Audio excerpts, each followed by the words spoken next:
Book 2, Hope's Journey. Opening chapter, The Little Wolf. Hope was 3 years old when the world first showed her who she was becoming. It happened on an ordinary afternoon, the kind where the sun felt warm but not hot, the kind where the park smelled like grass and laughter.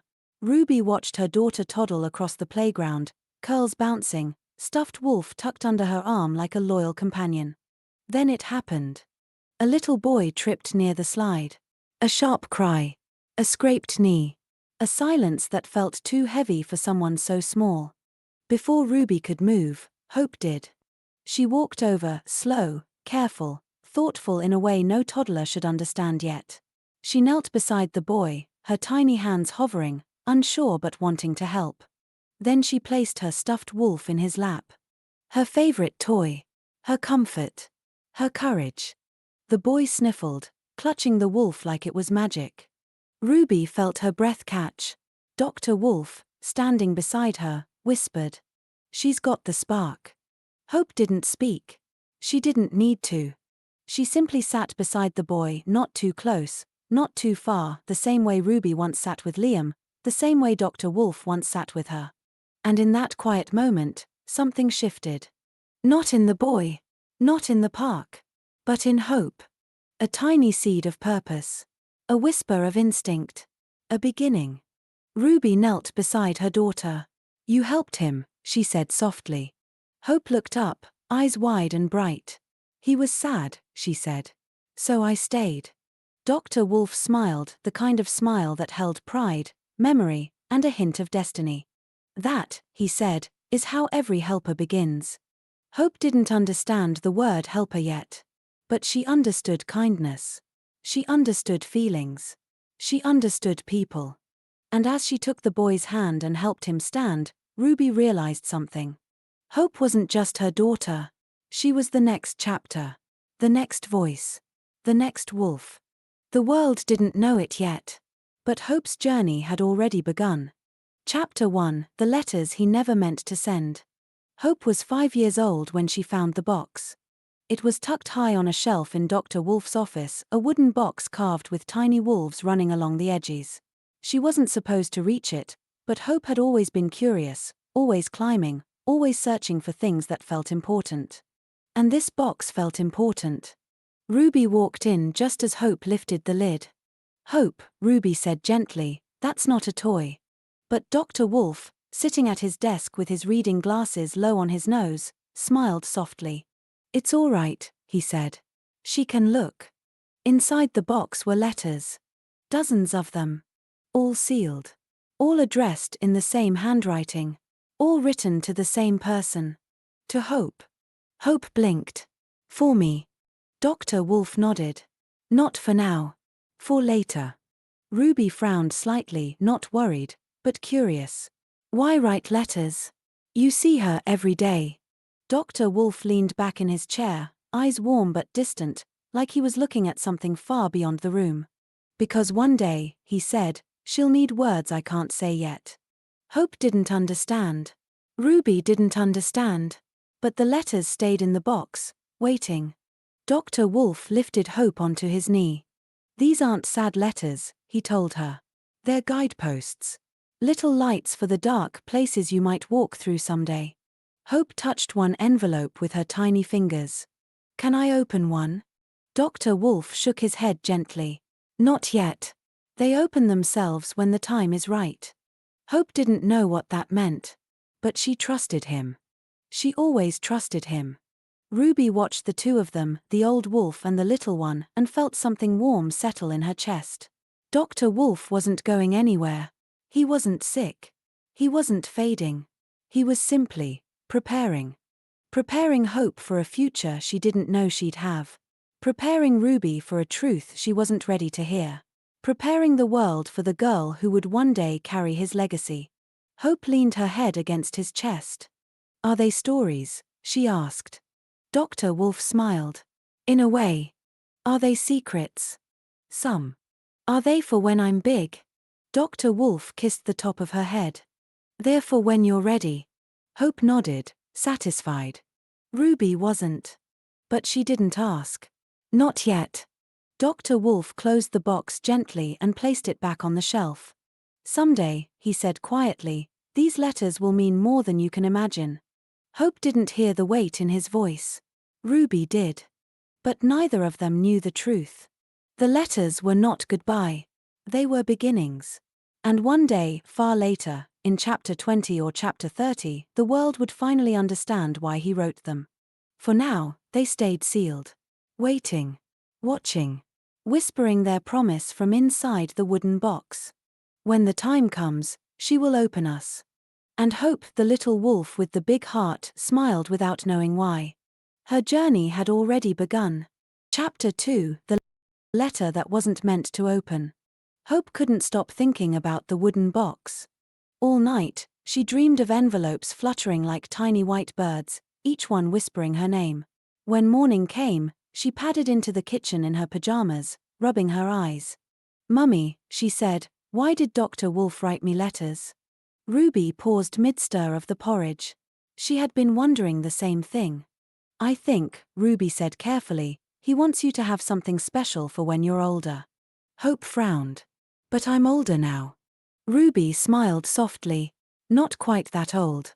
Hope didn't argue, but the question stayed in her chest like a pebble she couldn't shake loose. Later that day, Ruby took Hope back to the community center.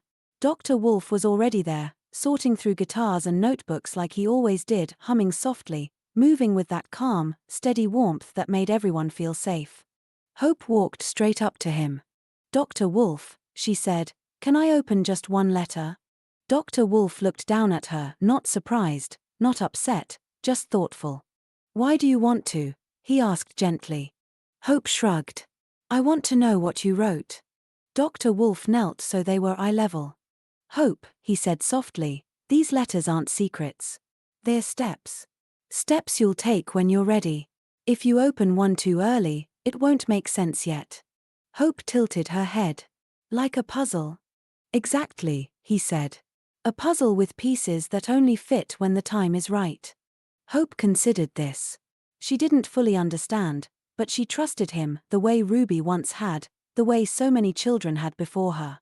Dr. Wolf reached into his pocket and pulled out a small envelope, not from the box, but one he carried with him. "This one," he said, placing it in her hands, "is different. It's not a step. It's a reminder." Hope's eyes widened. "For me." "For you," he said. "And you can open it now." Ruby watched, heart fluttering. Hope carefully tore the top and pulled out a single folded card. Inside, in Dr. Wolf's neat handwriting, were just 4 words. "You are already enough." Hope blinked. "That's it." Dr. Wolf smiled. "That's everything." Hope didn't understand why her chest felt warm, or why Ruby wiped her eyes, or why Dr. Wolf looked at her like she was holding something powerful. But she folded the card and tucked it into her pocket like treasure. "Are the other letters like this?" she asked. Dr. Wolf shook his head. "No," he said. "The others are for later. Much later." Hope nodded slowly. She didn't know it yet, but this tiny letter, this simple message, would become the anchor she'd return to again and again as her journey unfolded. And somewhere high on the shelf, the wooden box waited patiently. Not for today. Not for tomorrow. But for the moment Hope would truly need it. A moment no one could see yet. Not even Dr. Wolf. Chapter 4, Hope's First Question. Hope carried the little card everywhere. She kept it in her pocket when she played. She tucked it under her pillow when she slept. She held it in her hands when she felt unsure. "You are already enough." She didn't fully understand the words, but she felt them warm, steady, like a hand on her back guiding her forward. But the letters in the wooden box, those were different. Those were heavy in her mind. And Hope had never been good at keeping questions inside. One quiet afternoon, she sat on the floor of the community center while Dr. Wolf tuned a guitar. The room smelled like old wood and warm tea, the kind of smell that made Hope feel safe. She watched him for a long time, her little legs crossed, her curls bouncing as she tilted her head. Finally, she asked her first real question. "Dr. Wolf, why did you write so many letters for me?" Dr. Wolf paused mid-strum. Not startled. Not worried. Just thoughtful. He set the guitar down and sat beside her on the floor, knees creaking the way they always did. Because, he said gently, one day you'll walk paths I can't walk with you. Hope frowned. But you always walk with me. Dr. Wolf smiled softly. I do now. And I will for a long time. But there will be moments, big moments, when you'll need words that last longer than a voice. Hope didn't understand. Not really. But she felt something shift inside her, a tiny flutter, like a bird waking up. She leaned against him. Are the letters scary? No, he said. They're brave. Are they sad? No, he said again. They're honest. Hope thought about that. Honest was a big word. Bigger than she felt. She looked up at him with wide, curious eyes. Will I know when to open them? Dr. Wolf nodded. You'll know. The world has a way of telling us when we're ready. Hope considered this, then whispered. What if I'm never ready? Dr. Wolf placed a hand over her small one. You will be, he said. Because you're Hope. And hope always finds the way. Hope didn't know why, but her chest felt warm again, the same warmth she felt when she opened the first card. She looked toward the high shelf where the wooden box sat, quiet and patient. Do the letters talk to each other? She asked suddenly. Dr. Wolf laughed, a soft, warm laugh that filled the room. In a way, he said. They're pieces of a story. Your story. And mine. Hope smiled. She liked that. She liked that a lot. Ruby watched from the doorway, her heart swelling. She didn't know what was in those letters. She didn't know why Dr. Wolf wrote them. But she knew one thing. Whatever they were written with love. Hope climbed into Dr. Wolf's lap, curling against him like a tiny wolf pup. Can I ask another question? She whispered.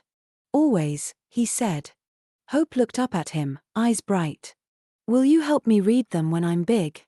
Dr. Wolf kissed the top of her head. If I can, he said softly, I will. Hope didn't hear the weight in his voice. Ruby did. But neither of them asked. Not yet. For now, Hope was small. The letters were sealed. And the world was still gentle. Her journey was only beginning. Chapter 5: Hope's First Friend. Hope had always been good at noticing things. She noticed when someone's smile didn't reach their eyes. She noticed when a voice trembled even though the words sounded brave. She noticed when someone was pretending to be fine. So when she walked into the community center one bright afternoon, she noticed him immediately. A boy about her age sat alone at a small table, coloring with short, careful strokes. His shoulders were tight, his head low, his crayons lined up in a perfect row, too perfect, like he was scared to move them. Hope paused. Ruby watched her daughter's eyes soften, the same way they softened when she saw a hurt animal or a lonely child at the park.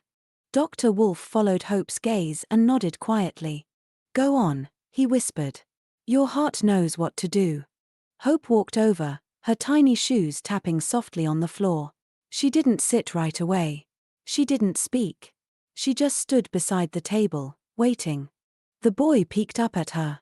His eyes were big and brown, the kind of eyes that held whole storms behind them. Hope smiled gently. I'm Hope, she said. The boy blinked. He didn't answer. Hope didn't mind. She knew silence. She knew how heavy it could feel. She sat down across from him, leaving a small space between them, not too close, not too far. Just like Dr. Wolf taught her. What's your name? She asked softly. The boy hesitated, then whispered. Eli. Hope's smile grew. That's a nice name.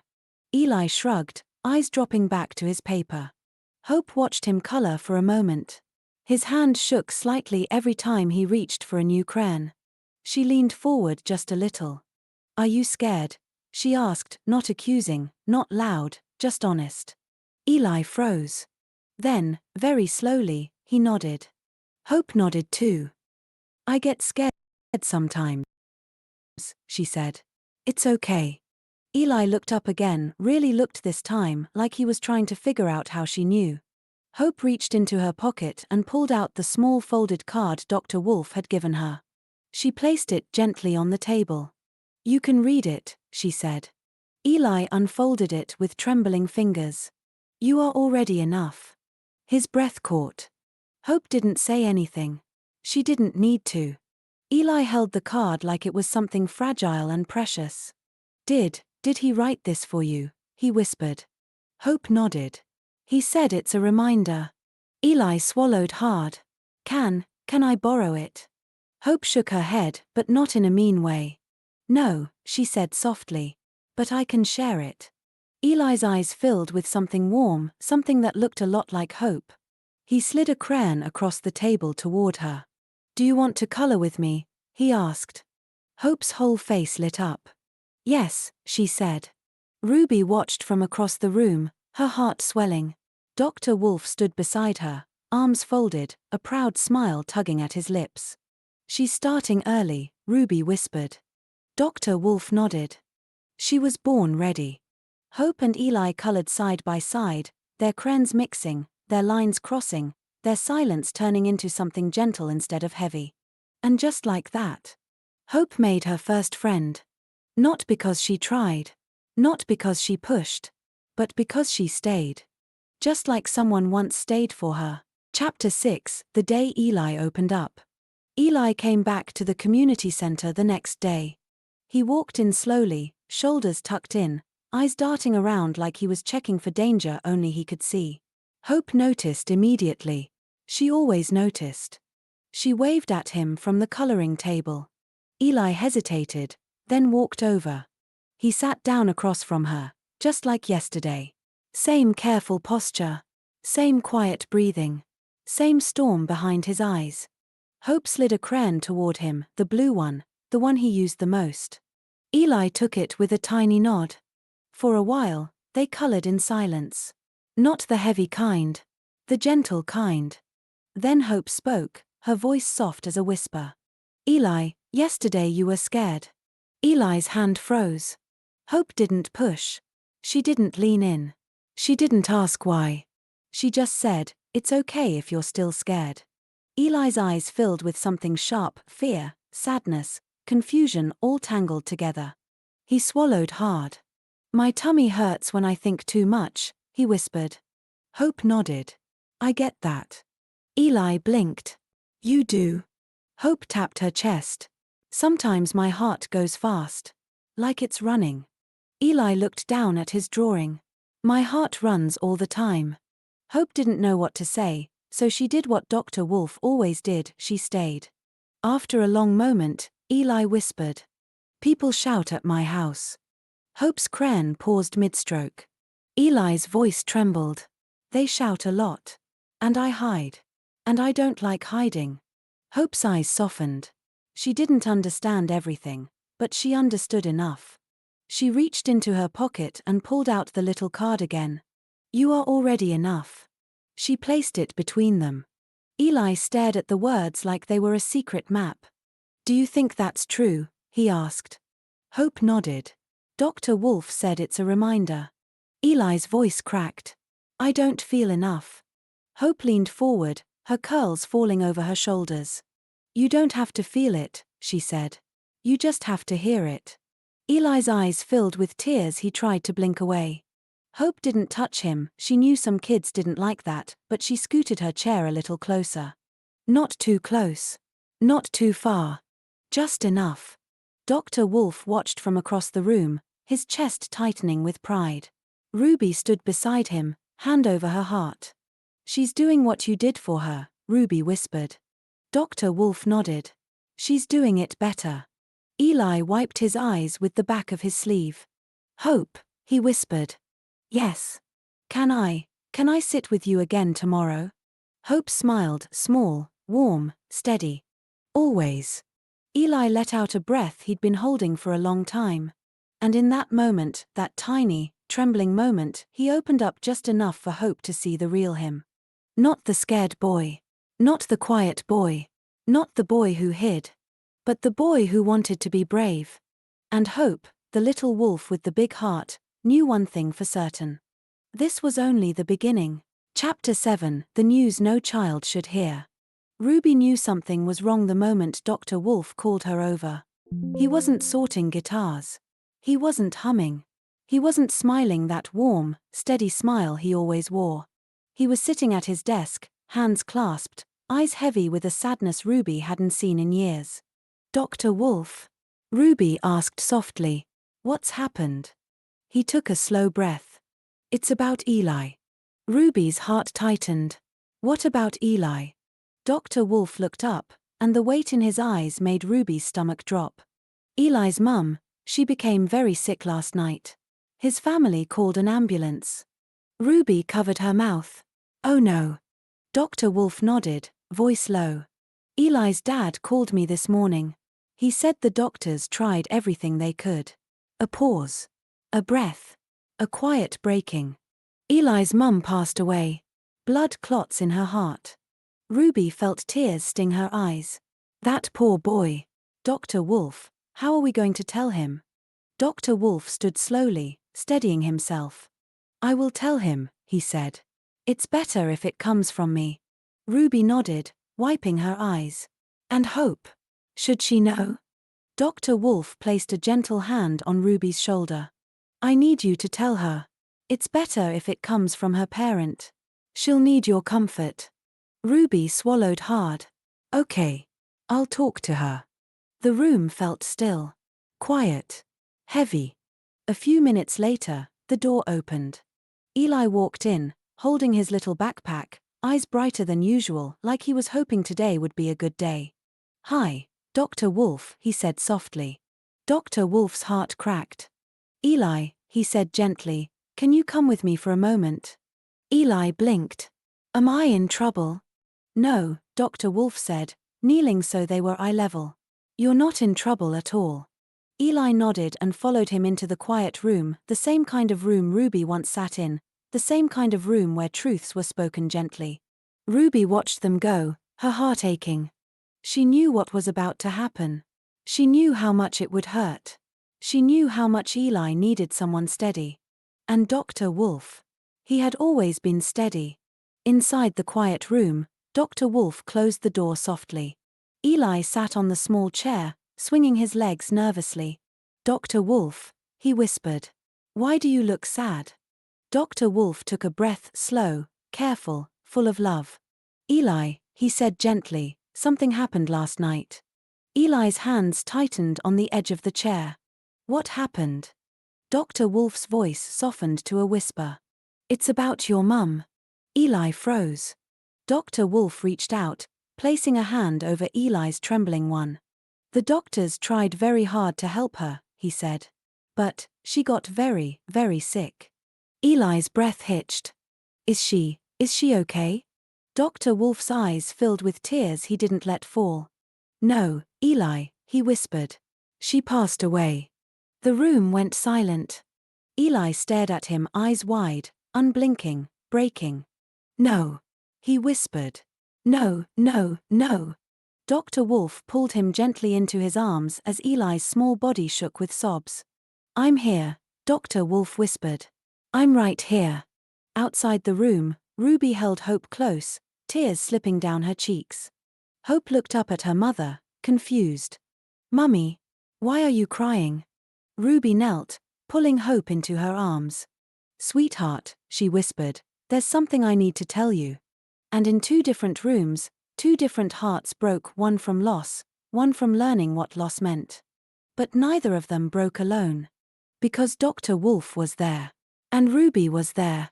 And Hope. Hope would soon be there too. This was the moment their journeys changed. This was the moment Hope's heart grew a little bigger. This was the moment Eli needed a friend more than ever. And Hope, the little wolf, would be ready. Chapter 7.5 Eli's Point of View, the room with the quiet door. When Eli walked into the community center that morning, he felt lighter. He didn't know why. Maybe because Hope had colored with him yesterday. Maybe because Dr. Wolf always smiled at him. Maybe because today felt like it could be a good day. He clutched his little backpack and looked around for Hope. But before he could find her, Dr. Wolf called his name. "Eli," he said gently, "can you come with me for a moment?" Eli froze. His stomach twisted the way it always did when adults used that voice, the soft one that meant something serious was coming. Am I in trouble? Eli whispered. Dr. Wolf shook his head. No, Eli. You're not in trouble at all. But Eli didn't feel better. His hands felt sweaty. His heart felt too fast. He followed Dr. Wolf down the hallway, past the music room, past the art shelves, to the quiet room, the one with the soft chairs and the door that closed too gently. Eli didn't like quiet rooms. Quiet rooms meant something was wrong. Dr. Wolf closed the door behind them. Eli sat on the small chair, legs swinging, trying to be brave. He watched Dr. Wolf kneel down so they were the same height. That made Eli even more scared. Dr. Wolf, he whispered. Why do you look sad? Dr. Wolf took a breath, slow, heavy, careful. Eli, something happened last night. Eli's fingers tightened around the straps of his backpack. What happened? His voice sounded tiny. Smaller than he meant it to. Dr. Wolf's eyes softened in a way Eli had never seen before. It's about your mum. Eli's heart stopped. Everything inside him went still, like the world had paused just for him. My mum, he whispered. Dr. Wolf nodded, his voice barely above a whisper. She became very sick last night. Very suddenly. Eli felt his throat close. He shook his head. No, she was okay yesterday. She was tired, but she was okay. Dr. Wolf reached out, placing a warm hand over Eli's trembling one. The doctors tried very hard to help her, he said. But she got very, very sick. Eli's breath came out in a shaky gasp. Is she okay now? Dr. Wolf's eyes filled with tears he didn't let fall. No, Eli, he whispered. She passed away. The words didn't make sense. They didn't fit in Eli's ears. They didn't fit in his chest. They didn't fit anywhere. He shook his head harder. No, she can't be, she can't. His voice broke. Something inside him cracked open. And then the crying came, the kind that hurt, the kind that shook his whole body, the kind he couldn't stop even when he tried. Dr. Wolf pulled him close, holding him like he was something fragile and precious. I'm here, Dr. Wolf whispered. I'm right here. Eli buried his face in Dr. Wolf's shirt, sobbing so hard he couldn't breathe. He didn't know how long he cried. Minutes. Hours. Forever. All he knew was that the world felt different now. Colder. Quieter. Wrong. And he didn't know how to fix it. He didn't know if it could be fixed. But Dr. Wolf didn't let go. Not once. And somewhere outside the quiet room, Eli thought he heard Hope's voice, soft, worried, waiting. He didn't know it yet, but he wouldn't face this alone. Not with Dr. Wolf. Not with Ruby. Not with Hope. Not with the pack. Chapter 8: Hope Learns the Truth. Ruby held Hope close as the quiet room door clicked shut behind Dr. Wolf and Eli. Hope looked up at her mother, confused. Mummy, why is Dr. Wolf sad? Ruby swallowed hard. She could still hear faint sobs through the door, small, broken, hurting. She knew Hope could hear them too. Sweetheart, Ruby whispered, brushing a curl from Hope's forehead, there's something I need to tell you. Hope's eyes widened. Is Eli in trouble? No, darling, Ruby said softly. He's not in trouble. Hope frowned, thinking. Is he scared? Ruby nodded. Yes. Very scared. Hope's little hands curled into fists, not angry fists, but protective ones. She loved Eli already. She didn't want him scared. Mummy, what happened? Ruby took a deep breath. She had practiced the words in her head, but now that she had to say them, they felt heavy. Hope, she said gently, Eli's mummy got very sick last night. Hope blinked. Like a cold? No, Ruby whispered. Much worse. Hope's breath caught. Is she in the hospital? Ruby shook her head slowly. Hope stared at her mother's face, the sadness in her eyes, the softness in her voice, and something inside her chest tightened. Mummy. Hope whispered, is Eli's mummy gone? Ruby's eyes filled with tears. She nodded. Hope's mouth fell open. She didn't speak. She didn't cry. She just stared at the floor, trying to understand a word that felt too big for her. Gone. Ruby pulled her into her arms. Sweetheart, she whispered, Eli's mummy died last night. The doctors tried to help her, but her heart got very sick. Hope pressed her face into Ruby's shoulder. That's sad, she whispered, voice trembling. That's really, really sad. Ruby held her tighter. I know, baby. I know.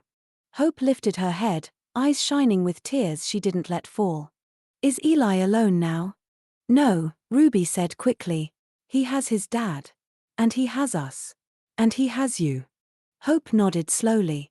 She didn't understand everything about death. But she understood sadness. She understood fear. She understood needing someone. She wiped her eyes with her sleeve. Mummy, can I help him? Ruby kissed her forehead. Yes, Hope. You can help him more than anyone. Hope took a shaky breath. Will he cry? Yes. Will he be scared? Yes. Hope looked toward the quiet room door, the one Dr. Wolf had closed gently, the one behind which Eli's world had changed forever. I want to be there, she whispered. I want him to know he's not alone. Ruby felt her heart swell, with pride, with sadness, with love. You will be, she said softly. When Dr. Wolf says it's time. Hope nodded, wiping her cheeks again. She didn't feel small anymore. She didn't feel unsure. She felt something else. Something warm. Something brave. Something like the spark Ruby once carried, and Dr. Wolf before her. Hope took Ruby's hand. Mummy, she whispered, I'm going to help Eli. Just like you helped me. Just like Dr. Wolf helped you. Ruby smiled through her tears. I know you will, my little wolf. And in that moment, standing outside a quiet room filled with heartbreak, Hope took her first step into the kind of kindness that changes lives. Chapter 9. Eli runs away and Hope finds him. Eli didn't come out of the quiet room for a long time. Hope sat on the floor outside the door, knees tucked to her chest, listening to the muffled sobs inside. She didn't understand everything about death, but she understood sadness. She understood fear. And she understood that Eli needed someone. When the door finally opened, Dr. Wolf stepped out first. His eyes were red. His voice was soft. His heart looked heavy. Hope, he whispered, stay close to Ruby for a moment. Hope nodded, but her eyes were fixed on Eli. Eli stepped out slowly, his face pale, his eyes empty, like someone had taken all the color out of him. He didn't look at anyone. He didn't speak. He just walked past them, clutching his backpack like it was the only thing holding him together. Ruby reached out gently. Eli, sweetheart. But Eli flinched away. Dr. Wolf knelt. Eli, you don't have to go anywhere. You can stay with us. Eli shook his head. Then he ran. Out the hallway. Through the doors. Into the cold morning air. Eli. Ruby called. Dr. Wolf stood quickly. I'll get him. But Hope was already moving. Her little legs carried her faster than anyone expected. She didn't think. She didn't hesitate. She just followed the sound of Eli's footsteps and the feeling in her chest that said, he shouldn't be alone. She ran across the playground, past the swings, past the benches, until she saw him curled behind the big oak tree at the edge of the field, knees pulled to his chest, shaking. Hope slowed down. She remembered what Dr. Wolf taught her. Not too close. Not too far. She sat down beside him, leaving a small space between them. Eli didn't look up. He didn't speak. He just cried, the kind of crying that didn't make noise, the kind that hurt too much. Hope waited. After a long moment, she whispered, I'm here. Eli squeezed his eyes shut. Go away. Hope shook her head gently. No. Eli's voice cracked. I don't want you to see me like this. Hope looked at him with soft, steady eyes. I saw you yesterday, she said. And you were scared then too. And I stayed. Eli's breath hitched. Hope reached into her pocket and pulled out the little card, the one Dr. Wolf gave her. She placed it on the grass between them. You are already enough. Eli stared at the words through blurry eyes. My mum. He whispered. She's gone. Hope nodded slowly. I know. It hurts, Eli choked. It hurts everywhere. Hope's voice trembled. I know that feeling. Eli looked at her for the first time, really looked, and something in his expression softened, just a little. Hope scooted closer. Not touching him. Just near enough. You're not alone, she whispered. You have your dad. You have Dr. Wolf. You have Ruby. She paused. And you have me. Eli's lip quivered. Why? Hope blinked. Why what? Why do you care? Hope thought for a moment. Then she said the truest thing she knew. Because someone cared about me when I was scared. And now I care about you. Eli's shoulders shook. He leaned sideways, just a little, until his arm brushed Hope's. Hope didn't move away. She stayed. Dr. Wolf and Ruby found them a few minutes later, standing quietly at the edge of the field. They didn't interrupt. They didn't speak. They just watched as Hope rested her tiny hand on Eli's backpack. Not too close. Not too far. Just enough. And for the first time since his world shattered, Eli didn't feel completely alone. Hope had found him. And she wasn't going anywhere. Chapter 10. Hope and Dr. Wolf help Eli. Eli didn't speak for the rest of the morning. He sat on the sofa in the quiet room, knees pulled to his chest, staring at nothing. His backpack lay beside him, half unzipped, the little blue crayon poking out like it was waiting for him to come back. Dr. Wolf sat nearby, not too close, not too far, giving Eli space to breathe, to cry, to break. Ruby watched from the doorway, her heart aching. Hope stood beside her, clutching Ruby's hand tightly. Mummy, Hope whispered, can I go to him now? Ruby looked at Dr. Wolf. He nodded gently. Hope stepped into the room. Eli didn't look up. He didn't move. He didn't even blink. Hope walked slowly, remembering everything Dr. Wolf had taught her. She sat beside him, not touching, just near. Hi, Eli, she whispered. Eli's lip trembled, but he didn't answer. Hope reached into her pocket and pulled out the little card again. You are already enough. She placed it beside him. Eli stared at it for a long moment. Then he whispered, voice cracking. I don't feel enough. Hope's eyes softened. I didn't feel enough once, she said. But Dr. Wolf helped me. Eli swallowed hard. I don't know how to be okay. Hope nodded. That's why we're here. Dr. Wolf moved closer, sitting on the floor in front of them. His voice was soft, steady, the kind of voice that held broken pieces together. Eli, he said gently, you don't have to be okay today. Or tomorrow. Or next week. Eli's eyes filled again. Dr. Wolf continued, you just have to let us walk with you. Eli shook his head. My mum, she always walked with me. Dr. Wolf's voice cracked just slightly. And now we will walk with you. Until your heart is strong enough to walk on its own. Eli covered his face with his hands. I miss her. Hope scooted closer, just a little, until her shoulder brushed his. I'm here, she whispered. And Dr. Wolf is here. And Ruby. And your dad. Eli leaned into her, small and shaking. Dr. Wolf placed a gentle hand on Eli's back. You're not alone, he said. You will never be alone. For the first time since the morning began, Eli let himself lean, really lean, into the people who cared about him. He cried again, but this time he wasn't crying into emptiness. He was crying into safety. Hope rested her head against his arm. Dr. Wolf stayed beside them, steady as a mountain. Ruby watched from the doorway, tears in her eyes. This was the moment she realized something. Hope wasn't just kind. She wasn't just gentle. She wasn't just growing. She was becoming a guide.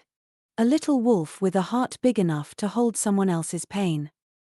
And Dr. Wolf, the old wolf, saw it too. He looked at Hope with quiet pride.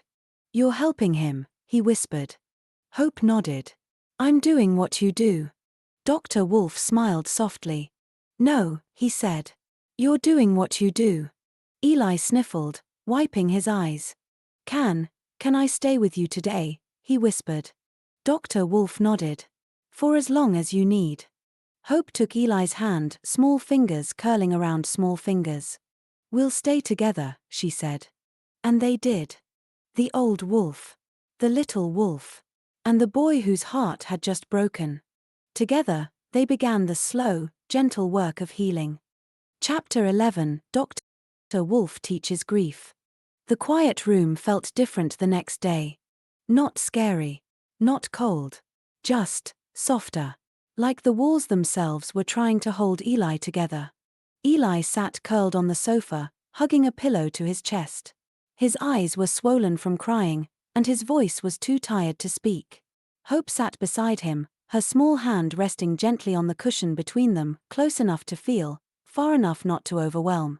Dr. Wolf entered the room carrying 3 mugs of warm milk. One for Eli. One for Hope. One for himself. He set them down carefully. Today, he said softly, we're going to talk about something important. Eli didn't look up. Hope did. Is it about sadness? She whispered. Dr. Wolf nodded. It's about grief. Hope tilted her head. What's grief? Dr. Wolf sat on the floor in front of them, folding his legs the way he always did when he wanted to be eye level. Grief, he said gently, is love that has nowhere to go. Hope blinked slowly, letting the words sink in. Eli's fingers tightened around the pillow. Dr. Wolf continued, voice warm and steady. When someone we love is gone, all the love we still have for them, it doesn't disappear. It stays inside us. And it hurts, because we don't know where to put it. Eli's lip trembled. So it feels like a big, heavy ache, Dr. Wolf said. Sometimes in your chest. Sometimes in your stomach. Sometimes everywhere. Hope nodded quietly. That's how Eli felt yesterday. Eli wiped his eyes with his sleeve. Dr. Wolf leaned forward slightly. Eli, he said softly, your grief is not wrong. It's not too big. It's not too much. It's love. And love is never wrong. Eli sniffled. But it hurts. Dr. Wolf nodded. Yes. Grief hurts because love is real. Hope looked at Eli, her eyes full of understanding. Does grief go away? She asked. Dr. Wolf smiled sadly. Not completely. But it changes. He held out his hands, palms open. At first, grief feels like a storm. Loud. Scary. Too big to hold. Eli nodded slowly. But over time, Dr. Wolf continued, the storm becomes rain. Still sad. Still heavy. But softer. Hope whispered, and then? And then, Dr. Wolf said, one day you realize the rain has helped something grow. Hope's eyes widened. Like flowers. Dr. Wolf smiled. Exactly. Grief can grow kindness. Strength. Understanding. It can grow the part of you that helps others. Hope looked at Eli. Like how I'm helping him? Dr. Wolf touched her shoulder gently. Yes, Hope. And one day, Eli will help someone too. Eli looked up for the first time, eyes red, voice small. I don't feel strong. Dr. Wolf shook his head softly. You don't have to feel strong to be strong. Eli swallowed hard. Dr. Wolf reached into his pocket and pulled out a small stone, smooth, warm, shaped like a teardrop. This, he said, placing it in Eli's hand, is a grief stone. When the ache feels too big, hold it. Let it remind you that you're not carrying it alone. Eli closed his fingers around it. Hope leaned closer. Can I have one too? She asked. Dr. Wolf nodded and handed her a second stone. Because helping someone carry grief, he said, is its own kind of bravery. Hope smiled softly. Eli looked between them, Dr. Wolf's steady presence, Hope's gentle eyes, and for the first time since his world shattered, he felt something small and warm inside him. Not happiness. Not yet. But safety. Dr. Wolf stood slowly. Grief, he said, is not something you face alone. Not here. Not ever. Hope took Eli's hand. We'll face it together, she whispered. And Eli, voice trembling but real, whispered back. Okay. Chapter 12. Eli stays with Hope's family. Eli didn't want to go home. Not because he didn't love his dad. Not because he didn't care. But because the house felt too quiet now. Too empty. Too full of memories that hurt to breathe in.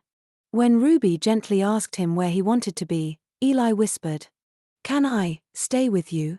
Just for tonight?" Ruby didn't hesitate. "Of course you can." Dr. Wolf nodded, his voice soft. It's good for him to be somewhere safe. Somewhere warm. Hope's eyes lit with a gentle determination. She took Eli's hand, small fingers curling around small fingers. "You can stay with us," she said. "We have pancakes. And warm blankets. And my nightlight isn't scary." Eli didn't smile. But he didn't pull away either. The walk home. Ruby held Hope's hand. Dr. Wolf walked beside Eli, steady and calm. Eli walked slowly, like every step was heavier than the last. Hope kept glancing up at him, checking if he was okay. He wasn't. But he was trying. When they reached the house, Ruby opened the door gently. "Come in, sweetheart." Eli stepped inside like he was entering a different world, one with soft lights, warm smells, and no shouting, no sirens, no fear. Just safety. Hope's room. Hope led Eli upstairs.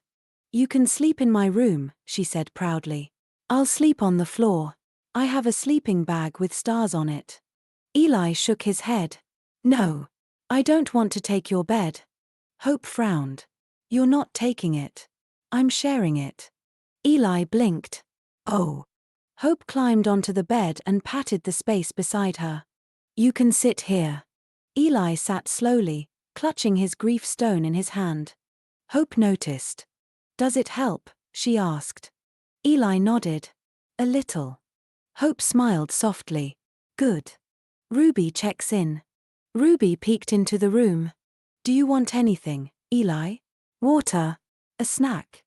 Eli shook his head. Ruby stepped inside and knelt in front of him.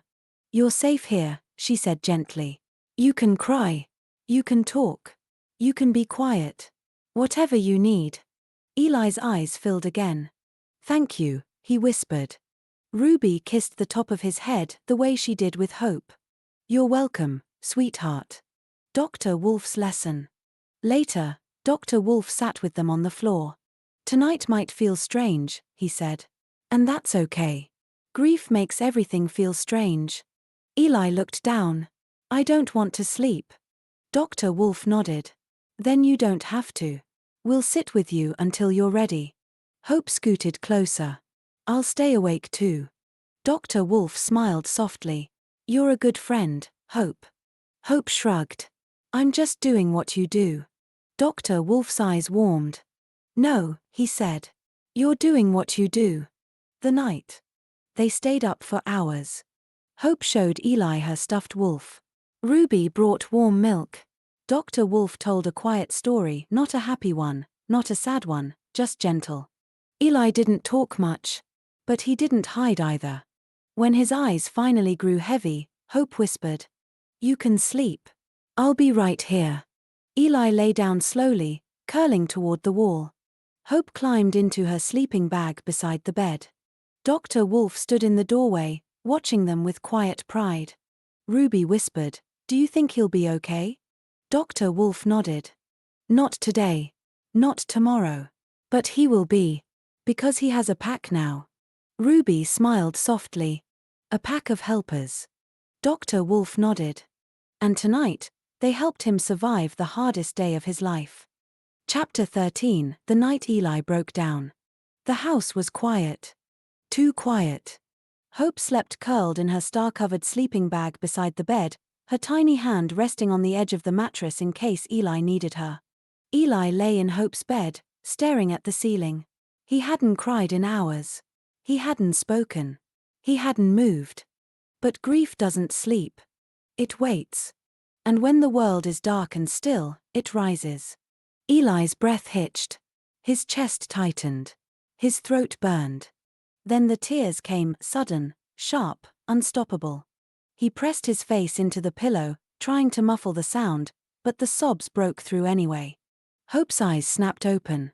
She sat up immediately. "Eli," she whispered. Eli curled into himself, shaking. I can't. I can't breathe. Hope scrambled to her knees beside the bed. It's okay, she whispered, voice trembling. I'm here. But Eli's sobs only grew louder, deeper, the kind that came from a place too broken for words. Hope knew this was bigger than her. She stood quickly and ran down the hallway, her little feet pattering against the floor. She pushed open Dr. Wolf's door. Dr. Wolf, she whispered urgently. Wake up. Dr. Wolf sat up instantly, he always woke fast when someone needed him. What is it, Hope? Hope's eyes filled with tears. It's Eli, she said. He needs you. Dr. Wolf didn't ask anything else. He didn't need to. He stood, slipped on his slippers, and followed Hope down the hallway. When they reached the bedroom, Eli was sitting up in the bed, hugging his knees, sobbing so hard he could barely breathe. The moment he saw Dr. Wolf, something inside him broke completely. He threw himself off the bed and ran straight into Dr. Wolf's arms. Dr. Wolf caught him, lifting him effortlessly, holding him tight against his chest. Eli buried his face in Dr. Wolf's shoulder, crying like the world had ended. Hope stood beside them, her heart aching so deeply she didn't know what to do with the feeling. Dr. Wolf held Eli close, rocking him gently. I'm here, he whispered. I'm right here. You're safe. You're safe. Eli clung to him, fingers gripping his shirt like he was afraid Dr. Wolf might disappear too. Hope wiped her eyes with the back of her hand. Is he going to be okay? She whispered. Dr. Wolf looked at her over Eli's shoulder, eyes soft, sad, but steady. He will be, he said. Not tonight. Not tomorrow. But he will be. Hope nodded, even though her chest hurt. She stepped closer and placed her small hand on Eli's back. I'm here too, she whispered. Eli didn't answer. But he didn't pull away. Dr. Wolf carried Eli back to the bed and sat with him, letting the boy cry until the sobs softened into hiccups, then into quiet breaths. Hope climbed onto the bed beside them, leaning gently against Eli's arm. The three of them sat together in the dim light, the old wolf, the little wolf, and the boy whose heart had shattered. And slowly, slowly, Eli's breathing steadied. Dr. Wolf brushed Eli's hair back. You're not alone, he whispered. You will never be alone. Hope nodded, her voice barely a breath. We're your pack. Eli closed his eyes, exhausted, and leaned against Dr. Wolf's chest. And for the first time that night, he slept. Not peacefully, not fully, but safely. Because he wasn't alone. Not anymore. Chapter 14. Eli won't speak. Morning came softly. Light slipped through the curtains in thin golden lines, warming the room where Eli had finally fallen asleep in Dr. Wolf's arms. Hope had drifted off beside them, curled like a tiny wolf pup guarding her friend. But when Eli woke, the world felt wrong again. Too bright. Too quiet. Too real. He sat up slowly, clutching the grief stone Dr. Wolf had given him. His throat felt tight. His chest felt heavy. His voice felt gone. Hope stirred beside him. Morning, Eli, she whispered gently. Eli didn't answer. Hope sat up fully, her curls messy, her eyes soft with worry. Do you want breakfast? She asked. Eli stared at his hands. No answer. Hope tried again, quieter this time. Do you want to sit with me? Still nothing. Ruby peeked into the room, her voice warm and careful. Good morning, sweetheart. How did you sleep? Eli didn't look at her. Didn't nod. Didn't shake his head. Didn't speak. Ruby's heart tightened. She stepped back into the hallway where Dr. Wolf was waiting, leaning on the wall with a knowing sadness in his eyes. He's not talking, Ruby whispered. Dr. Wolf nodded slowly. He's not ready yet. Ruby frowned. Should we be worried? No, Dr. Wolf said softly. Silence is part of grief. Sometimes the heart is too full for words. Hope came out of the room, her little hands twisting nervously. Mummy. Eli won't talk to me. Dr. Wolf knelt so he was eye level with her. Hope, he said gently, Eli isn't choosing not to talk. His heart is hurting so much that the words are stuck. Hope blinked. Can we help him get them out? Dr. Wolf smiled sadly. Yes. But not by asking him to speak. We help him by being here. By being gentle. By being patient. Hope nodded, determination settling in her chest. I can do that. Downstairs. Eli came down the stairs slowly, holding the railing like it was the only thing keeping him steady. He sat at the kitchen table, staring at the bowl of cereal Ruby placed in front of him. He didn't touch it. Hope sat beside him, swinging her legs softly so she wouldn't make too much noise. Dr. Wolf sat across from them, hands folded, eyes warm. Eli, he said softly, you don't have to talk today. Eli's shoulders shook. Dr. Wolf continued, voice steady as a heartbeat. You don't have to smile. You don't have to eat. You don't have to pretend. A tear slipped down Eli's cheek. You just have to breathe, Dr. Wolf whispered. And we'll do the rest. Eli wiped his face with the sleeve of his jumper. Hope reached out and placed her hand gently on the table beside his, not touching, just close. I'm here, she whispered. Eli looked at her hand. Then at Dr. Wolf. Then back at his cereal. He didn't speak. But he leaned just slightly toward Hope. And that tiny movement, that tiny leaning, was enough. Dr. Wolf saw it. Ruby saw it. Hope felt it. He wasn't talking. But he wasn't shutting them out. Not completely. Later. Eli sat on the sofa, wrapped in a blanket. Hope sat beside him, drawing quietly. She didn't ask him questions. She didn't push. She just stayed. Dr. Wolf watched them from the doorway, pride softening his features. Ruby whispered, do you think he'll talk again? Dr. Wolf nodded. When he's ready. And until then? Ruby asked. Dr. Wolf smiled gently. Until then, he has us.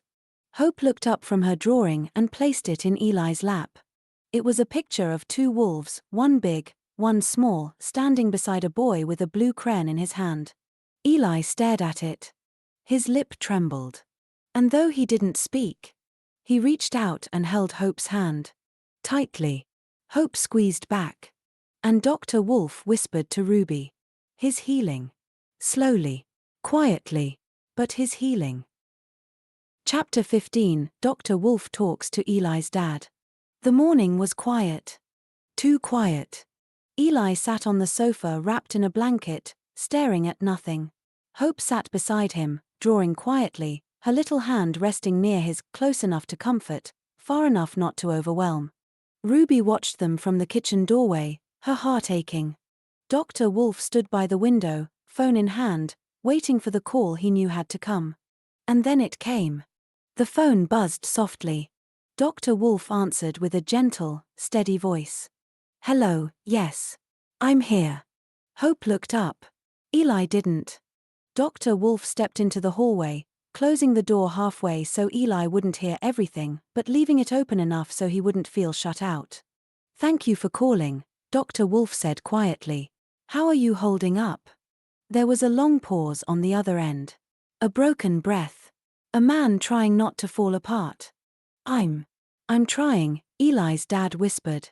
I don't know how to do this, Dr. Wolf. I don't know how to tell him anything. I don't know how to be enough for him. Dr. Wolf leaned against the wall, eyes soft with understanding. You don't have to be perfect, he said. You just have to be present. Another breath. Shaky. Hurting. Is he okay? Eli's dad asked. Dr. Wolf looked into the living room. Eli sat small and silent, clutching his grief stone. Hope sat beside him, drawing a picture of two wolves and a boy with a blue crayon. He's hurting, Dr. Wolf said honestly. But he's safe. And he's not alone. Eli's dad's voice cracked. Thank you. I don't know what I'd do without you. Dr. Wolf closed his eyes for a moment. You're not alone either, he said softly. We'll walk this with you. There was silence on the line, the kind that meant someone was crying quietly. Then Eli's dad whispered. I don't think I can face him yet. Not today. I don't want him to see me like this. Dr. Wolf nodded slowly. I understand. But he needs to know you're still here. Even if you're hurting. I am, Eli's dad said. I'm here. I need a little time. Dr. Wolf's voice softened even more. Take the time you need. Eli can stay with us today. Tonight, if he needs to. Thank you, Eli's dad whispered. Please tell him I love him. Even if he can't hear it right now. Dr. Wolf nodded. I will. He ended the call and took a deep breath before stepping back into the living room. Hope looked up at him immediately. Dr. Wolf, was that Eli's daddy? Dr. Wolf nodded. Yes. Eli didn't move, didn't look up, didn't speak. Dr. Wolf knelt in front of him. Eli, he said gently, your dad called. Eli's fingers tightened around the grief stone. He wants you to know he loves you, Dr. Wolf continued. He's hurting too. But he's still here. Eli's lip trembled. Hope slid closer, her voice soft as a whisper. You're not alone, Eli. Eli finally looked up, eyes red, face pale, heartbreaking. Can I stay here? He whispered, voice barely there. Dr. Wolf pulled him into a gentle hug. For as long as you need, he said. Hope wrapped her arms around both of them, her little heart stretching to hold Eli's pain. And in that moment, the pack grew stronger. Not because everything was okay, but because they were facing the not okay together. Chapter 16. Eli speaks again. The morning after Eli's silence was heavy. Not loud. Not dramatic. Just heavy, like the air itself was holding its breath. Eli sat at the kitchen table, wrapped in the same blanket from the night before. His grief stone rested in his palm, warm from being held all night. Hope sat beside him, drawing quietly, her pencil scratching softly against the paper. Dr. Wolf watched them from the doorway, his eyes gentle, patient, steady.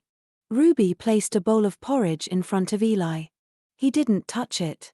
He didn't look up. He didn't speak. Hope leaned closer, her voice barely a whisper.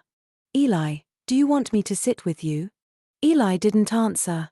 But he didn't move away either. Dr. Wolf stepped forward and sat across from him. Eli, he said softly, you don't have to talk. Not until you're ready. Eli's fingers tightened around the grief stone. Dr. Wolf continued, voice warm and calm. But when the words come, even if they're small, even if they're broken, we'll be here to hear them. Hope nodded, her curls bouncing gently. I'll hear them too, she whispered. Eli's lip trembled. His shoulders shook. And then, a tiny sound escaped him. Barely a breath. Barely a word. Hurts. Hope froze. Ruby covered her mouth. Dr. Wolf leaned forward, eyes softening. I know, he whispered. I know it hurts. Eli swallowed hard, tears spilling down his cheeks. It hurts everywhere. Hope slid closer, placing her hand gently on the table beside his. I'm here, she whispered. You can talk to me. Eli shook his head, sobbing. I miss her. Dr. Wolf reached out, placing a steady hand over Eli's trembling one. It's okay to miss her, he said. It's okay to say it. Eli squeezed his eyes shut. I don't know what to do. Hope's voice cracked. You don't have to know, she said. You just have to stay with us. Eli looked at her, really looked, and something inside him broke open. I'm scared, he whispered. Hope nodded, tears slipping down her cheeks. I was scared once too. Eli's breath hitched. Will it always hurt? Dr. Wolf shook his head gently. No, not like this. The hurt will change. It will soften. And you won't face it alone. Eli let out a shaky breath. Then he whispered the words that made Hope's heart ache and swell all at once. Can I stay with you again tonight? Hope nodded immediately. Yes, she said. You can stay as long as you want. Dr. Wolf smiled softly. You're part of our pack now. Eli wiped his eyes with the sleeve of his jumper. Thank you, he whispered. And though his voice was small, shaky, and full of pain, it was a voice. His voice. Hope leaned her head gently against his arm. I'm proud of you, she whispered. Eli didn't answer. But he didn't need to. He had spoken. And that was enough. Chapter 17, Eli's first good day. Eli woke up slowly. Not from nightmares. Not from crying. Just waking up. The morning light slipped through the curtains in soft golden stripes. Hope was already awake, sitting cross-legged on the floor, drawing quietly so she wouldn't disturb him. When Eli sat up, Hope looked over and smiled, small, gentle, careful. "Morning, Eli." Eli didn't speak right away. But he didn't look away either. That was new. Hope crawled closer, her curls bouncing. "Do you want to come downstairs with me?" Eli hesitated, then nodded. A tiny nod. Barely there. But it was a nod. Hope's smile grew. Downstairs. Ruby was in the kitchen making pancakes, the soft, fluffy kind that smelled like warm mornings and safe places.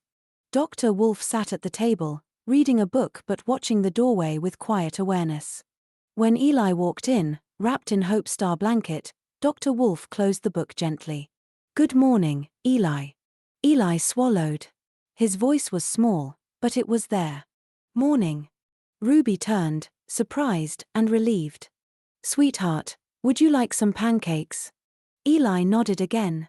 Hope tugged him toward the table. "Sit next to me." Eli Saturday. He didn't curl into himself. He didn't hide his face. He just, Saturday. Ruby placed a plate in front of him. Eli stared at the pancakes for a long moment. Then he picked up his fork. And took a bite. Hope gasped softly, like she'd just seen a miracle. Dr. Wolf smiled behind his mug. Ruby wiped her eyes. The garden. After breakfast, Hope tugged Eli outside. "Come on. I want to show you something." Eli followed her into the garden, where the grass was still wet with morning dew.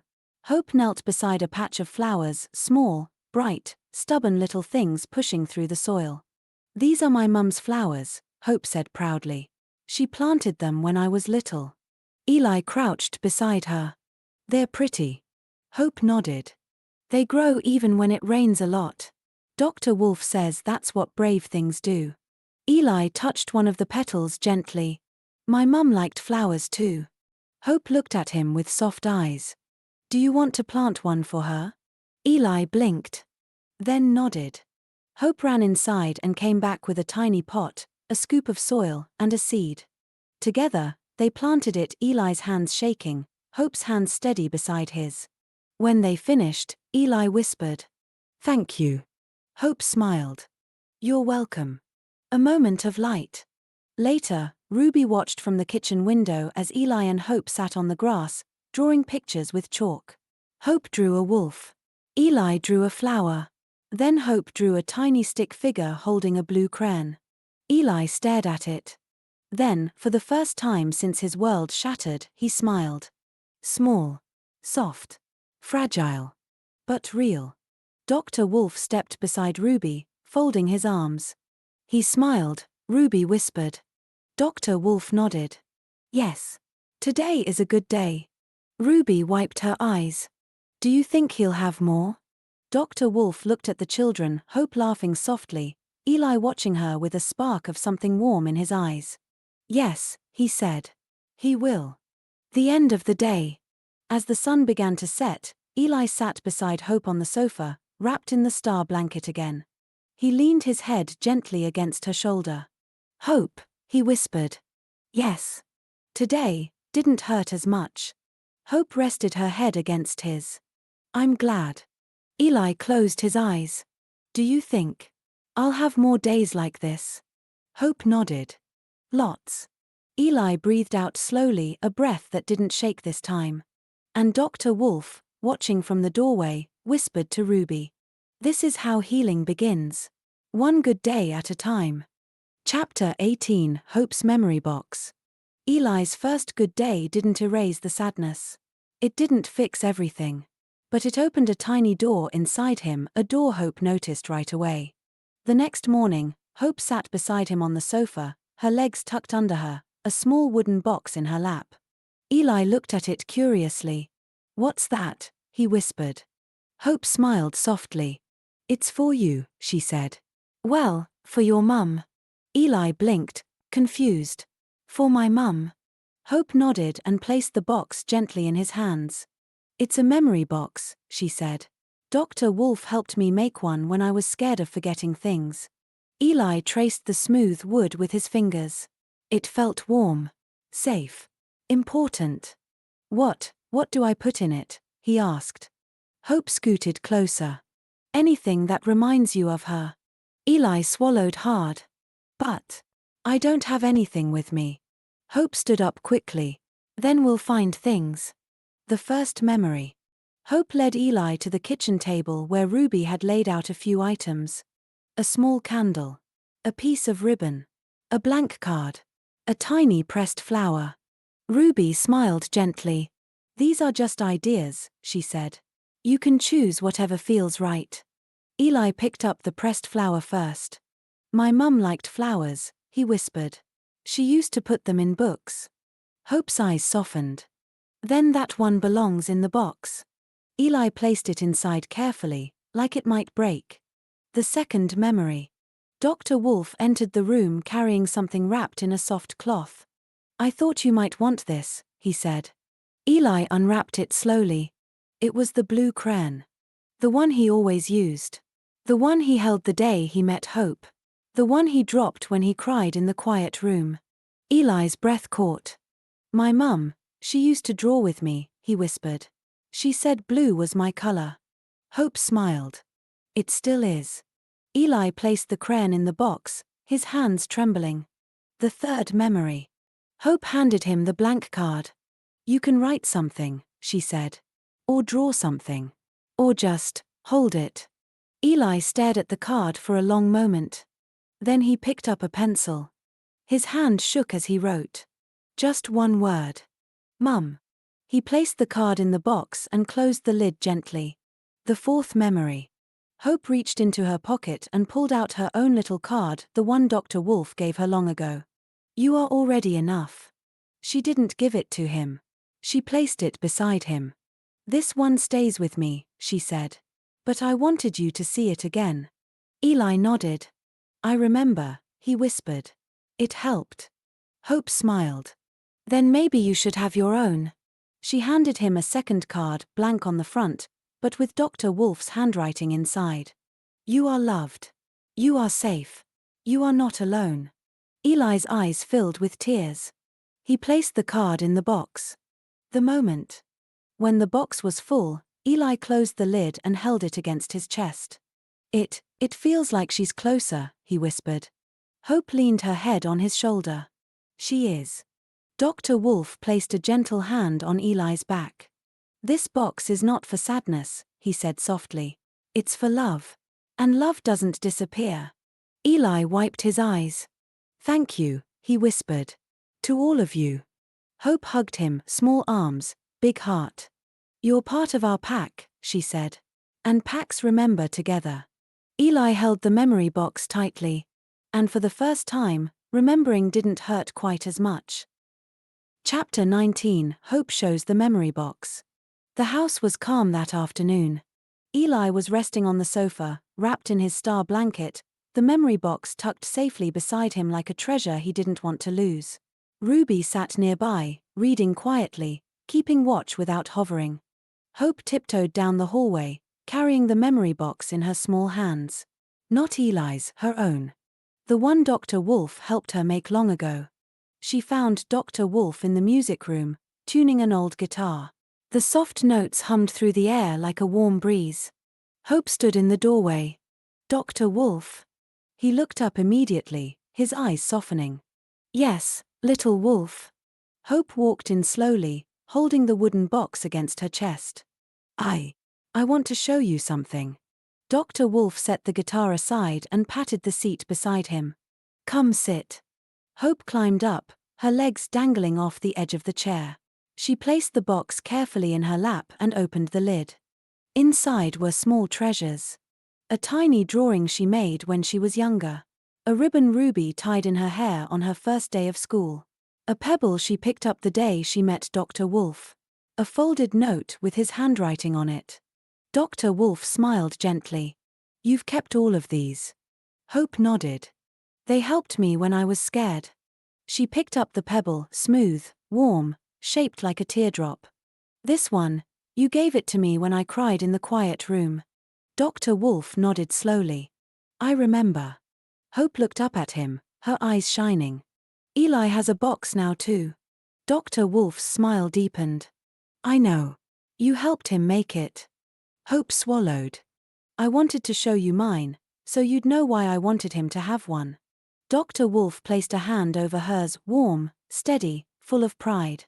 Hope, he said softly, you gave him something powerful. A place to put his love. A place to put his memories. A place to put the pieces of his heart. Hope blinked. Is that what a memory box is for? Dr. Wolf nodded. Yes. It's not just a box. It's a home for the things we're afraid to lose. Hope looked down at her treasures. I didn't want to lose these. And you didn't, Dr. Wolf said. Because you kept them safe. Hope closed the lid gently. Do you think Eli will keep his safe too? Dr. Wolf nodded. He will. Because you showed him how. Hope's chest warmed, a soft, glowing feeling she didn't have a name for yet. Dr. Wolf leaned back, studying her with quiet pride. You're growing, Hope, he said. Not just taller. Not just older. But kinder. Braver. Wiser. Hope's cheeks flushed. I'm just helping. Dr. Wolf shook his head gently. No. You're doing more than helping. You're guiding. You're becoming the kind of person who lights the way for others. Hope looked down at her box again. Like you? Dr. Wolf smiled, the warm, proud smile he saved only for moments like this. No, he said softly. Like you. Hope closed the box and hugged it to her chest. I'm going to help Eli remember good things, she whispered. Dr. Wolf nodded. And when he's ready, he'll show you what's inside his box too. Hope's eyes widened. Do you think he will? One day, Dr. Wolf said. When the hurt is softer. Hope slid off the chair and stood tall as her little body could manage. I'm going to be ready. Dr. Wolf placed a gentle hand on her shoulder. You already are. And as Hope walked back toward the living room, memory box in her hands, Dr. Wolf watched her go, the little wolf with the growing heart. A guide in the making. A light in the dark. A healer, just like him. Chapter 20. Eli goes back to school. Eli stood in the hallway of Hope's house, clutching his backpack with both hands. He wasn't shaking. But he wasn't steady either. Hope stood beside him, already in her coat, her curls tied back with a ribbon Ruby had picked out.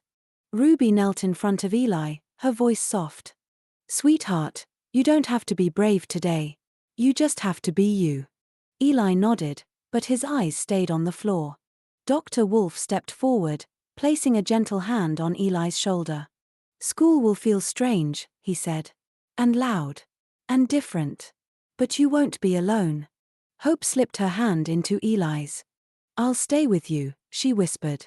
Eli squeezed her hand, small, tight, scared. And that was enough. The walk to school. The morning air was cool, the sky pale and soft.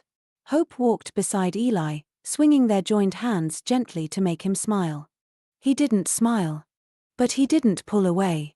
Dr. Wolf walked behind them, watching with quiet pride. When they reached the school gates, children were running, shouting, laughing, the normal chaos of morning. Eli froze. Hope felt his hand tighten. Dr. Wolf knelt beside him. Eli, he said softly, you can take this one step at a time. You don't have to talk. You don't have to answer questions. You just have to breathe. Eli swallowed hard. Hope leaned close. I'll stay with you, she whispered again. Eli nodded. And together, they stepped inside. The classroom. The classroom felt too bright. Too loud. Too full. Eli stood in the doorway, gripping Hope's hand so tightly her fingers tingled. Miss Carter, their teacher, walked over slowly, not smiling too big, not speaking too loud. Hello, Eli, she said gently. I'm very glad to see you. Eli didn't answer. Hope answered for him. He's scared, she whispered. Miss Carter nodded. That's okay. He can sit wherever he feels safe. Hope tugged Eli toward their usual table, the one by the window.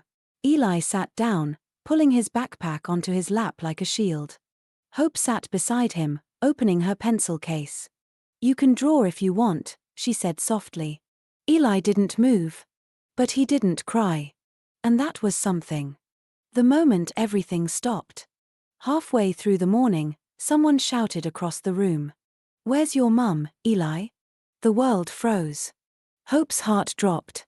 Eli's breath hitched, sharp, painful, terrified. Dr. Wolf wasn't there.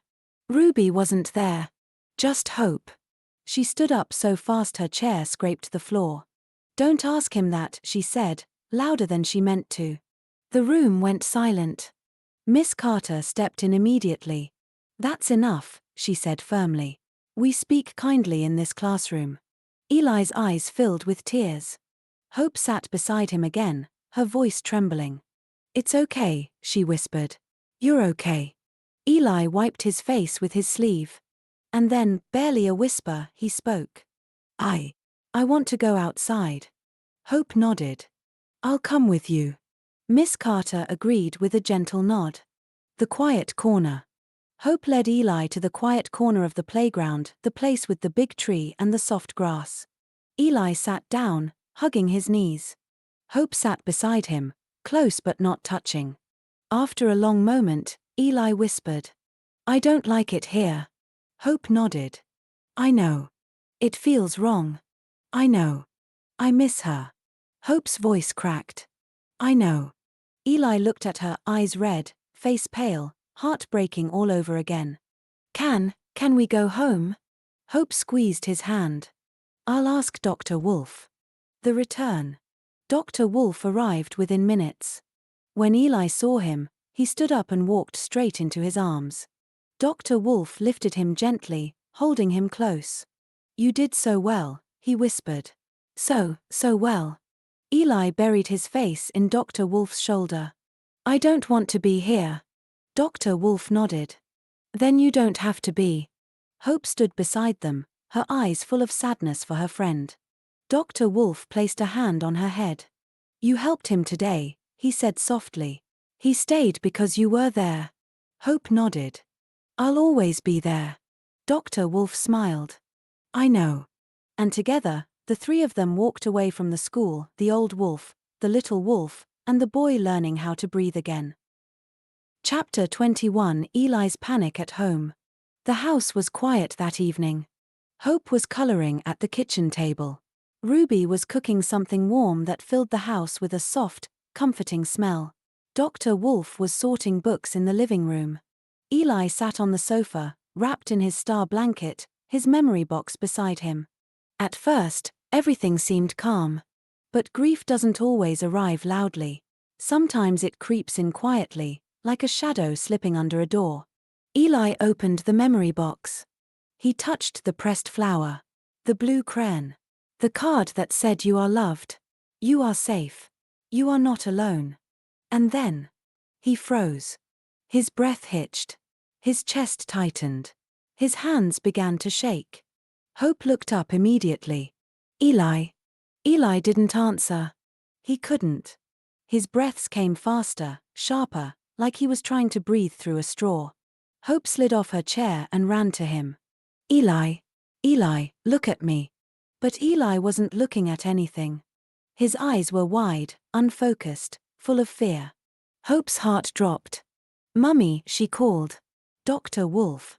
Ruby rushed in first, wiping her hands on a towel. "What's wrong?" Hope pointed, voice trembling. His panicking. Dr. Wolf was already moving. He knelt in front of Eli, placing both hands gently on the boy's shoulders. "Eli," he said softly, "I'm here. You're safe." Eli shook his head, gasping. I can't. I can't breathe." Dr. Wolf nodded calmly. I know it feels that way. But you're not in danger. You're having a panic moment." Hope stood beside them, tears filling her eyes. "Dr. Wolf, help him." "I am," he said gently. "And you can help too." Hope wiped her face and nodded. Dr. Wolf turned back to Eli. Eli, listen to my voice. Put your hand on my hand. He placed his hand on the sofa.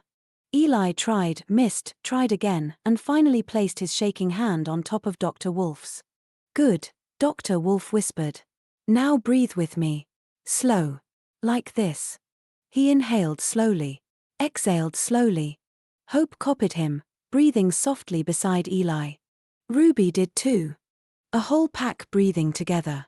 Eli's breaths were still fast, still shaky, but they began to match Dr. Wolf's rhythm.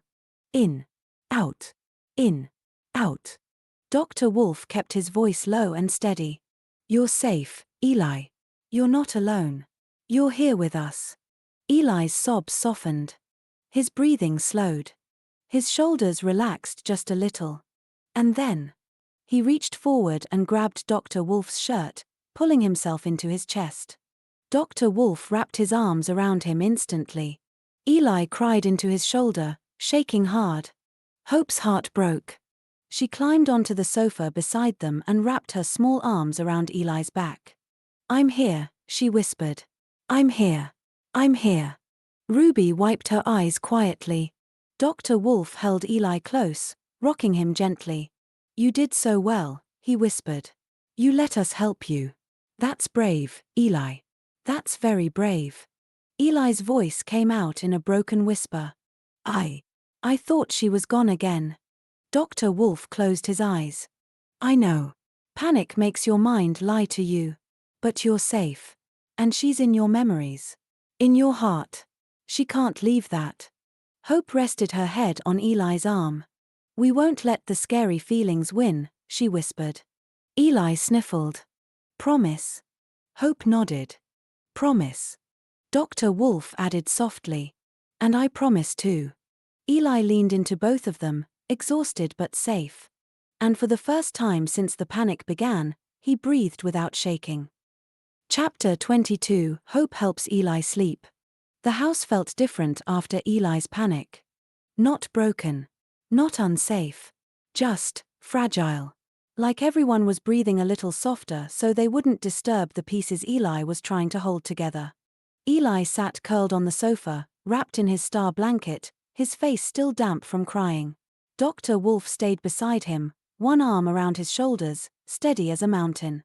Ruby made warm milk in the kitchen, moving quietly so the house stayed calm. Hope sat on the floor in front of Eli, watching him with big, gentle eyes. Eli, she whispered, do you want to come upstairs? I can stay with you. Eli didn't answer right away.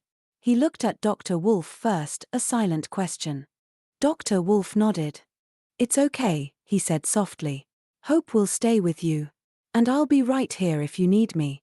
Eli swallowed, then nodded slowly. Hope stood and held out her hand. Come on, she said. I'll help you. Eli took her hand, small, shaky, trusting. Upstairs. Hope led him into her room. The nightlight glowed softly, painting the walls with warm, golden shapes. Eli sat on the edge of the bed, still clutching his grief stone. Hope climbed up beside him. You can sleep here, she said. I'll stay awake until you fall asleep. Eli's voice was tiny. What if I panic again? Hope shook her head gently. Then I'll wake Dr. Wolf. Just like last time. Eli looked down. I'm sorry. Hope blinked. For what? For being scared. Hope scooted closer. Eli, being scared doesn't make you bad. It makes you human. Eli's lip trembled. Hope reached out and placed her hand on his. You're not alone, she whispered. Not ever. The softest moment. Eli lay down slowly, curling into the blanket. Hope sat beside him, humming softly a tune Dr. Wolf once hummed to her when she was scared. Eli's breathing was still uneven. Hope leaned closer. Do you want me to stay right here? Eli nodded. Do you want me to hold your hand? Another nod. Hope slipped her small hand into his. Eli squeezed it, not hard, just enough to feel she was real. Hope whispered. Close your eyes. I'm not going anywhere. Eli's eyes fluttered shut. His breathing slowed. The shaking stopped. Hope watched him carefully, her thumb brushing the back of his hand in tiny circles. After a long moment, Eli whispered, half asleep. Hope. Yes. Thank you, for staying. Hope smiled softly. I always will. Dr. Wolf at the door. Dr. Wolf stood quietly in the doorway, watching them. Hope looked up at him. She's sleeping, she whispered. Dr. Wolf nodded. You helped him, he said. You helped him find calm again. Hope looked down at Eli's sleeping face. I just stayed. Dr. Wolf smiled. Sometimes staying is the bravest thing of all. Hope lay down beside Eli, still holding his hand. Dr. Wolf pulled the blanket over both of them, brushing Hope's hair gently. Rest, little wolf, he whispered. You've done enough for today. Hope closed her eyes. Eli breathed softly beside her. And Dr. Wolf watched over them, the old wolf guarding the little wolves, until the house was quiet and safe again. Chapter 23. Eli has his first laugh. The morning after Eli's panic was gentle. Soft sunlight. Quiet voices. Warm smells drifting from Ruby's kitchen. Eli sat at the table wrapped in his star blanket, still tired but calmer. Hope sat beside him, drawing little wolves on scrap paper. Dr. Wolf watched from the doorway, his eyes warm and steady. Ruby placed a plate of toast in front of Eli. Try a little, sweetheart. Eli nodded and took a small bite. Hope leaned closer. Do you want to see something funny? Eli blinked. Maybe. Hope grinned, the mischievous kind she only used when she had a plan. She reached into her pocket and pulled out a tiny toy wolf. Its head was slightly crooked. One ear was bent. And its tail wiggled when you pressed its tummy. Hope pressed it. The tail wagged so fast it spun in a circle. Eli stared. Hope pressed it again. The tail spun even faster, so fast the toy wolf toppled over and rolled off the table. Eli gasped. Hope burst into giggles. Ruby covered her mouth to hide a smile. Dr. Wolf raised an eyebrow. And then. A sound. Small. Soft. Barely there. But real. Eli laughed. Just once.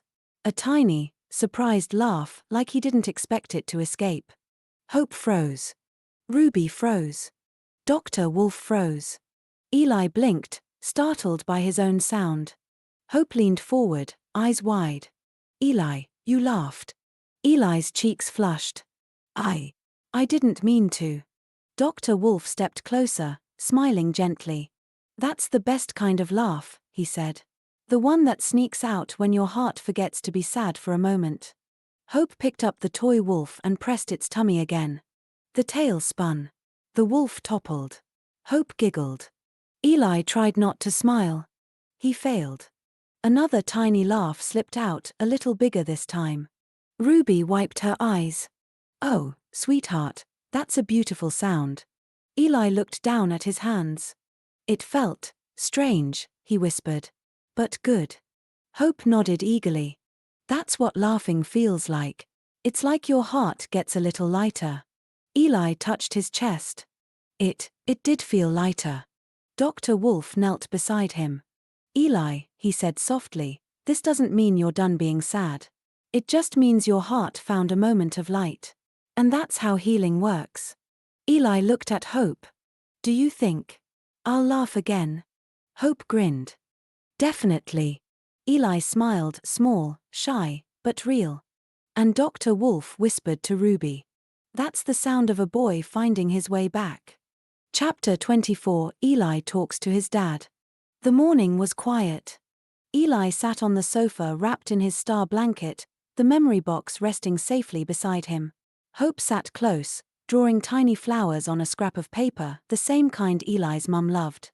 Dr. Wolf watched them from the doorway, sensing something shifting in the air. A softness. A readiness.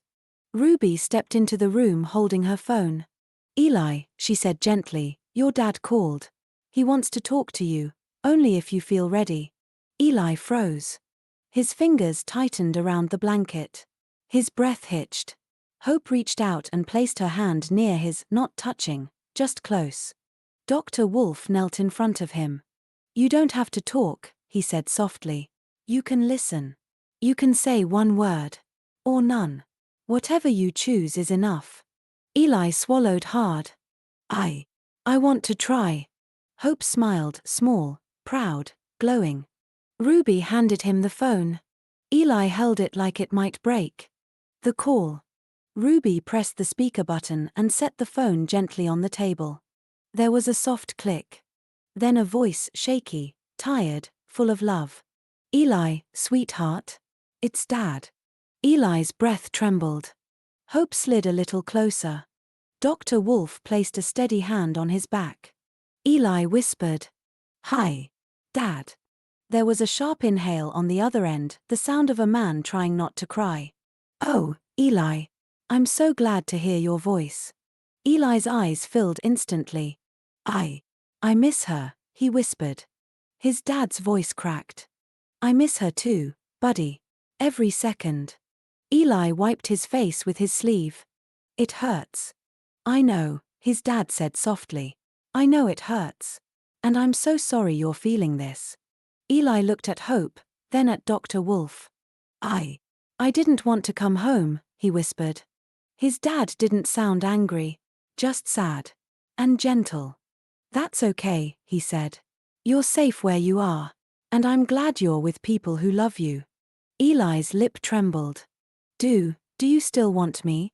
Hope's heart broke. Ruby covered her mouth. Dr. Wolf closed his eyes. Eli's dad's voice came through the phone, strong, certain, full of love. "Eli, I will always want you. You're my boy. Nothing will ever change that." Eli sobbed, a soft, shaking sound. Hope placed her hand on his. Dr. Wolf rubbed his back gently. His dad continued. "You don't have to come home yet. Not until you're ready. You can stay with Hope and Ruby and Dr. Wolf as long as you need." Eli sniffled. "Okay." And Eli, his dad added, voice trembling. "I'm proud of you. For talking. For trying. For being brave even when it hurts." Eli whispered, "I love you, Dad." There was a long, quiet breath on the other end. "I love you too, Eli. More than anything." Ruby ended the call gently, giving Eli space. After the call, Eli leaned into Dr. Wolf, exhausted but lighter. Hope rested her head on his shoulder. "You did it," she whispered. "You talked to him." Eli nodded. It didn't hurt as much as I thought." Dr. Wolf smiled softly. "That's because you weren't alone." Eli looked at Hope. "Thank you, for staying." Hope squeezed his hand. "I always will." And for the first time, Eli didn't just believe it. He felt it. Chapter 25. Eli shares a memory. The afternoon sun warmed the living room, painting soft golden shapes across the carpet. Hope sat cross-legged on the floor, coloring a picture of two wolves and a boy with a blue crayon. Eli sat beside her, his memory box open in his lap. Dr. Wolf watched from the armchair, quiet and patient, sensing something shifting inside Eli, something small but important. Eli picked up the pressed flower from the box. He held it gently between his fingers, staring at it for a long time. Hope looked up. "Do you remember that one?" she asked softly. Eli nodded. But he didn't speak. "Not yet." Dr. Wolf leaned forward slightly, his voice warm and steady. "You can tell us if you want to. Or you can just hold it." Eli swallowed hard. His fingers trembled. And then, in a voice barely louder than a breath, he whispered. She used to put flowers in books." Hope's eyes softened. "Your mum?" Eli nodded again. She said flowers were like tiny memories. If you pressed them, they stayed forever." Dr. Wolf's eyes warmed. "That's a beautiful thought." Eli blinked fast, tears gathering. I helped her once. We found a blue one. She said it matched my crayon." Hope smiled gently. "That's why you like blue." Eli wiped his eyes. She laughed when I tried to press it. I squished it too hard. It broke." Hope leaned closer. "What did she do?" Eli's voice cracked. She said, "It's okay, Eli. We can always find another flower. Dr. Wolf nodded slowly. She sounds very kind. Eli sniffled. She was. He placed the flower back in the box, his hands shaking. Hope reached out and touched his arm, soft, careful, steady. Thank you for telling us, she whispered. That was a beautiful memory. Eli looked at her, eyes shining. It didn't hurt as much as I thought. Dr. Wolf smiled gently. That's because you shared it. Memories are heavy when you carry them alone. Eli took a shaky breath. Can I tell another one? Hope nodded eagerly. I'd love that. Eli picked up the blue crayon next. She used to draw with me every night. Even when she was tired. Hope's voice was soft. What did you draw? Wolves, Eli whispered. Because she said wolves look after each other. Hope's heart swelled. That's what we do. Eli nodded. I know. He closed the memory box gently and held it against his chest. Dr. Wolf stood and placed a hand on Eli's shoulder. You honored her today, he said. By remembering her with love. Eli leaned into him, tired but lighter. Hope rested her head on Eli's arm. I'm proud of you, she whispered. Eli whispered back.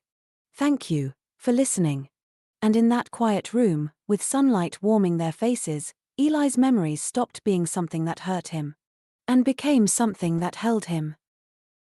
Chapter 26, Dr. Wolf and Ruby Talk. The house was finally quiet. Eli had fallen asleep curled against Hope, the star blanket wrapped around both of them. His memory box rested safely on the bedside table, its lid closed like a heartbeat settling after a long day. Ruby stood in the hallway, watching the two children sleep. Her eyes softened. Her shoulders relaxed. Dr. Wolf stepped beside her, his footsteps gentle, his presence steady as always. They're both asleep, he whispered. Ruby nodded. Yes. Hope held his hand until he drifted off.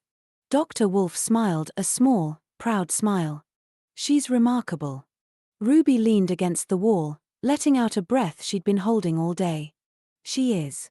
But she's still just a child, Wolf. I worry she's carrying too much. Dr. Wolf folded his arms, thoughtful. She's not carrying his pain, he said softly. She's walking beside it. There's a difference. Ruby looked at him, her eyes tired but warm. She's so much like you. Dr. Wolf chuckled quietly. Oh no, he said. She's better. Ruby raised an eyebrow. Better. Dr. Wolf nodded. She feels deeply. She listens. She notices things most adults miss. And she doesn't run from someone else's pain, she steps toward it. Ruby smiled. She's always been like that. Even when she was little. Dr. Wolf's voice softened. She's growing into something rare. A guide. A helper. A light. Ruby swallowed, emotion tightening her throat. Do you think it's too much for her? Dr. Wolf shook his head gently. No. Because she's not doing it alone. She has you. She has me. And she has a heart that knows when to rest. Ruby looked back into the room, watching Hope's small hand still wrapped around Eli's. She's helping him heal. Dr. Wolf nodded. And he's helping her grow. Ruby blinked. How? Dr. Wolf leaned against the wall beside her. Hope has always been brave, he said. But now she's learning something new, how to be gentle with someone who's hurting. How to stay steady when someone else is falling apart. How to love without fixing. Ruby's eyes shimmered.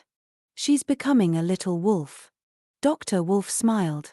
She always was. A moment of truth. Ruby turned to him.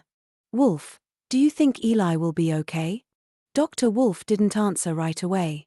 He looked into the room at Eli's peaceful face, at Hope's protective closeness, at the memory box glowing softly in the lamplight. Then he spoke. He won't be the same, he said. But he will be okay. Because he has a pack now. Ruby nodded slowly. And Hope, she's part of that pack.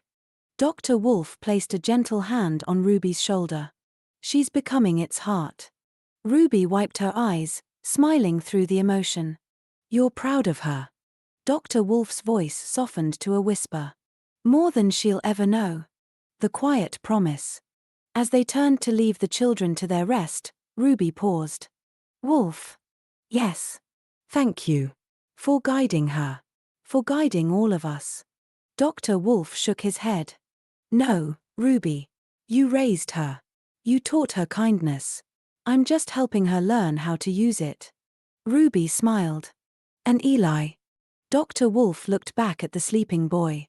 He's learning how to breathe again. And Hope is teaching him how. Ruby exhaled, her heart full. Good night, Wolf. Good night, Ruby. They walked down the hallway, leaving the door slightly open, just enough for the soft light to spill into the room where two children slept, holding onto each other like the world was finally safe again. And Dr. Wolf whispered to himself. The pack is growing. Chapter 27. Eli's first night back home. Eli stood at the front door of his house, holding Hope's hand so tightly her fingers tingled. The sky was turning orange, the kind of soft sunset that made the world look gentler than it felt. His dad opened the door slowly. He didn't smile too big. He didn't rush forward. He just knelt down and opened his arms. Hi, buddy. Eli swallowed hard. Hi, Dad.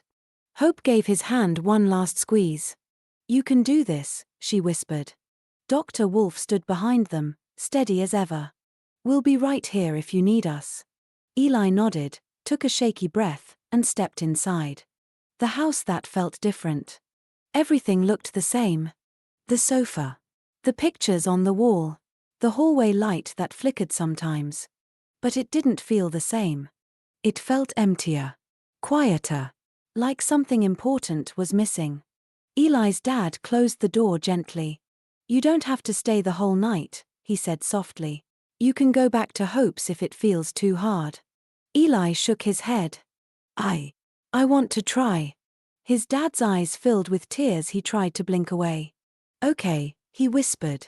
We'll try together. Her room. Eli walked down the hallway and stopped outside his mum's room. The door was half open. He stared at it for a long time. His dad stepped beside him. You don't have to go in, he said gently.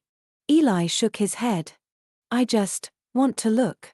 He pushed the door open a little more. The room smelled faintly of her perfume, soft, warm, familiar. Eli's breath trembled. His dad placed a hand on his shoulder. She loved you more than anything. Eli nodded, tears gathering. I know. He closed the door again. Not ready to go inside. But ready to stand outside it. And that was enough. Dinner. They sat at the table together, just the two of them. Eli pushed his food around his plate. His dad didn't force him to eat. He just said, I'm glad you're here. Eli whispered, I'm scared. His dad nodded. I am too. Eli looked up, surprised. You're scared? His dad smiled sadly. Of getting it wrong. Of not being enough. Of losing you too. Eli's eyes filled. You won't. His dad reached across the table and held his hand. Thank you. Bedtime. Eli stood in his bedroom doorway, hugging his star blanket. Everything felt too big. Too quiet. Too empty. His dad knelt beside him. Do you want the door open? Eli nodded. Do you want the hallway light on? Another nod. Do you want me to sit with you? Eli hesitated. Then whispered. Yes, please. His dad sat on the edge of the bed while Eli climbed under the covers.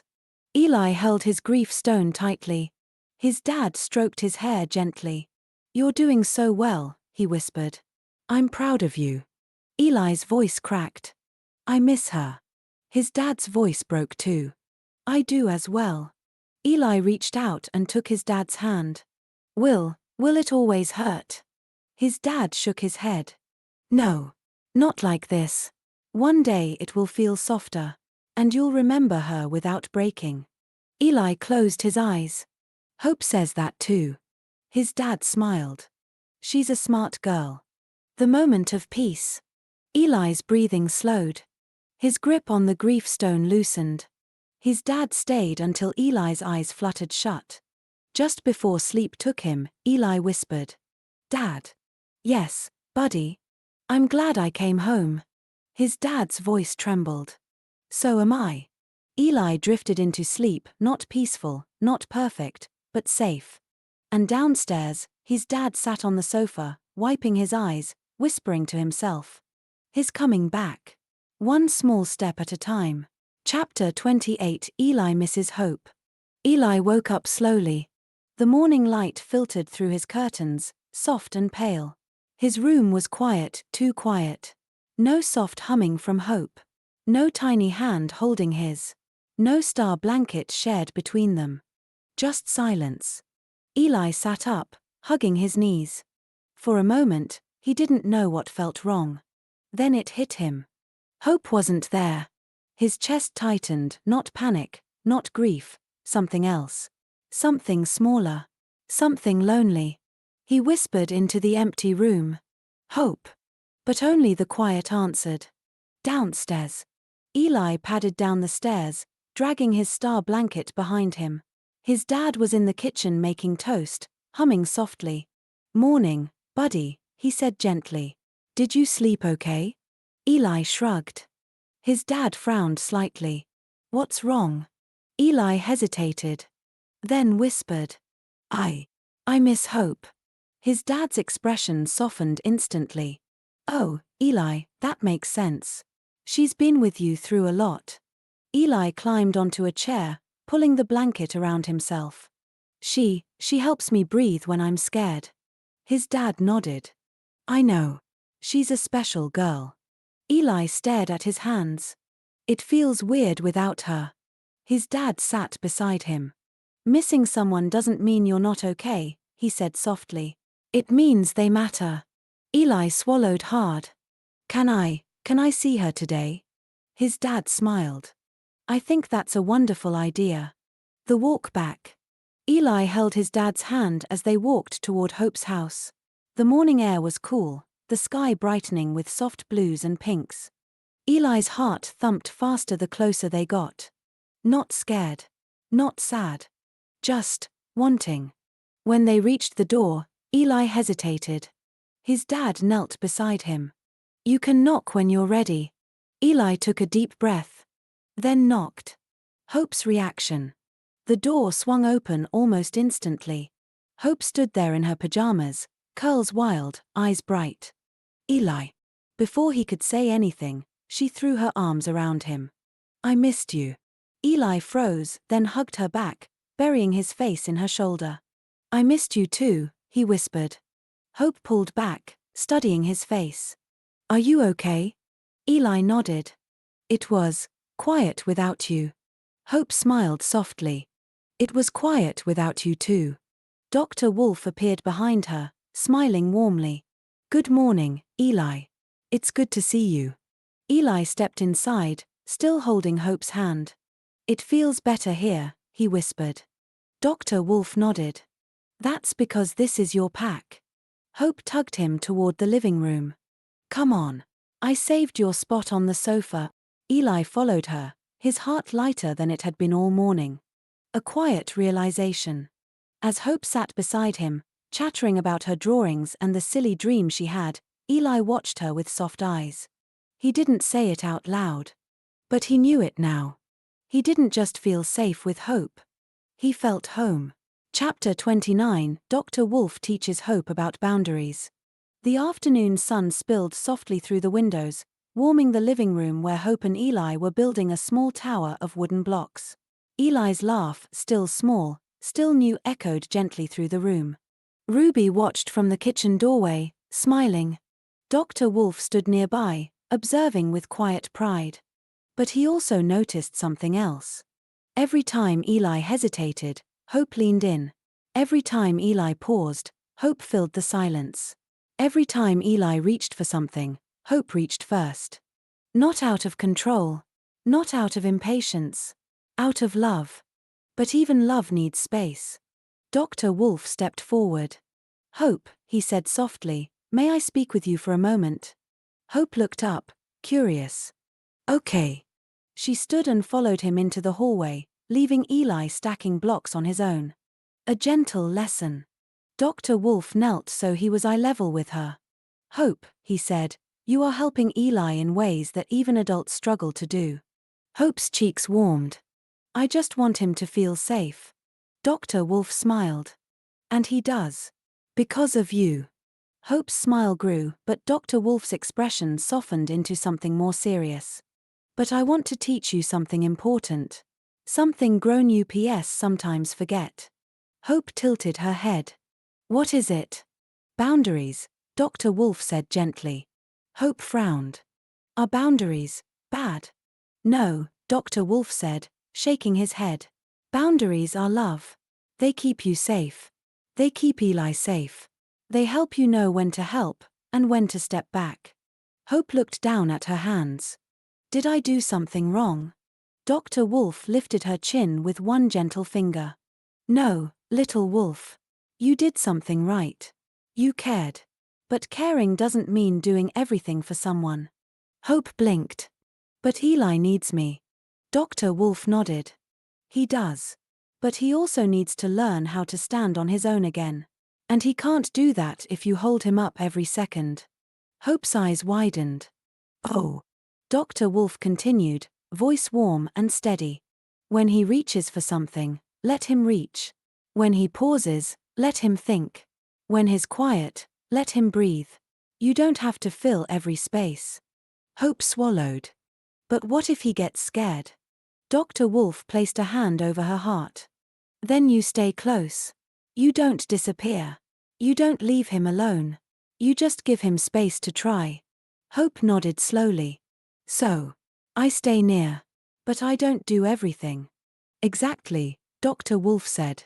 You are his friend, not his shield. Hope looked back toward the living room. He's building the tower by himself. Dr. Wolf smiled. Yes. Because you stepped back. Hope's chest warmed. That means I helped him even when I wasn't helping. Dr. Wolf chuckled softly. That's the secret of boundaries. Hope tries it. Hope returned to the living room. Eli looked up. Hope, where did you go? Hope sat beside him, not too close, not too far. I was talking to Dr. Wolf, she said. Do you want help with the tower? Eli shook his head. I want to try it. Hope smiled. Okay. I'll watch. Eli placed another block. It wobbled. Hope's hand twitched, wanting to steady it. But she didn't. She breathed slowly, remembering Dr. Wolf's words. Eli steadied the block himself. He looked at Hope. I did it. Hope beamed. You did. Eli added another block. And another. Hope didn't touch a single one. But she stayed right there.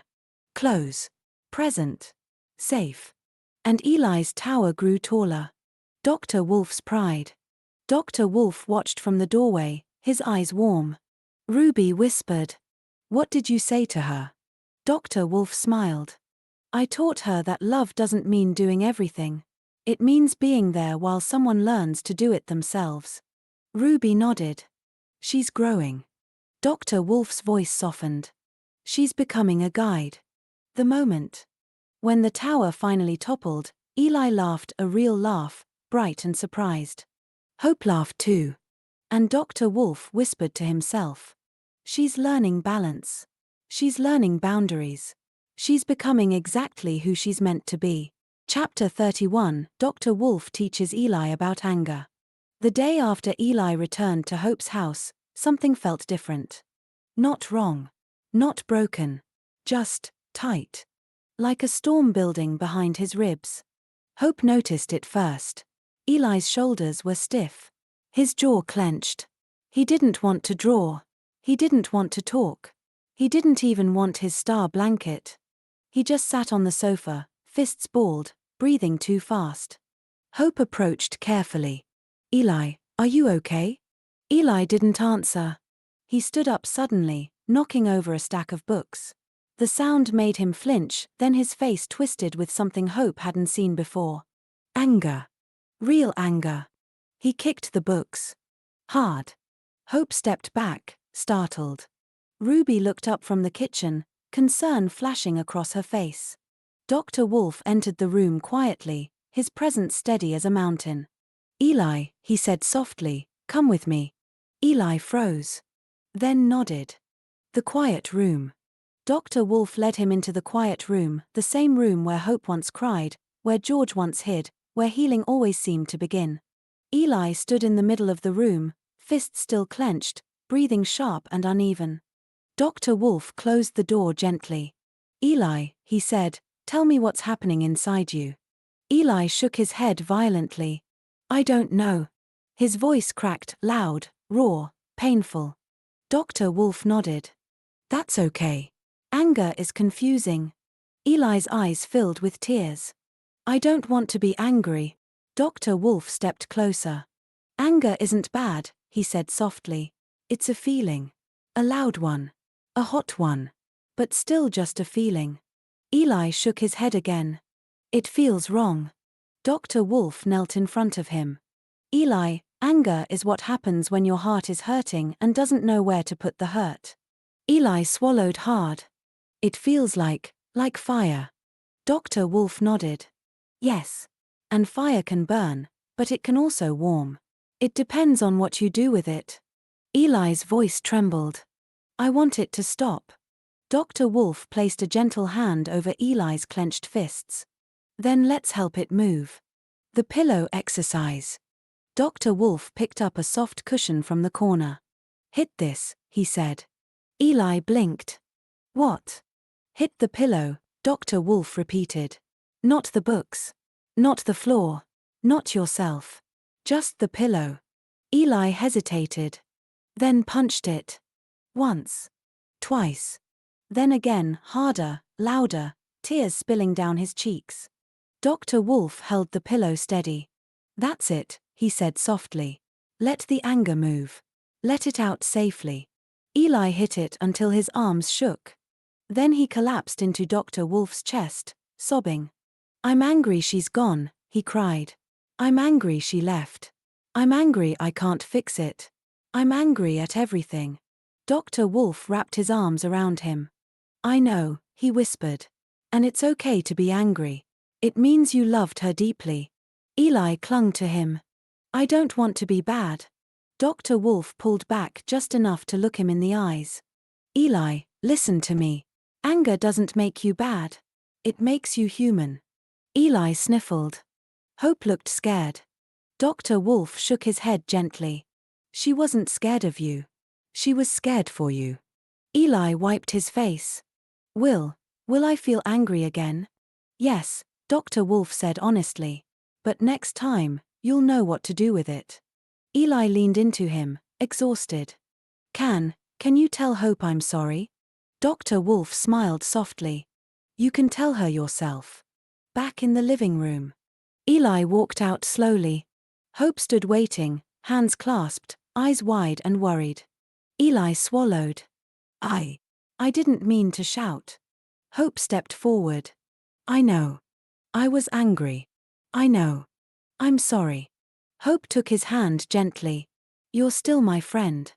Eli's eyes filled again. "Really?" Hope nodded. "Really?" Dr. Wolf watched them, pride warming his eyes. Eli had learned something important today. Not how to stop anger, but how to understand it. And how to let it move without hurting himself or anyone else. Chapter 32. Dr. Wolf talks to Eli's dad. Eli had fallen asleep on the sofa at Hope's house, curled under the star blanket, his breathing soft and steady. Hope sat beside him, drawing quietly, keeping watch the way only she could. Ruby stood in the kitchen doorway, arms folded, eyes warm. Dr. Wolf stepped outside onto the front step just as Eli's dad arrived, worry etched deep into his face. He didn't speak at first. He just looked at Dr. Wolf with the eyes of a man who had been holding too much for too long. Dr. Wolf nodded toward the garden. "Walk with me." Eli's dad followed him down the path, the evening air cool and still. The weight of a father. They stopped beneath the old apple tree. Eli's dad rubbed his hands together, staring at the ground. "How is he?" he asked, voice tight. Dr. Wolf answered gently. His healing. Slowly. Honestly. In his own way. Eli's dad swallowed hard. He had an angry moment today, didn't he? Dr. Wolf nodded. Yes. And he handled it bravely. Eli's dad let out a shaky breath. I don't know how to help him. Every time I try, I feel like I'm doing it wrong. Dr. Wolf placed a steady hand on his shoulder. You're not doing it wrong. You're doing it humanly. Eli's dad blinked, surprised. Dr. Wolf continued. You're grieving too. And grief makes parents feel like they should be stronger than they are. But Eli doesn't need a perfect father. He needs a present one. Eli's dad's voice cracked. I'm trying. I know, Dr. Wolf said softly. And he sees that. Even if he can't say it yet. Understanding anger. Eli's dad leaned against the tree, exhausted. He's never been angry like this before. Not like today. Dr. Wolf nodded. Anger is part of grief. It's the part that shouts when the sadness gets too heavy. Eli's dad closed his eyes. I'm scared he'll think I'm angry at him too. Dr. Wolf shook his head. Then tell him you're not. Tell him you're angry at the loss. At the unfairness. At the world. Not at him. Eli's dad looked up, eyes shining. You think he needs to hear that? Dr. Wolf smiled gently. I think you need to say it. The hard truth. They stood in silence for a moment. Then Eli's dad whispered. I feel like I'm losing him. Dr. Wolf stepped closer. You're not losing him. You're watching him break and rebuild. And rebuilding takes time. Eli's dad wiped his face. I don't know how to be enough for him. Dr. Wolf's voice softened. You don't have to be enough alone. That's why he has hope. Ruby. Me. His teachers. His friends. A pack doesn't heal one member, it heals together. Eli's dad let out a long breath. A pack, he repeated. I like that. Dr. Wolf smiled. You're part of it too. A father's promise. Eli's dad straightened, shoulders still heavy but steadier. What do I do next? He asked. Dr. Wolf answered simply. Be there. Listen. Tell him the truth. And let him feel what he feels. Eli's dad nodded slowly. I can do that. Dr. Wolf placed a hand on his shoulder again. You already are. Returning inside. When they stepped back into the house, Eli was still asleep on the sofa. Hope sat beside him, humming softly, her hand resting near his. Eli's dad watched them, emotion tightening his throat. She's good for him, he whispered. Dr. Wolf nodded. And he's good for her. Eli's dad knelt beside the sofa and brushed a curl from Eli's forehead. I'm here, buddy, he whispered. I'm not going anywhere. Dr. Wolf watched the moment with quiet pride. The pack was holding. The pack was healing. One breath at a time. Chapter 33. Back at the community center. The community center looked exactly the same.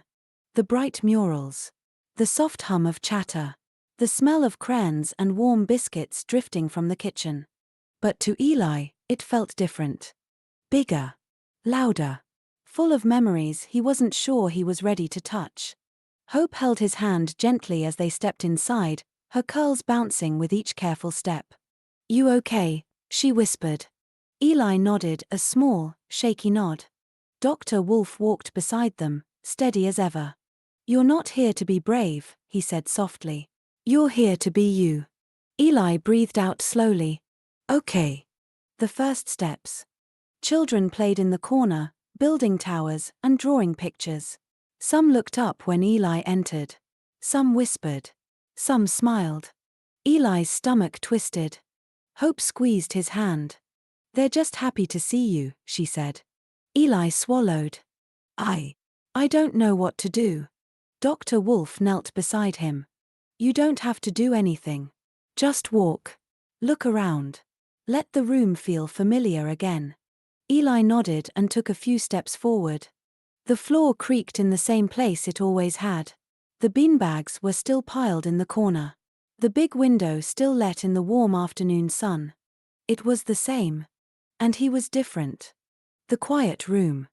Eli paused outside the quiet room, the place where he'd cried, panicked, breathed, healed. Hope looked up at him. Do you want to go in? Eli hesitated. Then nodded. They stepped inside. The room smelled of lavender and soft memories. The cushions were still arranged neatly. The little shelf of sensory toys still sat by the wall.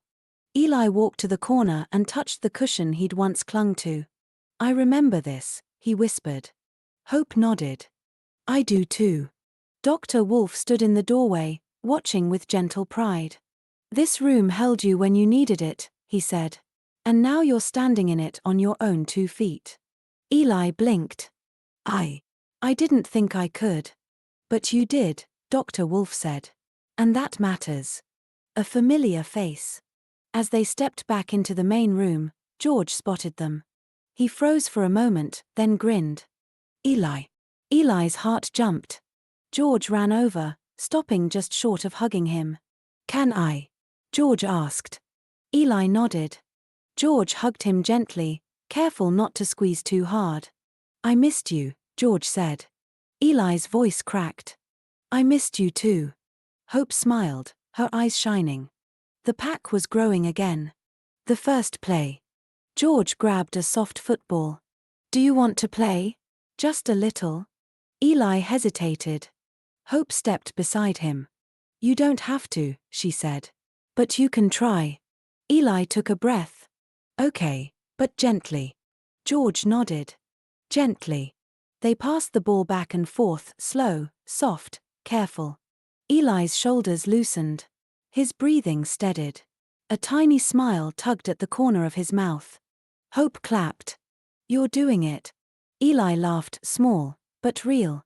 Dr. Wolf watched from across the room, arms folded, eyes warm. His coming back, Ruby whispered beside him. Dr. Wolf nodded. One step. One breath.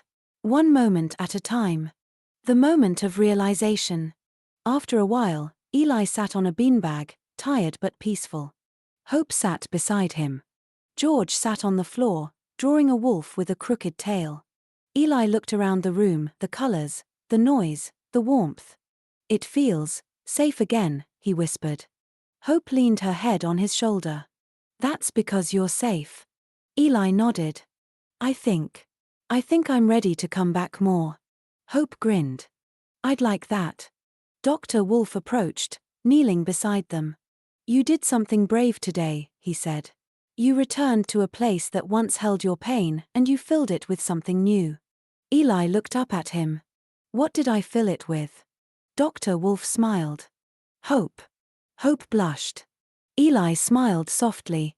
And the community center, once a place of fear, became a place of healing again. Chapter 34, the day Dr. Wolf lost his calm.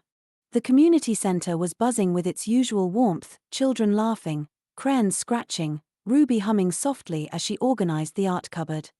Hope and George were building a tower. Jake was reading quietly in the corner. Eli sat beside him, drawing a wolf with a blue crayon. Everything felt normal. Until Dr. Wolf called one of the workers into his office. Can I speak with you? He said, voice calm but firm. The worker nodded and followed him inside.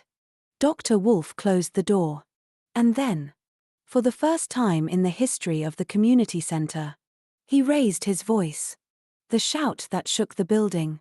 At first it was muffled, a rumble behind the door. Then it grew louder.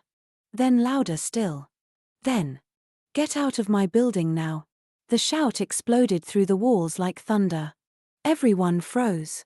Hope's hands stopped mid-air. George dropped a block. Jake's book slipped from his fingers. Eli's crayon rolled across the floor.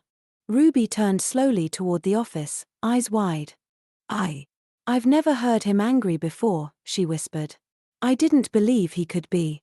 The door burst open. Dr. Wolf stood there, chest rising and falling, eyes blazing with a fury none of them had ever seen. The worker stumbled out, pale and shaking. Dr. Wolf pointed toward the exit. Never come back. The worker didn't argue, didn't speak, didn't look back. He just ran. The door slammed behind him. Silence swallowed the room. The aftermath. Ruby stepped forward carefully. Wolf, what happened? Are you? But Dr. Wolf didn't answer. He didn't look at her. He didn't look at anyone. He just walked straight out of the building. Not fast. Not storming. Just leaving. The door closed behind him. And he was gone. 3 days without the wolf. Ruby tried calling him.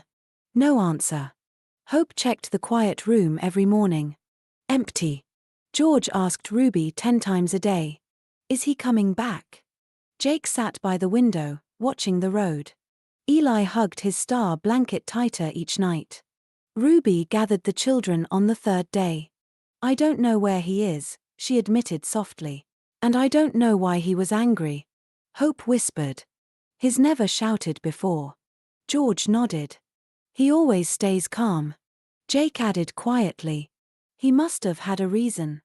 Eli looked up, eyes wide. Is he coming back? Ruby swallowed. I hope so. The question everyone asked. By the end of the 3rd day, the whole community center was buzzing with whispers. Why was Dr. Wolf angry? What did the worker do? Where did he go? Is he okay?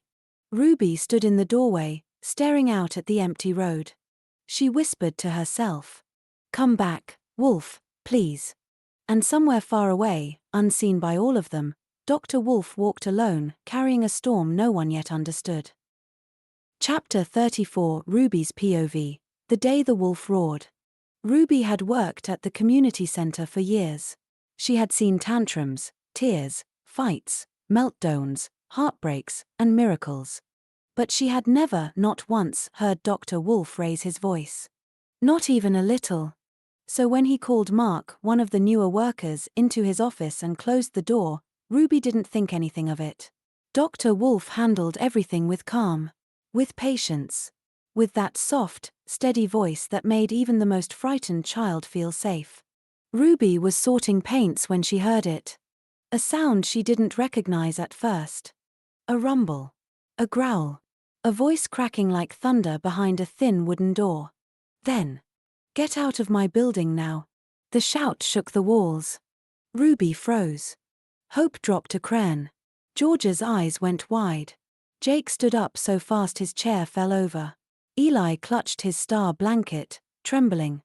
Ruby's heart slammed against her ribs. That wasn't possible. Dr. Wolf didn't shout. Dr. Wolf didn't lose control. Dr. Wolf didn't roar. But he had. And the whole building felt it. The door opens. The office door burst open. Mark stumbled out, pale and shaking. Dr. Wolf stood in the doorway, chest rising and falling, eyes blazing with a fury Ruby had never seen, not even a flicker of it, in all the years she'd known him. He pointed to the exit. Never come back. Mark didn't argue. Didn't speak. Didn't look back. He ran. The door slammed behind him. Silence swallowed the room. Ruby's breath caught in her throat. What happened? What could make him that angry? What did Mark do? She stepped forward, voice trembling. Wolf, are you? But he didn't let her finish. He didn't look at her. He didn't look at anyone. He just walked out of the building. Not storming. Not shouting. Just leaving. The door closed behind him. And Ruby felt something she had never felt before. Fear. Not of him. For him. 3 days without the wolf. Ruby tried calling him. No answer. She checked the quiet room. His favorite bench outside. The garden. The old shed where he kept extra supplies. Nothing. Hope asked her every morning. Is he coming back? George asked every hour. Is he okay? Jake sat by the window, watching the road, waiting. Eli whispered. Did I do something wrong? Ruby hugged him tight. No, sweetheart. This isn't about you. But inside, she was asking the same question everyone else was. Why was he angry? What did Mark say? What did he do? Where did Dr. Wolf go? Ruby stood in the doorway of the community center on the 3rd night, staring out at the empty road. Her voice cracked as she whispered into the quiet. "Come back, Wolf, please." Because without him, the building didn't feel like a community center. It felt like a heart missing its beat. Chapter 34, Hope's POV. When the wolf disappeared. Hope had never heard the community center go quiet so fast. One moment she was coloring with Eli and George, humming softly, feeling safe in the warm buzz of the room. The next. A roar. A real roar. Not like a lion. Not like a monster. But like something breaking inside a person who never breaks. "Get out of my building now." Hope's crayon slipped from her fingers. Her heart jumped into her throat. Dr. Wolf's voice, the voice that always soothed, always calmed, always wrapped around her like a blanket, was suddenly sharp, loud, and full of fire. She froze. Everyone did. George's mouth fell open. Jake stood up so fast his chair scraped the floor. Eli grabbed her arm, eyes wide and scared. Hope whispered, "Dr. Wolf." But she didn't recognize that voice behind the door. Not at all. The door opens. The office door burst open. Mark stumbled out, pale and shaking. Then Dr. Wolf stepped into the doorway. Hope had never seen him like that. His chest was rising and falling fast. His eyes were bright and angry. His jaw was tight. His hands were shaking. He didn't look like the calm wolf she knew. He looked like a storm. He pointed at the exit. "Never come back." Mark ran. Hope's heart pounded. She wanted to run to Dr. Wolf. To hug him. To ask what was wrong. To tell him she was scared. But she couldn't move. She had never been scared of him. But she was scared for him. When he walked away, Ruby stepped forward. "Wolf, what happened? Are you?" But Dr. Wolf didn't answer. He didn't look at Ruby. He didn't look at Hope. He didn't look at anyone. He just walked out of the building. Quietly. Slowly. Like someone carrying something too heavy to hold. Hope whispered, "Dr. Wolf, please don't go." But he didn't hear her. The door closed behind him. And Hope felt something she had never felt before. Alone. 3 days without him. Hope checked the quiet room every morning. Empty. She checked the garden bench. Empty. She checked the cupboard where he kept the sensory toys. Empty. Ruby tried calling him, but Dr. Wolf didn't have his phone. George asked her, "Is he coming back?" Hope didn't know. Jake said, "He must have had a reason." Hope didn't know that either. Eli whispered, "Hope, is he angry at us?" Hope shook her head quickly. "No. Never at us." But inside, she was scared. Because if Dr. Wolf, the strongest, calmest, kindest person she knew, could disappear. What did that mean? What had hurt him so badly? Why had he shouted? Why had he left? Hope sat on the steps outside the community center on the third evening, hugging her knees, staring at the empty road. She whispered into the quiet, "Please come back. We need you." And she meant it with her whole heart. Because without Dr. Wolf, the world didn't feel safe anymore. Chapter 34, Jake's POV, the wolf who never roared. Jake had heard shouting before. Too much shouting. Shouting at home. Shouting in the street. Shouting that made his stomach twist and his fists clench. But he had never heard Dr. Wolf shout. Not once. Dr. Wolf was the only adult Jake trusted. The only one who didn't flinch when Jake got angry. The only one who didn't talk down to him. The only one who made him feel like he wasn't a problem to be fixed. So when the roar came from behind the office door, "Get out of my building now," Jake froze. His whole body went cold. Not scared of Dr. Wolf. Scared for him. Because that wasn't the voice of a man losing his temper. That was the voice of a man breaking. The door opens. Jake watched Mark stumble out of the office, pale and shaking. Then Dr. Wolf stepped into the doorway. Jake had never seen him like that. His eyes were blazing. His jaw was tight. His hands were shaking. He looked like someone who had been holding something heavy for too long, and finally dropped it. Jake's breath caught. What did Mark do? What did he say? What could make Dr. Wolf, the calmest man Jake had ever met, explode like that? Dr. Wolf pointed at the exit. Never come back. Mark ran. And Jake felt something twist in his chest. Not fear. Not anger. Something worse. Worry. When Dr. Wolf walked out, Ruby stepped forward. Wolf, what happened? Are you? But Dr. Wolf didn't answer. He didn't look at Ruby. He didn't look at Hope. He didn't look at Jake. He just walked out of the building. Quiet. Slow. Heavy. Jake watched him go, jaw tight, fists clenched. He whispered under his breath, "Don't leave." But the door closed. And Dr. Wolf was gone. 3 days without him. Jake pretended he didn't care. He sat by the window. He kicked a football against the wall. He told George to stop asking questions. He told Hope to stop crying. He told Eli it wasn't their fault. But inside, he was scared. Because Dr. Wolf was the only adult Jake believed in. And now he'd vanished. Ruby tried calling him. Hope checked every room. Eli whispered his name like a prayer. Jake didn't say anything. He just stared at the road, waiting. Waiting for the man who taught him how to breathe when he was angry. Waiting for the man who never shouted. Waiting for the man who made him feel safe. Jake whispered to himself, so quietly no one else heard. Come back, Wolf. Please. We need you. And for the first time in a long time, Jake felt small. Chapter 34, George's POV. The day the wolf wasn't calm. George was building a tower with Hope when it happened. He was concentrating really hard, tongue sticking out, hands steady, because he wanted to show Dr. Wolf how tall he could make it. Dr. Wolf always said, "You're stronger than you think, George." George loved when he said that. But then, a sound exploded from the office. A sound George had never heard before. A sound that didn't belong to Dr. Wolf. "Get out of my building now." George's whole body jumped. The block tower collapsed. His heart started racing so fast it hurt. He grabbed Hope's arm. "Hope, what was that?" Hope didn't answer. She looked scared too. Everyone did. Even Ruby.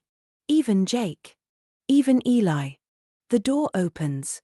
The office door burst open and Mark ran out, looking like he'd seen a ghost. Then Dr. Wolf stepped into the doorway. George's breath caught. Dr. Wolf didn't look like Dr. Wolf. His eyes were sharp. His face was tight. His hands were shaking. He pointed at the exit. Never come back. Mark ran. George flinched. He had never, not once, seen Dr. Wolf angry. Not even when George had broken a window by accident. Not even when George had shouted at him. Not even when George had cried so hard he couldn't breathe. Dr. Wolf was always calm. Always gentle. Always safe. But now, he looked like a storm. A big one. A scary one. When Dr. Wolf walked away, Ruby stepped forward. "Wolf, what happened? Are you?" But Dr. Wolf didn't answer. He didn't look at Ruby. He didn't look at Hope. He didn't look at Jake. He didn't look at George. He just walked out of the building. Quiet. Slow. Heavy. George whispered, "Dr. Wolf, please don't go." But the door closed. And he was gone. 3 days without him. George didn't sleep well. He kept waking up thinking he heard Dr. Wolf's voice. But it was never him. He kept asking Ruby, "Is he coming back?" Ruby always said, "I hope so, sweetheart." But she didn't sound sure. Hope checked every room. Jake stared out the window. Eli hugged his star blanket and whispered Dr. Wolf's name. George hugged his knees and whispered, "He's not angry at us, right?" Hope shook her head. "No. Never at us." But George wasn't sure. Because if Dr. Wolf, the calmest, kindest, strongest person he knew, could shout like that, what did that mean? What had Mark done? Why had Dr. Wolf left? Why didn't he come back? George sat on the beanbag Dr. Wolf always fixed for him, hugging it tight. He whispered into the quiet. Please come back. I need you. And for the first time in a long time, George felt small again. Chapter 34 Eli's POV. The day the world didn't feel safe. Eli was coloring quietly beside Hope when it happened. He was drawing a wolf, a gentle one, like Dr. Wolf, with his blue crayon. He liked drawing wolves. They made him feel safe. But then, a sound tore through the building. A sound that didn't belong to Dr. Wolf. A sound that made Eli's whole body freeze. Get out of my building now. Eli's crayon slipped from his fingers. His heart jumped so hard it hurt. He grabbed Hope's arm, eyes wide. Hope, what was that? Hope didn't answer. She looked scared too. Everyone did. Even Ruby. Even Jake. Even George. Eli's stomach twisted. Dr. Wolf never shouted. Never. Not even when Eli cried. Not even when Eli panicked. Not even when Eli broke things by accident. Dr. Wolf was always calm. Always gentle. Always safe. But now, he sounded like someone else. The door opens. The office door burst open. Mark ran out, pale and shaking. Then Dr. Wolf stepped into the doorway. Eli's breath caught. Dr. Wolf didn't look like Dr. Wolf. His eyes were sharp. His face was tight. His hands were shaking. He pointed at the exit. Never come back. Mark ran. Eli flinched. His chest felt tight, like he couldn't breathe properly. He whispered, Dr. Wolf. But Dr. Wolf didn't look at him. Didn't look at anyone. He just walked out of the building. Quiet. Slow. Heavy. The door closed behind him. And Eli felt something he hadn't felt since his mum died. Alone. 3 days without him. Eli didn't sleep well. He kept waking up, thinking he heard Dr. Wolf's voice. But it was never him. He hugged his star blanket tighter. He held his grief stone until his hand hurt. He asked Ruby, is he coming back? Ruby knelt beside him, brushing his hair gently. I hope so, sweetheart. But her voice didn't sound sure. Hope checked every room. Jake stared out the window. George hugged a beanbag and cried quietly. Eli whispered, did I do something wrong? Hope shook her head quickly. No, Eli. Never. This isn't about you. But Eli wasn't sure. Because if Dr. Wolf, the calmest, kindest, safest person he knew, could shout like that. What did that mean? What had Mark done? Why had Dr. Wolf left? Why didn't he come back? Eli sat in the quiet room, the room where Dr. Wolf once held him while he cried, and hugged a cushion to his chest. He whispered into the silence. Please come back. I need you. And for the first time since his mum died, Eli felt the world tilt again. Flashback, George's POV, the window he broke. George remembered the day clearly. It was last year, before Eli came, before Hope grew brave, before Jake trusted anyone. Back when George still thought he had to hurt people before they hurt him. He had been playing football inside the community center even though Ruby told him not to. He kicked the ball too hard. It flew across the room. And then, crash. The window shattered. Glass everywhere. George froze. His heart dropped into his stomach. He waited for the shouting. For the anger. For the punishment. For the words he always heard at home. What's wrong with you? Why can't you behave? Look what you've done. George squeezed his eyes shut, shaking. I'm sorry, he whispered. I'm sorry, I'm sorry, I'm sorry. He heard footsteps. Slow. Steady. Calm. Dr. Wolf knelt beside him. George, he said softly, are you hurt? George blinked. Hurt. Dr. Wolf checked his hands, his arms, his face. No cuts, he said gently. Good. George stared at him, confused. You're not angry? Dr. Wolf shook his head. No. But I broke the window. Yes, Dr. Wolf said. And windows can be fixed. You can't. George's eyes filled with tears. I thought you'd shout. Dr. Wolf placed a warm hand on his shoulder. I don't shout at children who make mistakes, he said. I help them learn from them. George swallowed. So, I'm not in trouble? Dr. Wolf smiled softly. You're in learning, not trouble. George let out a shaky breath. What do I do now? Dr. Wolf stood and offered his hand. Help me sweep the floor. Then we'll talk about where football isn't allowed. George nodded. And for the first time in his life, he felt safe after doing something wrong. Back to the present. Sitting in the community center 3 days after Dr. Wolf disappeared, George hugged his knees and whispered.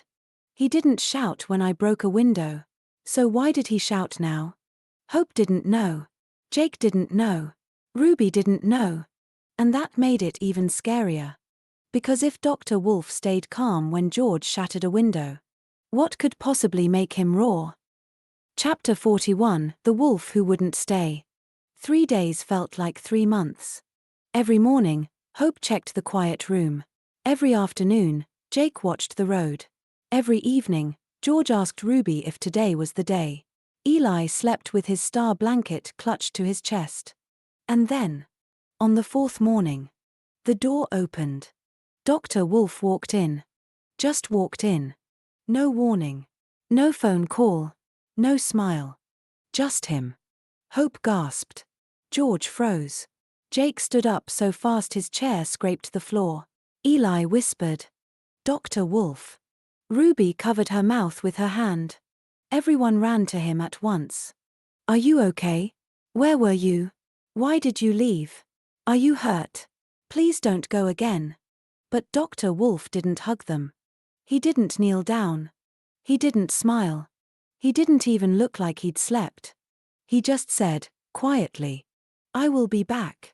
Hope grabbed his sleeve. When? She whispered. Dr. Wolf didn't meet her eyes. I don't know when. Hope's heart cracked. Jake stepped forward. Wolf, what's going on? Dr. Wolf shook his head. I will tell all of you when I get back. Ruby's breath caught. Wolf, you're leaving again? He didn't answer. He didn't ask if they were okay. He didn't ask how they'd been. He didn't ask if they were scared. He just turned toward the door. Hope's voice broke. Dr. Wolf, please don't go. But he didn't stop. He didn't look back. He walked out of the building. And this time, everyone cried. Hope ran to Ruby and buried her face in her mum's chest. George hugged Jake, shaking. Eli sat on the floor, holding his star blanket, tears falling silently. Ruby held Hope tightly, whispering, I know, sweetheart. I know. Jake stared at the door, jaw tight, eyes burning. He didn't even ask if we were okay, he said. Hope whispered. He always asks that. George nodded, voice trembling. He always checks on us first. Ruby wiped her eyes. Something is wrong, she said softly. Something is very, very wrong. And as the door closed behind Dr. Wolf for the 2nd time, the whole community center felt it. The wolf was hurting. And none of them knew why. Chapter 42, The worker returns and the children are gone. 3 weeks passed. 3 long, heavy, aching weeks. The community center didn't feel like a community center anymore. It felt like a building with no heartbeat. Because Dr. Wolf was the heartbeat. And he was gone. The empty center. Ruby unlocked the doors every morning. But no one came. Not Hope. Not George. Not Jake. Not Eli. They all stopped coming the day Dr. Wolf walked out the 2nd time. Ruby understood. How could she blame them? The center didn't feel safe without him. It didn't feel warm. It didn't feel like home. It felt abandoned. Just like they felt abandoned. Ruby sat alone at the front desk, staring at the empty chairs, the untouched toys, the silent rooms. She whispered to herself. Wolf, where are you? The door opens. On the 21st day, the door creaked open. Ruby's heart jumped. For a moment she thought, Wolf. But it wasn't him. It was Mark. The worker Dr. Wolf had shouted at. The worker he had thrown out. The worker who had vanished the same day Wolf did. Mark looked nervous. Ashamed. Like someone carrying a secret too heavy for one person. He stepped inside slowly. Ruby. I need to talk to you. Ruby stood up sharply. Where have you been? Mark swallowed. I came to tell the truth. About what happened. About why he shouted. Ruby's breath caught. But before he could say another word, she realized something. There were no children here to hear it. No Hope. No George. No Jake. No Eli. They had all stopped coming. Because Dr. Wolf wasn't here. Because they were scared. Confused. Hurt. Ruby's voice cracked. They're not here anymore. Mark blinked. What? Why? Ruby's eyes filled. Because Wolf left us. Mark looked down. I know. Ruby stepped closer. What did you do, Mark? What did you say to him? Mark opened his mouth. But Ruby held up a hand. No. Not yet. Not until the children are here. They deserve to hear it too. Mark nodded slowly. I'll come back when they do. Ruby whispered. I don't know when that will be. Mark looked at the empty room. It will be when Wolf comes back. Ruby's heart twisted. He said he didn't know when. Mark nodded. But he will. He has to. He stepped back toward the door. I'll return when he does. And then he left. Ruby alone again. Ruby sank into a chair, burying her face in her hands. The truth was so close. Right there. Almost spoken. But the children weren't here. Because the one person who made them feel safe wasn't here. Ruby whispered into the empty room. Wolf, please come back. They need you. We all need you. And the community center stayed silent. Waiting. Just like everyone else. Chapter 43, The Day Everyone Returned. Ruby had never seen the community center so empty for so long. 3 whole weeks. 3 weeks of silence. 3 weeks of waiting. 3 weeks of wondering where Dr. Wolf had gone, and why he had left them. But today was different. Today, Ruby stood in the doorway with her phone in her hand, her heart pounding. She had called every family.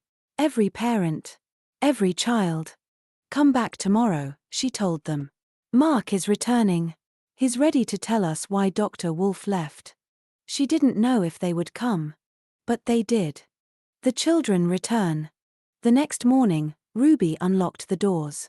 And for the first time in weeks, Hope walked in, holding her mum's hand tightly.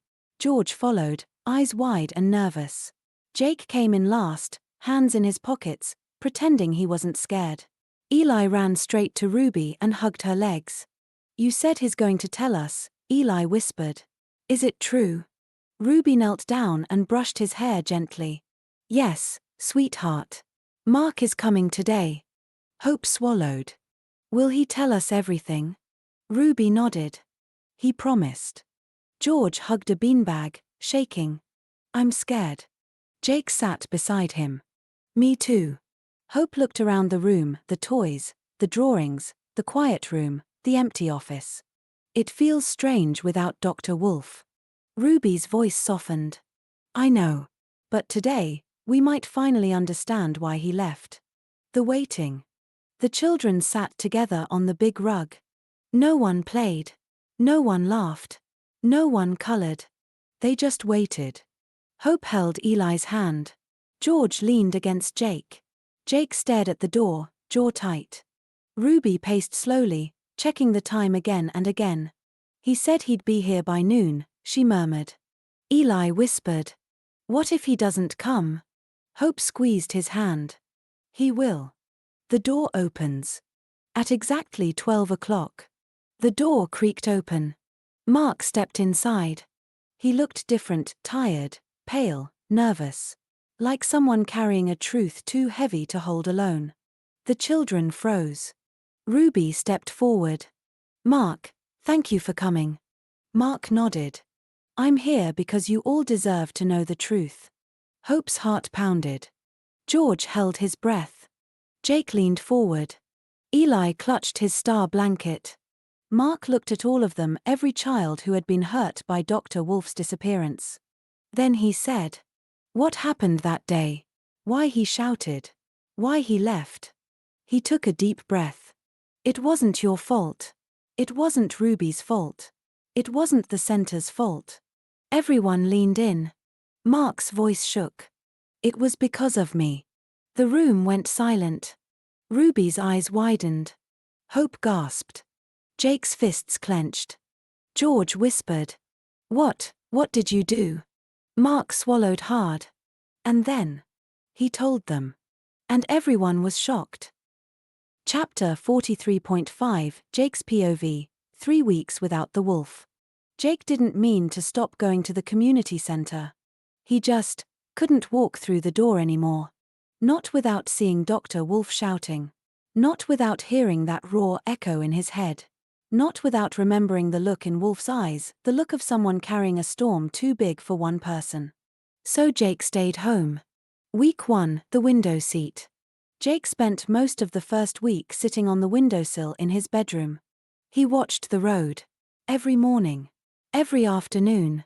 Every night. Waiting. He told himself he wasn't waiting. But he was.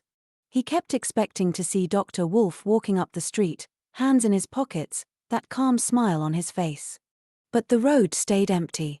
Jake's mum asked, "Are you going back to the center?" Jake shrugged. "Not today." He didn't explain. He didn't know how to. Week 2, the anger returns. By the second week, the anger came back. The old anger. The kind that lived in his chest before he met Dr. Wolf. The kind that made him want to punch walls and shout and run until his legs hurt. He kicked a football against the shed until the wood cracked. He snapped a pencil in half. He slammed his bedroom door so hard the frame rattled. But none of it helped. Because this wasn't anger at the world. This was anger at loss. At confusion. At being left behind.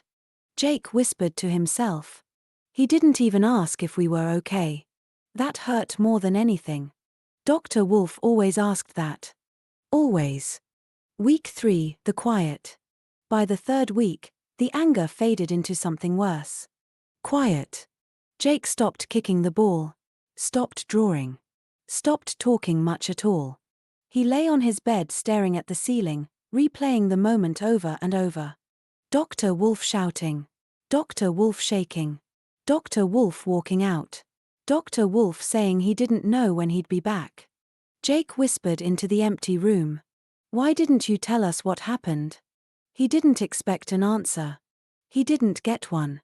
The call from Ruby. On the 21st day, Jake's phone buzzed. Ruby. He almost didn't answer. But something in his chest, something small and hopeful, made him pick up. "Jake," Ruby said softly, "I need you to come back tomorrow." Jake frowned. "Why?" "Mark is coming," Ruby said. "He's ready to tell us why Dr. Wolf left." Jake sat up straight. His heart thudded. "Is Wolf coming too?" Ruby hesitated. "I don't know." Jake swallowed. "Okay. I'll come." He hung up and stared at the wall. For the first time in 3 weeks. He felt something other than anger or emptiness. He felt ready. Ready to hear the truth. Ready to face whatever happened. Ready to go back. Because if there was even a chance, even the smallest chance, that understanding the truth could bring Dr. Wolf home, Jake would be there. Chapter 43.6 George's POV, 3 weeks without the wolf. George didn't mean to stop going to the community center. He just couldn't. Every time he thought about walking through those doors, he heard the roar again. "Get out of my building now." It replayed in his head like a nightmare. Not because he was scared of Dr. Wolf. But because he had never heard him sound like that. Not even when George broke a window. Not even when George shouted at him. Not even when George cried so hard he couldn't breathe. Dr. Wolf was always calm. Always gentle. Always safe. So when he shouted and then left, something inside George cracked. Week 1, the shaking. The first week, George couldn't stop shaking. He tried to play with his toys. He tried to draw. He tried to watch cartoons. But everything reminded him of Dr. Wolf. The wolf drawings. The quiet room. The beanbags. The football he used to kick too hard. He kept asking his foster mum, "Is he coming back?" She didn't know what to say. George slept with the beanbag he'd taken home months ago, the one Dr. Wolf always fixed for him. He hugged it tight every night. Sometimes he cried into it. He whispered, "Please come back, please." Week 2, the hiding. By the second week, George started hiding again. In the cupboard. Behind the sofa. Under his blanket. His foster mum found him curled up in the hallway one morning, shaking. "What's wrong, sweetheart?" George whispered. "What if he's angry at me?" His foster mum hugged him tight. "He's not angry at you." But George wasn't sure. Because if Dr. Wolf, the calmest man in the world, could shout like that, what did that mean? What had Mark done? Why didn't Wolf come back? Why didn't he check on them? Why didn't he ask if they were okay? George whispered. "He always asks if we're okay." And that hurt the most. Week 3, the silence. By the third week, George stopped talking much. He didn't want to play. He didn't want to draw. He didn't want to go outside. He just sat on his bed, hugging his beanbag, staring at the wall. His foster mum tried everything. "Do you want to bake?" "No." "Do you want to go to the park?" "No." "Do you want to call Ruby?" "No." George didn't want anything. He just wanted Dr. Wolf. He whispered into the beanbag, "Why did you leave us?" He didn't expect an answer. He didn't get one. The call from Ruby. On the 21st day, Ruby called. George's foster mum answered first. Then she handed him the phone. "George, sweetheart. Ruby wants to talk to you." George held the phone with shaking hands. "Hello." Ruby's voice was soft. "George, can you come back tomorrow?" George swallowed. "Why?" "Mark is coming," Ruby said. "He's ready to tell us why Dr. Wolf left." George's heart jumped. "Will Dr. Wolf be there?" Ruby hesitated. "I don't know." George hugged his beanbag tighter. "Okay. I'll come." He hung up and whispered, "Please let this bring him back." For the first time in 3 weeks, George felt a tiny spark of hope. Chapter 43.7 Eli's POV, 3 weeks without the wolf. Eli didn't understand everything the way Jake did. He didn't get angry the way George did. He didn't ask questions the way Hope did. Eli just felt things. And when Dr. Wolf shouted, that roar that shook the walls, Eli felt something break inside him. Not because he was scared of Dr. Wolf, but because he had never heard him sound like that. Not once. Not ever. Dr. Wolf was the one who held him when he cried. The one who helped him breathe when panic took over. The one who told him, "You're safe now, Eli." So when Wolf left, Eli didn't feel safe anymore. Week 1, the blanket days. The first week, Eli barely left his bed. He wrapped himself in his star blanket, the one Dr. Wolf had tucked around him so many times, and stayed there. He didn't want breakfast. He didn't want TV. He didn't want toys. He just wanted Dr. Wolf. Every night he whispered into the blanket, "Please come back, please." Sometimes he cried quietly so his dad wouldn't hear. Sometimes he cried loudly and couldn't stop. His dad sat beside him, stroking his hair. "Eli, he'll come back." But Eli didn't believe it. Not really. Because Dr. Wolf didn't even ask if they were okay before he left. And that hurt more than anything. Week 2, the silent house. By the second week, Eli stopped talking much. He didn't talk at school. He didn't talk at home. He didn't talk to his dad. He just carried his star blanket everywhere. His teacher asked, "Eli, sweetheart, are you all right?" Eli shook his head. But he didn't explain. He didn't know how to. Every time he tried to speak, the roar echoed in his head. Get out of my building now. He covered his ears. He squeezed his eyes shut. He whispered, stop, stop. But the memory didn't stop. Week 3, the drawing. By the 3rd week, Eli started drawing again. Not happy drawings. Not colorful ones. Just wolves. Sad wolves. Lonely wolves. Wolves walking away. His dad found one on the kitchen table. A wolf with tears falling from its eyes. Is this Dr. Wolf? He asked gently. Eli nodded. His dad hugged him tight. I know you miss him. Eli whispered. He didn't say goodbye. His dad's voice cracked. I know. The call from Ruby. On the 21st day, Ruby called Eli's dad. He handed Eli the phone. Ruby wants to talk to you. Eli held the phone with shaking hands. Hello. Ruby's voice was soft. Eli, sweetheart, can you come back tomorrow? Eli swallowed. Why? Mark is coming, Ruby said. He's ready to tell us why Dr. Wolf left. Eli's heart jumped. Will Dr. Wolf be there? Ruby hesitated. I don't know. Eli hugged his star blanket tighter. Okay. I'll come. He hung up and whispered. Please let this bring him back. For the first time in 3 weeks. Eli felt a tiny spark of hope. Chapter 43.8 Hope's POV, 3 weeks without the wolf. Hope didn't stop going to the community center because she was angry. She stopped because walking through those doors without Dr. Wolf felt wrong. Like stepping into a house with no lights on. Like something important was missing. The first day she stayed home, she told Ruby. I'll go back when he comes back. Ruby didn't argue. She just stroked Hope's hair and said, I understand. But Hope didn't understand. Not really. Because Dr. Wolf had always been there. Always steady. Always calm. Always safe. And now he wasn't. Week 1, the brave face. Hope tried to be brave. She helped Ruby cook dinner. She played with Eli after school. She colored pictures of wolves and sunshine.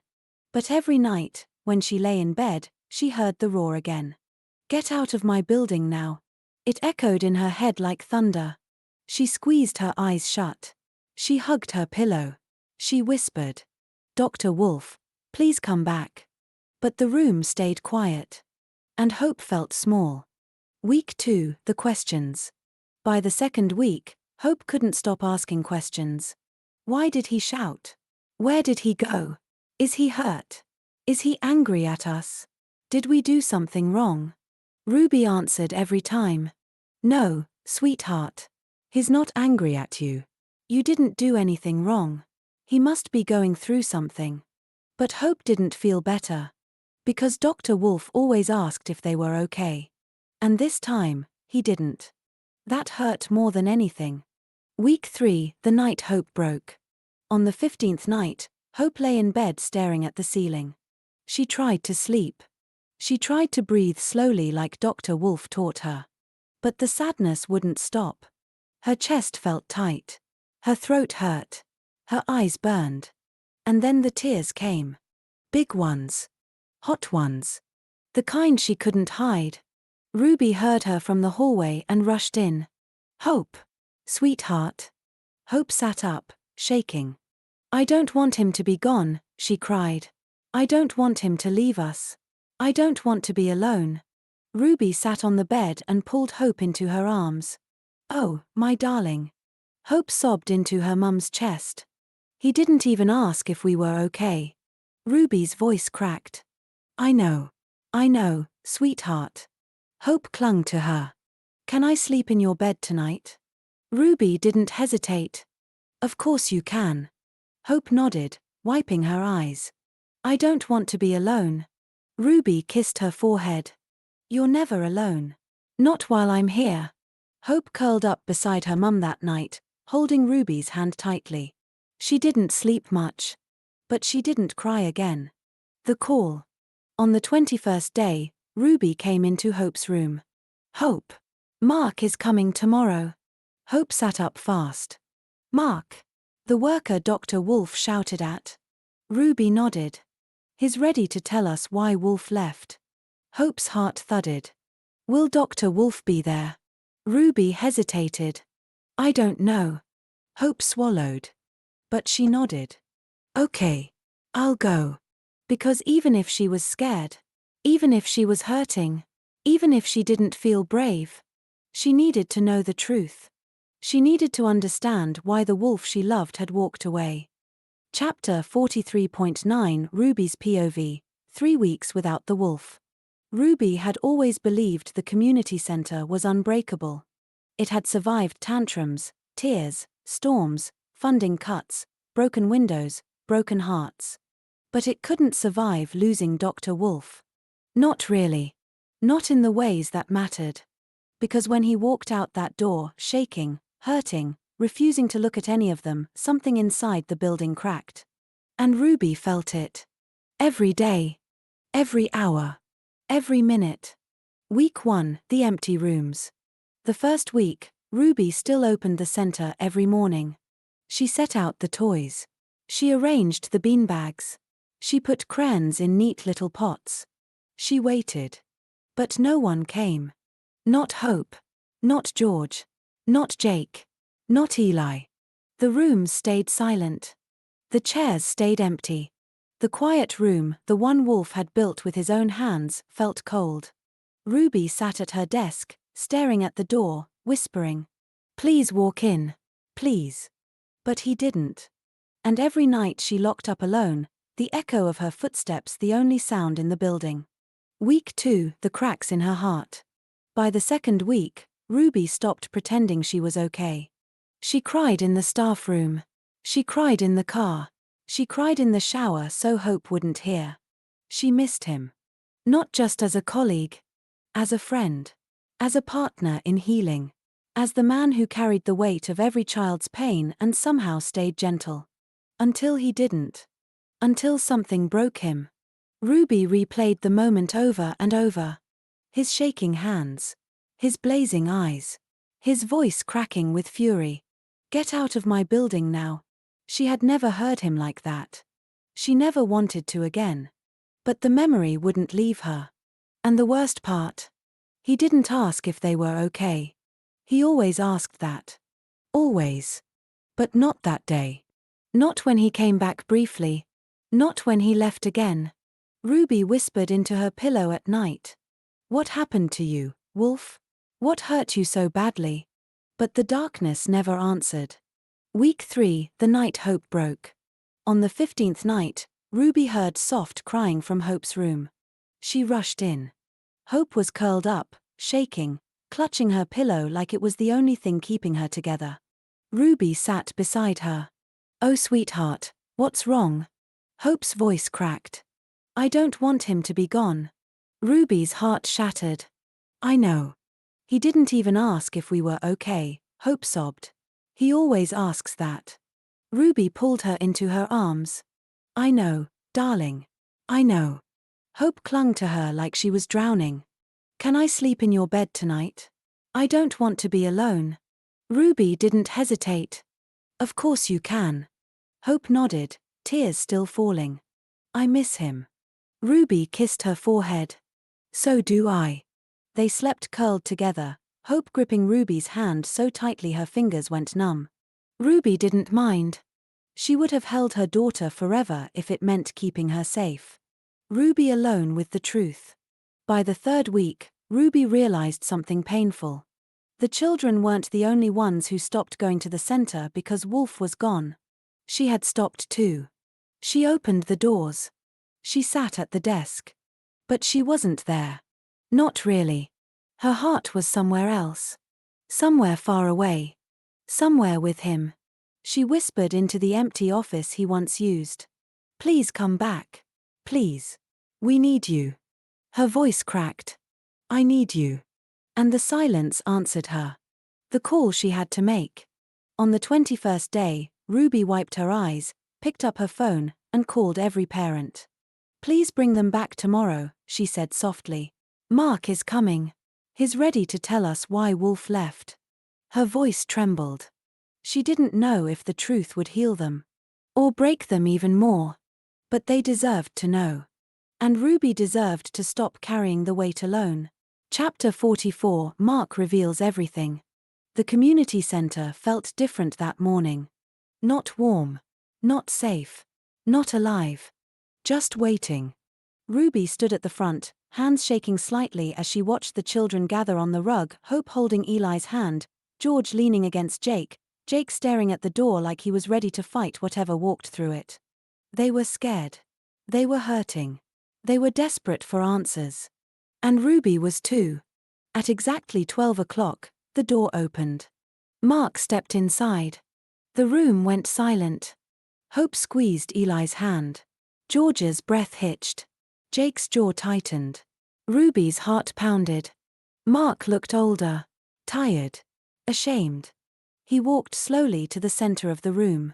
"I'm here," he said quietly, "to tell you the truth. All of it." Ruby nodded. "Go on." Mark took a deep breath. And then he began. "It was my fault."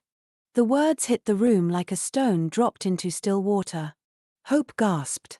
George flinched. Jake's fists clenched. Eli hid behind Ruby's leg. Mark swallowed hard. "I didn't mean for any of this to happen. I didn't mean to hurt him. I didn't mean to make him leave."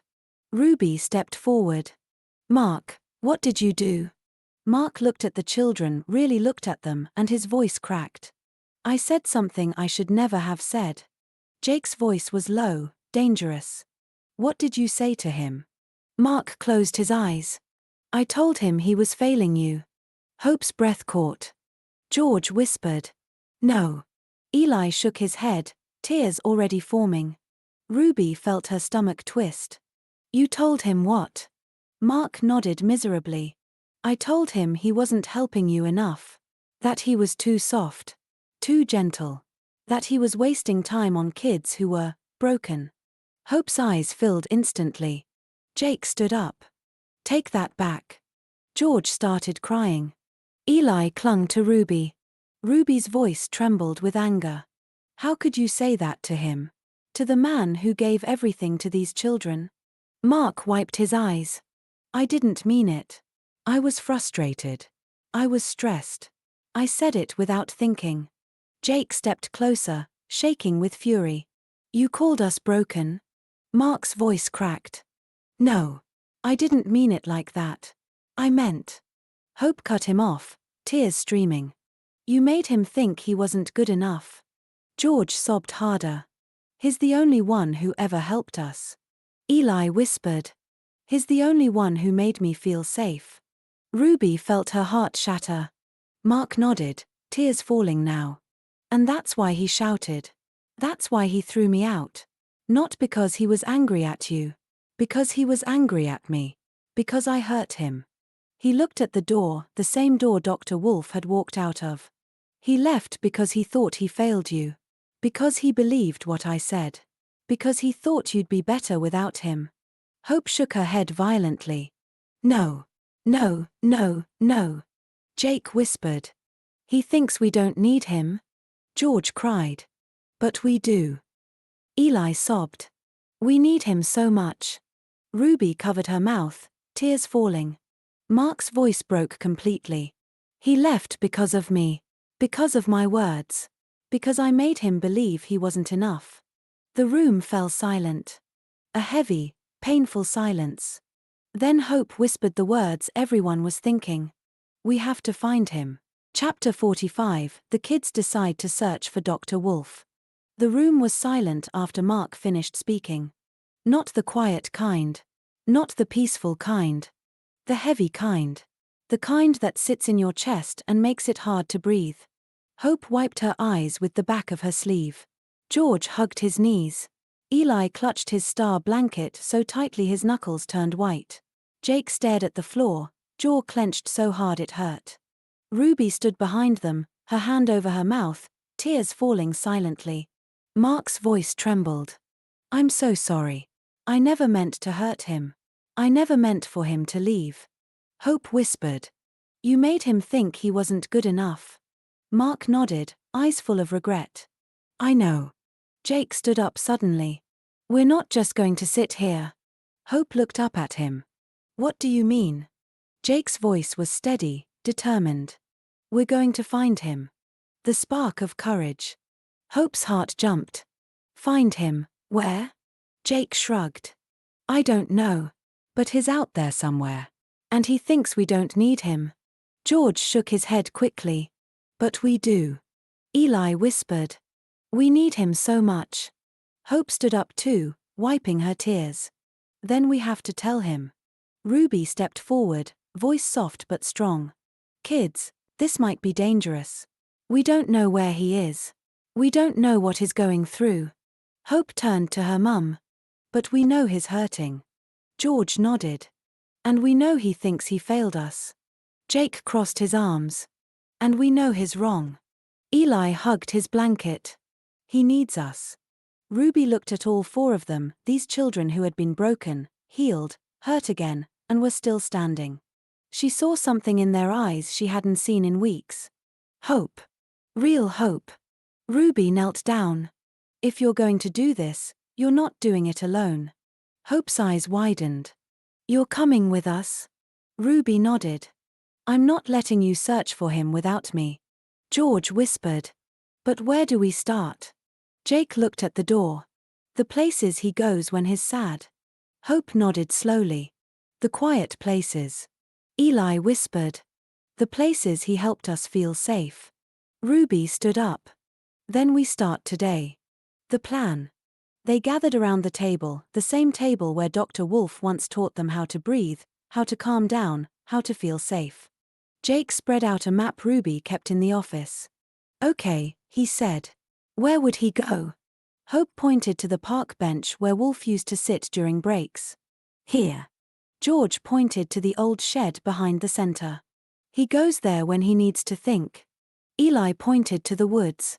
He took me there once, when I was scared. Ruby added softly. And there's the hill behind the school. He watches sunsets there. Jake nodded. We check all of them. Hope looked at the map, her voice trembling but brave. We're going to find him. George whispered. And bring him home.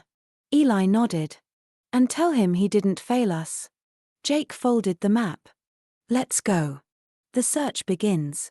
They walked out of the community center together, Ruby, Hope, Jake, George, and Eli stepping into the sunlight with determination in their hearts. Behind them, Mark watched with tears in his eyes. I hope you find him, he whispered. Hope turned back for a moment. We will. And then they walked down the road. To find the wolf who had lost himself. To bring him back. To show him he was still their hero. Chapter 46, Dr. Wolf's POV, The Truth Behind My Anger. I didn't disappear because I stopped caring. I disappeared because I found out the truth. And the truth nearly destroyed everything I had built. The confrontation. It began in my office. I closed the door behind Mark and stared at him. Is it true? I asked. He frowned. What do you mean? I stepped closer. Is it true you're trying to shut down the community center? Mark smirked. How did you know? I shook my head slowly. You really think I wouldn't find out? Really? You're going to do this to my kids? How dare you? Mark shrugged. I don't care about them. I'm only here because I have to be. You don't deserve this place. And your kids. They don't have any lives. All they do is cry, cry, cry. Something inside me snapped. That's it, I said quietly. You're not taking this place. Not even over my dead body. Get out. Now. Or you'll need an ambulance. He left. Fast. Ruby walks in. A moment later, Ruby opened the door. Wolf, are you okay? I looked at her, the woman who had built this place with me, who had given everything to these children. I couldn't tell her the truth. This center was her home, her heart, her life. If she knew someone was trying to destroy it, if she knew the children were at risk, it would break her. So I said nothing. And that silence hurt more than shouting ever could. Why I left. When I walked out of the office, I saw their faces. Hope's fear. George's shaking. Eli's confusion. Jake's anger. I had scared them. I had shouted. I had failed them. And I couldn't tell them the truth, not yet. If I did, they would be even more frightened. So I left with a broken heart. Not because I didn't care, but because I cared too much. The courthouse. The next morning, I went straight to the courthouse. The judge looked at me. The community center will be closed down, he said. My stomach dropped. No, I said. I run it anyway. Let me buy it. Let me take over. The judge raised an eyebrow. Why should I? I swallowed. Can I ask you one question? He nodded. Do you have kids? Yes, he said. 2. I stepped closer. What if your children were bullied? Or attacked? And they didn't tell you? Not you, not your family, not anyone. He frowned. What's your point? My point, I said, voice shaking, is that the community center helps children who have been down that road. We help them no matter what. We don't get money for it. We work every day, every hour, because they need us. If you shut us down, how many kids will feel like nobody cared about them? The judge stared at me. Finally he said, we will pick this up in 3 weeks. 3 weeks. 3 weeks of fear. 3 weeks of waiting. 3 weeks of watching the children fall apart. 3 weeks later. I stood in the courtroom again. The judge walked in holding a file. I have looked into you, he said. And into the people you help. My heart pounded. Then he smiled. You are doing an amazing job. I will not shut down the community center. I nearly collapsed. But, he continued, I have also called some people to help. Someone has agreed to keep the center open permanently. And they want you, Dr. Wolf, to run it. I blinked. What? They are giving you £100,000 to improve the center however you wish. My voice cracked. Thank you so much. This will help so many children. The judge nodded. And as for Mark? Mark looked up, terrified. You will never go near Dr. Wolf, the children, or the community center again. And you will be going to jail for 6 months. Justice. Finally. When I returned, I rushed back to the community center. I was ready to tell them everything. Ready to explain. Ready to fix what I had broken. But when I opened the door, the building was empty. No Hope. No Jake. No George. No Eli. No Ruby. Just silence. Cold, heavy silence. My heart dropped. Where are they? I walked through every room, the quiet room, the art room, the kitchen, the office. Nothing. They were gone. All of them. And in that moment, I realized. They must be out there somewhere. Looking for me. Searching for the truth. Searching for the man who had left them behind. I whispered into the empty room. I have to find them. And I stepped back out into the world. To bring my kids home. Chapter 47, Dr. Wolf finds the kids and breaks down. I searched everywhere. The park bench. The woods. The hill behind the school. The old shed behind the center. Everywhere I went, I whispered their names. Hope. Jake. George. Eli. Nothing. Just wind. Just silence. Just the sound of my own heartbeat pounding in my ears. I had spent 3 weeks fighting for their home. 3 weeks trying to protect them. 3 weeks carrying a secret too heavy for one person. And now they were gone. Because of me. The moment I found them. I finally reached the last place, the quiet field behind the community center, the one where I used to take them when they needed space to breathe. And there they were. All 4 of them. Hope sitting in the grass, hugging her knees. Jake pacing back and forth, angry and scared at the same time. George holding his beanbag like a shield. Eli curled up in Ruby's lap, clutching his star blanket. Ruby saw me first. Her breath caught. Wolf. Hope turned. Jake froze. George's eyes widened. Eli whispered. Dr. Wolf. And then everything inside me broke. I couldn't hold it in. I tried to speak. I tried to smile. I tried to be strong. But the moment I saw their faces, the fear, the hurt, the confusion, my chest tightened and my legs gave out. I fell to my knees. I'm so sorry. Hope stood up slowly. Dr. Wolf. My voice cracked. I didn't leave because of you. I didn't shout because of you. I wasn't angry at you. I was trying to protect you. I was trying to save your home. Jake stepped closer, eyes burning. Then why didn't you tell us? I covered my face with my hands. Because I didn't want you to be scared. I didn't want you to think you were losing everything. I didn't want you to feel unsafe. George whispered. But we were scared anyway. That hit me harder than anything. I lowered my hands. Tears were falling, I didn't even try to stop them. I know. And I'm sorry. I'm so sorry. Hope moves first. Hope walked toward me slowly. Her voice was shaking. You left because you were trying to protect us? I nodded. Yes. You shouted because you were scared for us? Yes. You didn't tell us because you didn't want us to hurt? My voice broke. Yes. Hope's eyes filled with tears. And then she ran. Straight into my arms. The hug that broke me. Hope threw her arms around my neck and held on like she was afraid I'd disappear again. I held her back, shaking. I'm here, I whispered. I'm here. I'm not going anywhere.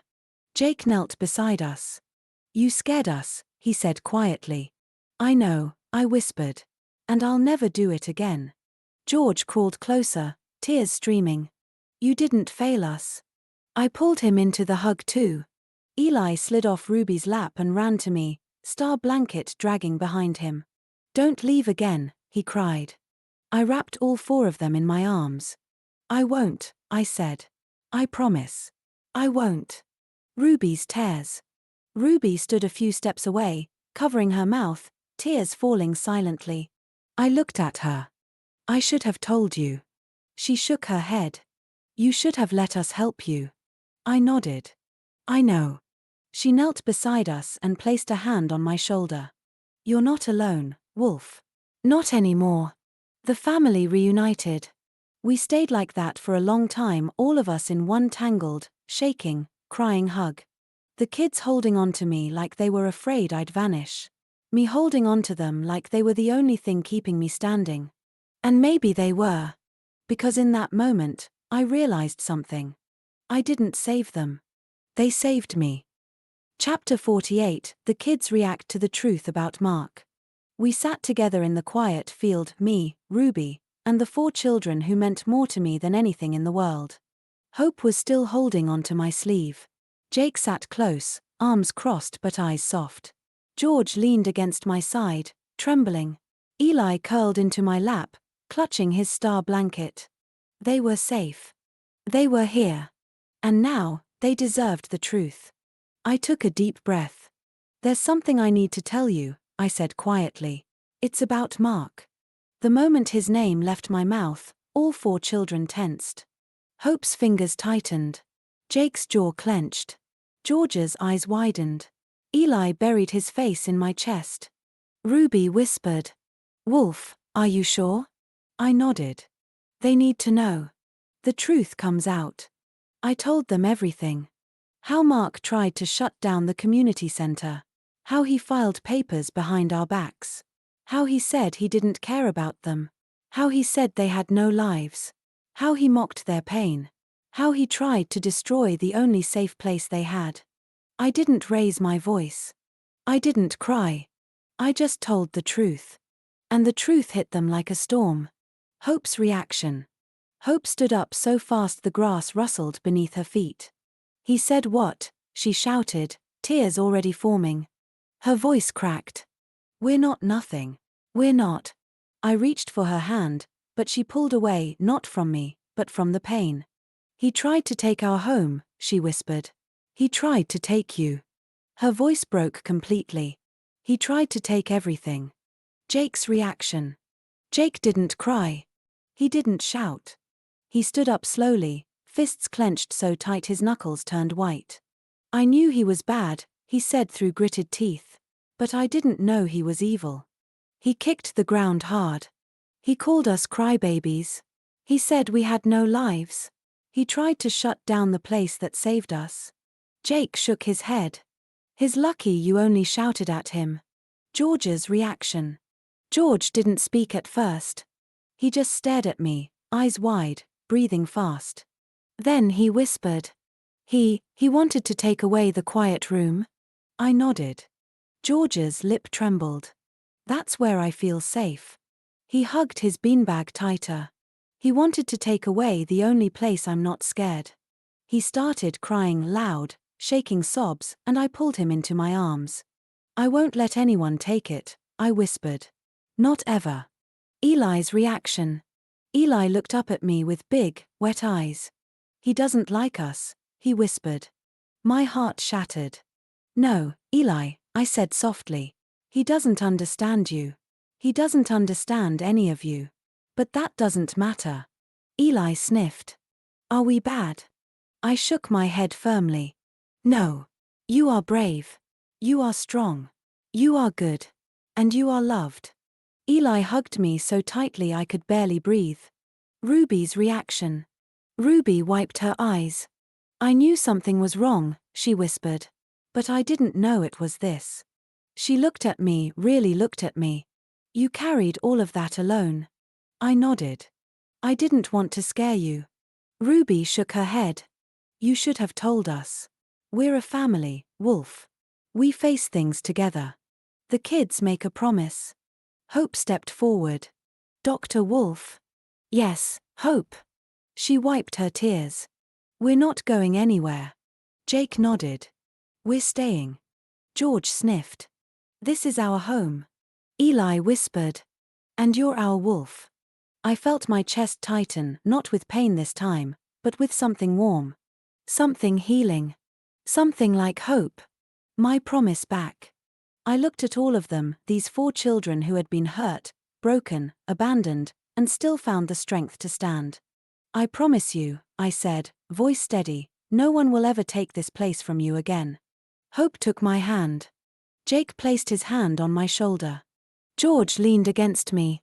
Eli curled into my lap. Ruby smiled through tears. And for the first time in weeks, I felt whole again. Chapter 49, The Truth, the Victory, and Ruby's Words. We were all still sitting together in the quiet field, the kids pressed close to me, Ruby beside us, the air heavy with everything we had just shared. But there was more. They deserved the whole truth. I took a deep breath. There's something else I need to tell you, I said softly. It's about the court, and what happened there. Hope wiped her eyes. Jake leaned forward. George hugged his beanbag. Eli clutched his star blanket. Ruby nodded gently. Go on, Wolf. The courtroom truth. I went to the courthouse the day after I shouted, I began.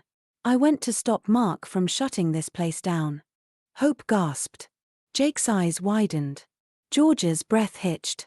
Eli held onto my sleeve. The judge told me the center was going to be closed, I continued. And I fought. I fought harder than I've ever fought in my life. Jake whispered. Did you win? I nodded. Yes. But it wasn't easy. I told them everything. How I asked the judge if he had children. How I explained what kids like them go through. How I begged him not to take away the only safe place they had. How he delayed the decision for 3 long weeks. Hope whispered.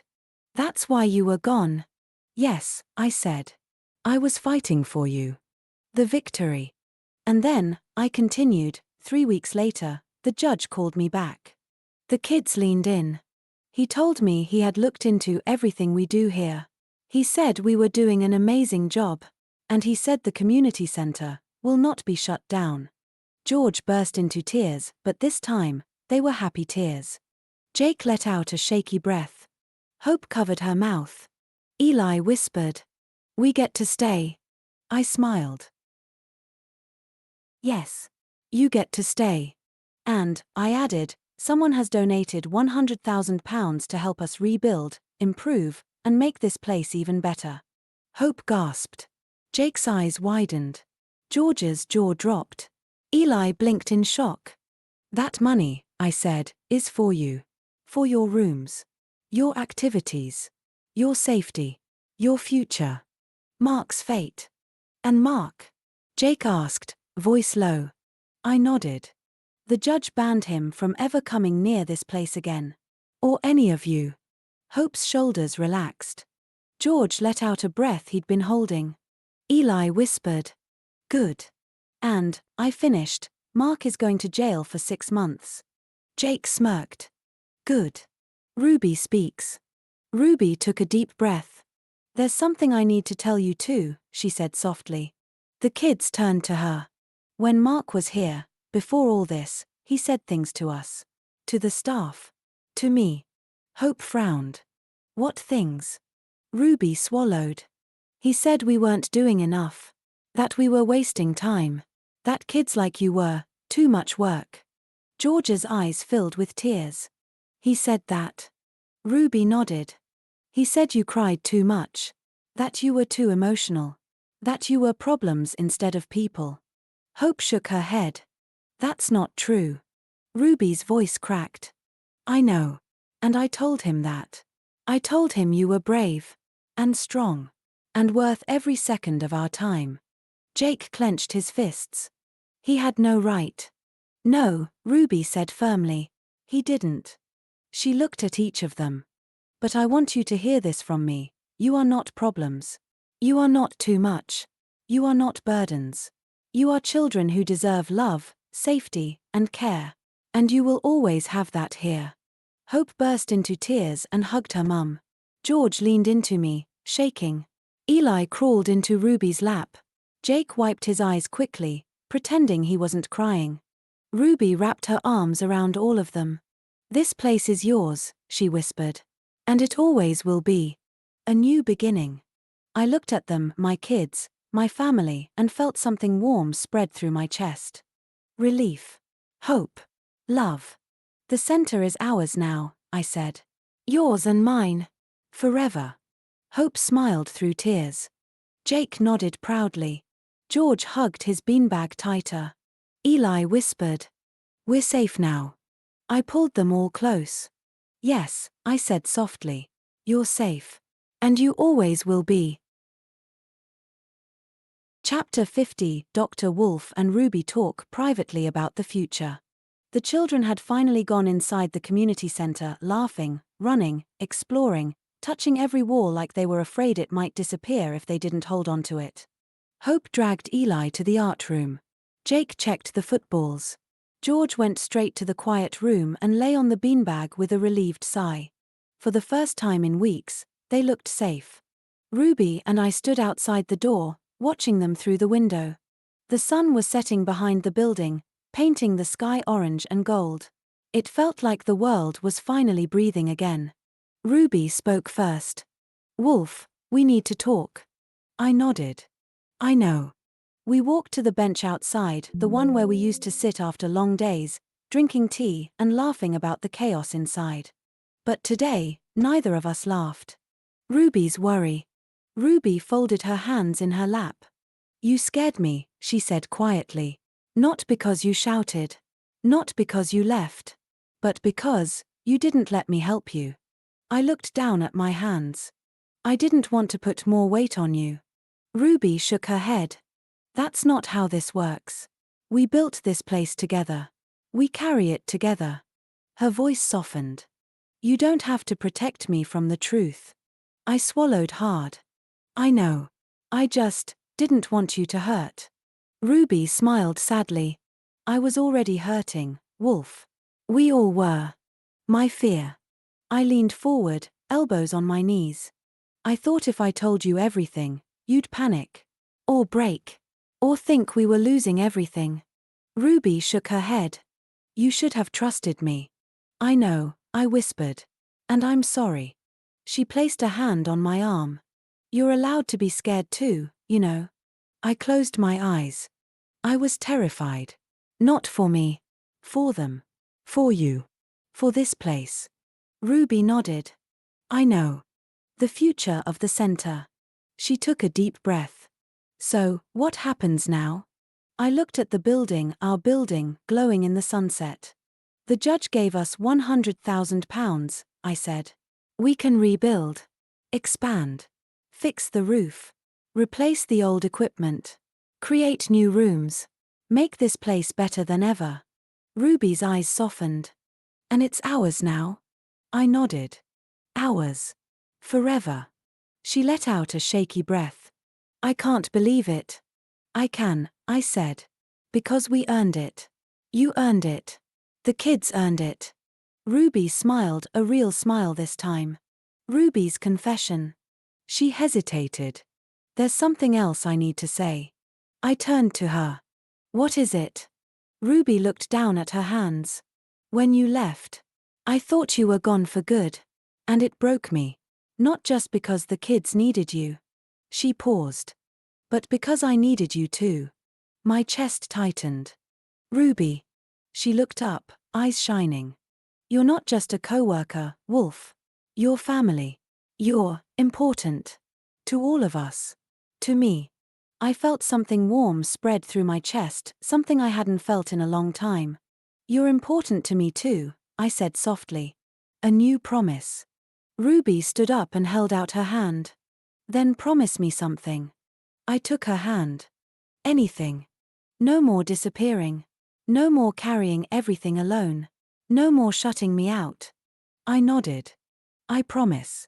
And, she added, we plan the future together. Every decision. Every change. Every step. I squeezed her hand gently. Together. The kids call us back. From inside the building, Hope's voice echoed. Mum. Dr. Wolf. Come see what we found. Ruby laughed, the first real laugh in weeks. Sounds like they're redecorating already. I smiled. Good. It's their home. Ruby looked at me. And ours. We walked back inside together, side by side, ready to build the future the children deserved. A future full of safety. A future full of hope. A future full of family. Chapter 51, a quiet moment between Dr. Wolf and Hope. The community center was alive again. Eli's laughter echoed from the art room. George was curled up in the quiet room, humming softly. Jake was kicking a football against the wall outside, muttering about fixing the pitch first. Ruby was sorting through old boxes, smiling for the first time in weeks. But Hope slipped away. I noticed it immediately. She always moved quietly when she was thinking. When she was hurting. When she needed something but didn't know how to ask. I followed her to the back of the center, to the little reading corner she loved, the one with the fairy lights and the soft blue cushions. She sat there with her knees pulled to her chest, staring at the floor. I approached slowly. Hope. I said gently. Can I sit with you? She nodded without looking up. I sat beside her, leaving just enough space so she didn't feel crowded. For a moment, neither of us spoke. The fairy lights glowed softly around us.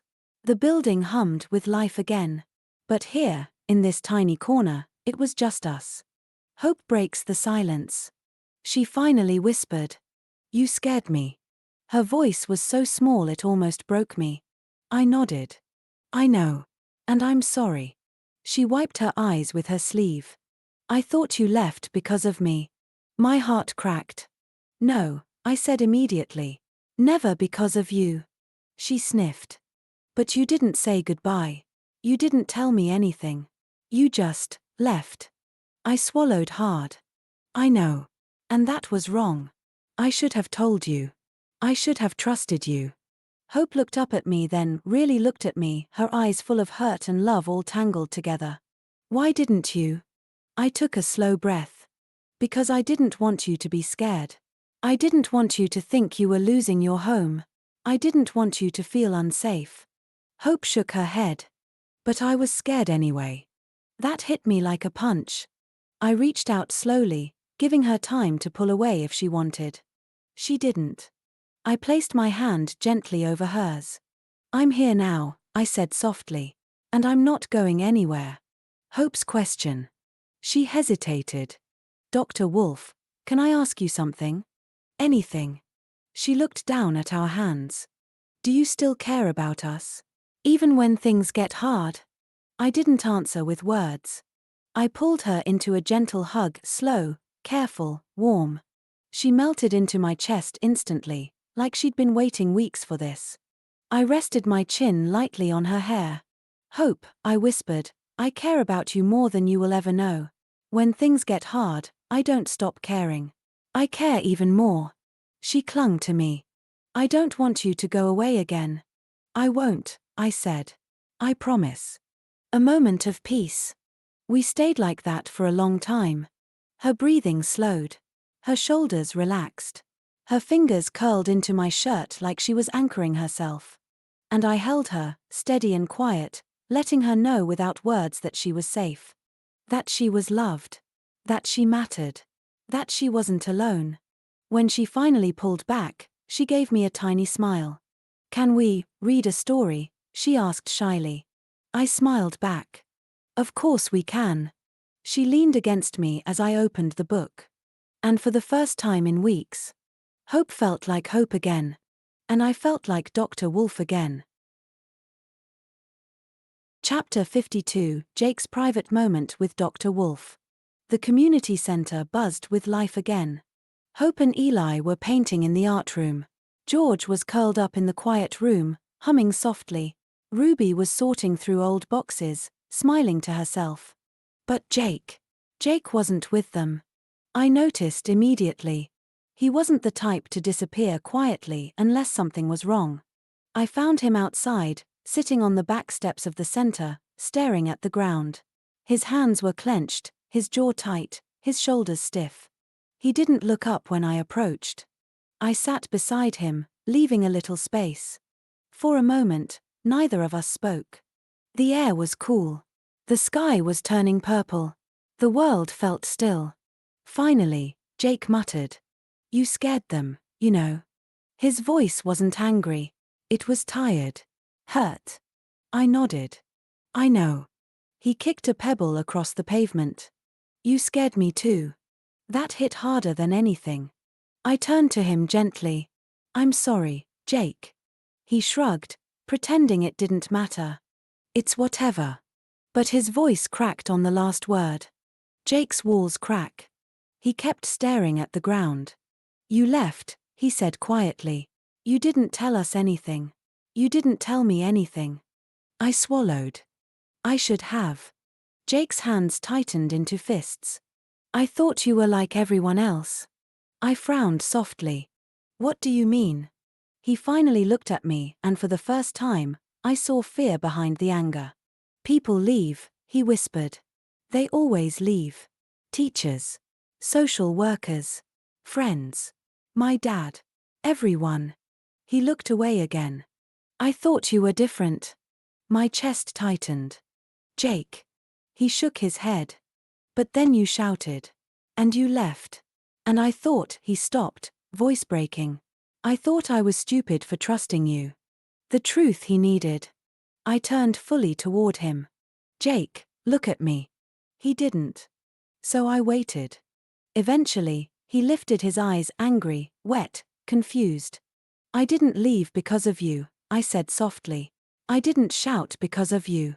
I didn't disappear because I stopped caring. Jake blinked hard. Then why? Because I was trying to protect you. All of you. I was fighting for this place. For your home. Jake swallowed. You should have told me. I know, I said. And I'm sorry. Jake finally breaks. He tried to hold it in. He really did. But the truth cracked him open. His voice shook. I thought you didn't want me anymore. I felt my heart break clean in two. Jake, I whispered, I will always want you here. He looked away quickly, wiping his eyes with his sleeve. I don't cry, he muttered. You don't have to, I said gently. You just have to be honest. He sniffed. I was scared. I know. I was angry. I know. I missed you. That one nearly destroyed me. I placed a hand on his shoulder, slow, steady, giving him time to pull away. He didn't. He leaned into it. Just a little. But enough. The hug he pretended he didn't need. Jake whispered. Don't leave again. I pulled him into a hug, firm, grounding, safe. He stiffened for a second, then melted into it, shoulders shaking. I won't, I said. I promise. He held on tighter. You better not, he muttered into my chest. Because if you do, I'm coming to find you. I smiled. I know you would. A new understanding. When he finally pulled back, he wiped his face quickly. Don't tell the others, I cried. I nodded. Your secret is safe. He smirked weakly. Good. We stood up together. Jake looked at the building, his home, and then at me. So, what do we do now? I smiled. Now. We build the future. Jake nodded. Yeah. Together. And for the first time in a long time, Jake looked at peace. Chapter 53: Eli's private moment with Dr. Wolf. The community center was warm again. Hope's laughter drifted from the art room. Jake was teaching George how to kick a football without falling over. Ruby was sorting through the new supplies we'd ordered. But Eli wasn't with them. I noticed immediately. He was the smallest, the quietest, the one who always stayed close to someone, Hope, Ruby, or me. When he wasn't near anyone, something was wrong. I found him in the quiet room, curled up in the corner with his star blanket wrapped around him like a cocoon. He didn't look up when I entered. I sat down slowly beside him, leaving space so he didn't feel trapped. Hey, little star, I said softly. Can I sit with you? He nodded without speaking. His eyes were red. His breathing shaky. His fingers twisting the edge of his blanket over and over. Eli speaks first. After a long silence, he whispered. Dr. Wolf, are you going to leave again? My heart cracked. No, I said immediately. I'm not going anywhere. He sniffed. You left before. I nodded. I did. And I'm sorry. He wiped his nose with the back of his hand. Hope cried. George cried. Jake got angry. I didn't know what to do. I felt a lump rise in my throat. I know, Eli. I hurt all of you. And I wish I could take it back. He looked up at me with those big, watery eyes. Did I do something wrong? I shook my head firmly. No. You did nothing wrong. Not one thing. The fear he's been carrying. Eli hugged his blanket tighter. When people go away, they don't come back. His voice trembled. My mum didn't. I closed my eyes for a moment. Then I opened my arms slowly. You can come here if you want. He didn't hesitate. He crawled straight into my lap, curling up like a small animal seeking warmth. I wrapped my arms around him gently. I'm here, I whispered. And I'm staying. He pressed his face into my chest. You promise? I promise. The question that broke me. After a moment, he whispered. Do you still love us? I felt tears sting my eyes. Yes, I said softly. With all my heart. He sniffed. Even when we cry? Yes. Even when we get scared? Yes. Even when we're broken? I hugged him tighter. You're not broken, Eli. You're healing. And I'm here to help you. He let out a shaky breath. I missed you. I missed you too. Eli's secret. He hesitated. Can I tell you something? Of course. He whispered so quietly I almost didn't hear it.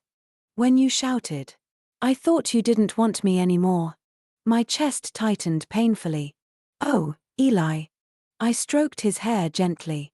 I shouted because I was scared. Not of you. Not of the kids. But of losing this place. Losing all of you. He nodded slowly. I don't like shouting. I know, I said softly. And I'll try my best to never shout like that again. A moment of healing. We sat together in silence. His breathing slowed. His shoulders relaxed. His fingers loosened around the blanket. He leaned his head against my chest. Dr. Wolf? Yes, little star?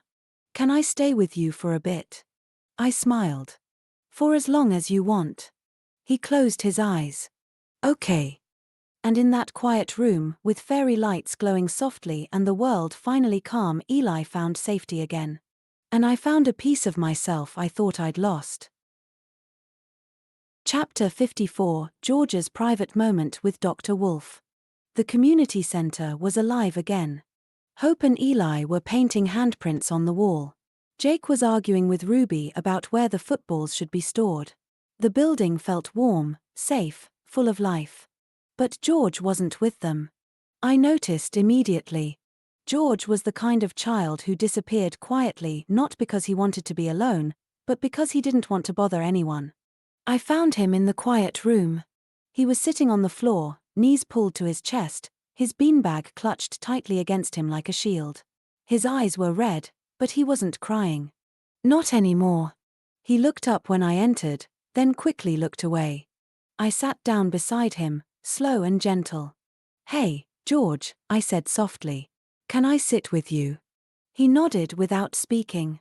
The fairy lights glowed softly above us. The room felt small, warm, safe, the way he liked it. But George didn't look safe. Not yet. George tries to be brave. After a long silence, he whispered. I didn't want to make you sad. My heart tightened. George, you could never make me sad. He hugged the beanbag tighter. When you shouted, I thought it was because of me. I shook my head immediately. No. Never because of you. He swallowed hard. But I was crying that day. And I thought, maybe you were tired of me crying all the time. I felt something inside me break. George, I said gently, you are allowed to cry. You are allowed to feel things.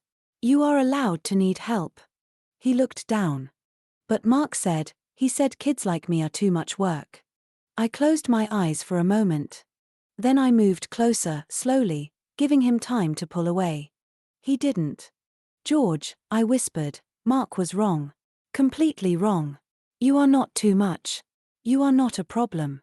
You are a child who has been hurt, and you are healing. He blinked fast, trying not to cry. I don't want to be a problem. You're not, I said firmly. You're brave. You're gentle. You're kind. And you matter. The fear he's been carrying. He hesitated. When you left. I thought you weren't coming back. I nodded slowly. I know. And I'm sorry. He sniffed. I thought, maybe you didn't want me anymore. I reached out and placed a hand gently on his back. George, look at me. He lifted his eyes, scared, fragile, hopeful. I will always want you here, I said softly. You are part of this place. Part of this family. I didn't leave because of you. I left because I was trying to protect all of you. George wiped his eyes with the sleeve of his jumper. I missed you. I missed you too. The hug he needed. He hesitated for a moment. Then he leaned sideways, slowly, carefully, until his head rested against my arm. I wrapped an arm around him gently. Not tight. Not overwhelming. Just enough. He let out a shaky breath. I feel safe here, he whispered. You're safe, I said. And you always will be. He closed his eyes. Promise? I promise. George's question. After a moment, he whispered. Can we stay in here for a bit? Just us. I smiled softly. For as long as you want. He nodded and leaned into me again, his breathing finally slowing. And in that quiet room, the room he loved, the room he almost lost, George finally let himself feel safe again. And I held him, knowing that this moment mattered more than anything else in the world. Chapter 55, Dr. Wolf's private moment with Ruby. The community center had finally settled into a peaceful hum. Hope and Eli were asleep in the quiet room, curled up under a blanket of fairy lights. Jake was pretending he wasn't tired, but Ruby had sent him home with a stern look. George had fallen asleep on his beanbag, breathing softly, finally safe. The building felt warm again. Alive again. Home again. Ruby and I stood in the hallway, the lights dimmed, the world quiet. She looked at me with that soft, tired smile, the one she only used when the day had been long but worth it. "You okay?" she asked. I nodded. "Better than I've been in weeks." She leaned against the wall, arms folded loosely. "You want to sit for a minute?" I did. We walked into the staff room, the tiny one with mismatched chairs and a kettle that always leaked. It wasn't fancy, but it was ours. Ruby sat across from me, elbows on the table, studying my face like she was reading a book she'd memorized but still loved. "The quiet truth." She spoke first. "You look tired." I laughed softly. "I feel tired." "Not just tired," she said gently. "You look relieved." I nodded. "I am. The court. The kids. The center. Everything." Ruby's eyes softened. "You did something incredible, Wolf." I shook my head. "We did." She smiled. "You always say that." "Because it's true." Ruby opens up. She hesitated, then leaned forward. "Can I tell you something? Something I didn't say earlier?" I nodded. "Of course." She took a slow breath. "When you left, I wasn't just scared for the kids. I was scared for you." I blinked. "For me?" She nodded.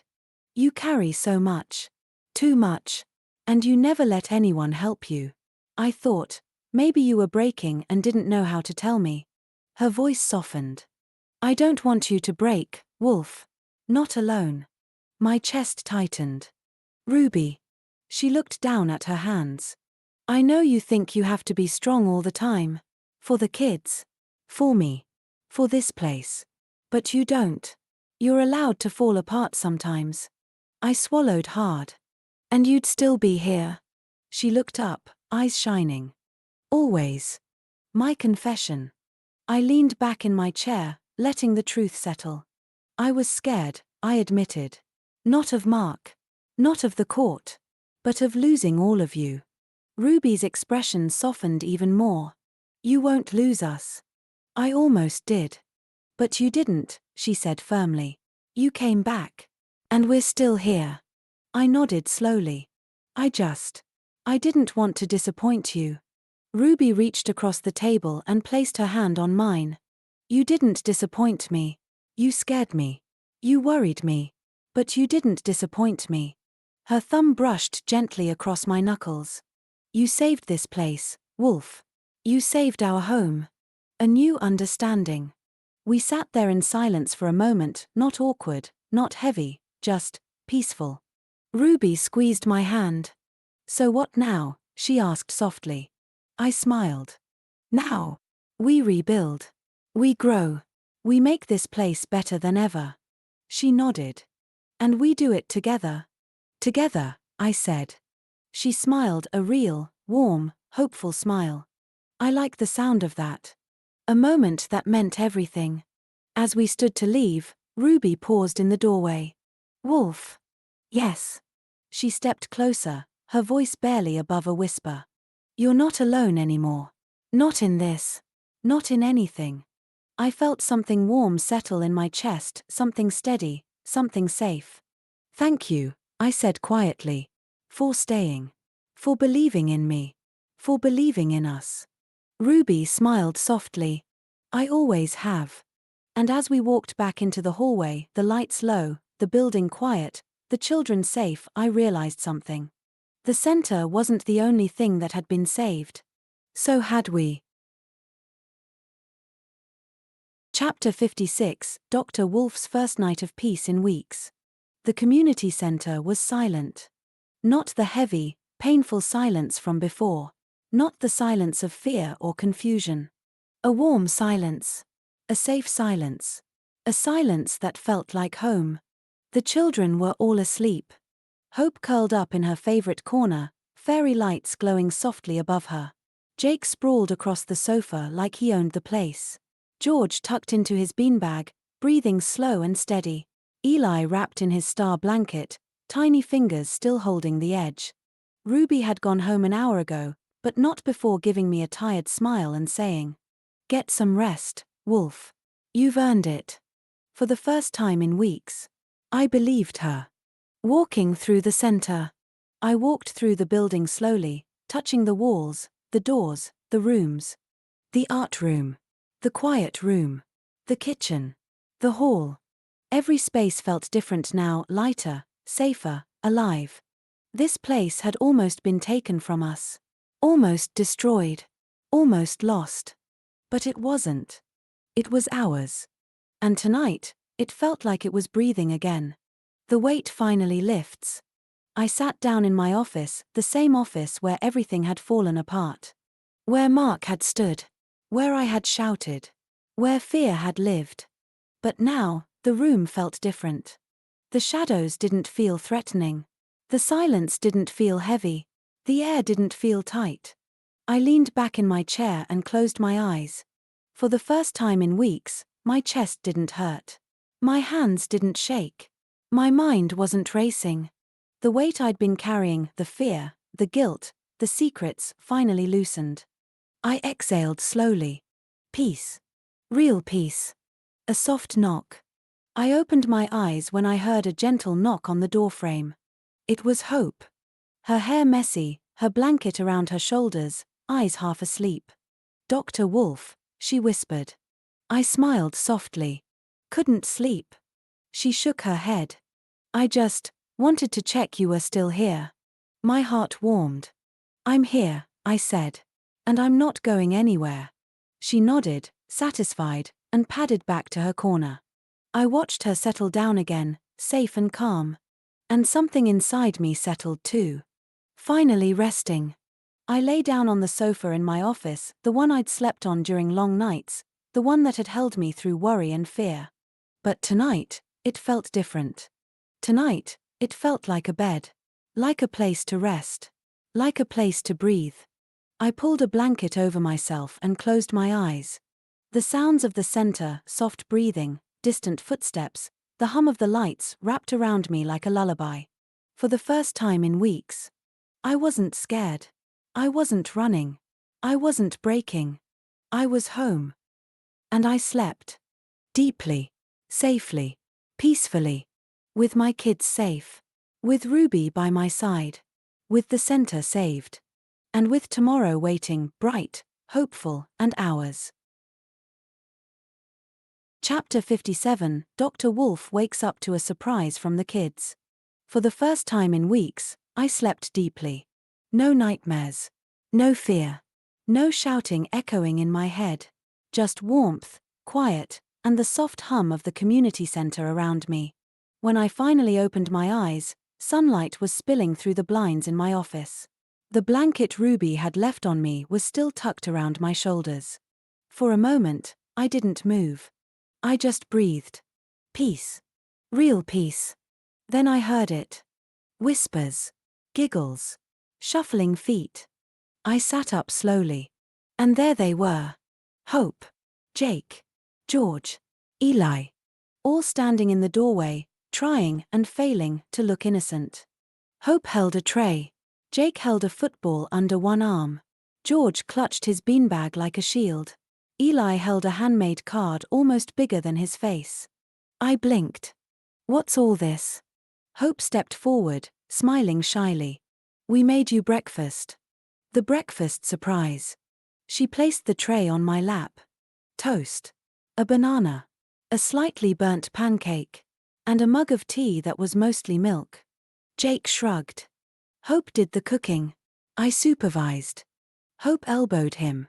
"You supervised by eating half the pancake mix." Jake smirked. "Quality control." George stepped closer. "We wanted to say thank you," he whispered. Eli nodded hard, holding out the giant card. "For saving our home." My chest tightened. I took the card gently. It was covered in drawings, stick figures, stars, hearts, a wolf with a cape, and 4 little kids holding his hands. In the middle, written in Hope's neat handwriting. "We love you, Dr. Wolf. Thank you for coming back." I swallowed hard. "Kids, this is amazing." Hope beamed. Jake tried to pretend he wasn't smiling. George hugged his beanbag tighter. Eli climbed onto the sofa beside me without asking. The moment that broke me, in a good way. Hope sat beside me. We wanted you to wake up happy, she said softly. Jake nodded. You looked tired yesterday. Like, really tired. George whispered. You looked sad.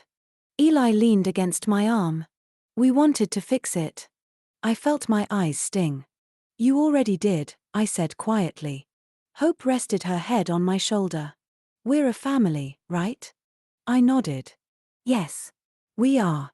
Jake crossed his arms, pretending to be casual. Good. Because we're not letting you disappear again. George nodded quickly. Never. Eli wrapped his arms around my waist. You stay with us forever. I pulled all four of them into a hug, messy, warm, tangled, perfect. I'm not going anywhere, I whispered. Not ever. The kids' big plan. Hope pulled back slightly. We have another surprise. I raised an eyebrow. Another one? Jake grinned. Yeah. A big one. George nodded. We made a plan. Eli bounced. A big plan. Hope held up a piece of paper, a colorful drawing covered in arrows, boxes, and scribbles. This, she said proudly, is our plan to redesign the community center. Jake pointed at the paper. We're using the £100,000 to make everything better. George added. We made a list. Eli whispered. And a map. I stared at them, stunned. You planned all this? Hope nodded. For you. For us. For everyone. Jake smirked. And you're helping. Obviously. I laughed, a real, full laugh that felt like sunlight in my chest. I wouldn't miss it. A new beginning. As they piled onto the sofa around me, Hope leaning on my shoulder, Jake sitting on the armrest, George curled at my side, Eli in my lap, I realized something. This wasn't just a surprise. This was a beginning. A new chapter. A new home. A new future. And I wasn't facing it alone. I had them. My kids. My family. And together, we were going to build something beautiful. Chapter 58, The kids redesign the center with the £100,000. The community center felt different that morning. Brighter. Louder. Full of energy. And it wasn't because of the money. It was because the kids finally felt safe enough to dream again. Hope spread her drawings across the big table. Jake had a clipboard like he was running a construction site. George had colored pencils lined up in a perfect row. Eli had stickers. So many stickers.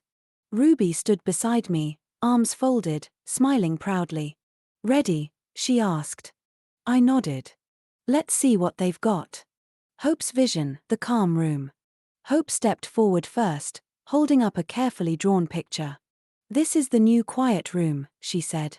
It needs soft lights, soft colors, and soft everything. George nodded vigorously. Hope continued. I want fairy lights on the ceiling, beanbags everywhere, and a corner just for reading. And maybe a little tent for when someone needs to hide. I smiled. That sounds perfect. Hope beamed. Jake's plan, the activity zone. Jake slapped his clipboard down like he was presenting a military operation. Right. We need a proper sports area. The hall floor is rubbish. The footballs are flat. The nets are broken. And the storage cupboard smells weird. Ruby raised an eyebrow. Jake, that's your trainers. He ignored her. We need new mats, new balls, new goals, and maybe a climbing wall. And a punching bag. 4 reasons. I nodded. Approved. Jake grinned like he'd just won the World Cup. George's idea, the sensory space. George stepped forward shyly, holding a drawing with soft colors and gentle shapes. I want a room that feels quiet, he whispered. Not just sound quiet. Heart quiet. My chest tightened. He pointed at the picture. There should be lights that change colors slowly. And soft music. And weighted blankets. And a big soft chair you can sink into. Hope placed a hand on his shoulder. It's beautiful, George. He smiled, small, but real. Eli's contribution, the happy wall. Eli bounced forward, waving a sheet covered in stickers. "This is the happy wall," he announced. I crouched down. "What's the happy wall?" He pointed proudly. "It's a wall where we put good things. Drawings. Stickers. Pictures. Notes. Anything that makes us smile." Ruby wiped her eyes. "That's lovely, Eli." He nodded. "And it has to be yellow. Because yellow is happy." I ruffled his hair. "Then yellow it is." The kids take over. Soon the table was covered in floor plans, color palettes, lists of new equipment, drawings of new rooms, dream ideas. Jake argued about where the sports cupboard should go. Hope insisted the reading corner needed a window seat. George quietly added soft textures to every room. Eli stuck a star sticker on my shirt and declared me chief helper. Ruby laughed. "They're running the place now." I smiled. "Good. It's theirs." The moment that hit me, as they worked, argued, planned, and dreamed, I stepped back and watched them. These were the same children who had been terrified only days ago. The same children who thought they were losing everything. The same children who thought I had abandoned them. Now they were building a future. Their future. Hope looked up at me. "Dr. Wolf?" "Yes. Do you like our ideas?" I felt my throat tighten. "I love them," I said. "And I'm proud of you. All of you." Jake smirked.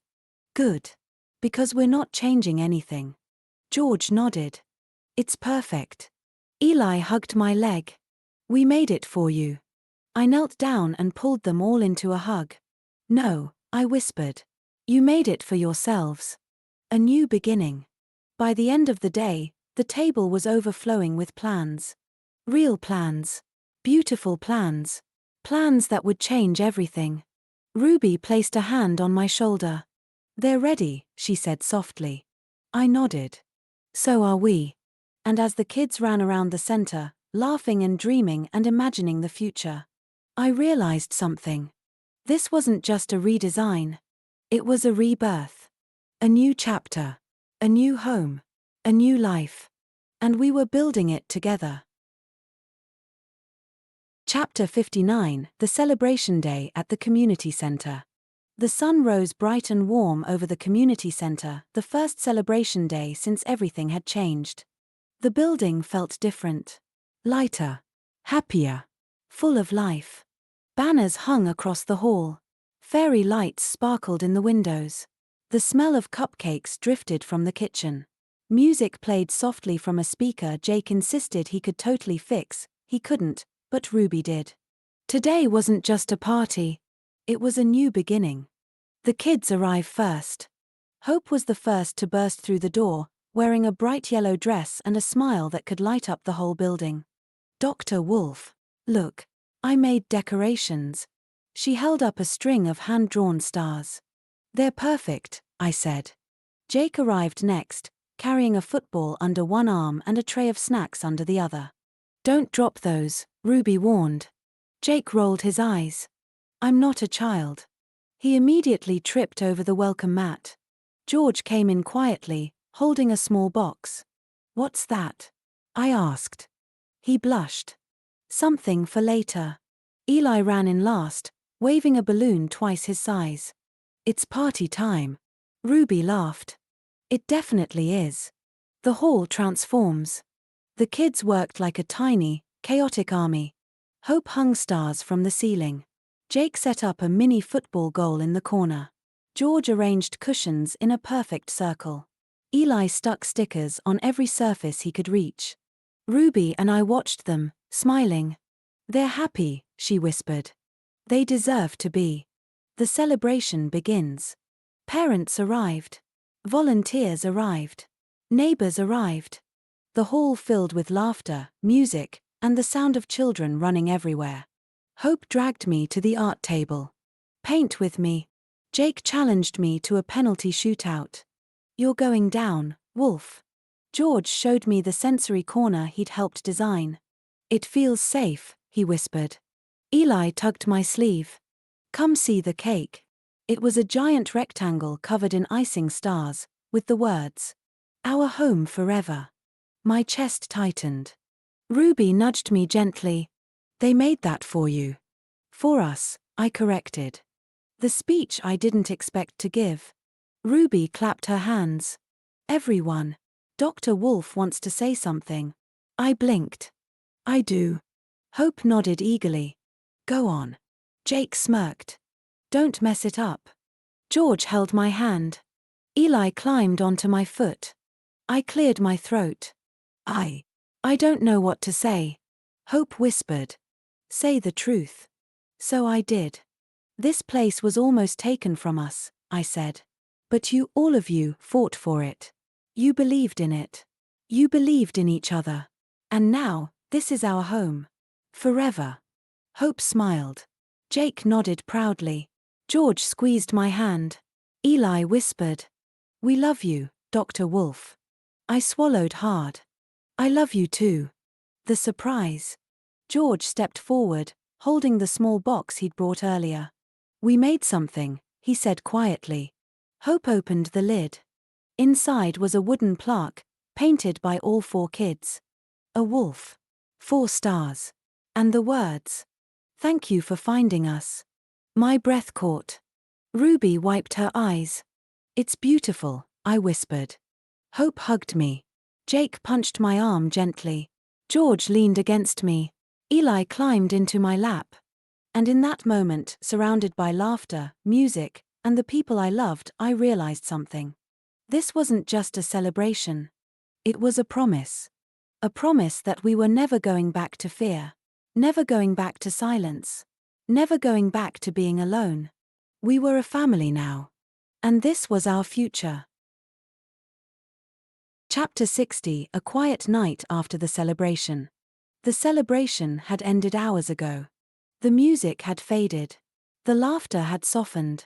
The last cupcake had been eaten, by Jake, obviously. Parents had taken their children home, volunteers had said their goodbyes, and the hall had slowly emptied. But the warmth stayed. The joy stayed. The feeling of belonging stayed. The community center, our home, felt full even in the quiet. The afterglow. I walked through the hall slowly, taking in the decorations the kids had made. Hope's stars still hung from the ceiling. Jake's football goal leaned against the wall. George's cushions were arranged in a perfect circle. Eli's stickers were everywhere. Ruby stood beside me, arms folded, smiling softly. They did good, she said. They did, I agreed. The fairy lights cast a warm glow across the room, making everything feel softer, gentler, almost magical. Ruby nudged me lightly. You look tired. I am, I admitted. But it's a good tired. She nodded. The kind you feel after something worth doing. Checking on the kids. Hope and Eli had fallen asleep together in the quiet room, curled up under a blanket of fairy lights. George was asleep on his beanbag, hugging the wooden plaque the kids had made. Jake had gone home, but not before saying, Don't stay up too late, Wolf. You're old. Ruby had thrown a cushion at him. I checked on each of them, one by one. Hope's breathing was soft and steady. Eli's fingers still clutched his star blanket. George's face was peaceful, the kind of peace he rarely allowed himself. I whispered, Good night, my stars. A moment with Ruby. Ruby and I stepped outside for a moment, into the cool night air. The sky was clear. The moon was bright. The world felt still. She wrapped her arms around herself. It feels different now, she said quietly. How? Lighter. Safer. Like we're finally moving forward. I nodded. We are. She looked at me, really looked at me, her eyes soft in the moonlight. You did something incredible today. We did, I corrected. She smiled. You always say that. Because it's true. The quiet that means everything. We went back inside. The center was dark except for the fairy lights. The air was warm. The silence was peaceful. I sat on the sofa in my office, the same place I'd slept the night before. But tonight felt different. Tonight wasn't about exhaustion. Tonight wasn't about fear. Tonight wasn't about running. Tonight was about peace. Ruby stood in the doorway. Get some rest, Wolf, she said softly. You've earned it. I nodded. So have you. She smiled, turned off the last light, and closed the door gently behind her. Finally, peace. I lay back on the sofa, pulling the blanket over myself. The sounds of the center, soft breathing from the quiet room, the faint hum of the lights, the gentle creak of the building settling wrapped around me like a lullaby. For the first time in a long time, there was no fear, no guilt, no weight on my chest. Just warmth, just safety, just home. I closed my eyes. And I slept. Not because I was exhausted. Not because I was overwhelmed. But because I finally felt safe enough to rest. And that was the greatest gift of all. Chapter 61. A new challenge arrives at the center. The morning after the celebration felt calm. Too calm. The kind of calm that makes you feel like the world is holding its breath. The kids were still asleep in the quiet room, curled up under blankets and fairy lights. Ruby was in the kitchen making tea. I was sweeping confetti off the hall floor, humming to myself. Then the knock came. Sharp. Urgent. Not the knock of a parent or volunteer. Ruby looked up. Who's that at this hour? I wiped my hands and walked to the door.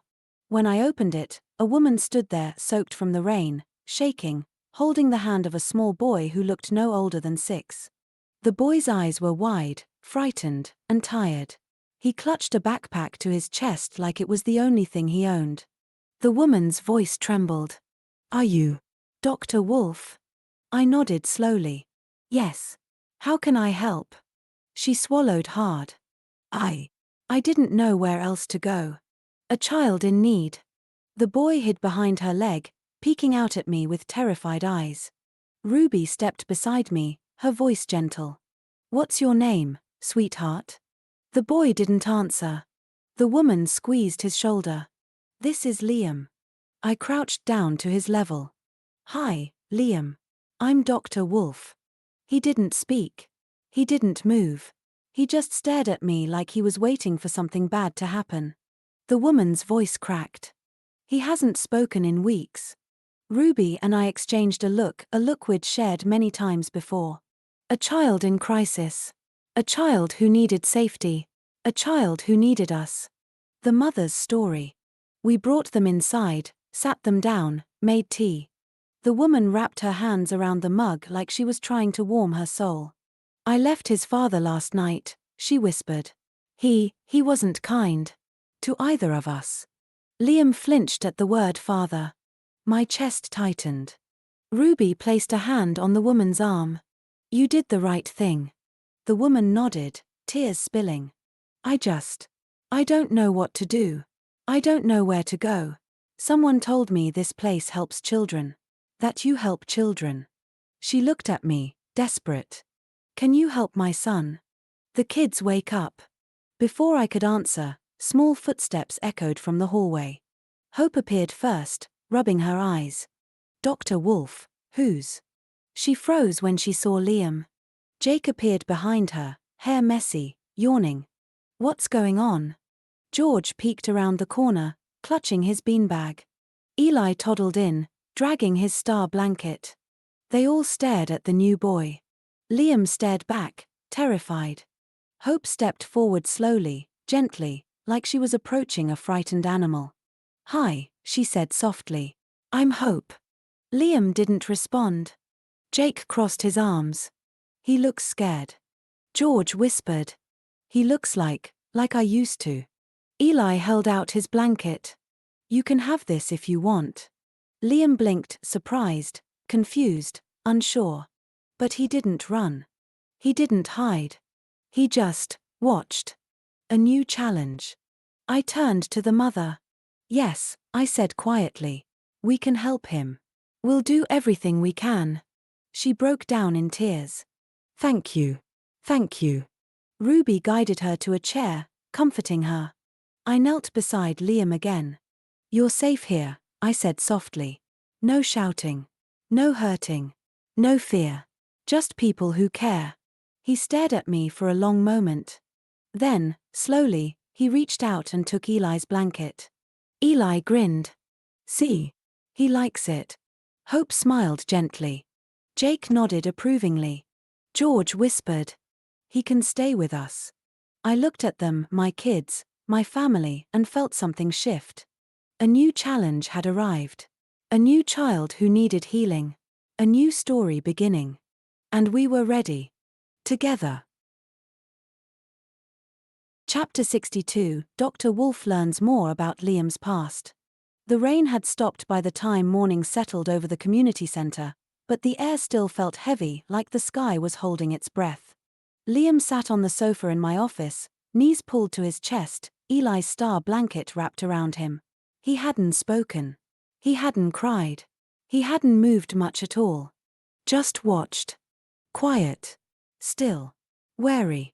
His mother sat across from me, hands trembling around a mug of tea Ruby had made her. Ruby stood nearby, arms folded, eyes soft but alert, ready to step in if needed. I sat down gently. Whenever you're ready, I said softly. The woman nodded, took a shaky breath, and began. The first pieces of the story. It started small, she whispered. Little things. Shouting. Slamming doors.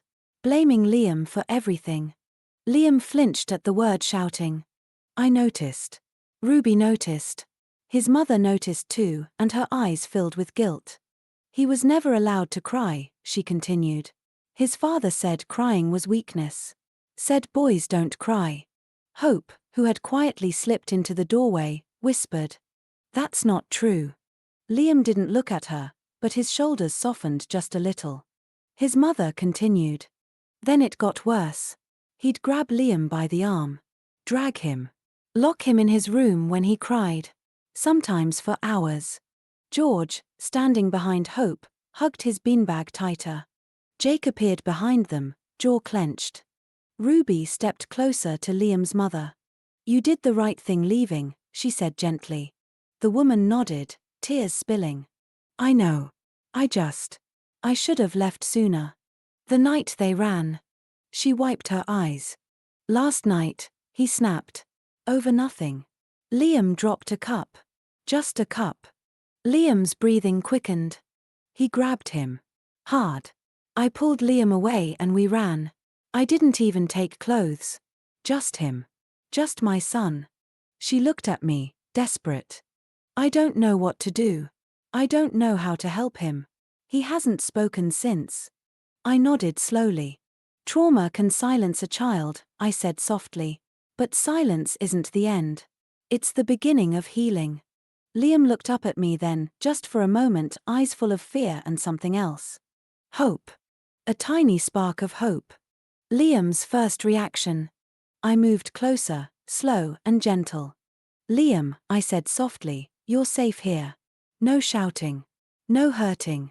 No locked doors. Just people who care. He stared at me, frozen. Then, very slowly, he lifted his arm and showed me a bruise on his wrist. Hope gasped. George covered his mouth. Jake muttered something under his breath that Ruby shot him a warning look for. I kept my voice steady. Thank you for showing me, I said. That was very brave. Liam blinked a tiny, trembling blink and lowered his arm again. But he didn't hide. Not this time. The kids step in. Hope stepped forward first. Liam, we know what it's like to be scared.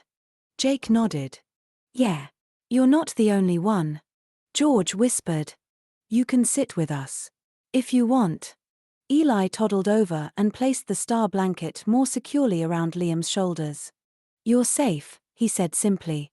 Liam looked at them, really looked, and something in his expression shifted. Not trust. Not yet. But the beginning of it. A crack in the wall. A tiny opening. A new challenge, a new beginning. I turned to Liam's mother. We'll help him, I said. We'll help both of you. You're not alone anymore. She broke down in tears, but this time, they weren't tears of fear. They were tears of relief. Ruby placed a hand on her back. We'll get you support. A safe place to stay. And Liam, he'll heal. Slowly. But he will. I looked at Liam again. He was still silent. Still small. Still scared. But he was wrapped in Eli's blanket. Surrounded by Hope, Jake, and George. And watching me with eyes that were no longer empty. A new challenge had arrived. A new child who needed healing. A new story beginning. And we were ready. Together. Chapter 63: Liam's first day at the center. Liam's first morning at the community center began quietly. He sat on the sofa in the hall, Eli's star blanket wrapped around him, his backpack clutched to his chest like armor. His eyes darted around the room, taking in every sound, every movement, every shadow. Hope sat nearby, pretending to read a book but really watching him with gentle curiosity. George sat on his beanbag, humming softly, giving Liam space. Jake kicked a football against the wall, quieter than usual, glancing over every few seconds. Ruby whispered to me. He's scared. I nodded. He's been scared for a long time. The first step. I crouched beside Liam, keeping my voice soft. Good morning, Liam. He didn't answer. Didn't look at me. But his fingers tightened around the blanket. That's okay, I said gently. You don't have to talk. You don't have to do anything you don't want to. Just be here. That's enough. He blinked, slow, cautious, but he heard me. Hope closed her book and scooted a little closer. Do you want to sit with us? She asked softly. Liam didn't move. Jake rolled the football toward him. You can kick it back if you want. Liam stared at the ball like it was a wild animal. George whispered. It's okay if you don't. Eli toddled over and placed a sticker on Liam's knee. A star, he said proudly. For being brave. Liam looked down at the sticker. And for the first time, his shoulders loosened. Just a little. Breakfast time. Ruby called from the kitchen. Breakfast. Come on, everyone. Hope grabbed Liam's hand gently, giving him time to pull away. He didn't. She led him to the table, where bowls of cereal and fruit were waiting. Liam sat stiffly, eyes scanning the room. Jake nudged a bowl toward him. You can have mine if you want. I'm not hungry. Ruby raised an eyebrow. You just ate 2 bowls. Jake shrugged. Still not hungry. Liam stared at the cereal. Then, slowly, he picked up the spoon. A tiny victory. Hope smiled at me. I smiled back. Exploring the center. After breakfast, I showed Liam around. This is the art room, I said softly. You can draw here. Paint. Make anything you want. He touched a paintbrush with one finger, like it might break. This is the quiet room, I continued. Soft lights. Soft blankets. A place to rest. He stepped inside, eyes wide, taking in the fairy lights and cushions. George whispered. It's my favorite room. Liam didn't speak, but he sat down on a cushion, slowly, carefully, as if testing whether it was safe.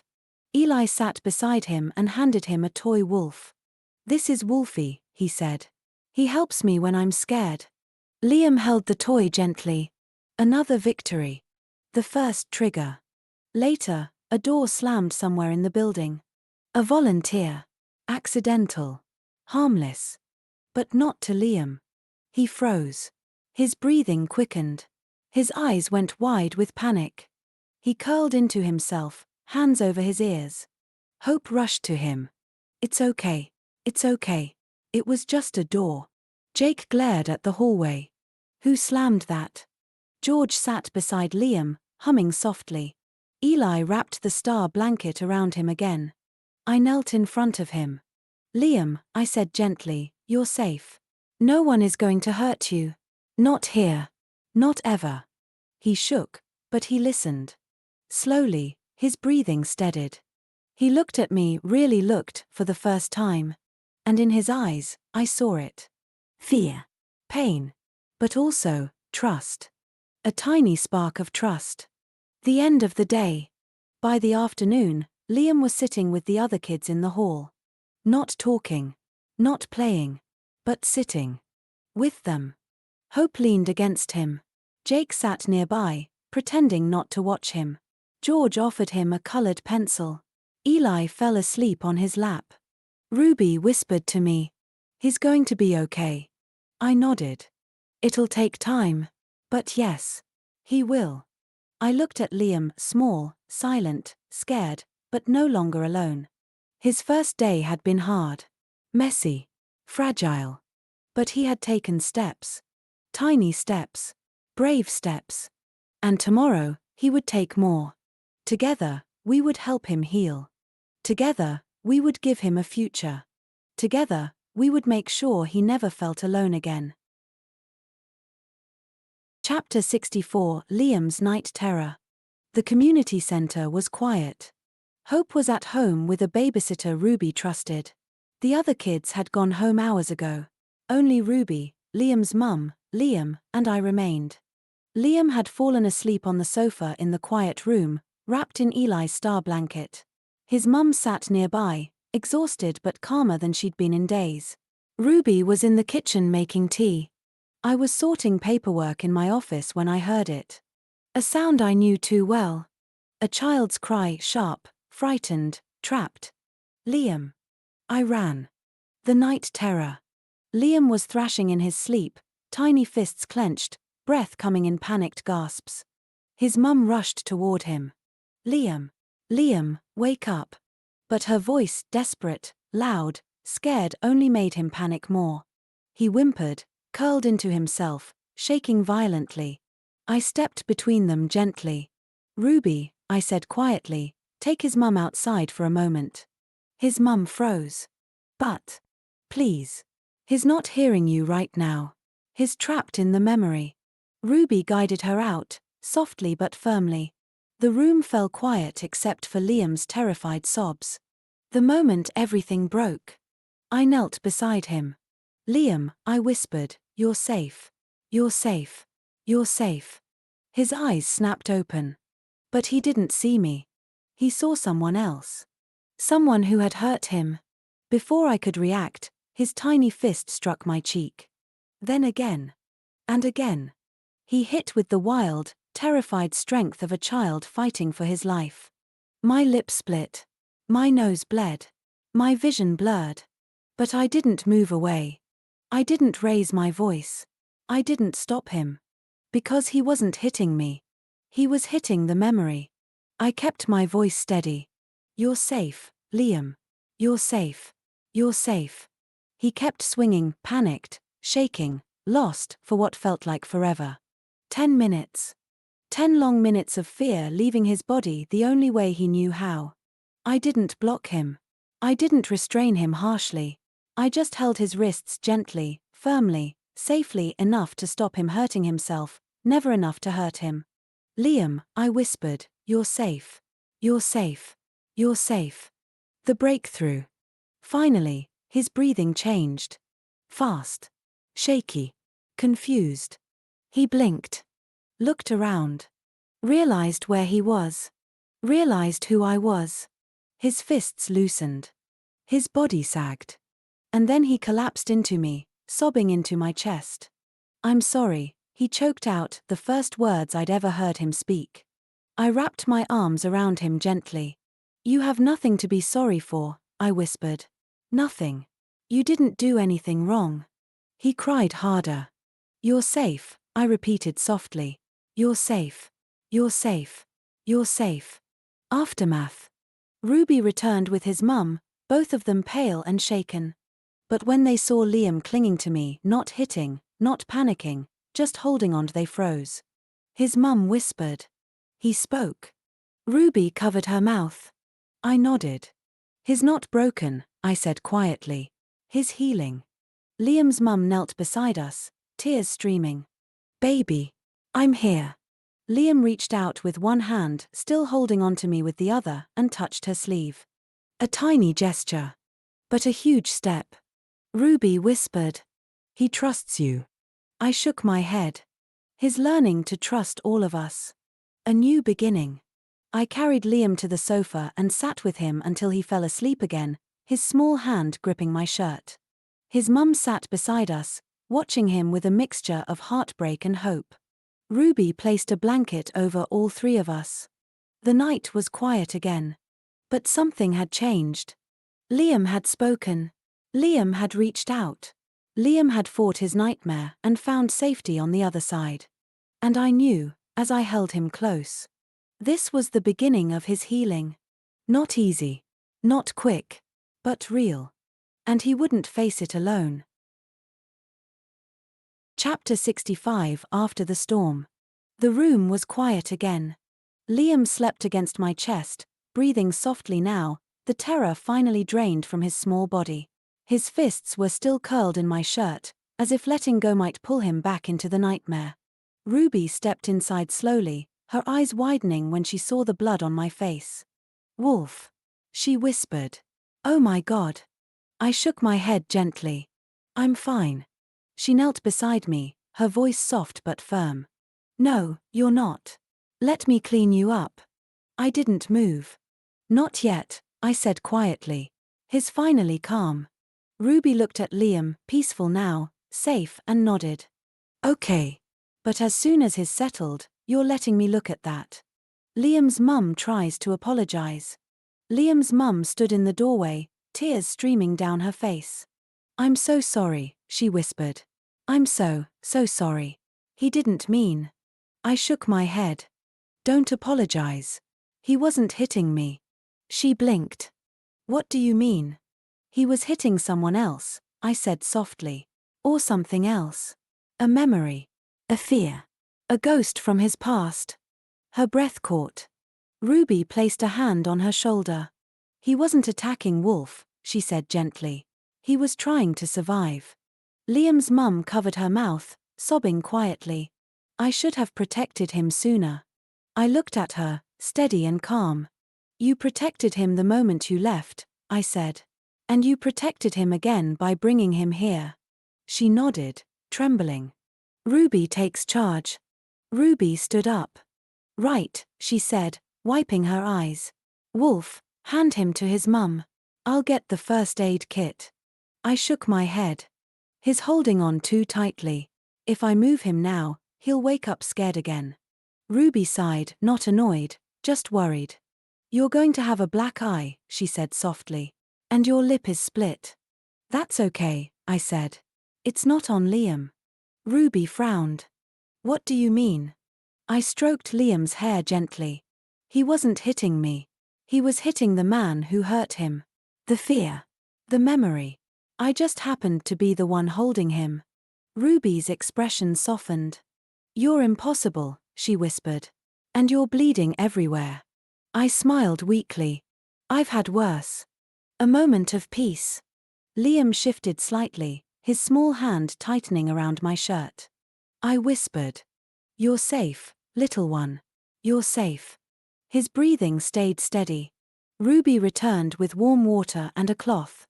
"Let me at least clean the blood off," she said gently. I nodded. She dabbed my lip carefully, her touch soft, her eyes full of worry. "You shouldn't have taken all of that," she murmured. "I'd take it again," I said quietly. "Every time." Ruby paused, looking at me with something like admiration and something deeper. "You care too much," she whispered. I shook my head. "No. I care exactly enough." Liam wakes. A few minutes later, Liam stirred. His eyes opened slowly, confused, tired, scared. But when he saw me, he didn't flinch. He didn't pull away. He didn't panic. He just whispered, voice tiny and broken. "Safe." I felt my chest tighten. "Yes," I said softly. "You're safe." He rested his head against me again. Ruby covered her mouth, tears in her eyes. Liam's mum knelt beside us, gently touching her son's back. And for the first time since he arrived, Liam didn't pull away. A new step forward. Ruby whispered. "He trusts you." I shook my head. "He's learning to trust all of us." Liam's mum nodded, wiping her eyes. "Thank you," she whispered. "For not letting go." I looked down at the small boy in my arms, bruised, frightened, but finally resting. "I'll never let go," I said quietly. "Not of him. Not of any of them." And in that quiet room, with the lights dim, the night calm, And Liam finally safe. I knew this was another turning point. A hard one. A painful one. But a real one. Liam had fought his nightmare. And this time, he didn't have to fight alone. Chapter 66, Dr. Wolf and Ruby talk about the night. The community center was silent again. Liam was asleep on the sofa, curled into his mum's arms, breathing softly at last. The storm inside him had passed, for now. Ruby closed the door gently, leaving Liam and his mum in the quiet room. Then she turned to me. Her eyes softened the moment she saw my face. "Wolf," she whispered. "You look awful." I laughed quietly, even though it hurt. "I've had worse." She stepped closer, studying the bruises forming around my eye, the dried blood on my lip, the swelling on my cheek. "You're going to have a black eye," she said softly. "Maybe two." "That's okay," I said. "It's not on Liam." Ruby frowned. "What do you mean?" I leaned against the wall, tired but steady. "He wasn't hitting me," I said quietly. "He was hitting someone else. Something else. A memory. A fear. I just happened to be the one holding him." Ruby's expression softened into something sad and proud all at once. "You always do that," she whispered. "Put yourself between a child and their nightmares." I shrugged. "Someone has to. Ruby cleans the wounds." She guided me into the staff room and sat me down. "Stay still," she said gently. She dampened a cloth and began cleaning the blood from my face. Her touch was soft, careful, almost tender. "You didn't even flinch," she murmured. "I didn't want to scare him." "You didn't," she said. "You saved him." I shook my head. "He saved himself." I just held on. Ruby paused, looking at me with something deep in her eyes. "You always say that," she whispered. "But you don't see what you do for these kids." I didn't answer. I wasn't sure I could. The weight of the night. Ruby sat beside me, her shoulder brushing mine. "Wolf, that was hard to watch," she said quietly. "Hearing him cry. Seeing him hit you. Seeing you just take it." I nodded slowly. "I've seen night terrors before. But Liam's were different. He wasn't fighting the dream. He was fighting the past." Ruby swallowed. "And you didn't stop him." "I couldn't," I said. "If I pushed him away, he'd think he was in danger again. If I held him too tightly, he'd think he was trapped. All I could do was be there. Let him fight until he realized he was safe." Ruby looked at me with a mixture of admiration and heartbreak. "You're incredible," she whispered. I shook my head. "I'm just doing what he needs." Ruby's worry. She hesitated. "Wolf, what about what you need?" I blinked. "What do you mean?" "You're bleeding. You're exhausted. You haven't slept properly in days. You take every hit, physical or emotional, and you never stop to think about yourself." I looked down at my hands. "I'll be fine." Ruby sighed. "You always say that." "Because it's true."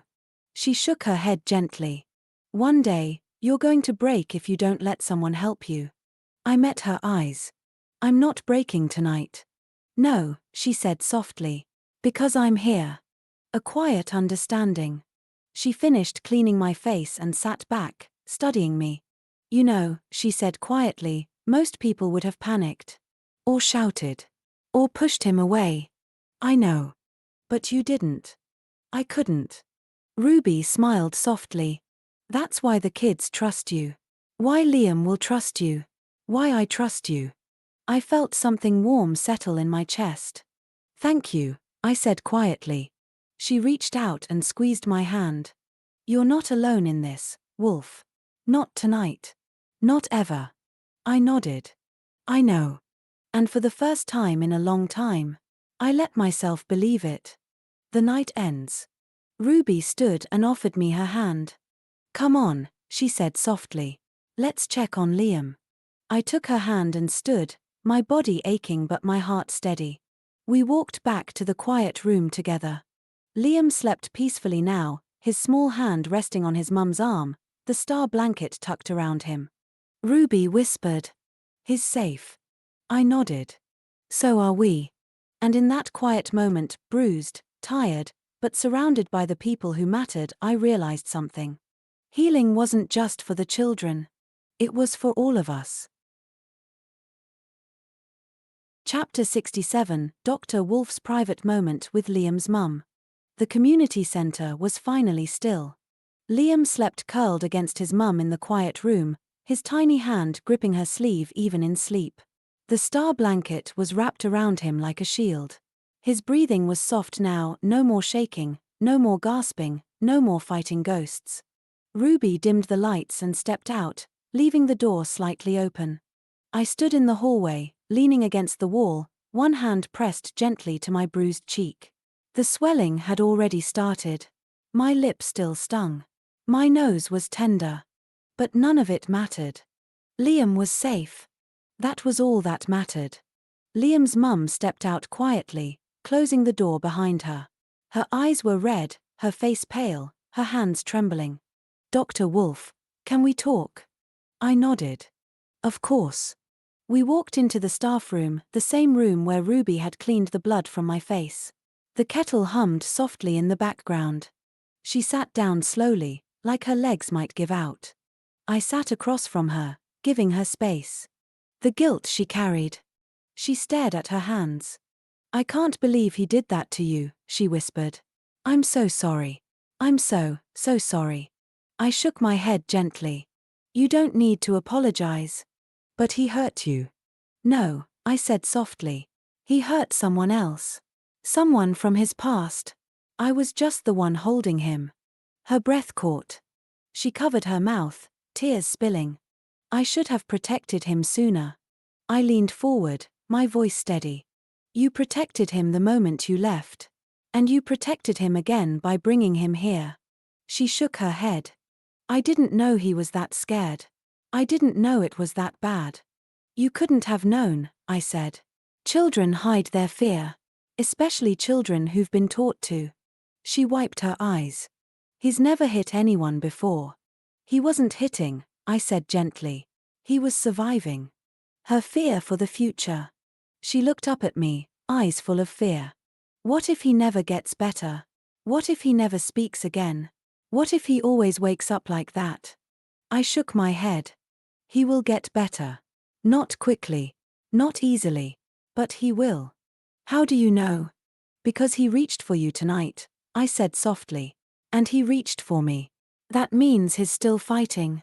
Still trying. Still hoping." She swallowed hard. "I'm scared." "I know," I said. "And that's okay. You're allowed to be scared. But you're not alone anymore." Her gratitude. She looked at my bruised face again, wincing. "You didn't even try to stop him." "I did," I said. "But gently. Safely. I held him so he couldn't hurt himself. That's all." "You let him hit you." "He wasn't hitting me," I repeated softly. "He was hitting the memory." She wiped her eyes again. You're incredible." I shook my head. "No. I'm just doing what he needs." She leaned back, exhausted. "You saved him tonight." "No," I said quietly. "He saved himself." I just stayed. A quiet understanding. For a moment, neither of us spoke. The center hummed softly around us, the lights, the pipes, the distant sound of Ruby cleaning up in the kitchen. Liam's mum finally whispered, "Thank you. For not letting go. For not shouting. For not being angry. For being the first safe man he's ever known." I felt something tighten in my chest. "I'll always be safe for him," I said softly. "For all of them." She nodded, tears falling again. "I believe you." The promise. She stood slowly. "I should get back to him." I nodded. "Of course." She paused in the doorway. "Dr. Wolf?" "Yes. You're the reason he slept again." I smiled gently. "No. He slept because he finally felt safe." She smiled back, tired, grateful, hopeful. "Good night." "Good night." She slipped back into the quiet room, closing the door softly behind her. I stood alone in the hallway, bruised, aching, exhausted. But at peace. Because tonight, A little boy fought his nightmare and found safety on the other side. And tomorrow, we would help him take the next step. Together. Chapter 68, The kids learn what happened and try to help Liam. Morning came slowly. The community center was quiet, the kind of quiet that follows a long, heavy night. Ruby was in the kitchen making tea. Liam's mum sat beside her son, who was still asleep on the sofa, curled into the star blanket. I sat nearby, bruised and tired, but steady. The door opened softly. Hope stepped inside first, rubbing her eyes. "Dr. Wolf, why are you here so early?" Jake followed, yawning. "Yeah, Wolf, you look like you got hit by a..." He froze when he saw my face.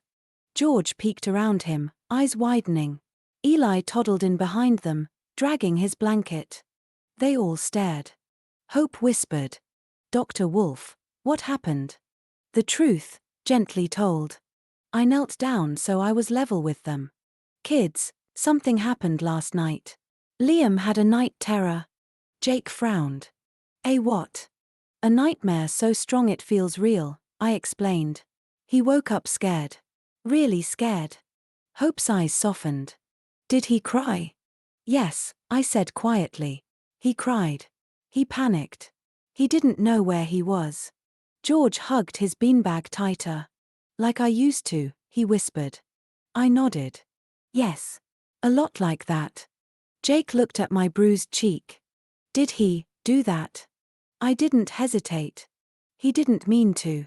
He wasn't awake. He wasn't seeing me. He was seeing someone who hurt him. Hope's face fell. "Oh, Liam." Eli climbed into my lap and touched my cheek gently. "Does it hurt?" "A little," I said. "But it's okay. He wasn't trying to hurt me." Jake crossed his arms. "He must have been really scared." "He was," I said softly. "But he calmed down. And he's safe now." Their reactions. Hope walked over to Liam, who was still sleeping peacefully. She knelt beside him. "He must feel so alone," she whispered. George sat beside her. "He's not alone," he said quietly. "He has us." Jake nodded. "Yeah. We're not letting anything happen to him." Eli placed his blanket over Liam's legs. "For safe," he said. Hope looked up at me. "Can we help him?" I smiled. "You already are. The kids make a plan." Hope stood up, determination in her eyes. "We need to make today gentle." Jake nodded. "No loud noises. No slamming doors." George added. "No surprises." Eli raised his hand. "And cuddles." Hope smiled. "Yes, Eli. Cuddles too." Jake pointed at me. "And you're not doing anything today except sitting down. You look like a panda." Ruby, passing by with tea, snorted. "He does, actually." I sighed. "Thank you, Jake." "You're welcome." Liam wakes up. A small sound came from the sofa. Liam stirred. His eyes opened slowly, confused and tired. Hope moved first. "Hi, Liam," she said softly. "It's morning." George waved shyly. Jake stayed back, giving him space. Eli climbed onto the sofa and sat beside him. Liam blinked at all of them. Then he looked at me. His eyes widened when he saw the bruise. He reached out with a tiny, trembling hand and touched my cheek. "Sorry," he whispered. His second word. Hope gasped. George covered his mouth. Jake's eyes softened. Eli hugged him. I shook my head gently. "You have nothing to be sorry for," I said softly. "You were scared.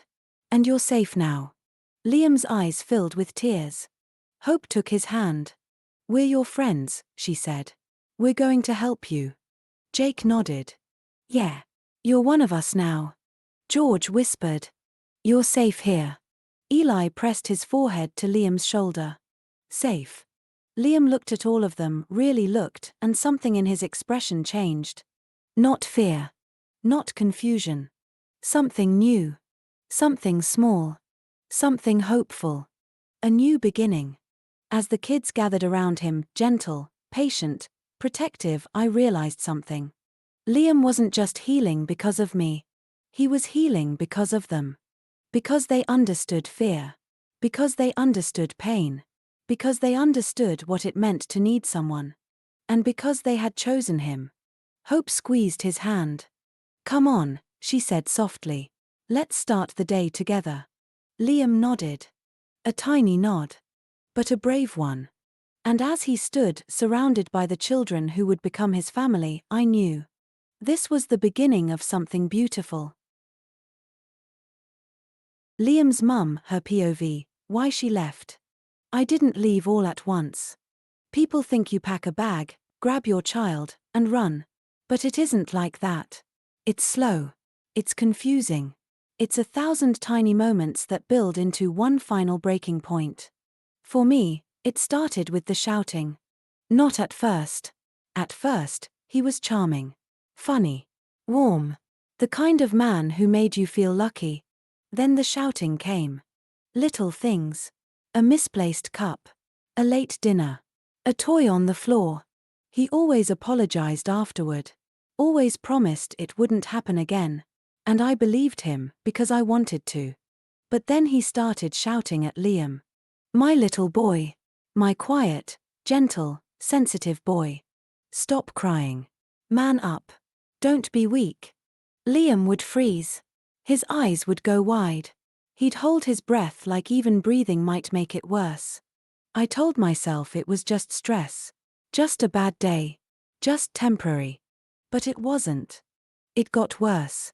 The first time he grabbed Liam's arm, I told him never to do it again. He said I was overreacting. The second time, he said Liam needed discipline. The third time, Liam stopped speaking.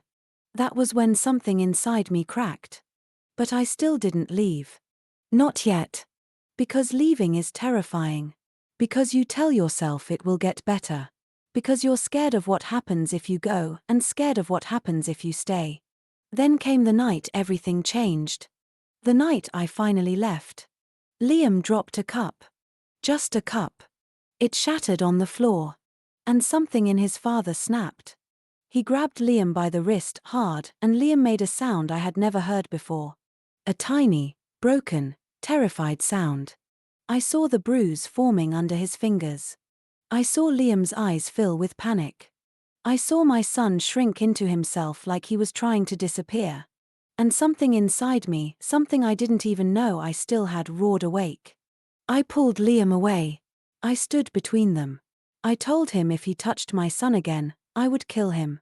He laughed. But I wasn't joking. I grabbed Liam's backpack. I grabbed my keys. I didn't take clothes. I didn't take money. I didn't take anything except my child. We ran. I didn't look back. Why I came to the community center. I didn't know where to go. I didn't know who to trust. I didn't know what to do next. Someone at the shelter told me. Go to Dr. Wolf. He helps children. He listens.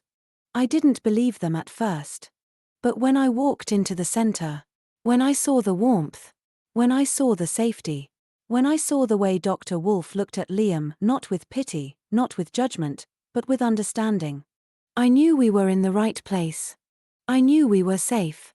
For the first time in years, I felt hope. And when Liam had his night terror, when he hit Dr. Wolf, when he panicked, when he broke and Wolf didn't shout, didn't flinch, didn't push him away, I knew I had made the right choice. I left because staying would have destroyed my son. I left because Liam deserved better. I left because I finally realized. Love shouldn't hurt. And my child deserved safety more than I deserved comfort. And now, for the first time, we have a chance to heal.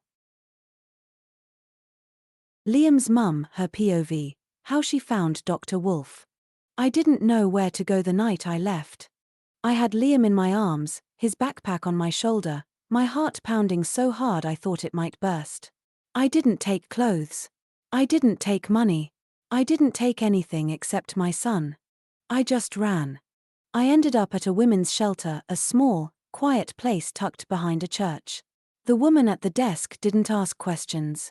She just looked at Liam, saw the bruise on his wrist, and said, "Come in, Love. They gave us a room. A blanket. A cup of tea. Liam didn't speak. He didn't cry. He just curled into me and shook. I didn't sleep. Not even for a minute. The woman who told me about Dr. Wolf. In the morning, a volunteer named Sarah sat with me. She was older, kind, the sort of woman who made you feel safe just by being in the room. She asked gently, "Do you have somewhere to go?" I shook my head. No family. No friends. No one who knows what he's been through. She nodded, like she'd heard that 100 times. Then she said something that changed everything. "There's a man in town. They call him Dr. Wolf. He works with children who've been hurt. Children who've been scared. Children like your boy." I frowned. "Dr. Wolf? Is that his real name?" She smiled. "No. But the kids call him that. And he answers to it." I didn't understand. "Is he a doctor?" "Not the medical kind," she said. "But the kind who listens. The kind who helps. The kind who doesn't give up on children." I looked down at Liam, who was staring at the floor, silent and small. "Do you think he can help him?" She placed her hand over mine. "I've seen him help children who wouldn't speak. Children who wouldn't sleep. Children who were terrified of everything. He doesn't judge. He doesn't rush. He just cares." I swallowed hard. "Where do I find him?" She gave me the address of the community center. "Go today," she said softly. "He'll know what to do." Why I trusted him. I didn't trust easily anymore. But something in Sarah's voice, the certainty, the warmth, made me believe her. And the truth was, I had nowhere else to go. Liam needed help I couldn't give him. Help I didn't know how to give. So I took his hand, lifted his backpack, and walked to the community center. I expected a cold building. A waiting list. Paperwork. Judgment. But when I walked in, I saw children laughing.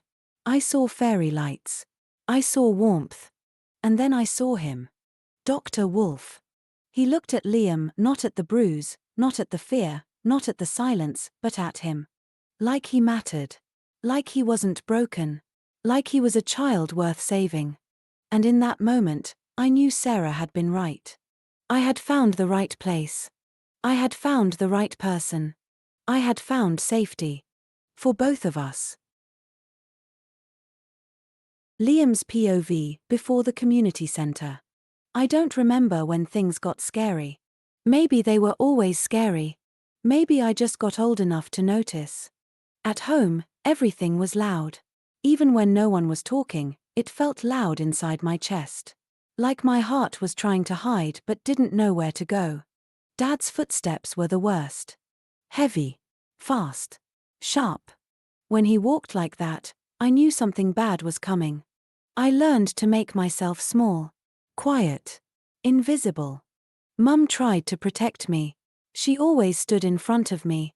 Always told me it wasn't my fault. Always held me after. But she was scared too. I could feel it in her hands when she held mine. Shaky. Cold. Trying to be brave. I stopped talking because talking made things worse. If I cried, he shouted. If I didn't cry, he shouted. If I breathed too loud, he shouted.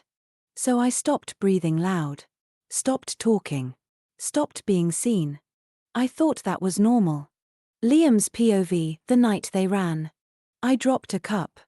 Just a cup. It broke on the floor and I froze. My whole body went tight, like a string pulled too hard. Dad grabbed my wrist. It hurt. I didn't scream. I never screamed. But Mum did. She pulled me away. She shouted at him louder than I'd ever heard her shout. Then she grabbed my backpack and we ran. I didn't know where we were going. I didn't ask. I just held onto her shirt and tried not to cry. We slept in a room that wasn't ours. The bed smelled different. The lights were soft. People talked quietly. A lady gave me a blanket and a biscuit. I didn't eat it. I didn't trust anything. Liam's POV, the women's shelter. The shelter was quiet. Not the scary quiet. The soft quiet. People whispered. No one slammed doors. No one shouted. But I still couldn't talk. Every time I tried, the words got stuck in my throat. Like they were scared too. Mum cried a lot. She tried to hide it, but I saw. I wanted to hug her. Tell her it wasn't her fault. Tell her I loved her. But I couldn't speak. I couldn't do anything. I just held my backpack and waited for something bad to happen. Liam's POV, hearing about Dr. Wolf. A lady at the shelter talked to Mum. She said a name. Dr. Wolf. I didn't know who that was. I thought maybe he was a real wolf. Or a doctor for wolves. Or someone who would be scary. But Mum's face changed when she heard the name. She looked hopeful. I hadn't seen that look in a long time. She held my hand and said, "We're going to see someone who can help." I didn't believe her. But I went anyway. Because she was all I had. Liam's POV, arriving at the community center. The building was warm. There were fairy lights. Drawings on the walls. Kids laughing. I didn't understand. Places with kids were usually loud. Messy. Scary. But this place felt soft. Then I saw him. Dr. Wolf. He didn't look like a wolf. He didn't look scary. He looked at me like he could see me, not the scared bits, not the broken bits, me. He knelt down so he wasn't tall. He didn't touch me. He didn't ask questions. He just said, "You're safe here." I didn't believe him. Not yet. But something inside me, something tiny, something tired, wanted to. Liam's POV, the night terror. I don't remember the dream. I just remember the fear. The shouting. The grabbing. The darkness. I woke up hitting something, someone, because I thought I had to fight to stay alive. But then I heard a voice. Soft. Steady. Warm. "You're safe, Liam. You're safe." I didn't know where I was. I didn't know who I was hitting. But the voice didn't get angry. Didn't shout. Didn't leave. It stayed. "You're safe." And when I finally opened my eyes, it was him. Dr. Wolf. Bruised. Bleeding. But calm. He didn't look scared of me. He didn't look angry. He looked proud. Like I had done something brave. I didn't understand. But I felt something I hadn't felt in a long time. Safe. Really safe. Liam's POV, his first morning feeling safe. I woke up slowly. Not the fast, scared way. Not the way where my heart was already hurting before my eyes even opened. This time, it was different. The room was warm. The lights were soft. The blanket around me smelled like stars and soap and something gentle. I didn't know where I was at first. My chest tightened. My fingers curled. My breath got small. But then I heard it. A voice. Soft. Low. Safe. "Morning, Liam." Dr. Wolf. I blinked and looked around. He was sitting in the chair next to me, holding a cup of tea, looking tired but smiling. His face was bruised. His lip was cut. His eye was swollen. I remembered hitting someone in the dark. My stomach twisted. "I'm sorry," I whispered. My voice sounded tiny, like it hadn't been used in a long time. Dr. Wolf shook his head. "You have nothing to be sorry for." I didn't understand. Adults always wanted apologies. Always wanted me to say sorry for things I didn't mean to do. But he didn't. He just smiled. "You were scared. That's all." The feeling I didn't recognize. I sat up slowly. My body felt heavy, but not the bad heavy. The tired heavy. The safe heavy. Mum was sitting on the sofa beside me, her hand on my back. She wasn't crying. She wasn't shaking. She was smiling. A real smile. "Good morning, sweetheart." I leaned into her without thinking. She kissed my hair. I didn't flinch. That surprised me. Usually I flinched at everything. But not today. Not this morning. The kids arrive. The door opened and Hope walked in. She froze when she saw me awake. "Hi, Liam, she said softly. Do you feel a bit better? I nodded. A tiny nod. But she smiled like it was the biggest thing in the world. George peeked around her. Do you want to sit with us later? He whispered. I didn't know if I did. But I didn't say no. Jake walked in behind them, hands in his pockets. You scared us yesterday, he said. But you're okay now. So, that's good. Eli toddled over and climbed onto the sofa beside me. He put his blanket on my lap. For safe, he said. I held it. It felt warm. The first morning without fear. Dr. Wolf sat beside me. Do you know what today is? He asked. I shook my head. It's your first morning where you don't have to be scared. I looked at him. Really looked. His bruises. His tired eyes. His soft smile. He wasn't lying. I could feel it. Something inside my chest, something tight and scared and small, loosened just a little. Not gone. But lighter. I whispered. Safe. He nodded. Yes, Liam. Safe. And for the first time in my whole life, I believed it. Liam's mum, her POV, watching Dr. Wolf comfort her son. I knew something was wrong the moment Liam's breathing changed. 1 second he was sleeping, curled into his blanket like a tiny animal finally resting. The next, his whole body went rigid. His legs kicked. His hands clenched. A tiny whimper escaped his throat, the kind he used to make when he was little and scared of the dark. Liam, I whispered, touching his shoulder. He didn't wake. He only shook harder. Then the whimper turned into a cry, a broken, terrified sound I hadn't heard in months. My heart dropped. Liam, baby, wake up. But my voice made it worse. His breathing sped up. His hands flew to his head. He curled into himself like he was trying to disappear. I panicked. I always panicked. Liam, please. And then Dr. Wolf was there. Let me help him. He didn't shout. He didn't rush. He didn't look scared. He just knelt beside us and placed a gentle hand on my arm. Let me help him, he said softly. I shook my head. I can't leave him. You're not leaving him, he said. You're giving him space to come back. I didn't understand. But I trusted him. Ruby guided me out of the room, her hand warm on my back.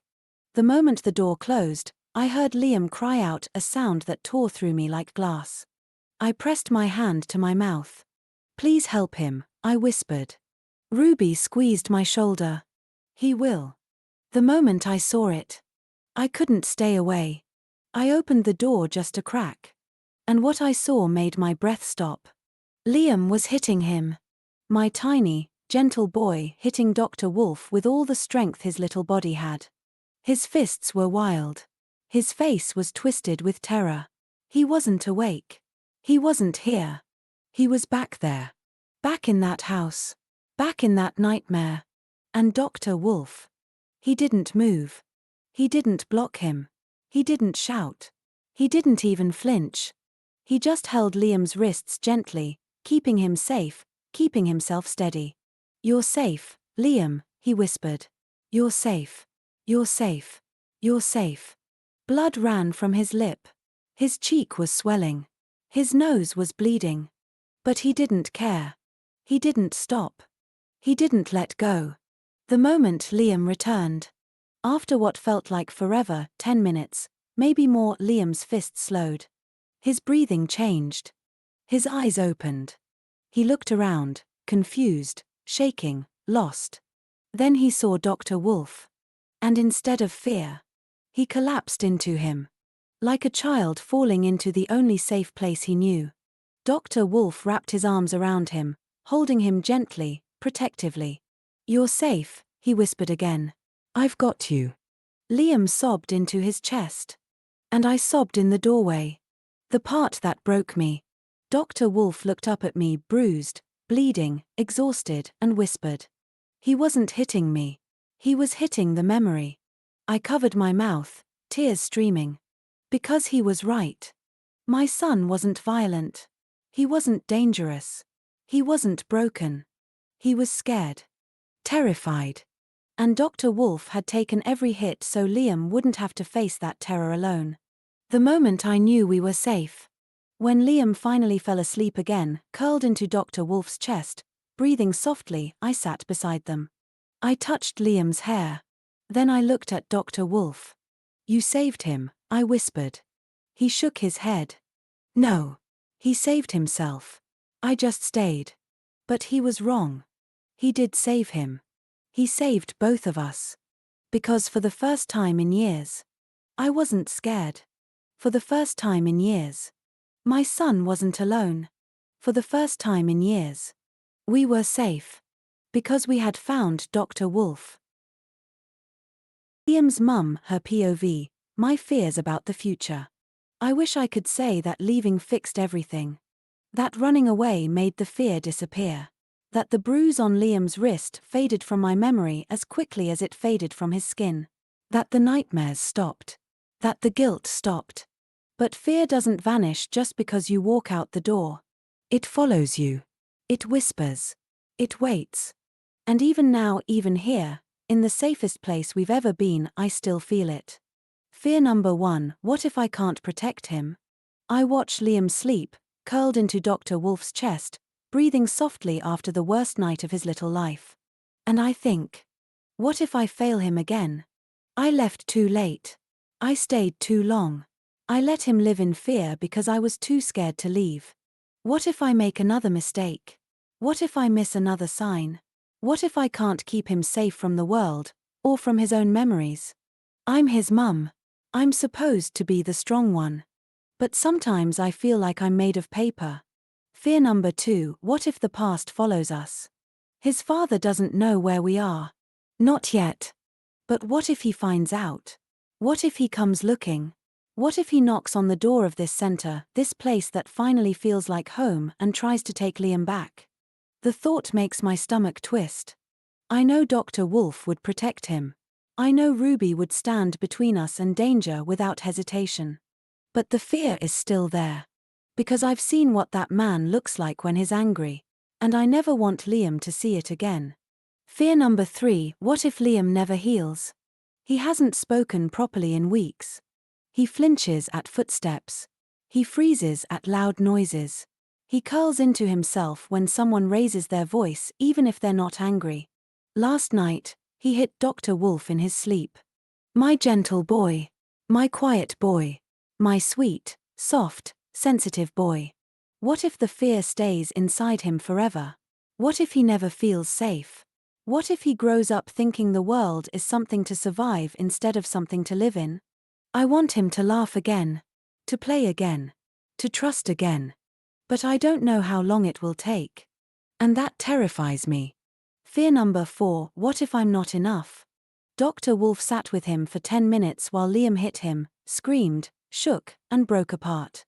10 minutes of fear. 10 minutes of pain. 10 minutes of patience. And he never raised his voice. Never pushed him away. Never stopped whispering. You're safe. I watched him do something I couldn't do. I watched him reach my son in a way I never have. And it made me wonder. What if I'm not enough for Liam?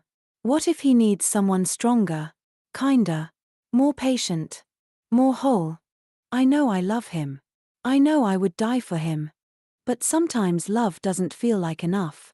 Fear number 5, what if I break again? I'm tired. Not the kind of tired sleep fixes. The kind that lives in your bones. I've been scared for so long that I don't remember what it feels like not to be. What if I fall apart? What if I can't keep going? What if Liam needs me and I'm too broken to help him? The thought terrifies me more than anything. Because he deserves a mum who is strong. A mum who is steady. A mum who doesn't shake every time a door closes too loudly. I want to be that mum. I'm trying. But some days, I don't know if I can be. And yet, when I saw Dr. Wolf holding Liam last night, bruised, bleeding, whispering you're safe over and over, something inside me shifted.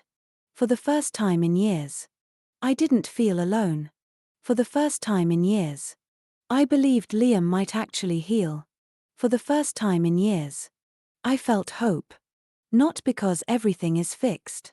Not because the fear is gone. Not because the future is certain. But because we're not facing it alone anymore. We have help. We have safety. We have people who care. We have Dr. Wolf. And maybe, just maybe, that's enough to start again.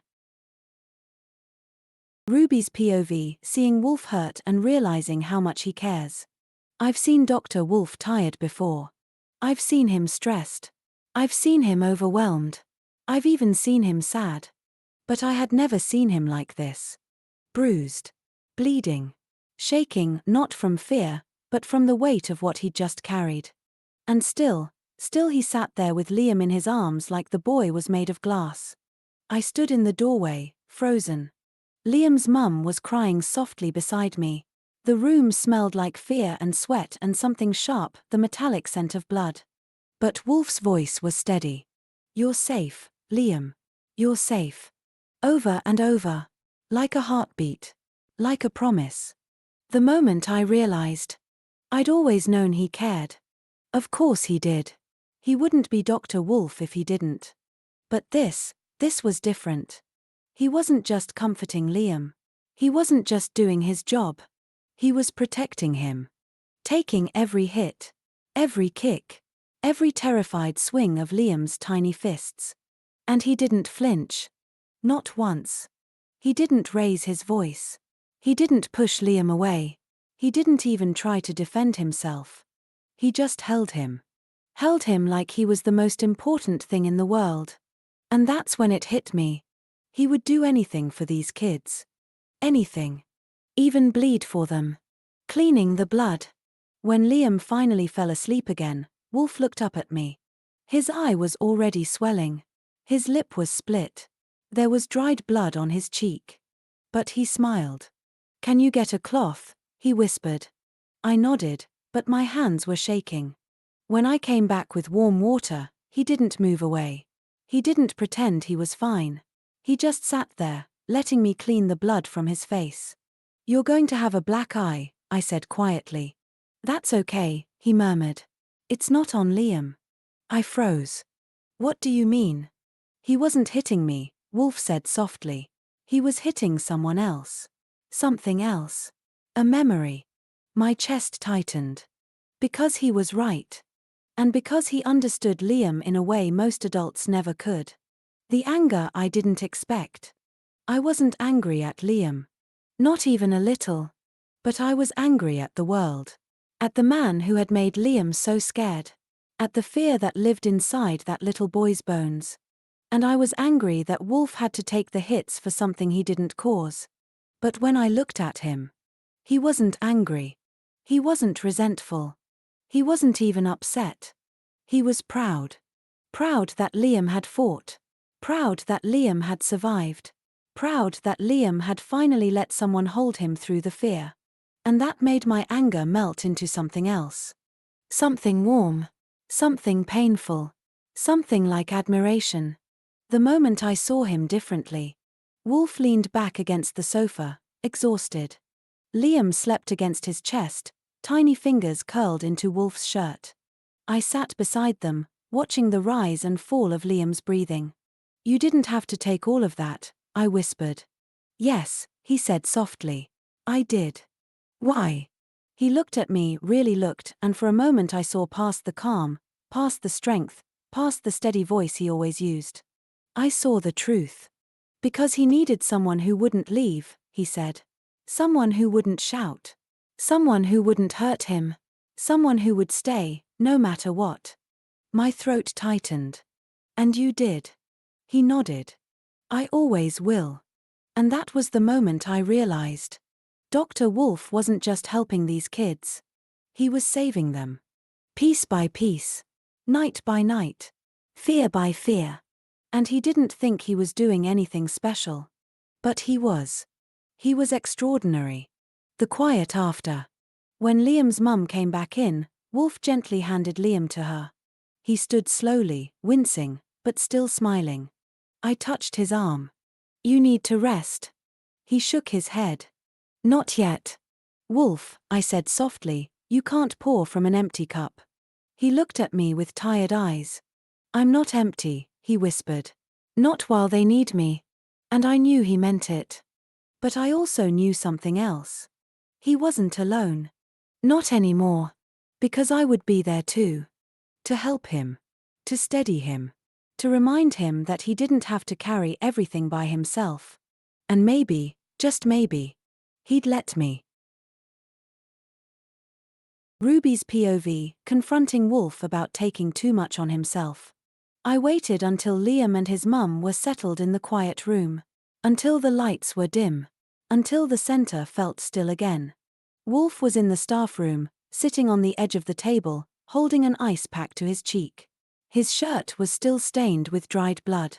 His eye was already turning purple. And he looked like he didn't care. That made something inside me snap. I closed the door behind me. Wolf, I said quietly, we need to talk. He looked up, tired but calm. Is Liam okay? Yes, I said. He's sleeping. He's safe. Good, he whispered. And that was it. No mention of himself. No concern for his injuries. No acknowledgement of what he'd just been through. Just Liam. Always Liam. I stepped closer. Wolf, look at you. He shrugged. I've had worse. That's not the point. The anger she didn't expect. I didn't mean to raise my voice. But the words came out sharper than I intended. You can't keep doing this. He blinked, surprised. Doing what? Taking everything on yourself, I said. Every fear. Every nightmare. Every hit. Every burden. He opened his mouth, but I didn't let him speak. You let Liam hit you for 10 minutes. 10 minutes, Wolf. You didn't defend yourself. You didn't move. You didn't even try to stop him. He was scared, Wolf said softly. I know he was scared, I said. But you were bleeding. He shrugged again. It wasn't about me. And that right there was the problem. The truth she needed him to hear. I stepped right in front of him, forcing him to look at me. You matter too. He froze. Like he didn't understand the sentence. Like no one had ever said it to him before. You can't keep sacrificing yourself like this, I said, softer now. You can't keep pretending you're made of stone. You're not. He looked down at his hands. I'm fine. No, you're not, I said. You're exhausted. You're hurt. And you won't let anyone help you. He didn't argue. He didn't deny it. He just sat there, silent. And that scared me more than anything. The fear behind her anger. I sat beside him, my voice barely above a whisper. Wolf, what happens if one day you can't get back up? He didn't answer. What happens if you take one hit too many? What happens if you break? What happens to the kids then? What happens to Liam? His jaw tightened. I won't break. You will, I said gently. Everyone does. Even you. He looked at me then, really looked, and I saw something in his eyes I'd never seen before. Fear. Not for himself. For the kids. For Liam. For all of them. I can't stop, he whispered. They need me. And we need you alive, I said. We need you whole. We need you here. The moment he finally listened. I reached out and took the ice pack from his hand, holding it to his cheek myself. He didn't pull away. He didn't argue. He just closed his eyes and let me help him. You don't have to carry everything alone, I whispered. You don't have to be the shield every time. Let us help you. Let me help you. He opened his eyes slowly. Ruby. I don't know how. I smiled sadly.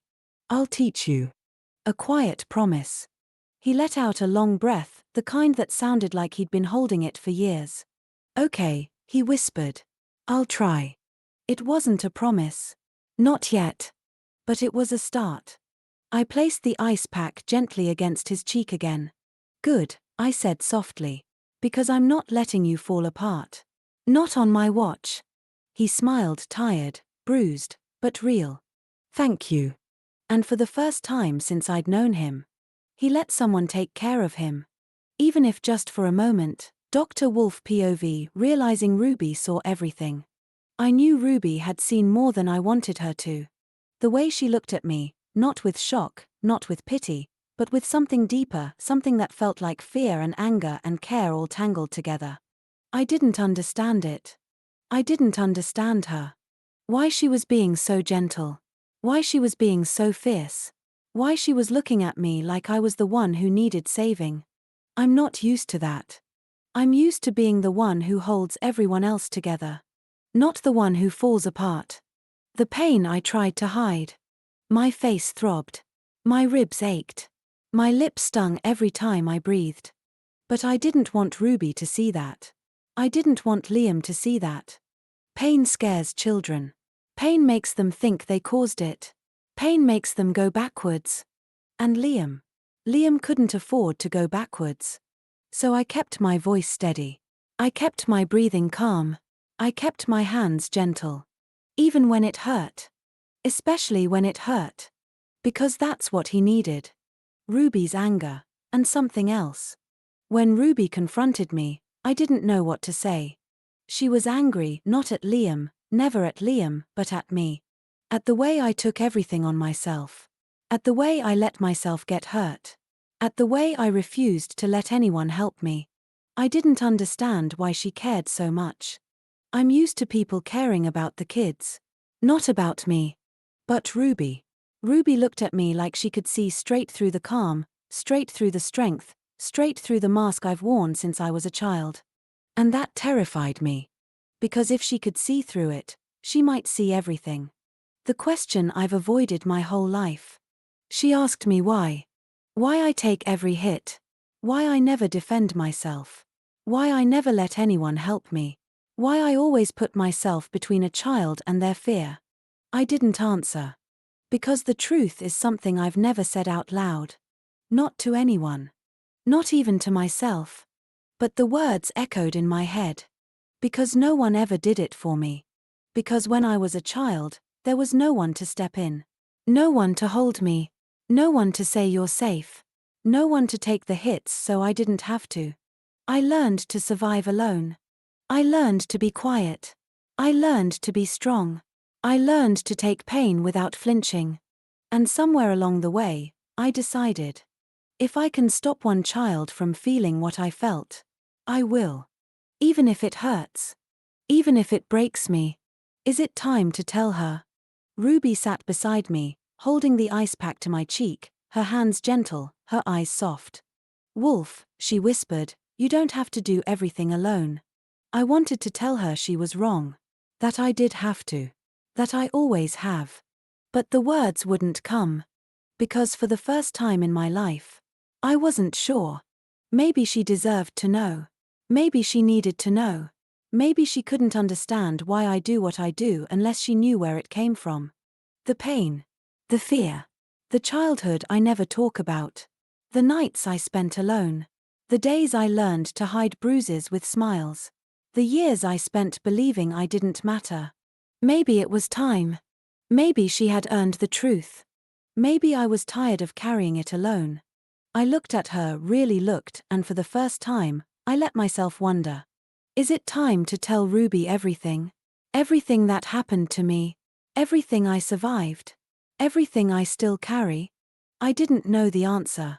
But for the first time, I wanted to. Dr. Wolf POV, telling Ruby about my childhood.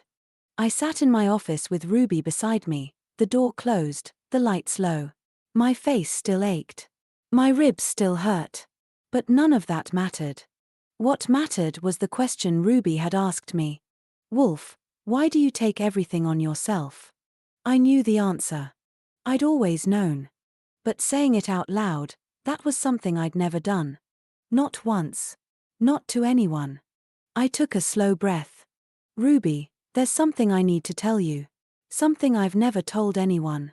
She nodded gently. I'm here. I opened my mouth.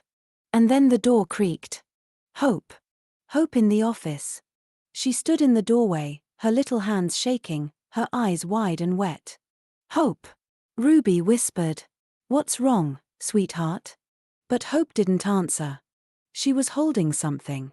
A box. My box. The one I kept hidden on the top shelf.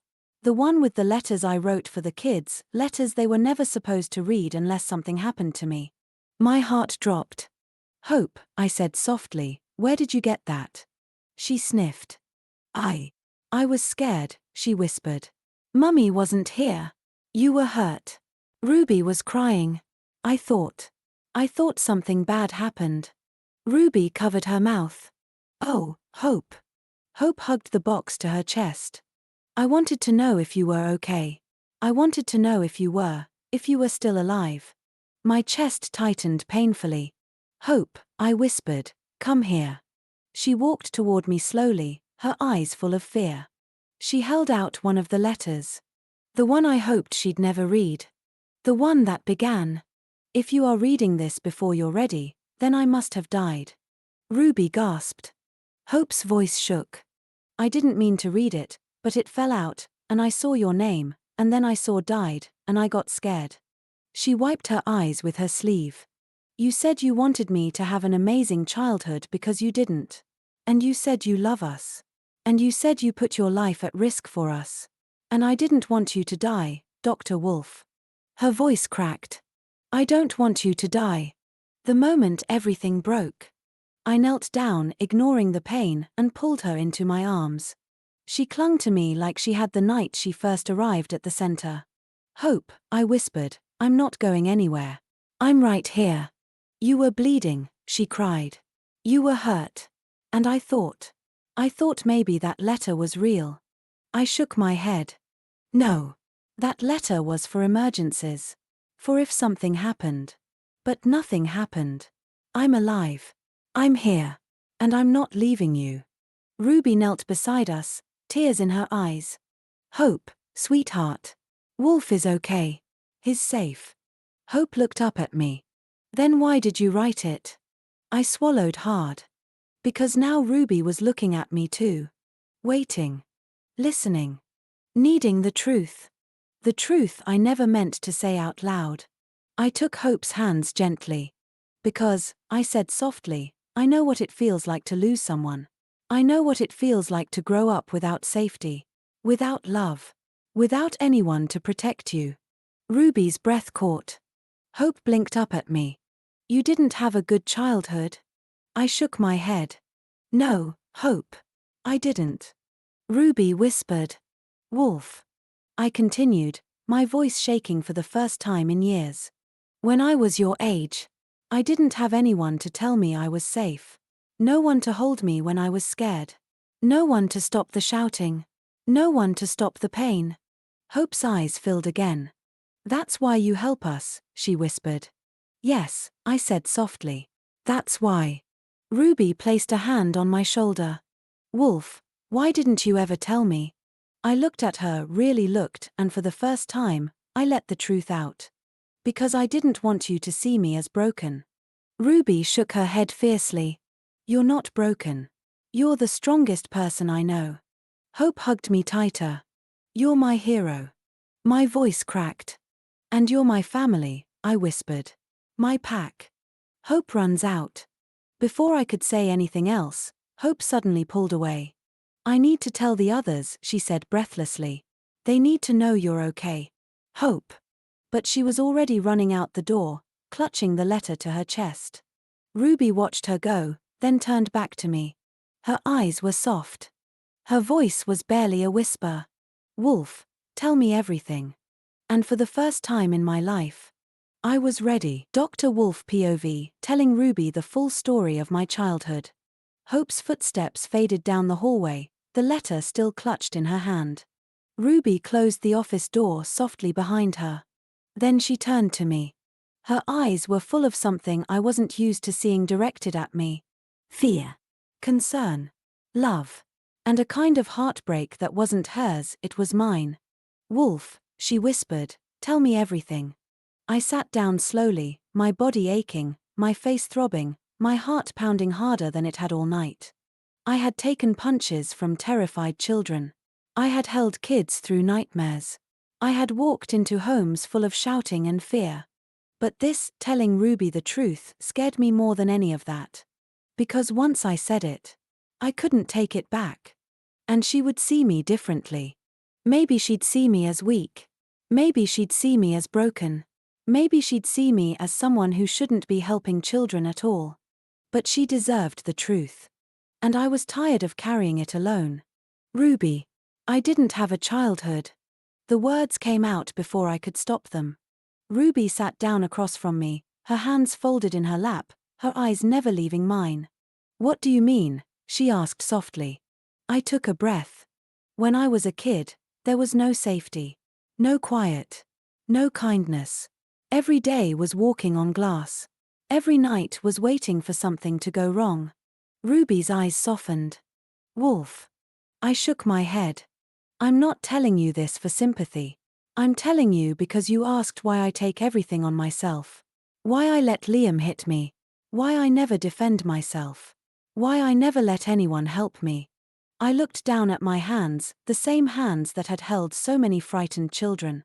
Because no one ever helped me. The pain he never spoke about. I learned to be quiet, I said. To stay out of the way. To take the blame. To take the hits. To survive. Ruby's breath caught. You were hurt, she whispered. I nodded. Not just physically. Emotionally. Every day. Every year. I swallowed hard. I grew up believing I didn't matter. That my pain didn't matter. That my voice didn't matter. Ruby reached out, but she didn't touch me, she waited. I continued. So I made myself useful. Helpful. Strong. Calm. The one who could take anything. I laughed softly, bitterly. And I got good at it. Why he became Dr. Wolf. When I got older, I said, I promised myself something. Ruby leaned in. What promise? That no child would ever feel what I felt if I could stop it. My voice cracked. That's why I do what I do. That's why I take the hits. That's why I stay calm. That's why I whisper you're safe even when I'm bleeding. Ruby's eyes filled. Wolf. I don't want them to grow up thinking pain is normal. Or that fear is normal. Or that adults are something to survive. I wiped my eyes with the back of my hand. I want them to have the childhood I never did. The letters. Ruby glanced at the box Hope had left behind. Those letters. She whispered. You wrote them because you thought. I wrote them, I said quietly, because I know life is unpredictable. Because I know what it feels like to lose someone without warning. Because I never want a child in my care to feel abandoned. I looked at the door where Hope had run out. I wrote them because I love them. All of them. My pack. Ruby covered her mouth, tears spilling. You love them so much it hurts you. Yes, I whispered. And I would do it again. The moment he finally breaks. Ruby moved closer. Wolf, look at me. I did. You are not broken, she said. You are not weak. You are not alone. My chest tightened. You survived something no child should ever survive. And instead of becoming bitter or cruel, you became the safest person I've ever known. I felt something inside me crack, something I had held together for decades. Ruby reached out and took my hand. You don't have to carry this alone anymore. And for the first time in my life, I believed her. The first time he let someone in. I let out a breath I didn't know I'd been holding. Ruby, I'm scared. She squeezed my hand gently. I know. And I'm here. I closed my eyes.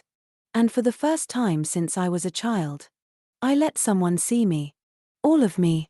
The pain. The fear. The past. The truth. And Ruby didn't look away. She didn't flinch. She didn't judge. She just held my hand and whispered, You're safe, Wolf. And for once, I was. Dr. Wolf POV, Ruby hugging me for the first time. The office felt too quiet after Hope ran out.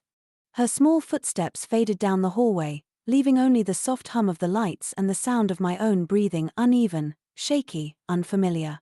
Ruby closed the door gently. Then she turned back to me. Her eyes were red. Her hands were trembling. But her voice was steady. Wolf, she whispered, you didn't deserve any of that. Not as a child. Not ever. I looked away. I didn't know what to do with her kindness. I didn't know how to hold it. I didn't know how to let it in. I'd spent my whole life being the strong one. The calm one. The safe one. Not the one who needed comfort. Not the one who needed someone else's arms. The moment I finally broke, Ruby stepped closer. "Wolf, look at me." I did. And that was my mistake, or maybe it was the thing I'd needed all along. Because the moment I met her eyes, everything I'd been holding back for years, for decades, cracked. The memories. The fear. The nights I spent alone. The pain I never spoke about. The bruises I learned to hide. The silence I grew up in. It all rose up at once. My voice shook. "Ruby, I don't know how to do this." She frowned softly. "Do what?" "Let someone care about me." Her breath caught. "Oh, Wolf." I tried to look away again, but she stepped right in front of me. "You don't have to be strong right now," she whispered. "You don't have to hold it together. Not with me." And that was it. That was the moment the last piece of my armor fell. My chest tightened. My throat burned. My eyes stung. And for the first time since I was a child, I cried. Not loudly. Not dramatically. Just quietly. Silently. Like someone who didn't know how to cry anymore. Ruby's first hug. Ruby didn't hesitate. She didn't ask permission. She didn't wait for me to be ready. She just stepped forward and wrapped her arms around me. Gently. Carefully. Like she was afraid I might break. I froze. I didn't know how to react. I didn't know how to hold someone back. I didn't know how to accept comfort. But Ruby didn't let go. She held me tighter. "Wolf," she whispered into my shoulder, "you're safe." The same words I'd said to 100 children. The same words I'd whispered to Liam hours earlier. The same words no one had ever said to me. I let out a breath I didn't know I'd been holding. And slowly, awkwardly, I lifted my arms and hugged her back. It felt strange. It felt terrifying. It felt good. Warm. Human. Real. Ruby's hand moved gently across my back. "You're not alone anymore," she whispered. "You don't have to carry everything by yourself." I closed my eyes. And for the first time in my life, I believed her. After the hug, when she finally pulled back, her hands stayed on my arms, grounding me. Her voice was soft. "Wolf, thank you for trusting me." I swallowed hard. "Thank you for staying." She smiled a small, sad, beautiful smile. "I'm not going anywhere." And in that moment, bruised, exhausted, vulnerable, I realized something. I wasn't just Dr. Wolf. I wasn't just the protector, the shield, the strong one. I was someone who deserved care too. And Ruby was the first person who ever made me feel that. Ruby POV, hearing Wolf's truth and breaking down. I thought I was ready to hear whatever Wolf had to say. I wasn't. Not even close. When he told me about his childhood, the fear, the loneliness, the pain he carried every single day, something inside me cracked so hard I felt it in my bones. He wasn't just strong. He wasn't just kind. He wasn't just patient. He was a survivor. A child who had no one. A child who grew up believing he didn't matter. A child who became a shield for others because no one had ever shielded him. And as he spoke, as his voice shook, as he finally let me see the truth he'd buried for decades, a memory hit me like lightning. A memory I hadn't thought about in years. The first time I ever met him. I was small. Maybe 6. Maybe 7. I remember sitting in the old community center, the one before this one, hugging my knees, trying not to cry because Mum was late again. And he walked in. Not Dr. Wolf. Not yet. Just him. Young. Quiet. Awkward. Trying so hard to look confident even though I could see the sadness in his eyes. He knelt down beside me. "Are you okay?" he asked. I shook my head. He didn't push. He didn't ask questions. He didn't tell me to stop crying. He just sat with me. Silent. Warm. Safe. And I remember looking at him, really looking, and saying, "You like wolves?" He blinked. "What?" "You look like one," I said. "You're quiet. And you watch everything. And you help people who are sad." He laughed softly. "I do." "Yeah," I said. "And you fix hearts. So, I'm going to call you Dr. Wolf." He froze. Then he smiled, the first real smile I ever saw on him. "Dr. Wolf," he repeated. "I like that." I didn't know it then. But that was the moment everything changed. For him. For me.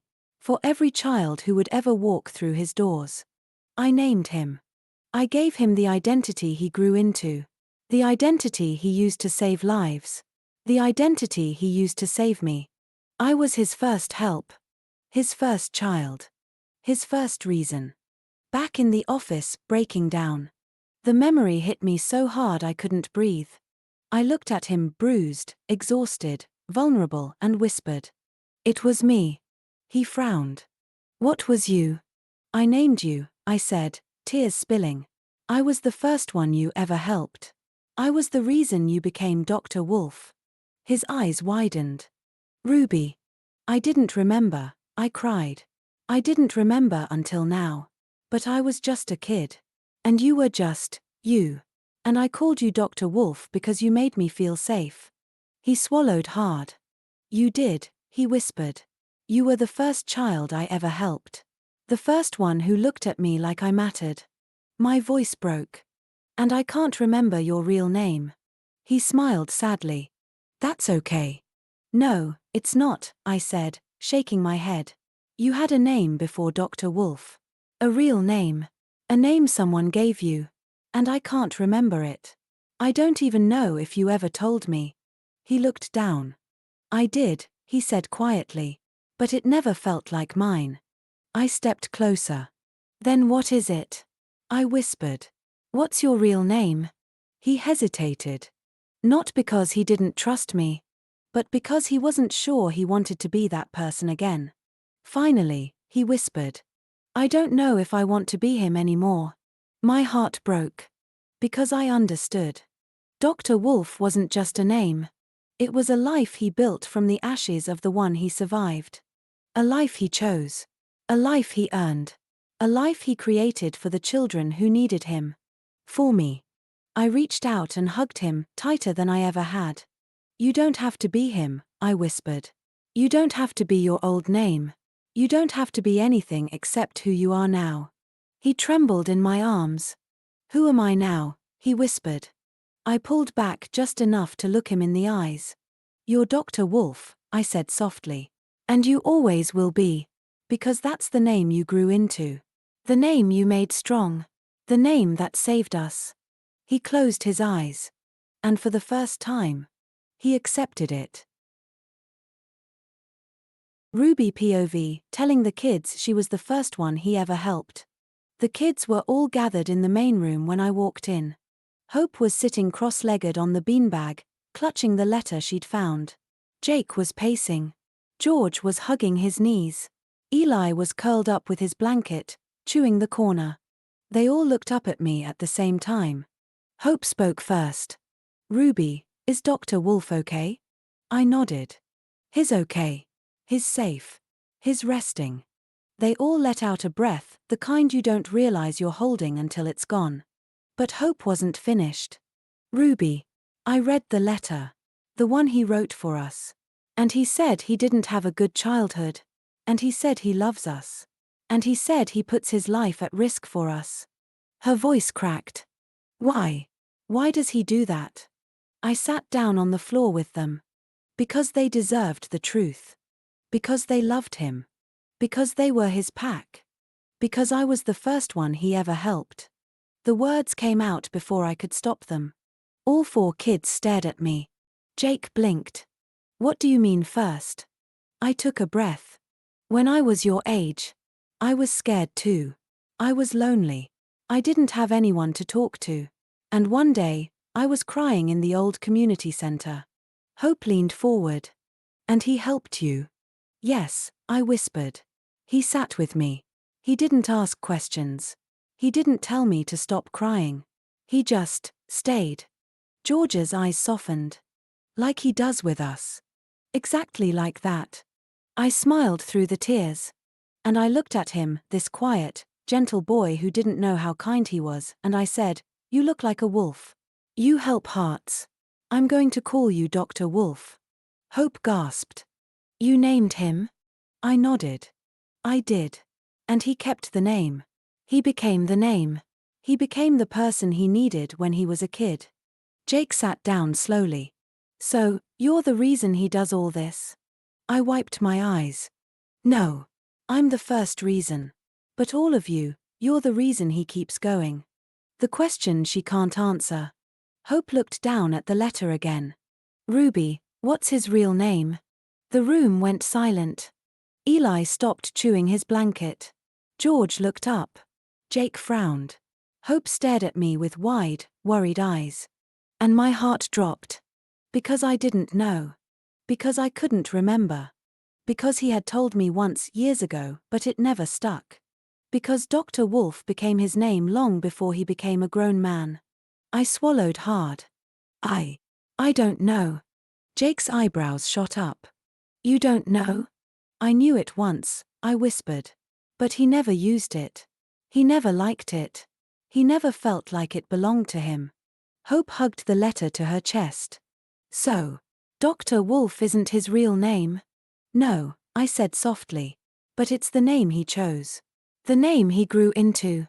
The name that saved all of us." George whispered. "Do you think he remembers it?" I nodded. "Yes. But I don't think he wants to be that person anymore." Hope's voice trembled. "Then who is he?" I smiled gently. "His Dr. Wolf. Our Dr. Wolf. The man who protects us. The man who loves us. The man who would walk through fire for any of you." Eli whispered. "Wolf is his heart name." I felt tears spill again. "Yes," I said softly. "It is. The kids make a decision." Jake stood up suddenly. "Then we don't need his old name." Hope nodded fiercely. "His Dr. Wolf." George hugged his beanbag. "He's our pack leader." Eli whispered. "He's safe." And in that moment, surrounded by the children he saved, I realized something. Dr. Wolf didn't lose his real name. He outgrew it. Dr. Wolf POV, the day I believed I was nothing, age 7. I was only 7. 7 years old. Small. Quiet. Trying my best to stay invisible in a world that never felt safe. I remember walking home from school, hugging my backpack to my chest because it made me feel a little braver. A little less alone. Then a police car pulled up beside me. 3 officers stepped out. I didn't understand why. I didn't understand what I'd done. I was just a child.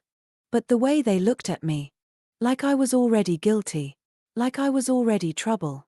Like I was already nothing. I remember one of them laughing. "Look at him. Pathetic." And then everything blurred. Not graphic. Not bloody. Just pain. Pain in my ribs. Pain in my back. Pain in my chest when I tried to breathe. Pain in their voices as they mocked me. Worthless. Nothing. Nobody will ever care about you. And the worst part? I believed them. Because when you're 7, and the people who are supposed to protect you hurt you instead, you think it must be your fault. You think you must deserve it. You think you must really be nothing. Growing up with that belief, I healed on the outside. But inside, I didn't.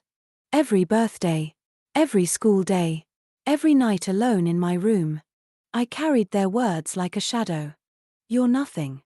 I tried to be useful. I tried to be quiet. I tried to be strong. But no matter what I did, I always heard their voices. "You'll never be anything." And I believed it.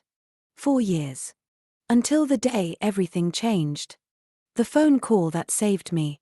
I was older by then, not grown, but old enough to answer the community center phone when it rang. I almost didn't pick up. I was tired. I was numb. I was convinced nothing I did mattered. But I answered anyway. And I heard a tiny voice. Shaking. Crying. Trying to be brave. Hello? I need help. Ruby. Small. Scared. Alone.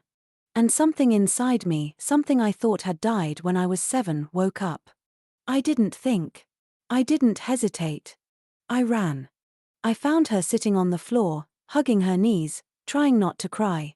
She looked up at me with those big, frightened eyes and whispered, "You look like a wolf. And you help hearts.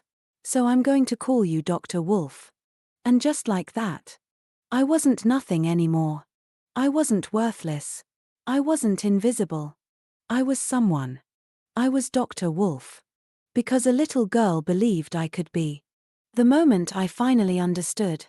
Sitting in my office now, after telling Ruby everything, I finally understand something I never understood as a child. Those officers didn't define me. My pain didn't define me. My past didn't define me. Ruby did. The kids did. My pack did. They gave me a name, a purpose, a family, a reason to keep going. I spent years believing I was nothing. But the day Ruby called me, I became something. Someone. Someone who mattered. Someone who could protect. Someone who could heal. Someone who could love. Someone who could be loved. I became Dr. Wolf. And I will never be nothing again. Dr. Wolf POV, telling them my real name. When I stepped out of the office, the first thing I saw was Ruby sitting with the kids. Hope was curled into her side. George was hugging a pillow. Jake was pretending not to be worried. Eli was half asleep on Ruby's lap. And Ruby. Ruby looked shaken. Not scared. Not upset. Just full. Full of everything I had told her. Full of memories she didn't know she still had. Full of the truth she had carried without realizing it. I heard her say softly, "I can't remember his real name." Something inside me twisted. Not because she forgot she was a child when I told her, but because I never expected her to remember. Because I never expected anyone to care. I stood there for a moment, watching them, my pack, and for the first time in my life, I didn't feel alone. I felt held. Not by arms.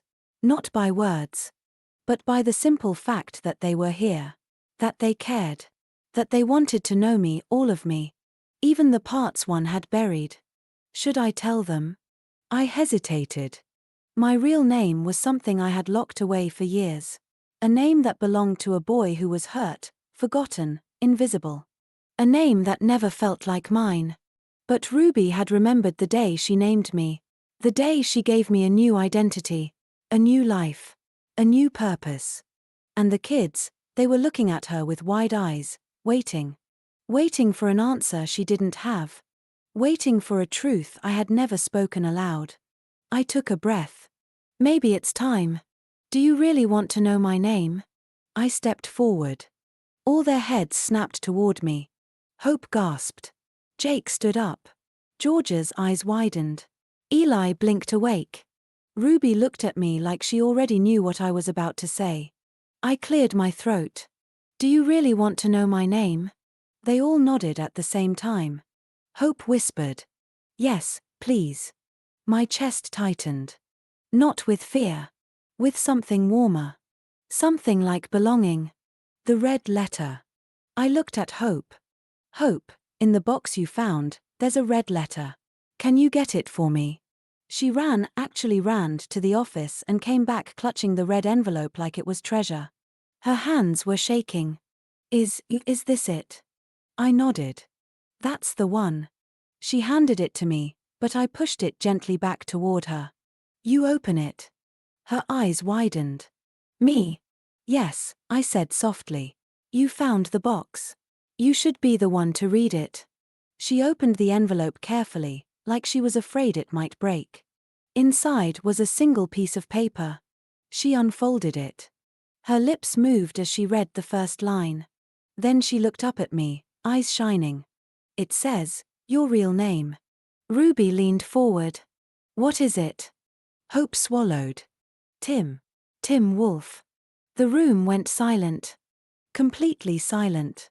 Even the air felt still. The name I chose. I nodded slowly. That's right. Ruby whispered. Tim. Wolf. I smiled a small, sad smile. I named myself when I was 16. I didn't want the name I was born with. It didn't feel like mine. It didn't feel safe. Hope stepped closer. So, Tim Wolf is your real name? Yes, I said softly. But Dr. Wolf, that's the name that saved me. Ruby covered her mouth, tears in her eyes. You chose Wolf, because of me. I nodded. You gave me the name when you were little. And I kept it. Because it made me feel like I could be someone better. Someone stronger. Someone who mattered. Jake whispered. So, Tim Wolf is who you were. But Dr. Wolf is who you became. I felt my throat tighten. Yes. Exactly. The pack's answer. Hope suddenly threw her arms around me. You'll always be Dr. Wolf. George nodded fiercely. Yeah. That's your real name now. Jake crossed his arms, pretending not to be emotional. Tim is fine, but Dr. Wolf is cooler. Eli tugged my sleeve. Wolf is your heart name. Ruby stood up, walked to me, and took my hand. You don't have to be the boy who was hurt anymore, she whispered. You're the man who saved us. And for the first time in my life, I felt like both names, Tim and Dr. Wolf, finally belonged to the same person. Me. Dr. Wolf POV, why I chose the surname Wolf. The room was still buzzing after Hope read the red letter. My real name, Tim Wolf, hung in the air like a secret finally allowed to breathe. The kids were staring at me with wide eyes. Ruby was watching me with that soft, steady look that always made me feel seen. Hope tugged my sleeve. Dr. Wolf, why did you choose Wolf as your last name? I felt my chest tighten. Not with fear. With something warmer. Something like pride. Something like belonging. I sat down on the floor with them, my pack, and took a slow breath. Do you really want to know? They all nodded at once. So I told them. I chose Wolf because of Ruby. Their eyes widened. Ruby froze. I smiled gently. When I was younger, I didn't have a name that felt like mine. It belonged to a life I didn't want anymore. A life full of fear. A life full of pain. I looked at Ruby. And then one day, a little girl looked at me and said, You look like a wolf. You help hearts. I'm going to call you Dr. Wolf. Ruby's eyes filled instantly. You gave me a name, I said softly. A name that made me feel strong. A name that made me feel like I could protect people. A name that made me feel like I mattered. Hope whispered. So you kept it? I nodded. I didn't just keep it. I made it mine. I chose Wolf because wolves protect their pack. Jake leaned forward. Like you protect us. I smiled. Exactly like that. When I was 16, I needed a new name. A name that didn't belong to the boy who was hurt. A name that didn't belong to the past. A name that meant something. I placed a hand over my heart. Wolves protect their pack. They stay together. They don't leave anyone behind. They fight for each other.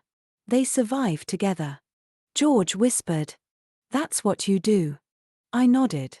That's what we do. I chose Wolf because it meant I wasn't alone anymore. I looked at each of them, Hope, Jake, George, Eli, and finally at Ruby. When Ruby named me, I realized something. Hope tilted her head. What? That I wasn't nothing. That I wasn't invisible. That I wasn't the boy who got hurt and forgotten. I swallowed hard. I realized I had a purpose. A reason. A pack. Ruby covered her mouth, tears spilling. Wolf, she whispered, you chose it because of us. Yes, I said softly. Because of all of you. Because you made me feel like I belonged somewhere for the first time in my life. The pack's response. Hope threw her arms around me first. You're our wolf. George hugged my side. You're our pack leader. Jake wiped his eyes quickly, pretending he wasn't crying. Tim is fine, but Dr. Wolf is who you really are. Eli climbed into my lap and whispered, "Wolf is your forever name." Ruby stepped closer, her voice shaking. "You didn't just choose the name, Wolf, you chose us." I nodded. "I did. And I always will." And for the first time in my life, my real name, Tim Wolf, didn't feel like a reminder of who I used to be. It felt like a bridge between the boy I was and the man I became. Dr. Wolf. Their wolf. Their family. Their pack. Chapter 71. Hope tells the kids what she found. Hope didn't run. She flew. Her feet barely touched the floor as she sprinted down the hallway, the red letter clutched to her chest like it was burning her hands. Her heart hammered so hard she could hear it in her ears. She didn't stop until she reached the main room where Jake, George, and Eli were waiting. Jake was pacing. George was curled up on the sofa. Eli was lying on his stomach, drawing stars. They all looked up when Hope burst in. Jake frowned. "Hope, what happened? You look like you saw a ghost." Hope shook her head, breathless. "No, not a ghost. Something worse." George sat up quickly. "Is Dr. Wolf okay?" Hope nodded, but her eyes were full of tears. "He's okay. But I found something. Something I wasn't supposed to." Jake crossed his arms. "What did you find?" Hope swallowed. Then she held up the letter. "I found a box." The room went silent. Hope's voice trembled. "I went into his office because I was scared. I thought something bad happened. And I found a box on the shelf." Jake raised an eyebrow. "What kind of box?" "A box with letters," Hope whispered. "Letters he wrote for us." George blinked. "For us?" Hope nodded. "For all of us. For the pack." Eli sat up, clutching his blanket. "What did they say?" Hope looked down at the red envelope in her hands. This one is different. It's the red letter. The one he wrote in case something happened to him." Jake's face drained of color. "You mean, like if he died?" Hope nodded, tears spilling. "Yes." The kids gather around. They all moved closer, Jake kneeling beside her, George leaning in, Eli crawling into her lap. Hope opened the letter with shaking hands. Her voice cracked as she read. "If you are reading this before you're ready, then I must have died." George gasped. Eli whimpered. Jake clenched his fists. Hope kept reading, her voice trembling. "I want you to have an amazing childhood because I didn't. And if I'm gone, I want you to know something important. You were my pack. You made me believe I mattered. You made me believe I wasn't nothing. I love you. All of you." Hope wiped her eyes. "He wrote that for us. For all of us." Jake whispered. "He really thought he might die?" Hope nodded. "He puts himself in danger for us. Every day. And he never tells anyone." George hugged his knees. "Why would he do that?" Hope looked at them, really looked, and whispered. "Because he loves us." Ruby enters the room. The door opened. Ruby stepped inside, her eyes red, her face pale. She looked at the kids, then at the letter in Hope's hands. "Oh, Hope. You told them." Hope nodded. "I had to." Ruby sat down with them, her voice soft. "Dr. Wolf told me everything. About his childhood. About why he helps you. About why he wrote those letters." Jake frowned. "What do you mean?" Ruby took a shaky breath. "He didn't have anyone when he was little. No one to protect him. No one to tell him he mattered. No one to keep him safe." George whispered. "Like Liam." Ruby nodded. "Yes. Like Liam. Like all of you. And he promised himself that if he ever grew up, he would protect kids who felt like he did." Hope looked down at the letter again. "He said he was nothing." Ruby shook her head fiercely. "He believed he was nothing. But he wasn't. He never was." Eli tugged Ruby's sleeve. "What's his real name?" Ruby froze. I don't know." The kids stared at her. "You don't know?"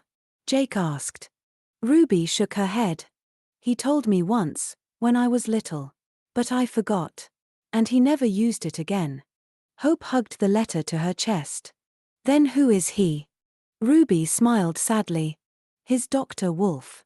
He's the man who saved us. He's the man who loves us. He's the man who would walk through fire for any of you. The moment Dr. Wolf appears. The door creaked. They all turned. Dr. Wolf stood there bruised, tired, but steady. He looked at the kids. At Ruby. At the red letter in Hope's hands. And he smiled softly. Do you really want to know my name? All 4 kids nodded at once. Hope whispered. Yes, please. Wolf took a breath. Hope, in the box, there's a red letter. The one you opened. That letter has my real name. Hope looked down at the page again. Her voice shook as she read. My name is Tim Wolf. I chose it when I was 16. Jake blinked. Tim Wolf. Dr. Wolf nodded. That's right. Hope stepped forward. But you're still Dr. Wolf, right? He knelt down. Yes, Hope. That's who I am. That's who I became. That's who you made me. Ruby wiped her eyes. And that's who you'll always be. The kids rushed him at once, a full-pack hug. And for the first time in his life, Dr. Wolf felt like he belonged. Ruby POV, watching the kids protect Wolf for once. I've seen Dr. Wolf protect these kids 1,000 times. I've seen him step between them and danger. I've seen him take hits meant for them. I've seen him whisper you're safe even when he wasn't. But I had never, not once, seen the kids protect him. Until today. The moment everything shifted. Wolf had just told them his real name, Tim Wolf, and why he chose it. He looked exhausted. Not just physically. Emotionally. Like he'd peeled back every layer of armor he had and was standing there with nothing left to hide behind. He wasn't Dr. Wolf in that moment. He was Tim. The boy who grew up scared. The boy who believed he was nothing. The boy who survived. And the kids saw it. All of it. Hope stepped closer first, her little hands balled into fists. Don't you ever say you were nothing, she whispered fiercely. You're everything to us. Jake moved next, standing in front of Wolf like a guard. If anyone ever tries to hurt you again, he said, voice shaking with anger he didn't know how to hide, they'll have to go through us.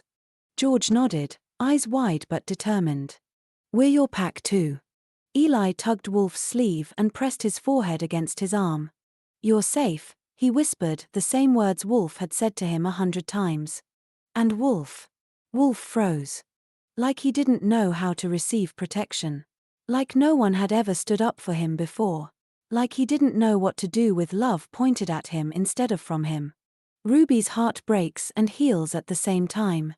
I felt something inside me twist. Because I knew that this was the first time in his life anyone had ever defended him. He looked at the kids with this expression I'd never seen before. Shock. Fear. Wonder. Love. And something else. Something fragile. Something like hope. He opened his mouth, but no sound came out. So Hope stepped forward again and took his hand. You protect us, she said softly. Now we protect you. Jake nodded. That's how packs work. George added. You're not alone anymore. Eli whispered. We love you. And Wolf's knees almost buckled. The first time he lets them protect him. He sank down onto the floor, right in the middle of them. Not because he was weak. Because he finally let himself be held. Hope climbed into his lap. George leaned against his side. Eli curled into his chest. Jake sat in front of him like a guard dog. And I watched, tears burning my eyes, as Dr. Wolf, the strongest man I've ever known, let 4 children shield him with their tiny bodies and enormous hearts. He whispered. I don't know how to let people protect me. Hope hugged him tighter. That's okay, she said. We'll teach you. Jake nodded. And we're not going anywhere. George whispered. You're our pack leader. Eli added. And our family. Wolf closed his eyes. And for the first time, he looked safe. Not because he was strong, but because he was loved. Dr. Wolf POV, realizing the kids see me as family. I've spent most of my life believing I didn't belong anywhere. Not in my childhood home. Not in school. Not in the world. I learned early that I was easier to ignore than to love. Easier to use than to protect. Easier to hurt than to understand. So I built myself into something useful. Something strong. Something unbreakable. Dr. Wolf. The protector. The shield. The one who never needed anything. But today everything shifted. The pack around me. I was sitting on the floor, still shaken from telling them my real name, Tim Wolf, when the kids crowded around me. Not because they needed me. Because they wanted to protect me. Hope climbed into my lap like she was guarding my heart. George pressed against my side, small but fierce. Eli curled into my chest, whispering the words I'd said to him so many times. You're safe. And Jake, stubborn, brave Jake, stood in front of me like a wall. If anyone tries to hurt you again, he said, voice trembling with anger he didn't know how to hide, they'll have to go through us. I didn't know what to do with that. I didn't know how to breathe around it. I didn't know how to let myself be held. But they didn't move. They didn't back away. They didn't treat me like a hero. They treated me like something else. Something I never expected to be. Family. The realization hits me. Ruby was watching from the doorway, tears in her eyes, pride in her smile. And as I looked at her, at the kids, at this little circle of warmth and safety, something inside me cracked open. Not the painful kind of breaking. The healing kind. The kind that lets light in. I felt it, the truth I had never allowed myself to believe. They don't just care about me because I protect them. They care about me because I'm theirs. Because I'm part of them. Because I'm family. My voice shook. You don't have to protect me. Hope hugged me tighter. Yes, we do. George nodded. You protect us. We protect you. Eli whispered. That's what packs do. Jake crossed his arms, pretending he wasn't emotional. You're not just our doctor. You're our wolf. And Ruby stepped closer, her voice soft but steady. Your family, Wolf. Whether you like it or not. Letting it in. I closed my eyes. And for the first time in my life, I let myself believe it. I let myself feel it. I let myself be theirs. Not the shield. Not the protector. Not the strong one. Just me. Tim. Dr. Wolf. Pack leader. Family. I wrapped my arms around the kids, all of them, and whispered the only words I could manage. Thank you. Hope looked up at me. For what? For seeing me, I said quietly. For choosing me. Jake smirked. We didn't choose you. My heart dropped for a second. Then he added. You chose us first. And that was it. That was the moment I knew. I wasn't alone anymore. I never would be again. Dr. Wolf POV, the first night I sleep without fear. The center was quiet. The kind of quiet that used to scare me when I was a child. The kind of quiet that meant danger, or shouting, or footsteps coming down the hallway. But tonight it felt different. Tonight it felt warm. Safe. Alive. Because I could still hear the kids' laughter echoing faintly from earlier. Because Ruby's voice still lingered in my mind, soft and steady. Because the weight of their small arms around me still pressed against my chest like a memory I never wanted to lose. I sat on the edge of my bed, staring at the wall, trying to understand the feeling in my chest. It wasn't fear. It wasn't dread. It wasn't the old ache I'd carried since I was 7. It was something else. Something I didn't recognize at first. Something I'd never felt before. Peace. The realization that changed everything. I lay back slowly, my ribs still sore, my face still bruised, but my heart felt lighter than it had in years. Maybe ever. Because today, for the first time in my life, I realized something I never allowed myself to believe. The kids see me as family. Not a worker. Not a protector. Not a shield. Family. They stood in front of me. They defended me. They held me. They told me I mattered. And they meant it. I could see it in their eyes. I could feel it in their hands. I could hear it in their voices when they said, "You're our wolf. You're our pack leader. You're safe." No one had ever said those words to me before. Not once. Not in my childhood. Not in my teenage years. Not in all the years I spent trying to be strong enough to survive. But tonight they said it. And I believed them. Letting go of the fear.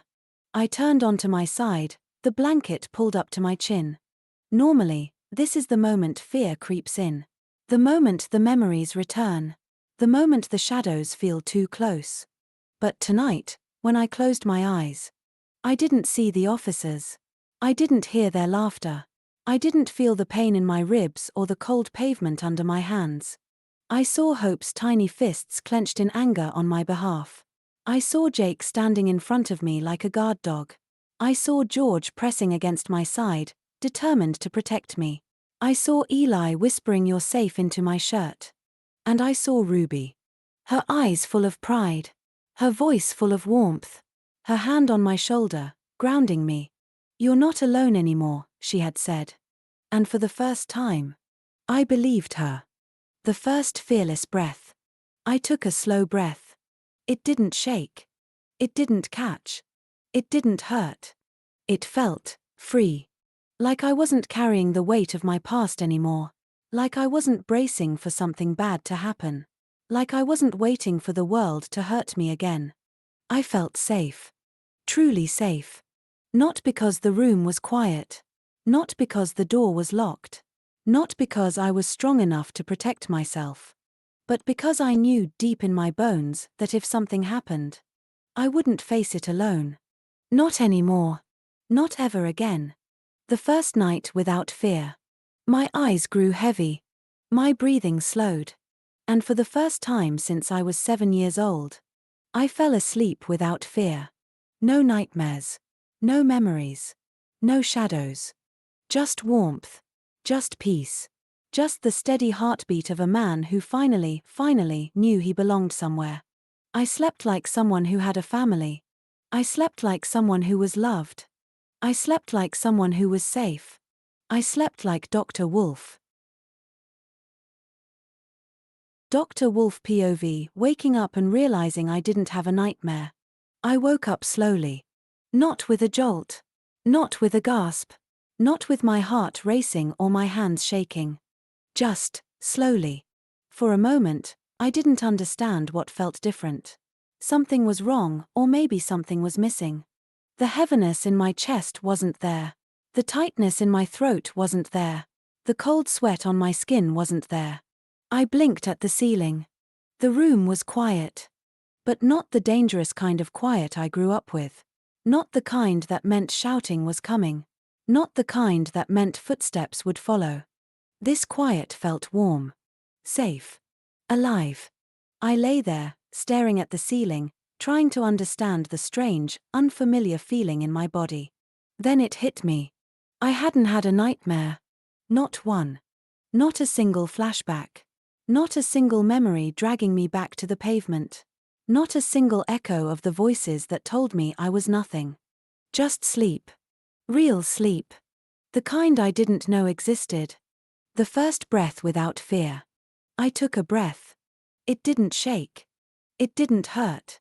It didn't feel like I was bracing for something bad to happen. It felt free. I sat up slowly, rubbing my eyes, still half expecting the fear to hit me late, like it always did. But it didn't. It stayed gone. And for the first time in my life, I realized something simple and unbelievable. I slept without fear. Why this night was different. I remembered the night before. The kids surrounding me like a shield. Hope curled into my lap. George leaning against my side. Eli whispering, "You're safe," into my shirt.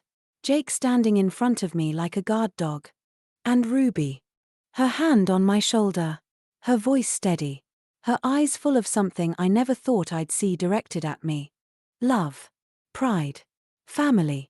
They protected me. They held me. They told me I mattered. And I believed them. For the first time. I truly believed them. Maybe that's why the nightmares didn't come. Maybe that's why the shadows stayed away. Maybe that's why the fear finally loosened its grip. Because I wasn't alone anymore. Because I wasn't fighting the dark by myself. Because I had a pack. The moment I let myself feel it, I swung my legs over the side of the bed and sat there, elbows on my knees, hands covering my face. Not because I was scared. Because I was overwhelmed. Because I didn't know how to handle peace. Because I didn't know how to handle safety. Because I didn't know how to handle the realization that I had slept, truly slept, for the first time since I was 7 years old. A laugh escaped me. A quiet, shaky, disbelieving laugh. I didn't have a nightmare, I whispered to myself. The words felt unreal. Impossible. Beautiful. The first morning of the rest of my life. I stood up, stretching, feeling lighter than I had in years. My ribs still hurt. My face was still bruised. My body was still tired. But my heart felt new. Whole. Alive. I walked toward the door, ready to see the kids, ready to see Ruby, ready to face the day without the weight of fear on my shoulders. And for the first time in my life, I felt like a man who had a family waiting for him. A man who belonged. A man who was safe. A man who was loved. A man who could finally breathe. A man who could finally live. A man who could finally sleep. I felt like Dr. Wolf. Ruby POV, seeing Wolf peaceful for the first time. I found him in the morning light. The door to his room was half open, the way he always left it so he could hear the kids if they needed him. Normally, I'd see him sitting on the edge of the bed, elbows on his knees, head in his hands, the same posture he always woke up in. Ready. Alert. Braced for something that wasn't coming. But today was different. He was still lying down. Still asleep. And his face, the face I'd seen twisted with pain, exhaustion, fear he never admitted, was soft. Relaxed. Peaceful. I froze in the doorway. Because I had never seen him like this. Not once. Not in all the years I'd known him. The absence of fear. He wasn't gripping the blanket. He wasn't curled in on himself. He wasn't sweating or shaking or gasping for breath. He was breathing slowly. Evenly. Like someone who finally felt safe. I covered my mouth with my hand as tears pricked my eyes. Because I knew what this meant. He didn't have a nightmare. For the first time since he was 7 years old, he slept without fear. And I felt something inside me break and heal at the same time. The man behind the strength. He looked younger like this. Not the strong, unshakable Dr. Wolf the kids saw. Not the protector who carried everyone else's pain. Not the man who hid his own wounds behind calm smiles. Just him. Tim. The boy who survived. The boy who grew up alone. The boy who never had a safe night in his life. Until now. Until us. Until the pack. He wakes up. He stirred, blinking slowly, confusion flickering across his face, not fear, just surprise. He sat up, rubbing his eyes. Ruby, he whispered, voice rough with sleep. What time is it? I stepped inside, smiling through tears. Early. But you slept. He frowned. I did. I nodded. No nightmares. He froze. Completely froze. Then he let out a breath, a soft, shaky, disbelieving breath, and looked down at his hands like they belonged to someone else. I didn't have a nightmare, he whispered. His voice cracked. And that was when I knew he understood. The moment he realizes why. He looked up at me, eyes shining. It's because of them, he said softly. Because of the kids. Because of you. Because I'm not alone anymore.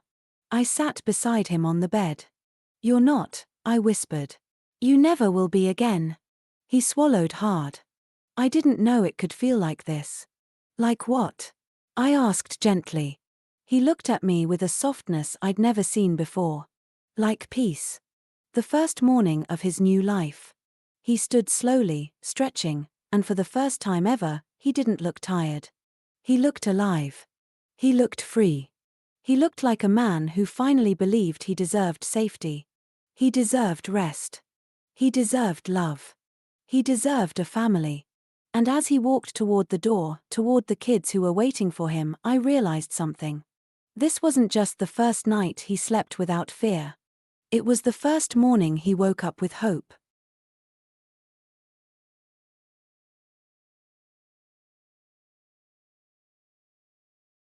Dr. Wolf POV, the kids noticing I look different this morning. When I stepped out of my room that morning, I expected the usual. The kids half asleep. Jake pretending he wasn't tired. Hope wrapped in her blanket like a burrito. George blinking at the lights. Eli dragging his stuffed animal across the floor. But instead, they all froze. Every single one of them. Hope's eyes widened first. Jake stopped mid-step. George tilted his head. Eli blinked up at me like he was seeing something impossible. Ruby was behind them, leaning against the counter, watching me with a soft smile that made my chest tighten.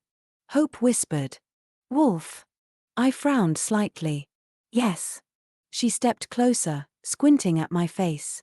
"You look different." Jake crossed his arms. "Yeah, you do." George nodded. "You look not tired." Eli tugged my sleeve. "You look safe." And that was when I realized. They could see it. They could see the difference. The peace. The rest. The absence of fear. The first night of my life where I slept without nightmares was written all over me. The kids try to understand. Hope circled me like a tiny detective. "Did you sleep?" she asked. I nodded. "Yes." Jake raised an eyebrow. "Like, real sleep?" "Yes." George gasped. "No nightmares?" I shook my head. "None." Eli's eyes filled with tears. "You slept safe." I swallowed hard. "Yes," I whispered. "I did." Ruby stepped forward then, her voice soft. "They can see it, Wolf. It's all over you." I looked at her. "What is?" She smiled. "Peace." Their reactions break me. Hope suddenly threw her arms around my waist. "I'm so happy," she squeaked. "You never sleep good." Jake tried to hide his smile. "About time you got a proper night's rest." George hugged my arm. "You look younger." Eli pressed his forehead to my side. "You look like our Wolf." And I didn't know what to do with that. I didn't know how to hold the feeling rising in my chest, warm, overwhelming, unfamiliar. I had spent my whole life waking up afraid. Waking up braced. Waking up alone. But today, I woke up safe. And they noticed. They felt it. They cared. The moment I let myself feel proud. Ruby stepped closer, her voice gentle. "You know what this means, don't you?" I shook my head. "What?" She smiled, soft, proud, emotional. "It means you finally believe you're not alone." I felt my throat tighten. Hope nodded fiercely. "We made you safe." Jake smirked. "Yeah. We're your pack. Deal with it." George squeezed my hand. "You can sleep now." Eli whispered. "We protect you." And for the first time in my life, I let myself feel proud. Not of being strong. Not of surviving. Not of protecting them. But proud that I had finally let myself be protected. Proud that I had finally let myself be loved. Proud that I had finally slept.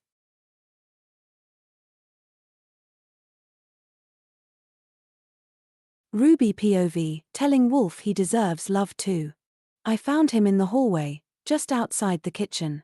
The kids had run ahead, arguing about cereal, laughing louder than they had in days. But Wolf stayed behind, leaning against the wall like he wasn't sure he was allowed to join them. He looked different this morning, lighter, softer, almost glowing with a peace I'd never seen on him before. But there was something else too. Something small. Something quiet. Something uncertain. Like he didn't know if he was allowed to feel this good. I stepped closer. "Wolf." He looked up, startled, like he'd been caught doing something wrong. "Yes." I smiled gently. "You slept." He nodded, almost shy. I did. And you woke up without fear. Another nod. Yes. And the kids noticed. He let out a soft breath. They did. I watched him for a moment, the way he kept his hands tucked close, the way he avoided my eyes, the way he looked like he was waiting for the world to take this piece away from him. That's when I realized. He didn't think he deserved it. Not the sleep. Not the safety. Not the love. Not any of it. So I stepped closer. Close enough that he had to look at me. Wolf, you deserve love too. His breath caught. He froze. Like the words hit him harder than any punch ever had. He whispered. Ruby, I don't. Yes, I said softly, cutting him off. You do. He shook his head, eyes dropping to the floor. I'm not used to people caring about me. I know. I don't know how to accept it. I know. I don't want to take anything from the kids. They need it more. I stepped right in front of him, lifting his chin gently so he had to meet my eyes. Wolf, love isn't something you take. It's something you deserve. His eyes widened, scared, vulnerable, young. Like the 7-year-old boy he used to be was still inside him, waiting for someone to tell him he mattered. I kept my voice soft. You deserve to be cared for. You deserve to be protected. You deserve to be held. You deserve to be loved. He swallowed hard. Ruby, I don't know how to believe that. That's okay, I whispered. You don't have to believe it yet. I placed my hand over his heart. We'll believe it for you. The moment he breaks. His eyes filled not with fear, not with pain, but with something gentler. Something like hope. Something like healing. He whispered. Why do you care so much? I smiled. Because you cared for us first. Because you saved us. Because you gave us a family. Because you gave us a pack. I stepped even closer. And because you're part of that pack too. He blinked, stunned. Me? Yes, I said firmly. You're not just the protector. You're not just the strong one. You're not just Dr. Wolf. I touched his cheek gently. Your family. The first time he lets himself believe it. He closed his eyes, leaning into my hand like he didn't know he was allowed to. And when he opened them again, something had changed. Something small. Something fragile. Something beautiful. He whispered. Thank you. I shook my head. No, Wolf. Thank you. For what? For letting us love you. He didn't speak. He didn't need to. Because for the first time. He didn't pull away. He didn't hide. He didn't pretend he didn't need it. He let himself be loved. And that was the bravest thing he had ever done.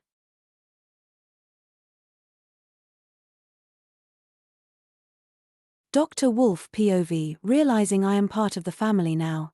It didn't happen all at once. It wasn't a dramatic moment or a sudden revelation. It was small things. Soft things. Things I never thought were meant for me. Hope slipping her hand into mine without asking. George leaning against my side like it was the most natural thing in the world. Eli curling into my lap because he trusted me to keep him safe. Jake standing in front of me like a guard dog, daring the world to try something. And Ruby. Ruby looking at me like she saw me, not the mask, not the protector, not the shield. Just me. Tim. Dr. Wolf. Whoever I was becoming. But today it finally clicked. The moment it hit me. We were all in the kitchen. The kids were arguing about cereal again, loudly, dramatically, like it was a life or death decision. Ruby was making tea. I was leaning against the counter, watching them with a smile I didn't even realize was on my face. Then Hope turned around, pointed at me, and said, Ask Wolf. His family. Just like that.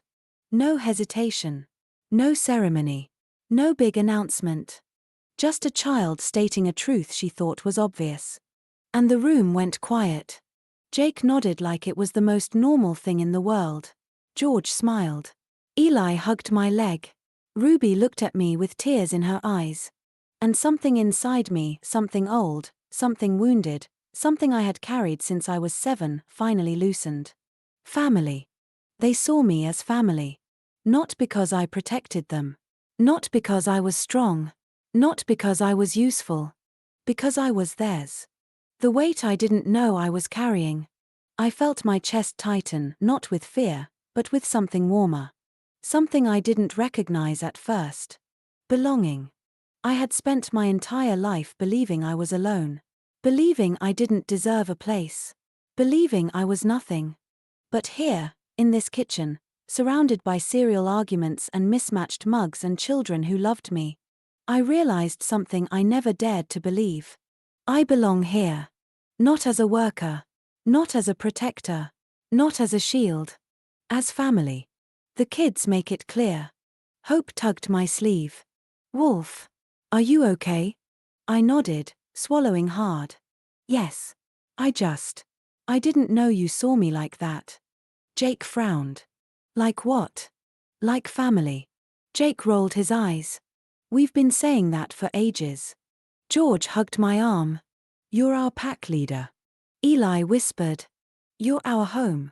And Ruby stepped closer, her voice soft but steady. You're part of us, Wolf. You always have been. You just didn't know it. Letting it in. I closed my eyes for a moment. Letting the words sink in. Letting the warmth settle in my chest. Letting myself believe something I had never believed before. I am not alone.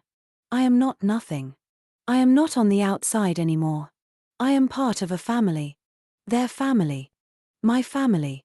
When I opened my eyes, the kids were still watching me, waiting, hoping, loving. I smiled. A real smile. A soft one. A free one. Thank you, I whispered. Hope tilted her head. For what? For letting me be part of this. Jake smirked. You didn't let anything. You walked in and never left. George nodded. You're stuck with us now. Eli hugged me tighter. Forever. And Ruby whispered. Welcome home, Wolf. And for the first time in my life, I felt like I was.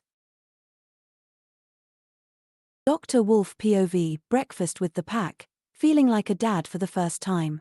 The kitchen was loud. Not the dangerous kind of loud I grew up with. Not the kind that meant shouting or slamming doors. This was a different kind of noise. The good kind. The kind that sounded like life. Hope was standing on a chair, trying to reach the cereal boxes. Jake was arguing with her about which one tasted better. George was humming to himself while setting out spoons. Eli was dragging his blanket across the floor like a sleepy little ghost. And Ruby was leaning against the counter, watching them with a smile that made the whole room feel warmer. I stood in the doorway for a moment, unnoticed. Just watching.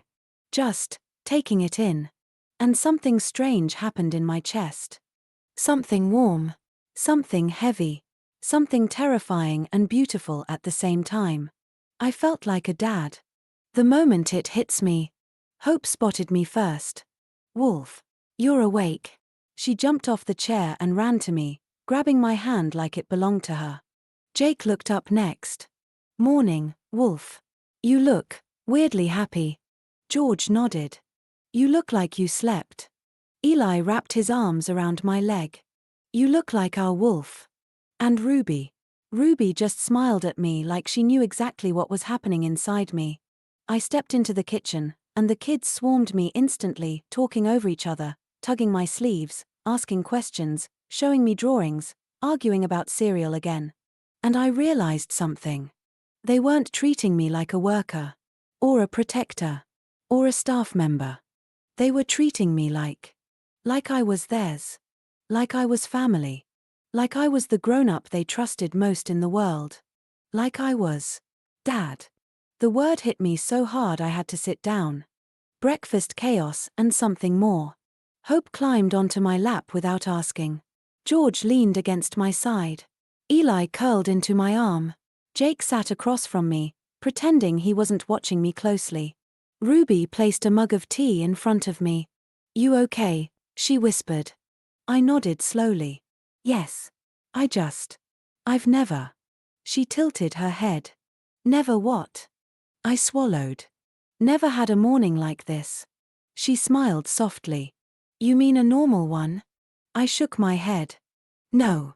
A family one. Her eyes softened. You deserve it. The dad feeling.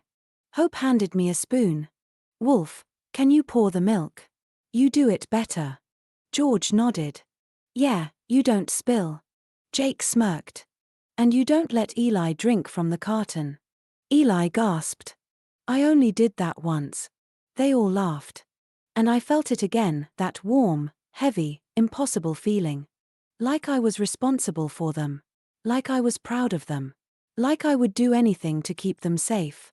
Like they were mine. Like I was theirs. Like I was. Dad. I didn't say it out loud. I didn't need to. It was in the way Hope leaned into me. It was in the way George trusted my hands.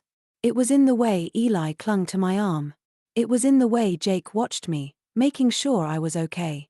It was in the way Ruby looked at me, soft, knowing, proud. The moment I accept it. Hope tugged my sleeve. Wolf. Yes, Hope. She smiled. You're the best grown-up ever. George nodded. You're our pack leader. Eli whispered. You're our safe place. Jake looked at me, serious for once. You're basically our dad, you know. I froze. Completely froze. Ruby's breath caught. The kids stared at me, waiting. And for the first time in my life, I didn't run from the feeling. I didn't push it away. I didn't tell myself I didn't deserve it. I let it in. All of it. I smiled, a real, full, warm smile.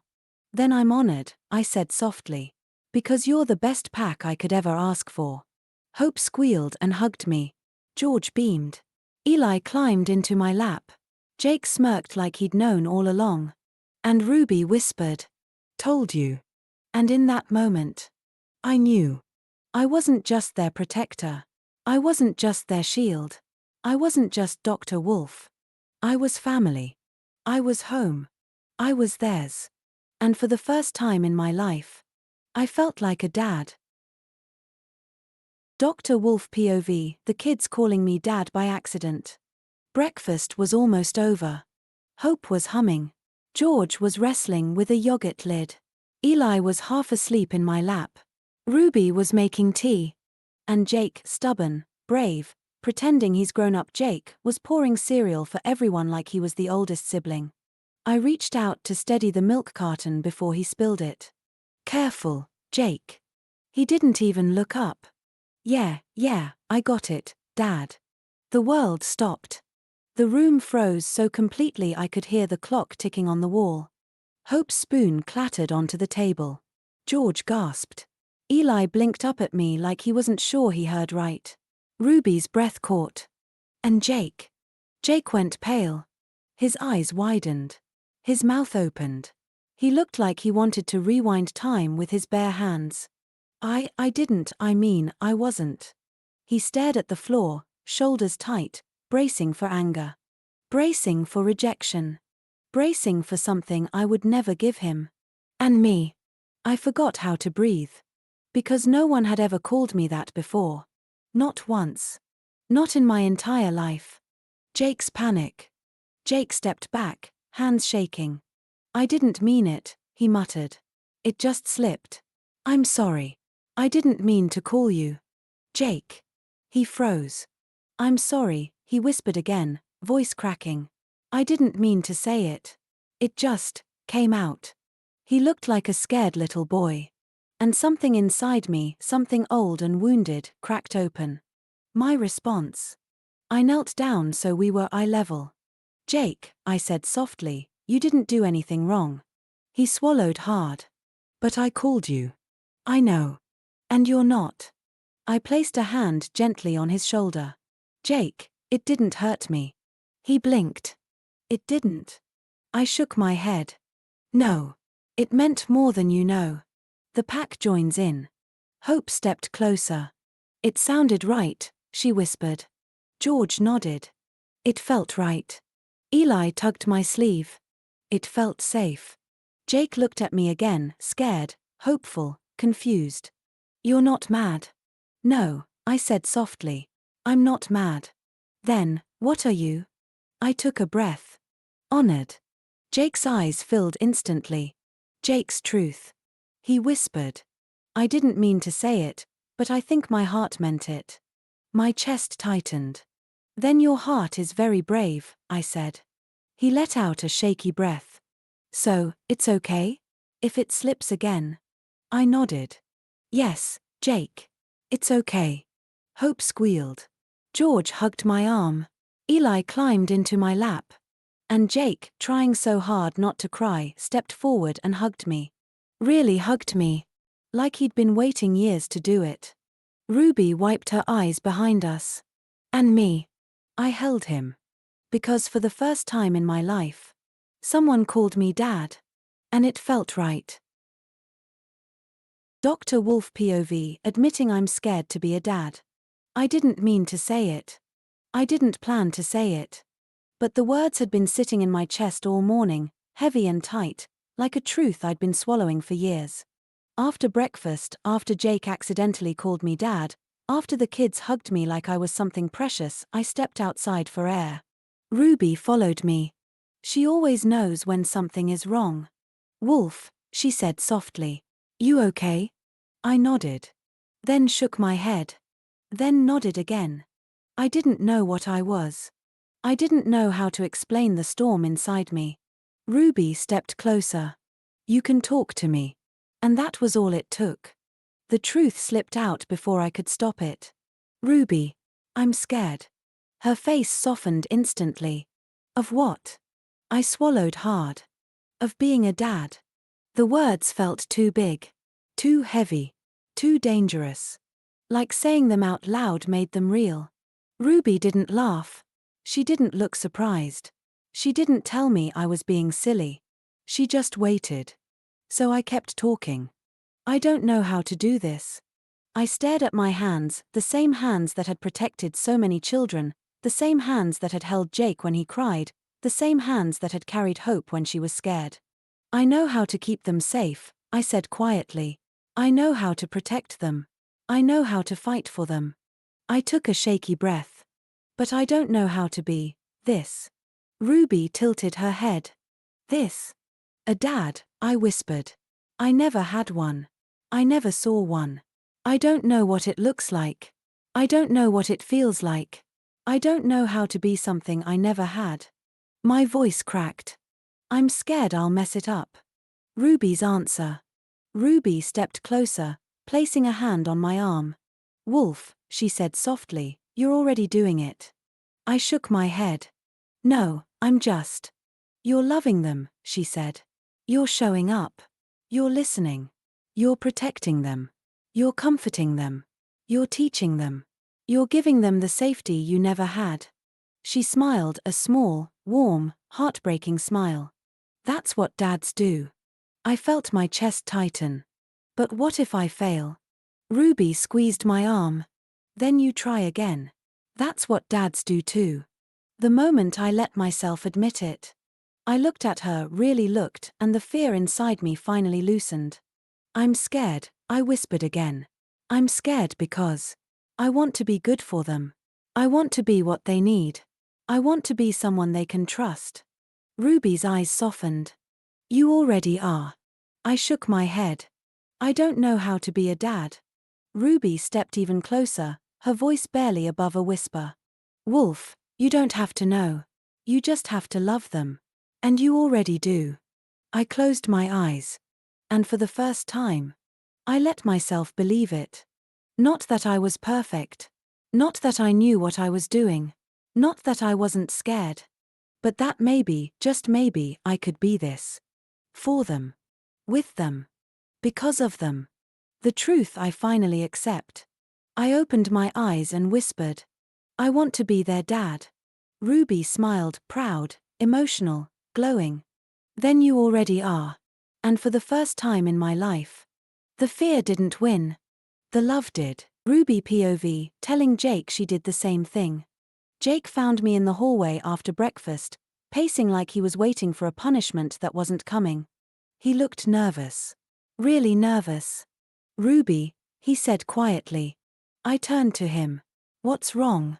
He rubbed the back of his neck, eyes on the floor. I told Wolf what I called him. Earlier. When I slipped. I smiled gently. You mean when you called him Dad? Jake winced. Yeah. That. I told him again.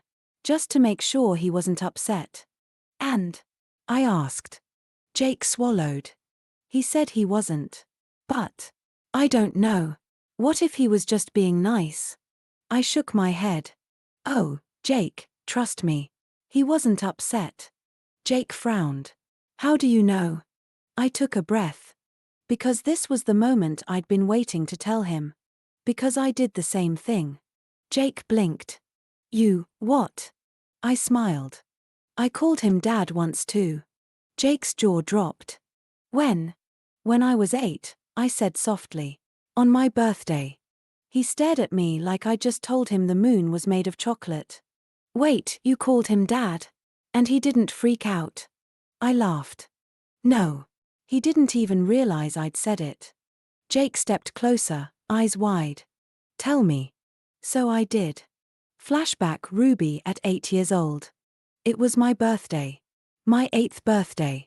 The first birthday I'd ever had where someone actually asked me what I wanted. He sat beside me on the sofa, smiling that soft smile he only used with kids. Well, Ruby, he said, what do you want to do for your birthday?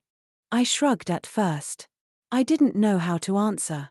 No one had ever asked me before. Then I whispered. I've never been to Hollywood Bowl. He blinked. You want to go bowling? I nodded shyly. He smiled. Then that's what we'll do. And we did. He helped me pick my shoes. He taught me how to hold the ball. He cheered every time I knocked down even one pin. At the end of the game, he ruffled my hair and said, well done, Ruby. And without thinking, without planning, without even realizing what I was saying, I said, thanks, Dad. I froze. He didn't. He didn't even react. He just kept smiling, completely unaware of what I'd called him. Later, when we were walking home, I asked, you're not upset, right? About what I called you? He looked confused. Upset? Why would I be upset? I whispered. I called you Dad. He blinked. Then he smiled. And he said, I don't mind. And that was it. No anger. No awkwardness. No fear. Just kindness. Just love. Just Wolf. Back to present Jake's reaction. Jake stared at me, stunned. You really called him Dad? I nodded. And he didn't care. He didn't mind at all, I said softly. He never has. Jake let out a breath he'd been holding. So, he won't be upset with me? I shook my head. No, Jake. He won't. If anything, it probably meant the world to him. Jake's eyes softened. Really? Really? He looked down, smiling a little. I kind of meant it. I nudged his shoulder. I know. He looked up at me. Do you think he knows how much we love him? I smiled. He's starting to. Jake nodded. Good. Because he deserves it. I felt my chest warm. Yes, I whispered. He really does. Dr. Wolf POV, hearing Ruby tell Jake the story. I wasn't trying to eavesdrop. I was just walking down the hallway, heading toward the kitchen, when I heard Jake's voice, low, nervous, shaky. Ruby. I told him. I told Wolf what I called him. And I don't know if he's really okay with it. I froze. Not because I was upset. Because I wasn't. Because hearing Jake worry about my feelings did something strange to my chest. I stayed still, just out of sight. Ruby's voice was soft, steady. Jake, he's okay. Trust me. Jake let out a breath. But what if he's just being nice? What if I made him uncomfortable? Ruby laughed gently. Oh, Jake. He wasn't uncomfortable. And I know that because I did the same thing. My heart stopped. Jake's voice shot up. You what? Ruby chuckled. When I was 8. On my birthday. I leaned against the wall, breath caught in my throat. I remembered that day. Hollywood Bowl. Her tiny hands trying to hold the bowling ball. Her smile when she knocked down 2 pins. Her laugh when she beat me by accident. But I didn't remember that. Ruby's story hits me like a wave. Ruby continued, her voice warm with nostalgia. He asked me what I wanted to do for my birthday. And I said I'd never been to Hollywood Bowl. So he took me. Jake whispered. That sounds like him. Ruby nodded. He taught me how to bowl. He cheered for me. And at the end, he said, "Well done, Ruby." She paused. And I said, "Thanks, Dad." My breath caught. I didn't remember that. Not because it didn't matter. Because I didn't think it could be real. Ruby kept going. He didn't even notice he'd been called Dad. He just kept smiling. Jake laughed softly. That sounds like him too. Ruby's voice softened. Later, I asked him if he was upset. And he said, "Why would I be upset?" I told him I called him Dad. She paused. And he said, "I don't mind." My chest tightened so hard it hurt. I remembered that part. I remembered her tiny voice asking if she'd done something wrong. I remembered telling her she hadn't. But I didn't realize what she'd actually said. I didn't realize she'd called me Dad. I didn't realize she meant it. Jake's reaction, and mine. Jake whispered. "So, he didn't get upset with you either?" Ruby shook her head. "No. He never has. He never would." Jake's voice cracked. "I kind of meant it." Ruby smiled. "I know." Jake hesitated. "Do you think he knows how much we love him?" Ruby answered without hesitation. "He's starting to." I closed my eyes. Because I wasn't just starting to know. I was starting to feel it. The moment I step into the room. I stepped forward, unable to stay hidden any longer. Jake and Ruby turned toward me, eyes wide. I swallowed. "I heard you talking." Jake stiffened. I didn't mean." I held up a hand. "It's okay." Ruby smiled softly. "Wolf, you heard the story?" I nodded. "Yes." Jake looked terrified. "Are you upset?" I shook my head. "No. Not upset." I took a breath. "I just didn't know." Ruby stepped closer. "Didn't know what?" I looked at both of them, these 2 children who had grown into my heart without asking permission. "That you've been calling me Dad in your hearts for years." Jake's eyes filled. Ruby's smile trembled. And I felt something inside me shift, something deep, something old, something that had been waiting decades to be seen. "I didn't know," I whispered. "But I'm glad I do now." Jake stepped forward and hugged me. Ruby joined him. And for the first time, I let myself hold them like a father would. Because maybe, just maybe, I always had been.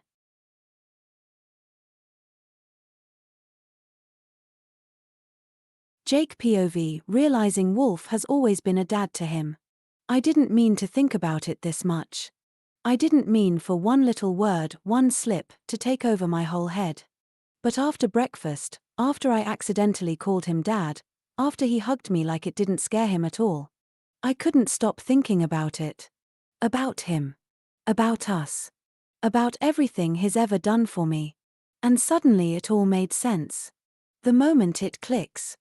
I was sitting on the steps outside, knees pulled up, staring at nothing. Ruby sat beside me, bumping my shoulder gently. "You okay?" she asked. I nodded.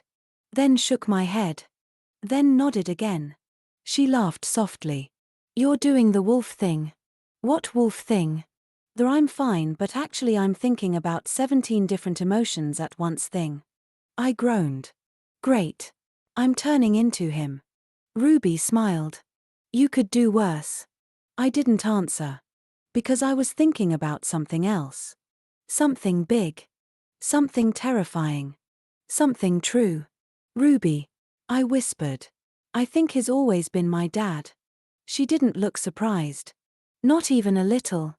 Memories I didn't notice before. It hit me all at once.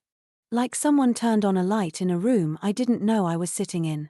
I remembered the first time I came to the center, angry, scared, pretending I didn't care. He didn't push me. He didn't force me to talk. He just sat beside me until I wasn't shaking anymore. I remembered the night I had a nightmare and he stayed with me until I fell asleep again. I remembered the time I scraped my knee and he cleaned it like it was the most important thing in the world. I remembered how he always said, "You're safe." And how I always believed him. Even when I didn't believe anyone else. Even when I didn't believe myself. Ruby nudged me. "You're thinking about it, aren't you?" I nodded. "Yeah." The realization that changes everything. I swallowed hard. "He's always been there," I whispered.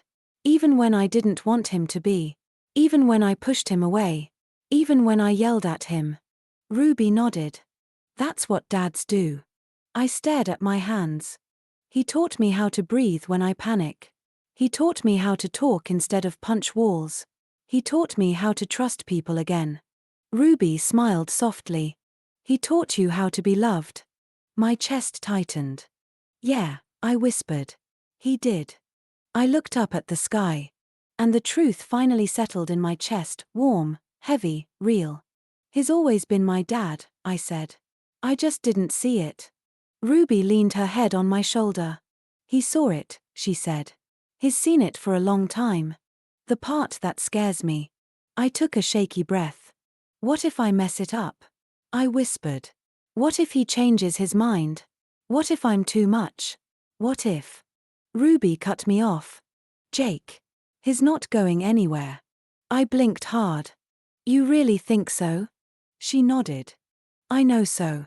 Because he didn't leave me. He didn't leave George. He didn't leave Eli. And he definitely won't leave you." I swallowed. "Why not?" Ruby smiled.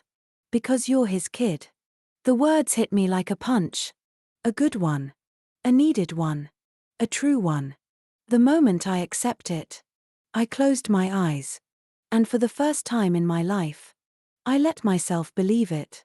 Not just the word. Not just the slip. Not just the moment. But the truth underneath it. Dr. Wolf isn't just someone who looks after me. He isn't just someone who protects me. He isn't just someone who cares. He's my dad. He always has been. And maybe I've always been his son. Ruby POV, telling Wolf he has been a dad since the day he saved her. I found him sitting on the back steps, elbows on his knees, staring out at the garden like he was trying to make sense of the whole world at once.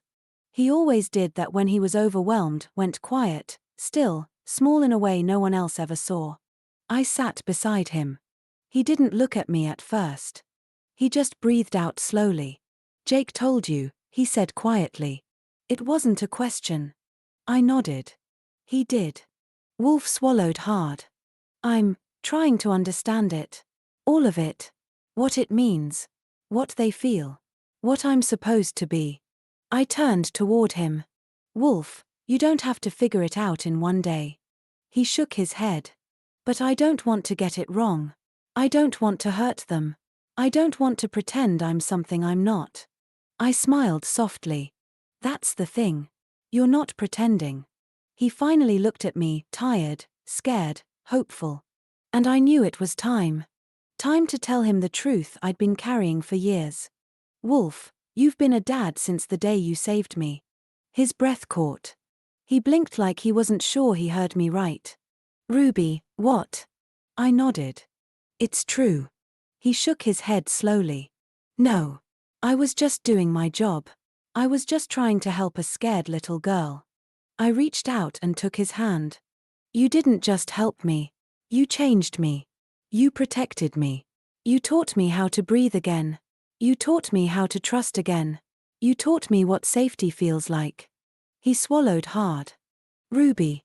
I squeezed his hand. "And you didn't stop. Not once. Not ever." The birthday he forgot, the one I never did. I took a breath. "Do you remember my 8th birthday?" He frowned. "Hollywood Bowl?" I nodded.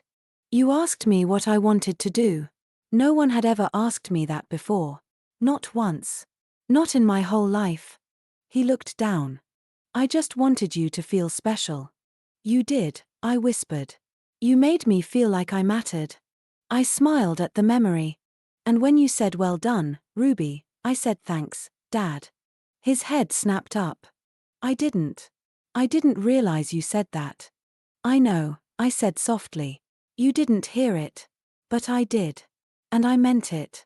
He stared at me, stunned, shaken, breaking open in the gentlest way.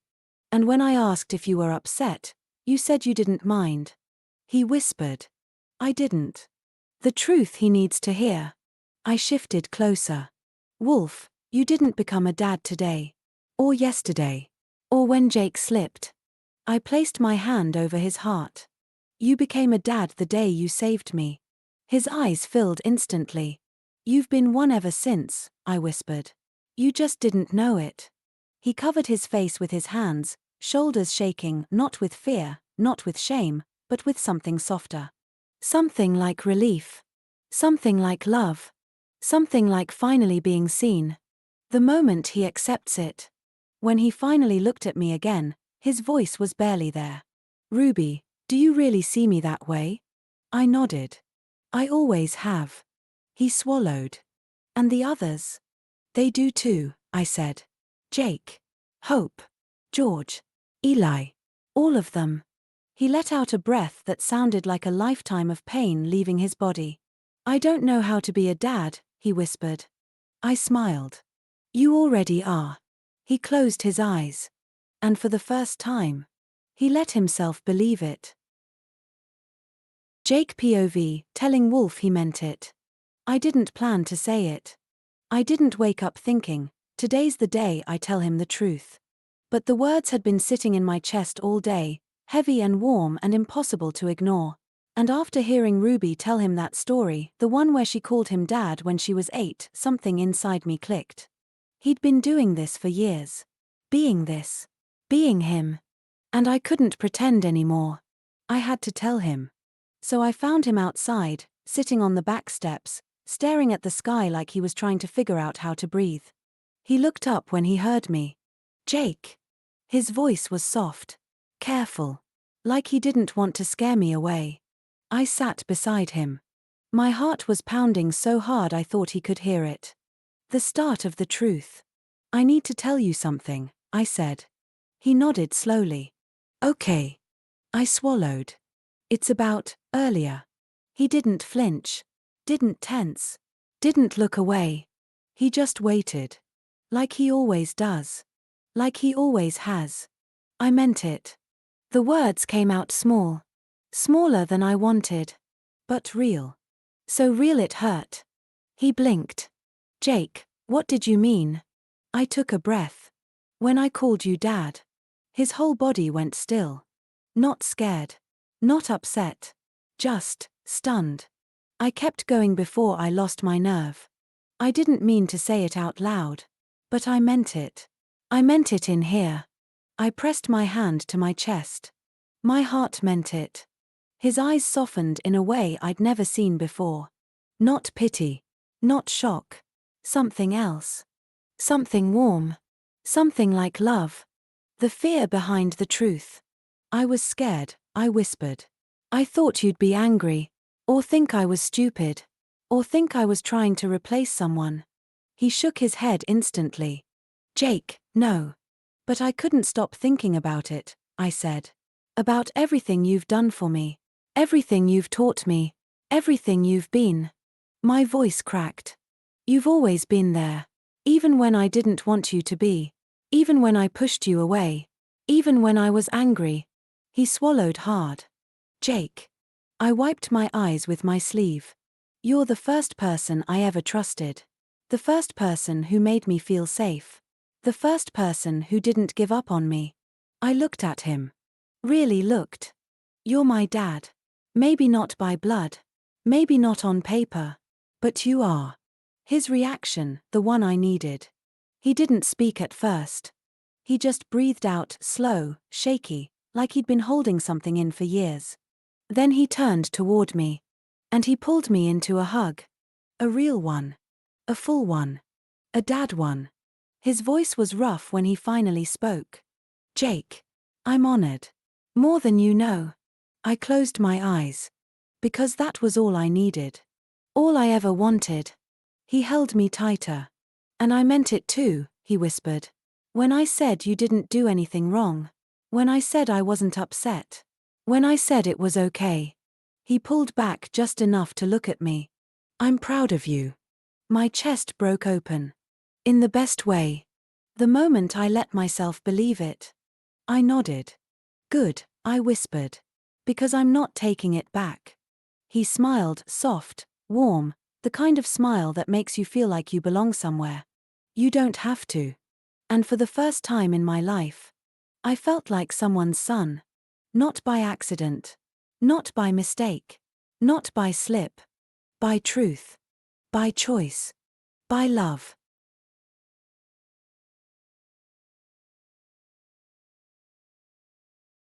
Dr. Wolf POV, accepting the title Dad for the first time. I didn't know a single word could change the way the world felt. But Dad did. It echoed in my chest long after Jake said it. Long after Ruby told me her story. Long after the kids hugged me like I was something precious. I sat alone in the quiet of the evening, hands clasped, heart pounding in a way that wasn't fear, but wasn't calm either. It was something new. Something terrifying. Something beautiful. I didn't hear Ruby approach until she sat beside me. You're thinking again, she said softly. I let out a breath. I'm trying to understand it. Understand what? I swallowed. That word. She didn't tease me. She didn't smile. She didn't rush me. She just waited. So I spoke. I never thought I'd hear it. My voice cracked. I never thought anyone would call me that. Not once. Not ever. Ruby nodded gently. I know. I didn't think I deserved it, I whispered. I didn't think I could be it. I didn't think I was allowed. Ruby's eyes softened. Wolf, you've been it for years. I looked down at my hands. These hands, they've protected kids. Held them when they cried. Cleaned cuts. Wiped tears. But I never thought they could be a father's hands. Ruby leaned her head on my shoulder. They already are. The fear that held me back. I was scared, I admitted. Scared I'd mess it up. Scared I'd hurt them. Scared I'd become what I grew up with. Ruby shook her head. You're nothing like that. I know, I whispered. But the fear was still there. I took a shaky breath. And then Jake said it. And he meant it. And I didn't know what to do with that. Ruby smiled softly. You don't have to do anything. Just accept it. The moment it finally lands. I closed my eyes. And for the first time, I let myself feel it. Not the fear. Not the doubt. Not the disbelief. The love. The trust. The belonging. The truth. I want to be their dad, I whispered. Ruby squeezed my arm. You already are. I opened my eyes. And the world looked different. Lighter. Warmer. Fuller. Because for the first time in my life, I wasn't just protecting a family. I had one. The kids arrive and everything changes. I heard footsteps behind us. Hope. George. Eli. Jake. They all came outside, crowding around me like they always did, like I was their center of gravity. Hope climbed into my lap. George leaned against my side. Eli curled into my arm. Jake stood in front of me, eyes steady, brave, hopeful. Wolf, he said quietly. Yes, Jake. He swallowed. Can I call you Dad again? I felt my heart break open. Yes, I whispered. You can. Hope beamed. George hugged me. Eli whispered, Dad Wolf. Jake smiled, really smiled, for the first time in a long time. And I realized something simple and impossible and true. I wasn't accepting a title. I was accepting them. And they were accepting me. The first time I say it back. I pulled them all close. My pack, I whispered. Jake looked up. What are you? I smiled, soft, full, certain. I'm your dad. Ruby wiped her eyes. The kids cheered. And for the first time in my life, I felt whole. Dr. Wolf POV, telling the kids I love them. The sun was setting, painting the community center in soft gold. The kids were scattered around the room, Hope drawing stars on the carpet with chalk, George building a tower of cushions, Eli curled up with his blanket, and Jake leaning against the wall pretending he wasn't watching me. Ruby stood nearby, arms folded, eyes warm. I'd been carrying the words all day. They sat in my chest like a weight and a light at the same time, heavy because I'd never said them before, light because I finally knew they were true. I cleared my throat. Kids, can you come here for a moment? They all looked up. Hope hopped over immediately. George shuffled closer. Eli toddled into my lap. Jake stayed where he was for a second, then pushed off the wall and joined the circle. Ruby stayed behind them, giving me space but staying close enough to catch me if I fell apart. I took a breath. A deep one. A scared one. A hopeful one. The words I've never said. I need to tell you something, I began. Hope tilted her head. George hugged his cushion. Eli blinked up at me. Jake's jaw tightened like he was bracing for bad news. I shook my head gently. No, nothing's wrong. I need to say something important. My hands were shaking. I curled them into fists to hide it. I've been thinking a lot lately. About all of you. About what you mean to me. About what we are. Hope crawled into my lap. George leaned against my side. Eli tucked his head under my chin. Jake stepped closer. Ruby's eyes shone. And I realized. This was the safest I had ever been. I took another breath. And finally said it. I love you. The room went silent. Completely silent. Hope froze in my lap. George's eyes went wide. Eli gasped softly. Jake's mouth fell open. Ruby covered her mouth with her hand. I swallowed. I love you, I repeated, voice shaking. All of you. More than I ever thought I could love anything. More than I ever thought I was allowed to. Hope burst first. She threw her arms around my neck. I love you too, Wolf. George followed, squeezing my arm so tight it almost hurt. I love you, Wolf. Eli whispered it into my shirt. Love you, Dad Wolf. Jake didn't move at first. He just stared at me. Like he was trying to decide if this was real. If I was real. Then he stepped forward. Slowly. Carefully. And he hugged me. Not a quick hug. Not a polite hug. A full, shaking, desperate hug. I love you too, he whispered. Dad. My breath caught. Ruby wiped her eyes. And I held them all, Hope, George, Eli, Jake, my pack, my family, my children. The moment I know it's real. I looked at them, one by one. Hope's bright eyes. George's shy smile. Eli's sleepy warmth. Jake's fierce loyalty. And I realized something simple and overwhelming. I didn't just say the words. I meant them. Every syllable. Every breath. Every heartbeat. I love you, I whispered again, softer this time. And I'm not going anywhere. Hope beamed. George nodded. Eli curled closer. Jake exhaled like he'd been holding that breath for years. Ruby stepped forward and placed a hand on my shoulder. You did it, she whispered. I nodded. I finally did. And for the first time in my life, love didn't scare me. It saved me. Jake POV, calling him Dad on purpose this time. I waited until the others were asleep. Hope curled up like a kitten. George hugging his cushion. Eli snoring softly with his blanket over his head. Ruby was in the kitchen making tea. And Wolf. Wolf was sitting on the sofa, reading something, glasses slipping down his nose like he didn't realize he needed them. He looked peaceful. Safe. Mine. My chest tightened. I wasn't scared this time. Not like before. Not like when the word slipped out and I wanted to disappear. This time. I wanted to say it. I walked over and sat beside him. He looked up immediately. Jake, everything all right? His voice was soft, warm, dad-like. I took a breath. A big one. A brave one. The moment I choose it. I need to tell you something, I said.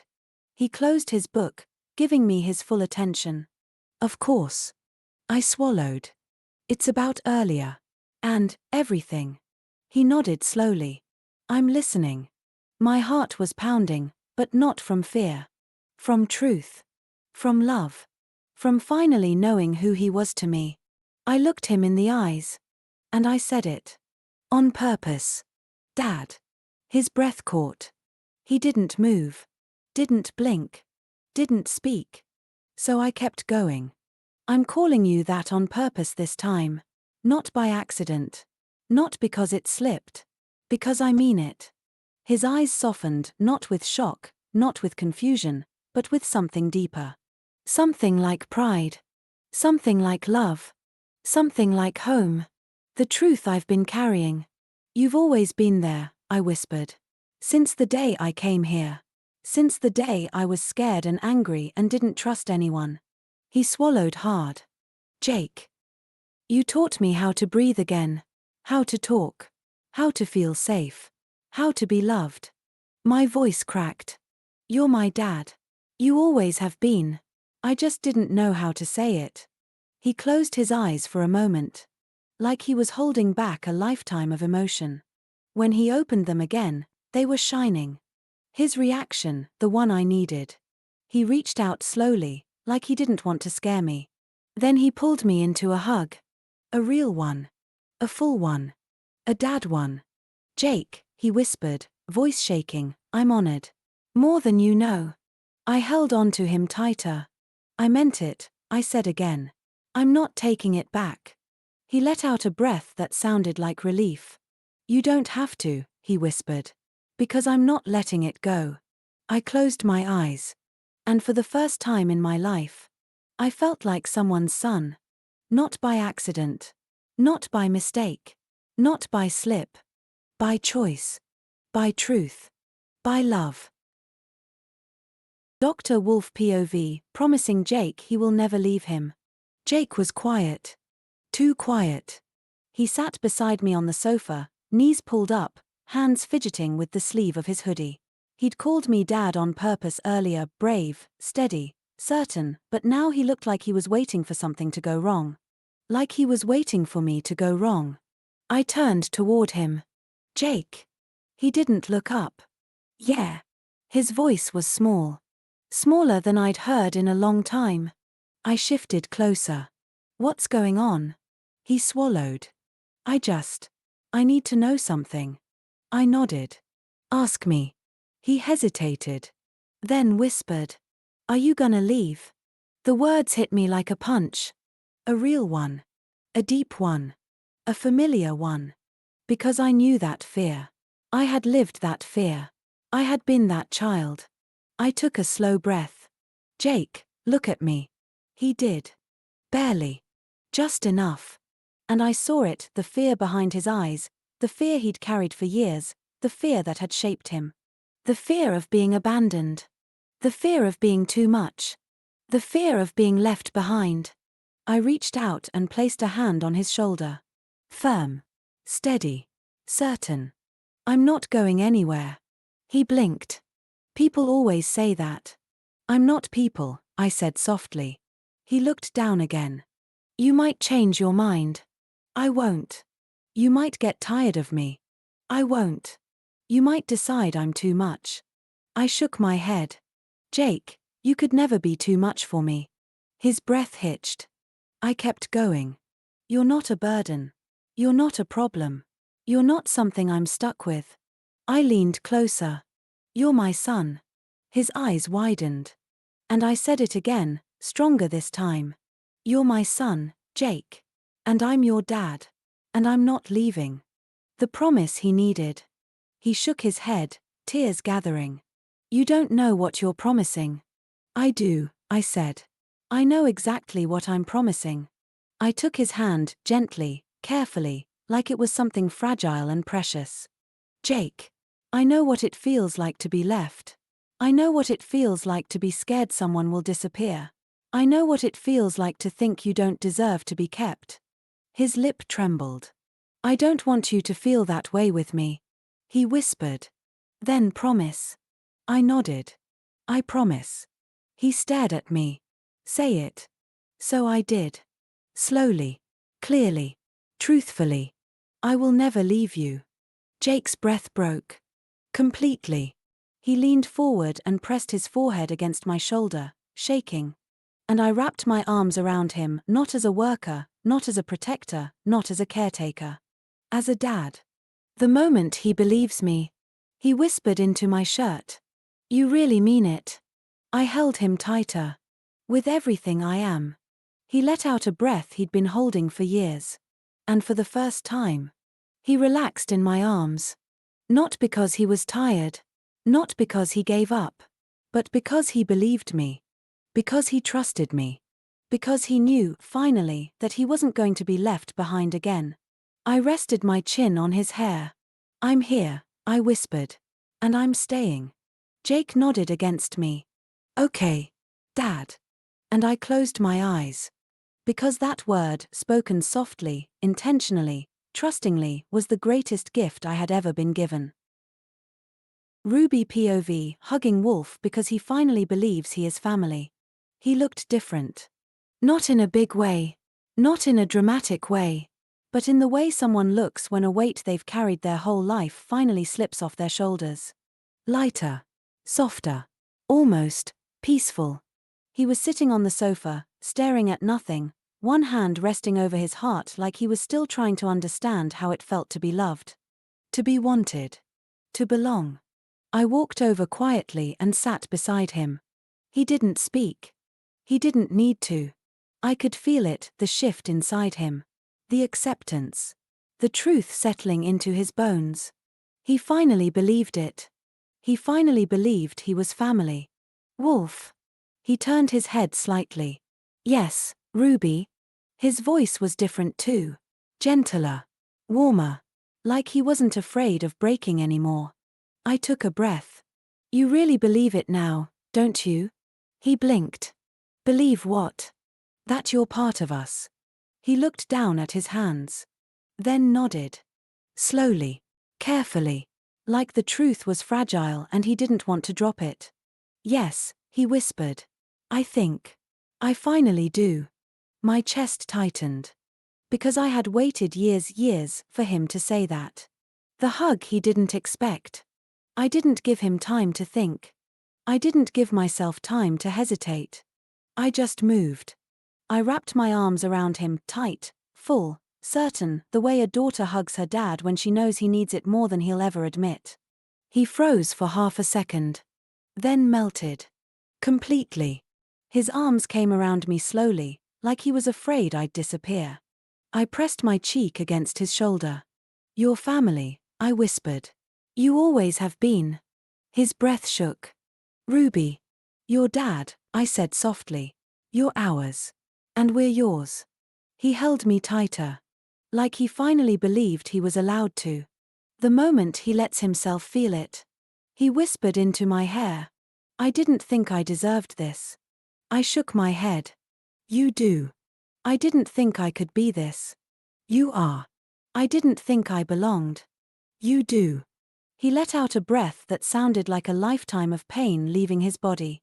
And for the first time, he hugged me like he wasn't afraid. Like he wasn't pretending. Like he wasn't holding back. Like a dad. My dad. Our dad. The words he needed to hear. I pulled back just enough to look at him. You're not alone anymore, I said. You're not on the outside. You're not just the protector. You're not just the strong one. I placed my hand over his heart. You're family. And you're loved. His eyes shone. Thank you, he whispered. For what? I asked. For letting me be part of this. I smiled. You didn't join us, Wolf. You built us. He closed his eyes. And I hugged him again. Because he finally believed it. Because he finally believed us. Because he finally believed he was ours. Dr. Wolf POV, tucking Jake in that night as his dad. The center was quiet. The kind of quiet that only happens after a long, emotional day, the kind of quiet that feels earned. Hope was already asleep, curled up like a kitten. George had passed out mid-story. Eli was snoring softly, blanket over his head. But Jake was still awake. I found him sitting on his bed, knees pulled up, staring at the wall like he was trying to make sense of everything that had happened. He looked up when I stepped into the room. "Hey," I said softly. "Hey," he whispered back. His voice was small. Not scared. Not sad. Just open. Open in a way he'd never let himself be before. I sat beside him. "You ready for bed?" He nodded, but didn't lie down. Not yet. Not until he knew something. Not until he heard it again. The quiet moment before the truth. He fiddled with the edge of his blanket. "You meant it, right?" he asked quietly. I tilted my head. "Which part?" He swallowed. "All of it. That you're not leaving. That you're staying. That you're my dad." I felt something warm settle in my chest. Something steady. Something right. I nodded. "Yes, Jake. I meant every word." He let out a breath he'd been holding. Then he lay down slowly, like he finally felt safe enough to sleep. I pulled the blanket up over him. He watched me the whole time, not suspiciously, not nervously, but with a kind of fragile hope that made my chest ache. The words I never thought I'd say. I brushed his hair back gently. "Good night, Jake." He hesitated. Then whispered, "Good night, Dad." The word hit me like a warm shock. Not painful. Not frightening. Just real. Real in a way I'd never let myself imagine. I swallowed hard. And for the first time in my life, I said it back. "Good night, son." Jake froze. Then his eyes filled not with fear, not with sadness, but with something soft and overwhelming. He whispered, "I like when you say that." I smiled. "I like saying it. The promise I make again." I rested my hand on his shoulder. "I'm here," I said quietly. "And I'm staying. Every night. Every morning. Every day you need me." He nodded, eyes closing. "Okay," he whispered. "I believe you." And he did. For the first time, he really did. His breathing slowed. His body relaxed. And he fell asleep, not like someone waiting for danger, not like someone expecting to be abandoned, but like a boy who finally felt safe. A boy who finally had a dad. I stayed for a moment longer, watching him sleep. My son. My pack. My family. Then I whispered one last thing, a truth I'd been afraid of for years, finally free. "I love you, Jake." He didn't wake. But he smiled in his sleep. And that was enough.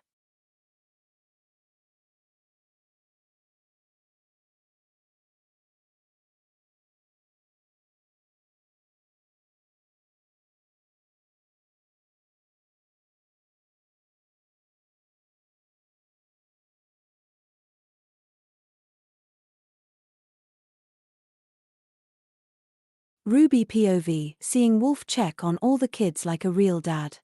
The hallway was dim, lit only by the soft glow of the nightlights we'd plugged in for the little ones. It was quiet, the kind of quiet that feels warm, not empty. I was heading to the kitchen for a glass of water when I heard footsteps. Slow. Gentle. Careful. I peeked around the corner. It was Wolf. But not the Wolf who used to pace the halls like a guard dog. Not the Wolf who checked rooms like he was preparing for danger. This was different. He moved with purpose, yes, but with something softer beneath it. Something like love. Something like belonging. Something like Dad. Hope's room. He stopped at Hope's door first. He didn't open it all the way, just enough to peek inside.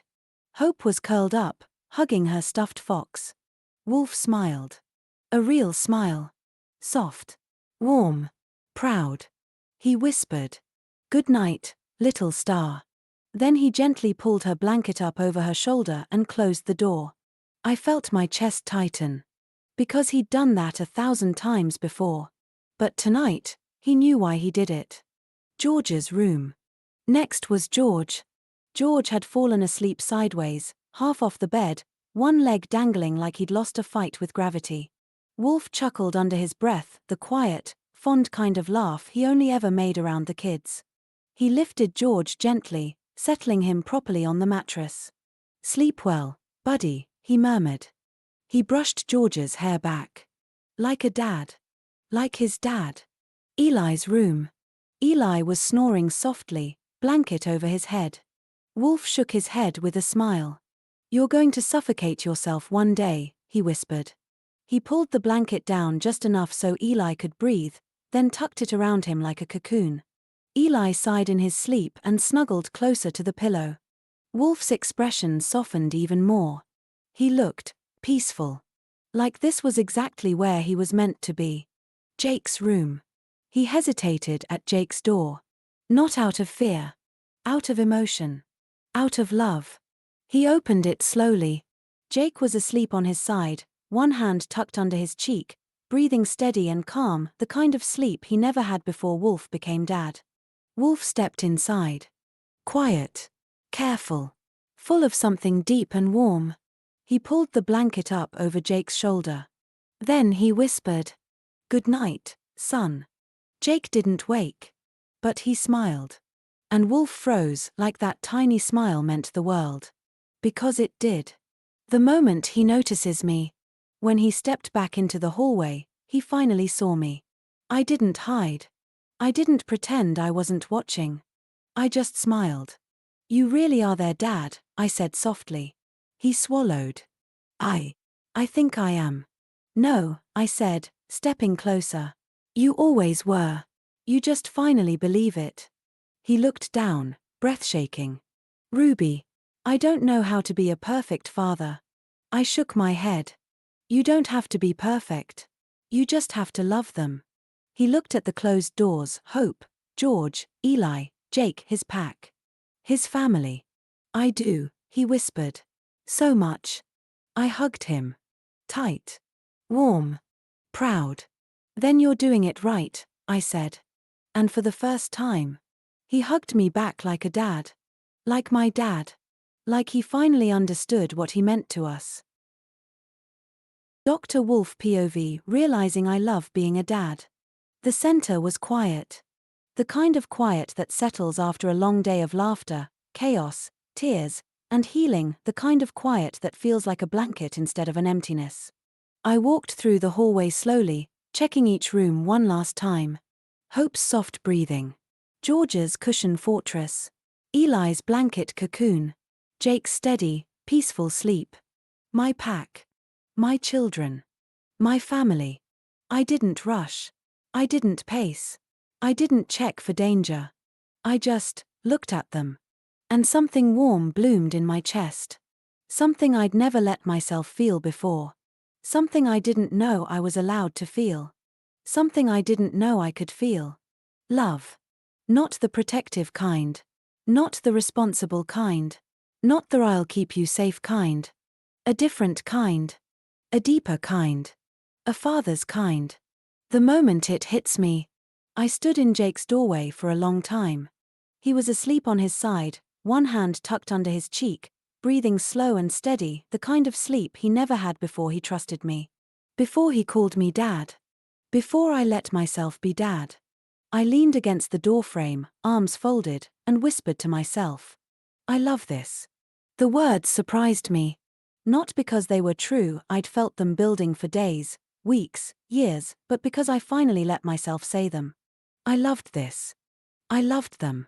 I loved being the one they ran to. I loved being the one they trusted. I loved being the one who tucked them in, wiped their tears, listened to their fears, held them when they shook. I loved being the one who stayed. I loved being dad. The realization I never expected. I walked back into the hallway and sat on the floor, leaning against the wall, letting the truth settle into my bones. I had spent my whole life believing I wasn't meant for this. That I wasn't allowed to have a family. That I wasn't safe to love. That I wasn't worthy of being loved back. But tonight. Tonight I realized something simple and impossible and true. I was wrong. I wasn't just capable of being a dad. I was good at it. And I loved it. I loved the chaos. I loved the noise. I loved the hugs. I loved the trust. I loved the responsibility. I loved the belonging. I loved them. And they loved me. Not because they had to. Not because I earned it. Not because I was perfect. But because I was theirs. And they were mine. Ruby finds me. I didn't hear her approach. I never do when I'm lost in thought. She sat beside me, shoulder against mine. You okay? She asked softly. I nodded. Then shook my head. Then nodded again. She smiled. You're doing the wolf thing. I huffed a laugh. Maybe.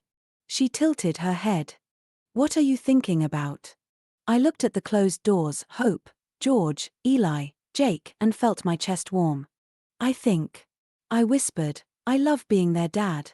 Ruby's smile softened into something warm and proud. You always have, she said. You just finally know it. I swallowed. It feels good. It should, she said. You deserve it. I let out a breath. A long one. A relieved one. A happy one. I think I do, I whispered. Ruby leaned her head on my shoulder. We all do. The moment I accept it fully, I closed my eyes. And for the first time in my life, I didn't feel like a protector, or a guardian, or a caretaker, or a stand-in. I felt like a dad. Their dad. And I loved it. More than anything. Jake POV, waking up and remembering dad tucked me in. I woke up slowly. Not the usual way, not with my heart racing, not with my chest tight, not with that horrible jolt that comes from nightmares or shouting or doors slamming. This time, I woke up warm. Safe. Like the night had held me instead of chased me. The room was quiet. Soft morning light slipped through the curtains.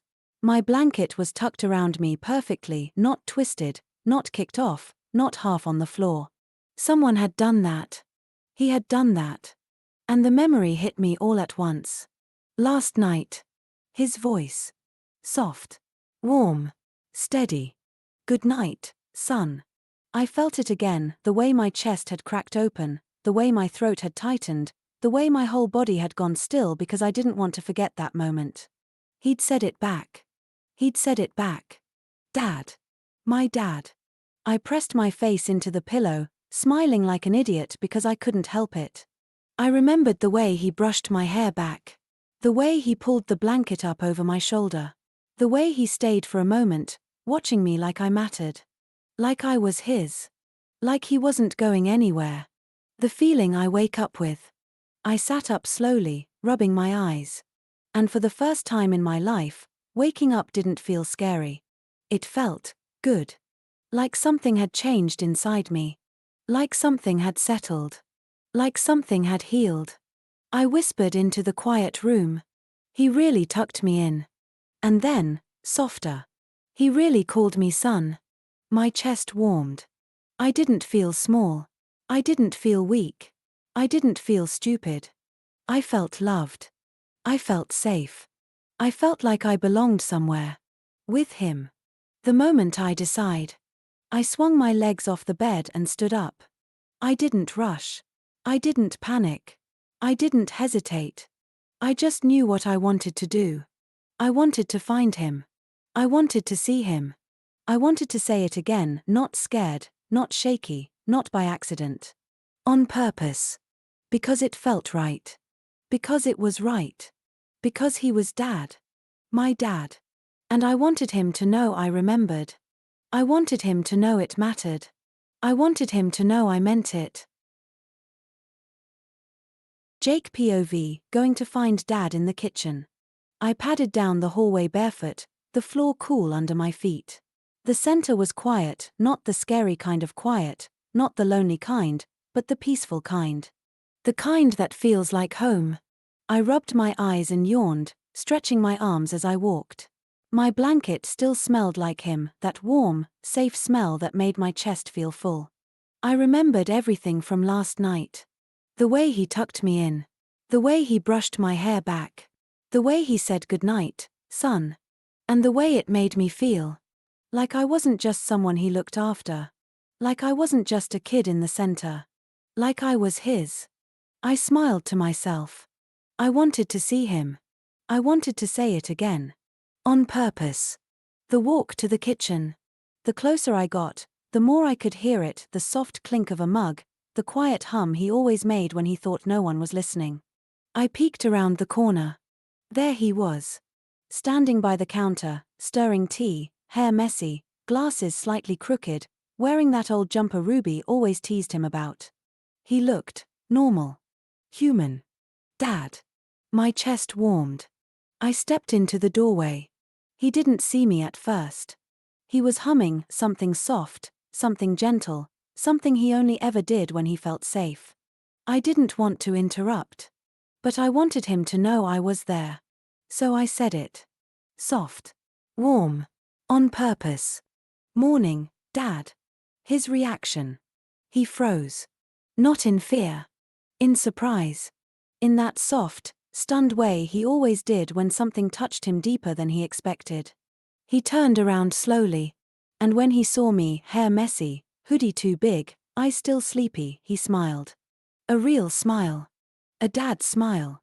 Good morning, Jake, he said, voice warm. You sleep all right? I nodded. Yeah. Because you tucked me in. His eyes softened. I'm glad. I stepped closer. Can I sit with you? He nodded immediately. Of course. The moment that feels like home. I sat at the table.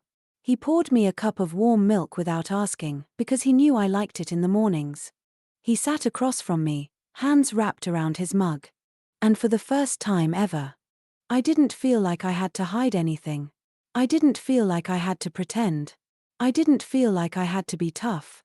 I just felt safe. I looked at him. Really looked. And I said it again. Morning, Dad. He smiled, soft, proud, full. Morning, son. And that was it. That was everything. That was home. Ruby POV, noticing Jake looks different now that he feels safe. I noticed it the moment he walked into the kitchen. Not because he said anything. Not because he did anything. But because of the way he looked. Jake always used to walk like he was bracing for something, shoulders tight, eyes sharp, jaw clenched like he was ready to fight or run or both. But this morning, he walked in like the floor wasn't going to disappear under him. Like the world wasn't out to get him. Like he wasn't alone. He walked in like a kid who'd slept through the night without fear. He walked in like someone who'd been tucked in by a dad. The smile that gave him away. He sat at the table across from Wolf, Dad, and I swear I almost dropped the mug I was holding. Jake was smiling. Not the tiny, guarded smile he used to give when he didn't want anyone to worry. Not the sarcastic smirk he used to hide behind. A real smile. Soft. Sleepy. Warm. The kind of smile kids have when they wake up knowing they're loved.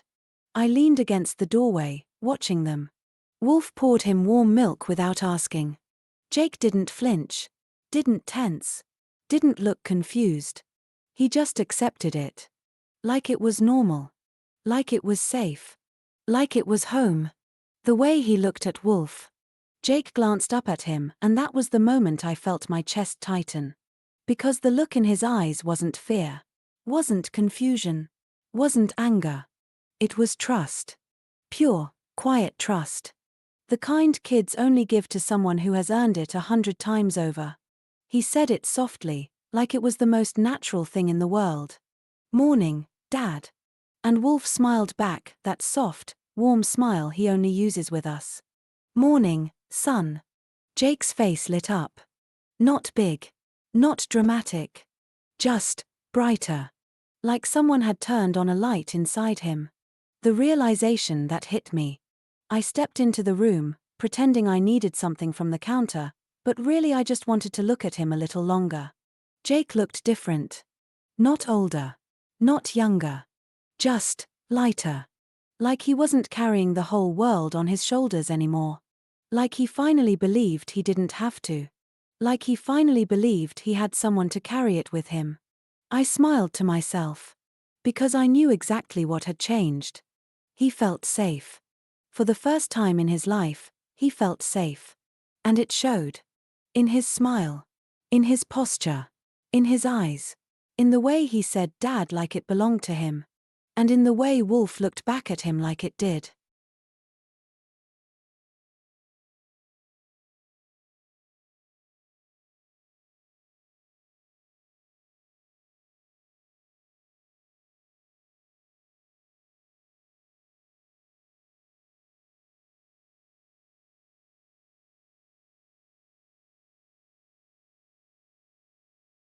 Dr. Wolf POV, realizing Jake looks happier than ever.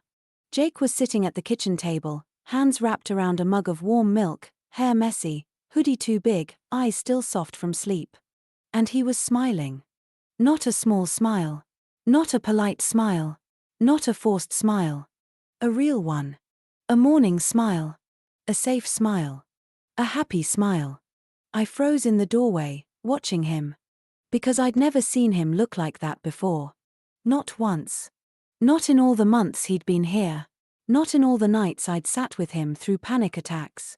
Not in all the mornings he'd woken up exhausted from nightmares. But today, he looked like a boy who had slept. A boy who felt safe. A boy who believed he was loved. My son. The moment I see it clearly. He looked up and caught me staring. Morning, Dad, he said, casual and warm, like he'd been saying it his whole life. And something inside me cracked open.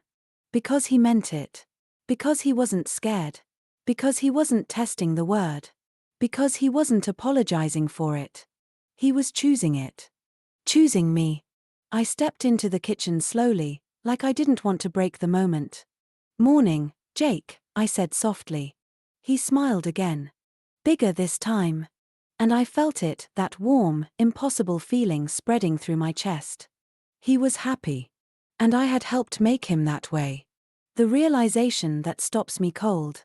I sat across from him, watching him talk to Ruby about something silly, Hope's chalk drawings, George's cushion fortress, Eli's blanket cocoon. He laughed. A real laugh. Light. Unburdened. Free. And I realized something I'd never let myself think before. I love seeing him happy. Not just relieved. Not just calm. Not just safe. Happy. I loved the way his shoulders relaxed. I loved the way his eyes softened. I loved the way he leaned into the table instead of away from it. I loved the way he looked at me like I was someone he trusted. Someone he belonged to. Someone who belonged to him. I loved it. I loved being the reason he felt this way. The moment he looks at me. He turned toward me suddenly. Dad. I blinked. Yes. He smiled, that same warm, sleepy, safe smile. Thanks, for last night. My breath caught.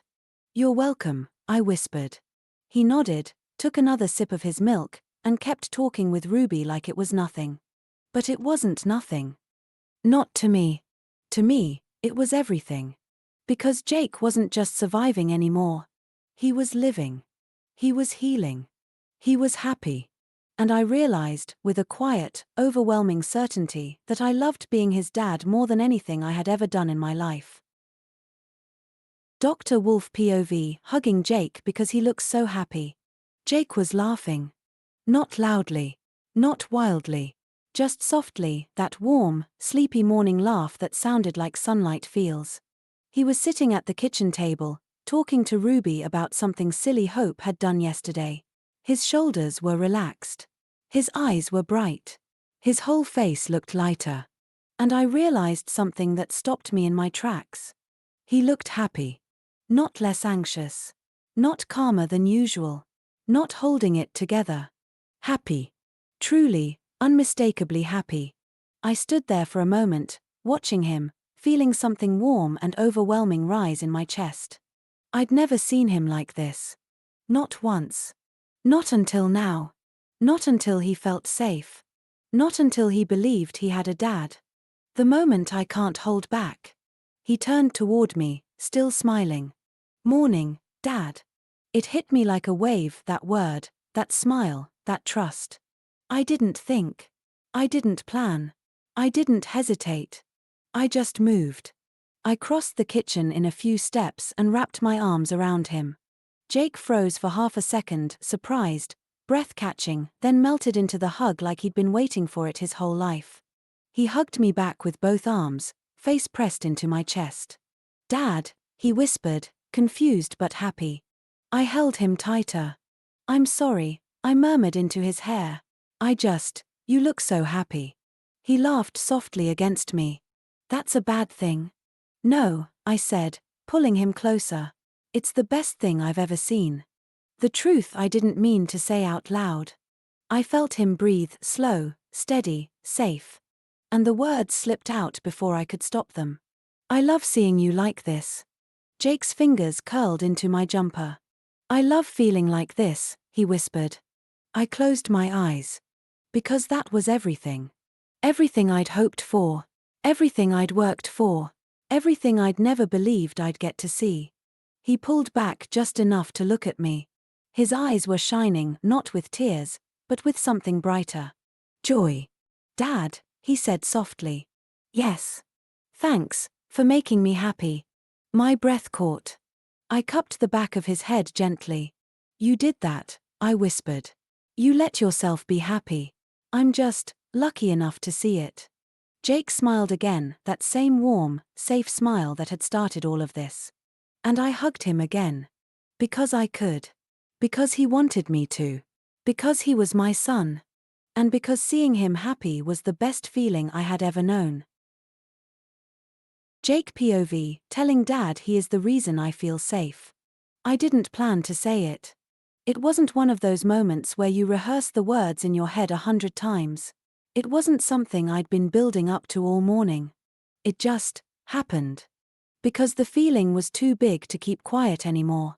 Dad was standing by the counter, rinsing his mug, humming under his breath that soft, gentle hum he only does when he feels calm. I watched him for a moment. The way his shoulders relaxed. The way his eyes softened when he looked at me. The way he existed in the room like he belonged there, like I belonged there with him. And something inside me warmed. Safe. That was the word. Safe. I walked up to him, heart thumping but steady. Dad. He turned immediately. Yes, Jake. His voice was warm. Open. Ready. And that made it easier. The words come out. I took a breath. A real one. A brave one. You're the reason I feel safe. He froze. Not in fear, in that soft, stunned way he gets when something hits him deeper than he expected. Jake. He whispered. But I wasn't done. I mean it, I said, stepping closer. I didn't used to feel safe anywhere. Not at home. Not at school. Not even here at first. He swallowed hard. I know, he said quietly. But now. I continued. Now I wake up and I don't feel scared. I don't feel alone. I don't feel like something bad is going to happen. My voice cracked. Because you're here. His eyes softened, warm, full, shining. I kept going. You tuck me in. You check on me. You talk to me. You stay. You don't shout. You don't leave. You don't make me feel small. I looked up at him. You make me feel safe. His reaction, the one I needed. He didn't speak at first. He just stepped forward and pulled me into a hug, slow, careful, like he was holding something precious. His voice was rough when he finally spoke. Jake, thank you. I shook my head against his chest. I'm not thanking you, I whispered. I'm telling you the truth. He held me tighter. You deserve to feel safe, he murmured. And I'm honored, truly honored, that I get to be part of that. I closed my eyes. Because that was everything. Everything I needed. Everything I'd hoped for. Everything I didn't think I'd ever have. The moment I say it again. I pulled back just enough to look at him. Dad. Yes, Jake. I feel safe because of you. He smiled, soft, full, proud. And I'll spend every day making sure that never changes. And I believed him. With my whole heart.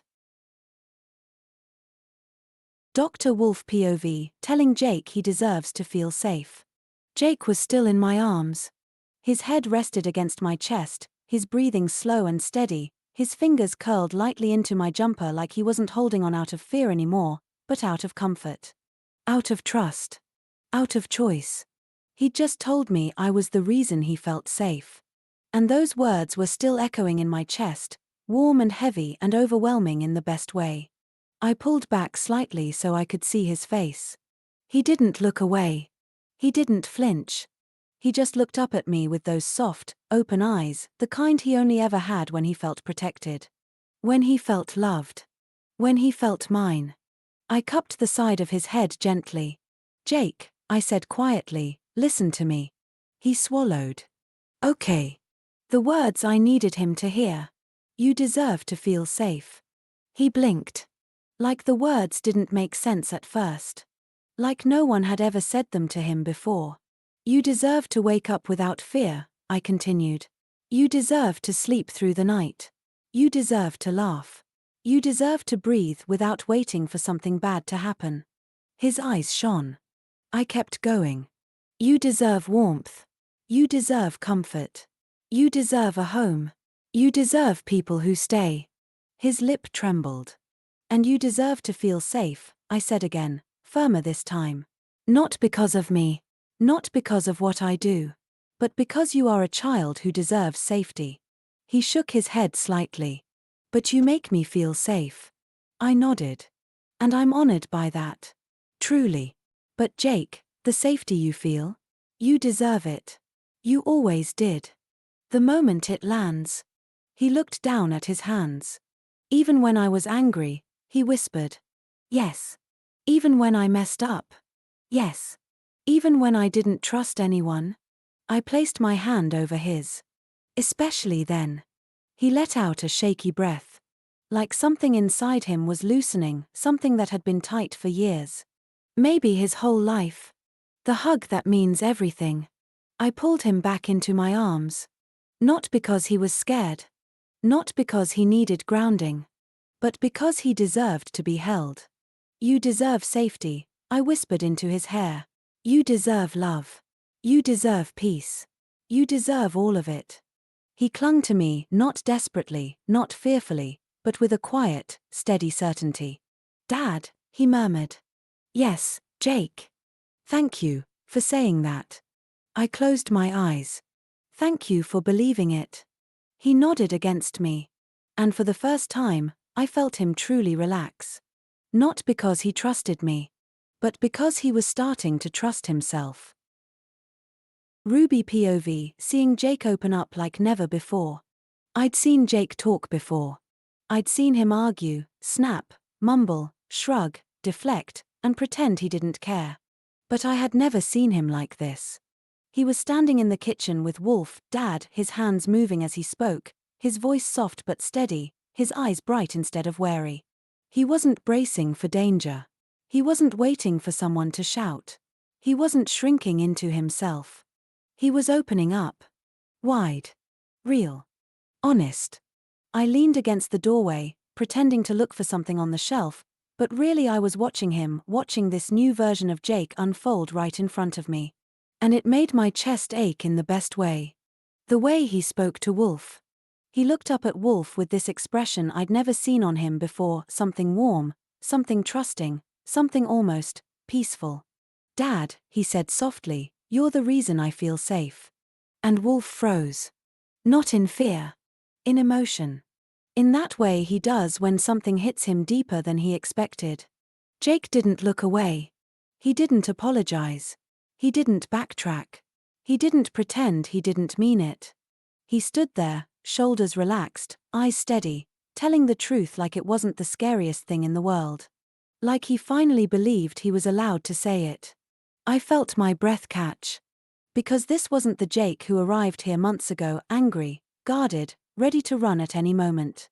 This was a boy who trusted someone enough to let his heart show. The hug that changed everything. Wolf pulled him into a hug, slow, careful, full of love, and Jake didn't stiffen. He didn't freeze. He didn't look confused. He just melted into it. Like he'd been waiting for that kind of hug his whole life. Like he finally believed he deserved it. I felt something warm spread through my chest. Because I knew what I was seeing. Healing. Real healing. The kind that doesn't come from therapy sessions or worksheets or rules. The kind that comes from love. From safety. From belonging. The moment I realize it. Jake pulled back slightly, looking up at Wolf with eyes that weren't scared anymore. Dad, thank you. Wolf cupped the back of his head gently. You deserve to feel safe. Jake nodded. And I swear in that tiny nod, in that tiny moment I saw something break open inside him. Not in a painful way. In a freeing way. Like he finally believed it. Like he finally believed himself. I pressed a hand to my chest. Because Jake wasn't just opening up. He was blooming. He was becoming the boy he was always meant to be. And Wolf, Dad, was the reason. Ruby POV, telling Jake she's proud of him for letting himself be loved. Jake was sitting on the sofa, knees pulled up, hoodie sleeves covering his hands. He looked calmer than I'd ever seen him, not tense, not guarded, not waiting for something to go wrong. Just quiet. Safe. Soft. Dad had gone to check on Hope and George, leaving the two of us alone in the living room. Jake didn't notice me at first. He was staring at the blanket draped over his lap, a tiny smile tugging at the corner of his mouth. A real smile. A happy one. I walked over and sat beside him. He glanced up, surprised. Oh. Hey, Ruby. His voice was different too, lighter, warmer, like he wasn't carrying the whole world on his shoulders anymore. I took a breath. Because I needed to say this. Because he needed to hear it. Jake. He looked at me properly this time. Yeah. I smiled. I'm proud of you. He blinked. What? Why? I shook my head gently. Not because you're strong. Not because you're brave. Not because you're getting better at talking. He frowned, confused. Then, why?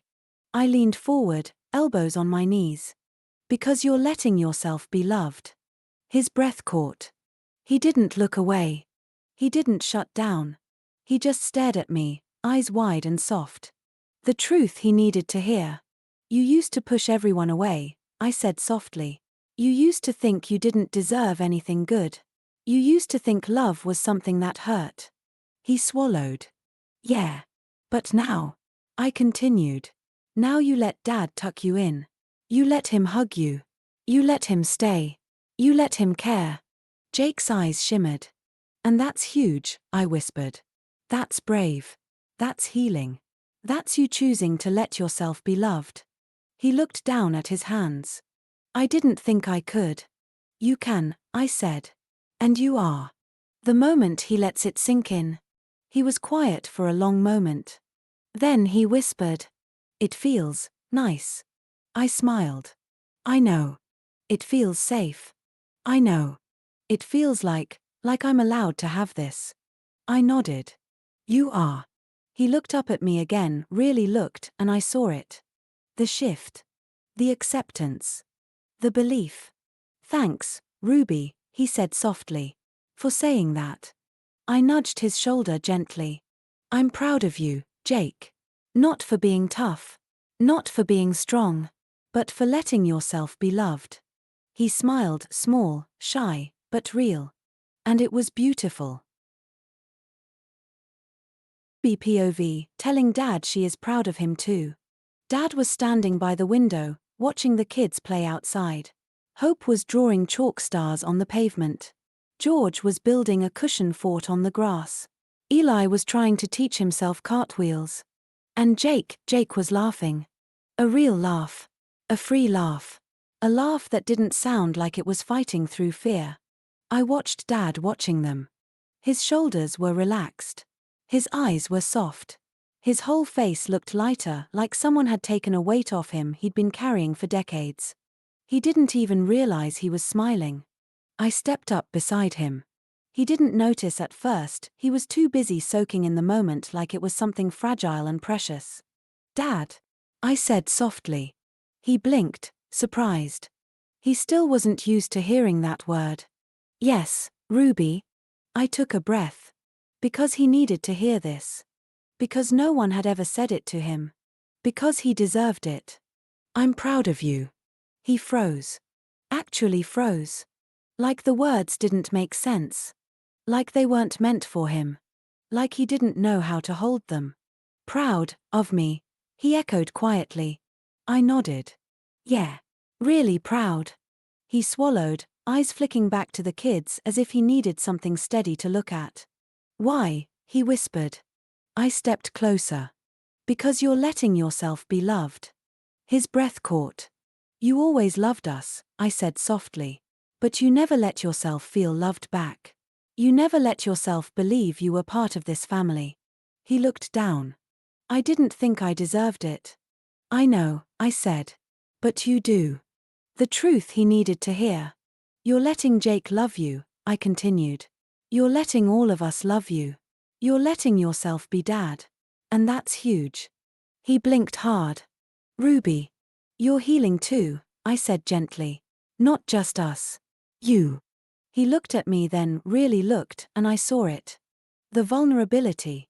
The gratitude. The disbelief. The hope. You're proud of me? He asked again, like he needed to be sure. I smiled. I'm proud of you for staying. For caring. For letting yourself belong. For letting yourself be loved. For being our dad. His breath shook. And for the first time, he didn't hide it. The moment he lets it in. He pulled me into a hug, slow, warm, full of emotion he didn't try to hide. Thank you, he whispered into my hair. You don't know how much that means. I hugged him tighter. I do, I said softly.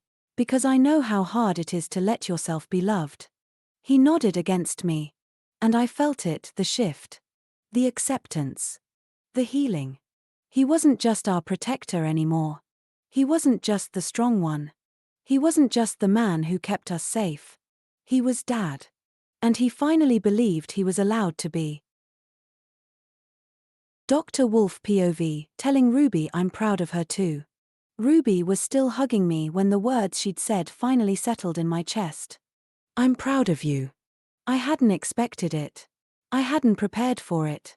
I didn't know how to hold it. No one had ever said that to me before. Not once.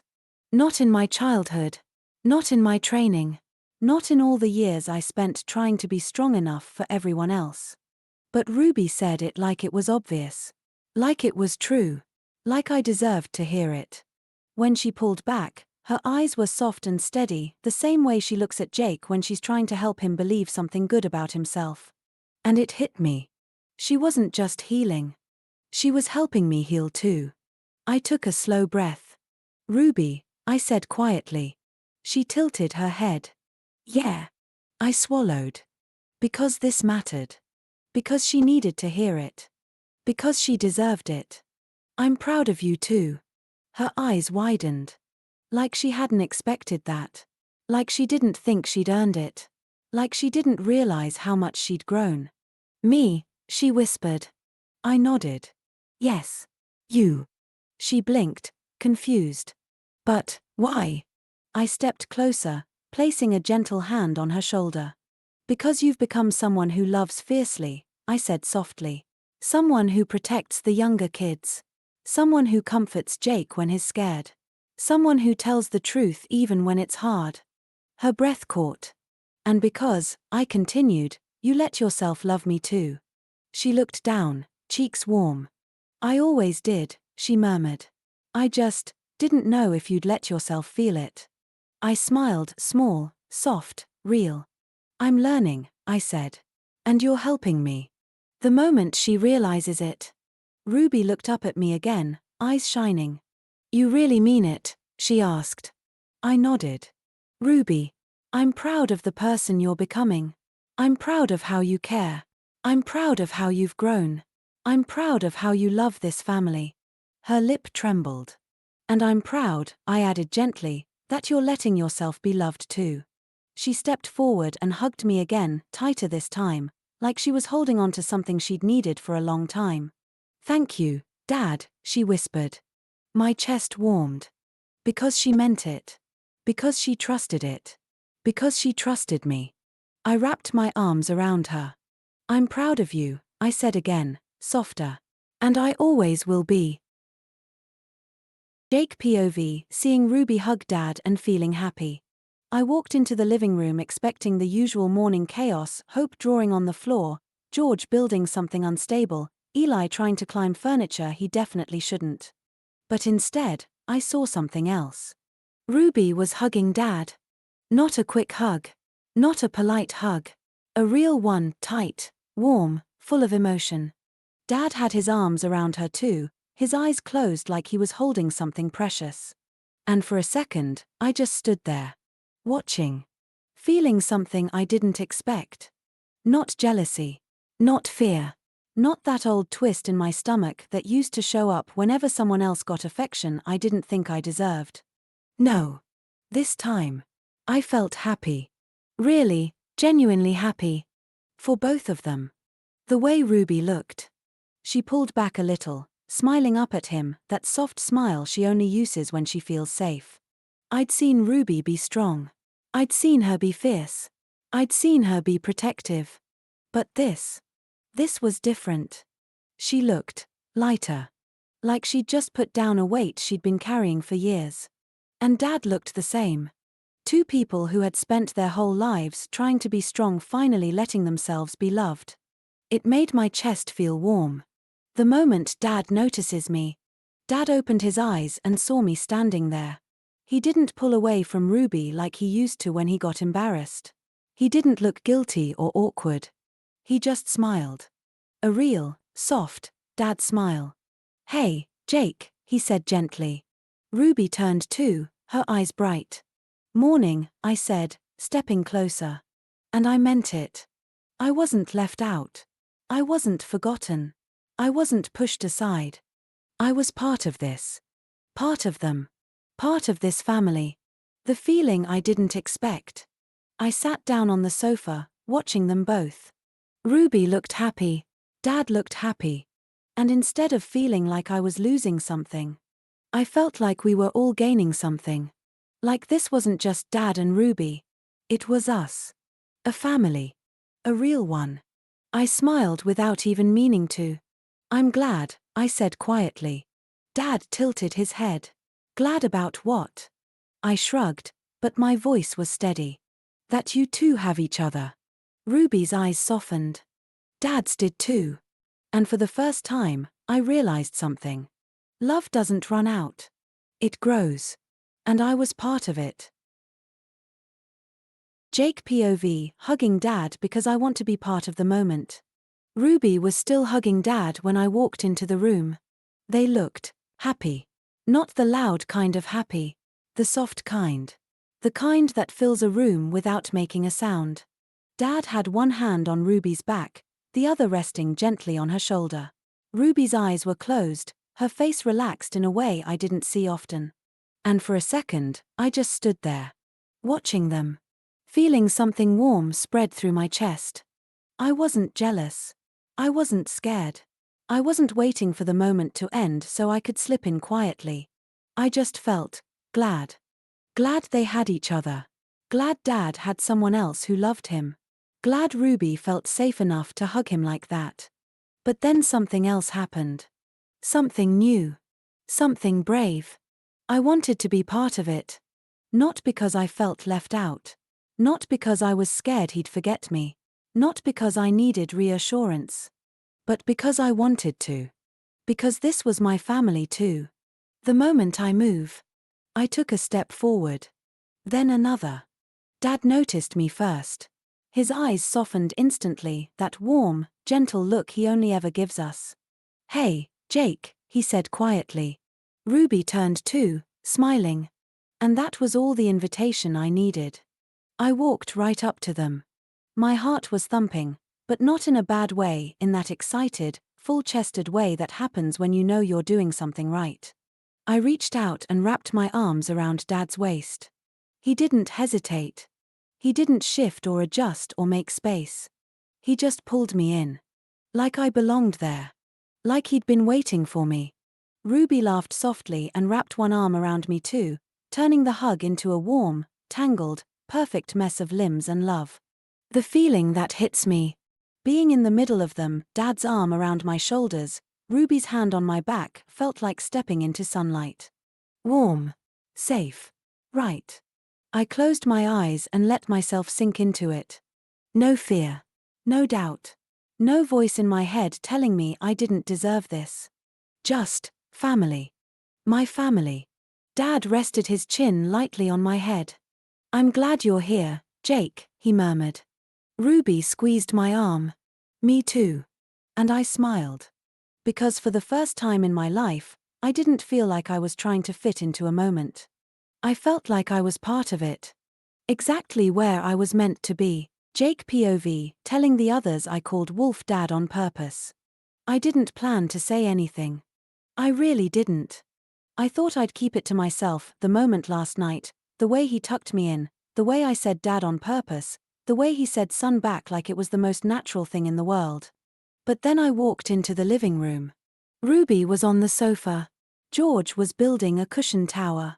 Eli was drawing something that looked like a dragon with too many legs. Hope was humming to herself, coloring stars. And Dad was in the kitchen making tea. My family. My pack. My chest warmed. And suddenly, I wanted them to know. Not because I needed approval. Not because I was scared they'd laugh. Not because I needed permission. But because it felt right. Because it felt true. Because it felt like something worth sharing. I took a breath. A real one. A brave one. Guys, I said. They all looked up. The moment I say it, my heart thumped, but not in a bad way, in that excited, full-chested way that happens when you're about to tell the truth. I called Wolf Dad yesterday. George blinked. Eli froze mid-scribble. Hope gasped like I'd just told her the moon was made of chocolate. Ruby smiled immediately, soft, warm, proud. But I wasn't done. I shook my head. No, I called him Dad on purpose.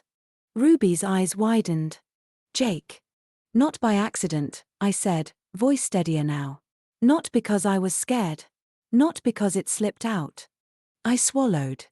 I meant it. Their reactions. Hope squealed and ran over to hug me around the waist. You have a dad now, she said, like it was the best news in the world. George grinned. Told you he'd be good at it. Eli nodded, serious as ever.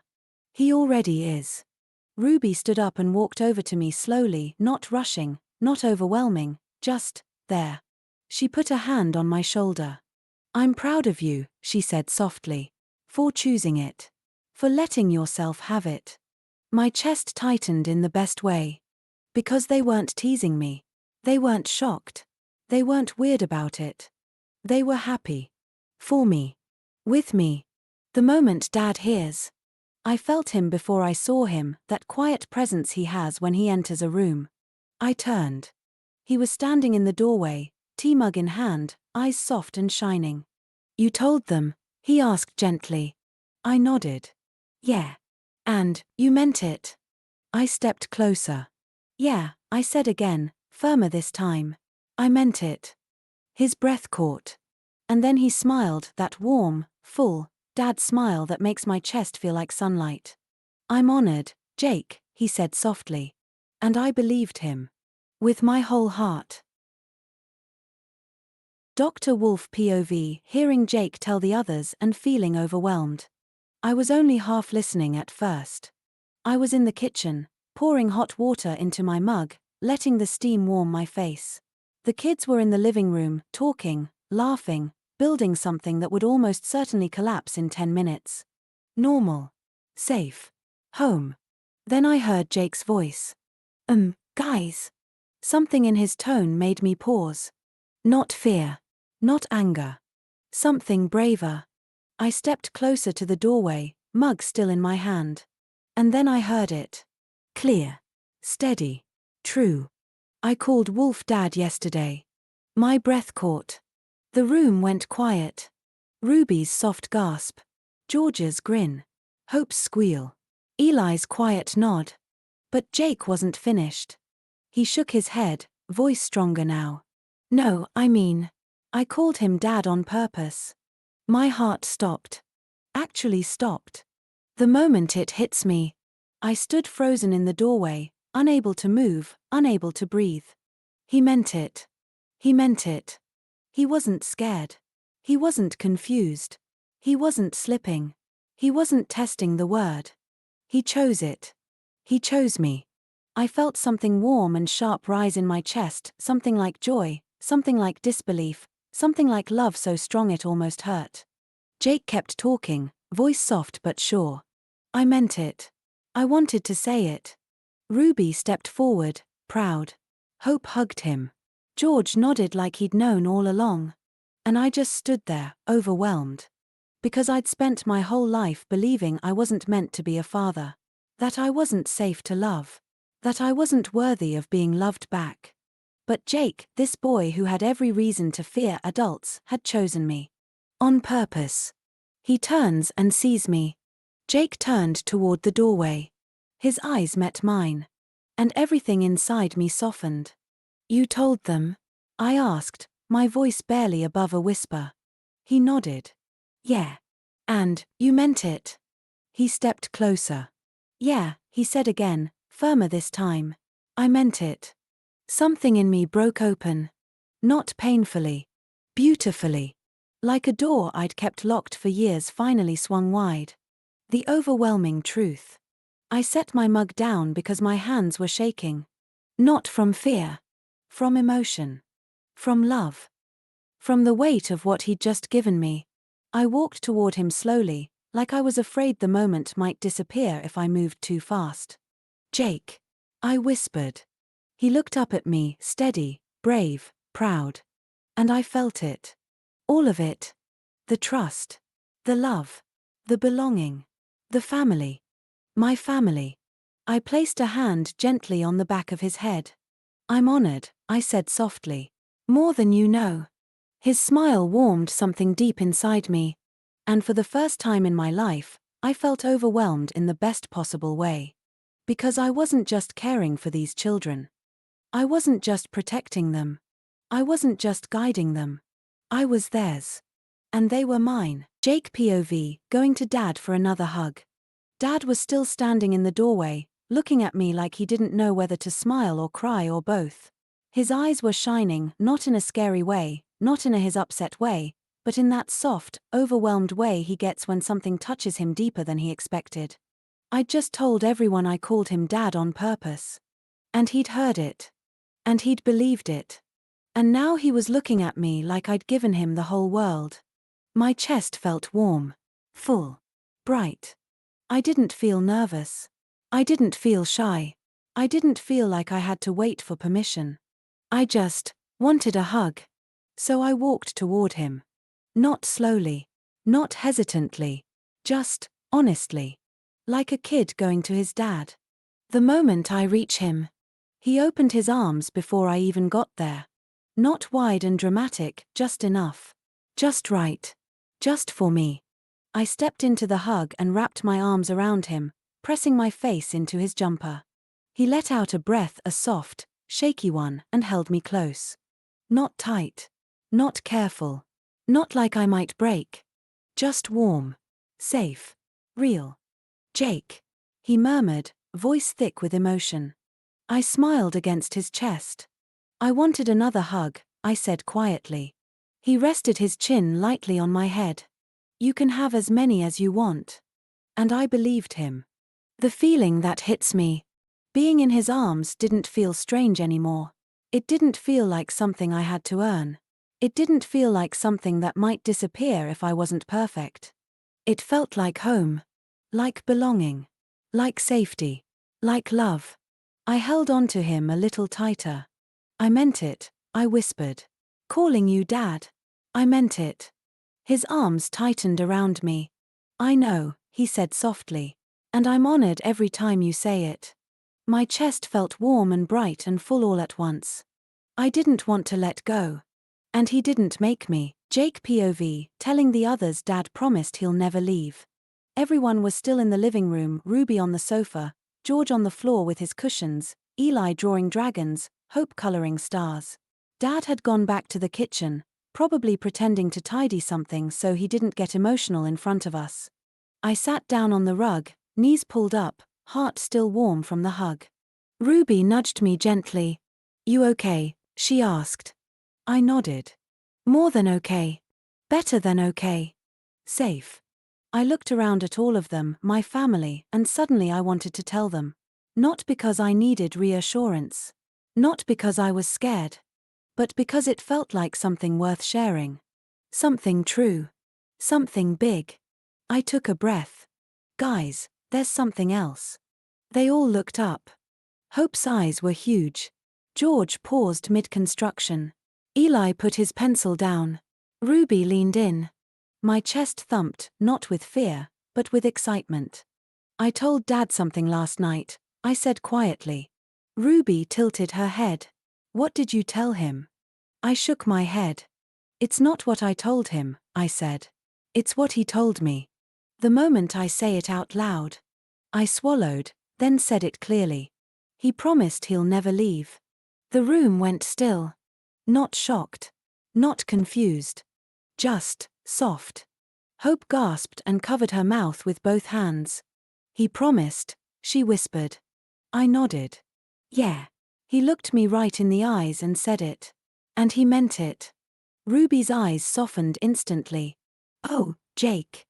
George grinned, proud. "Told you he's not going anywhere." Eli nodded like it was obvious. "He stays. That's what he does." I felt my chest warm again. Because they weren't doubting it. They weren't questioning it. They weren't telling me I imagined it. They believed it. Just like I did. The feeling that hits me. I looked down at my hands. I've never had anyone say that before, I admitted. Not like that. Not real. Ruby scooted closer and bumped her shoulder against mine. "You deserve someone who stays," she said softly. Hope crawled into my lap and hugged me. George leaned over and ruffled my hair. Eli gave a tiny smile, his version of a hug. And for the first time, saying it out loud didn't make me scared. It made me proud. It made me feel like I belonged. It made me feel like I had a family who believed in the same promise I did. The moment Dad hears. I felt him before I saw him, that quiet, steady presence he has. I turned. Dad was standing in the doorway again, eyes soft, expression full. "You told them?" he asked gently. I nodded. "Yeah. I wanted to."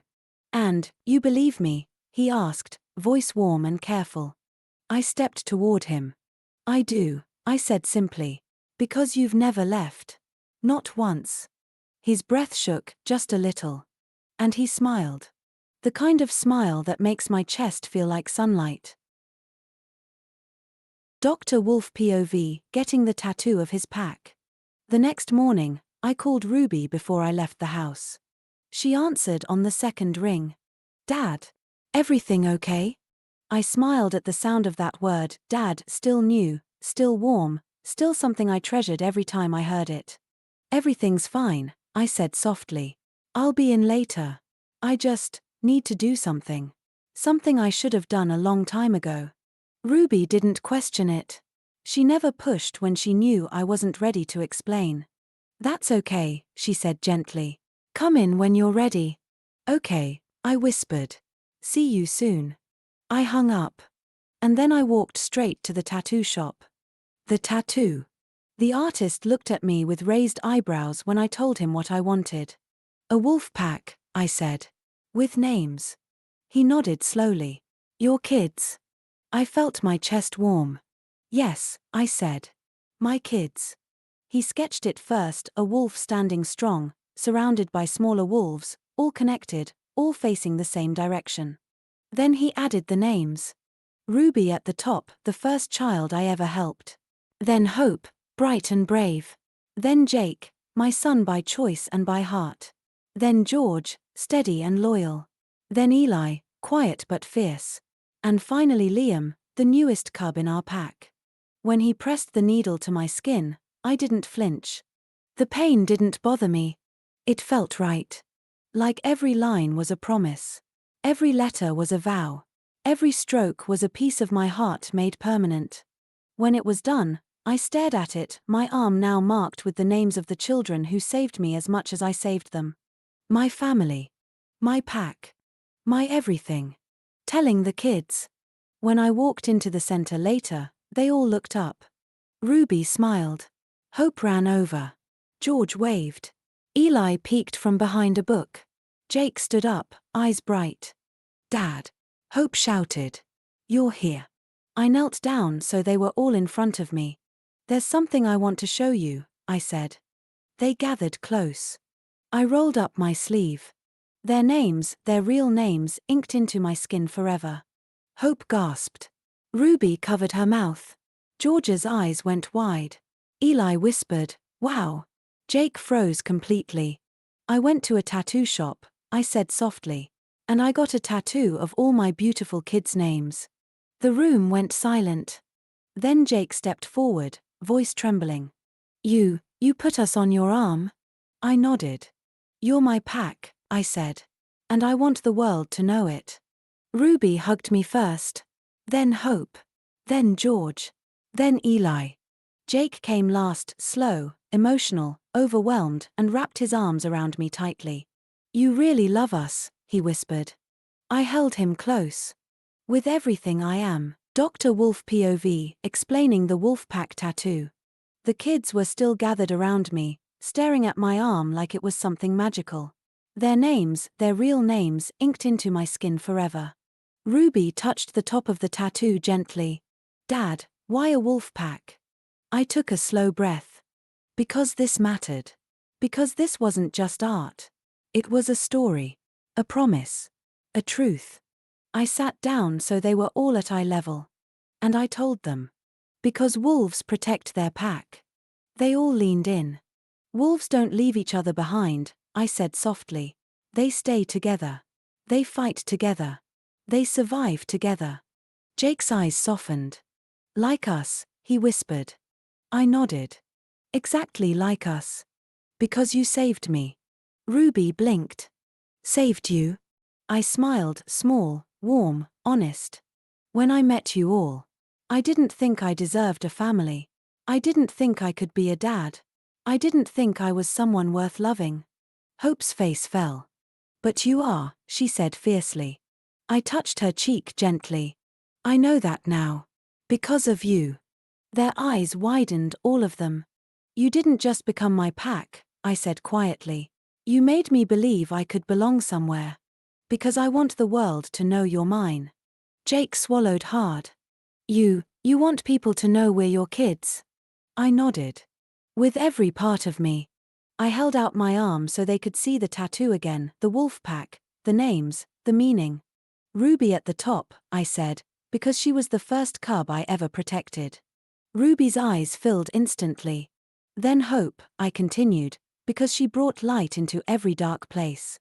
Hope beamed. "Then Jake," I said softly, because he taught me what it means to be a dad. Jake froze, emotional, overwhelmed.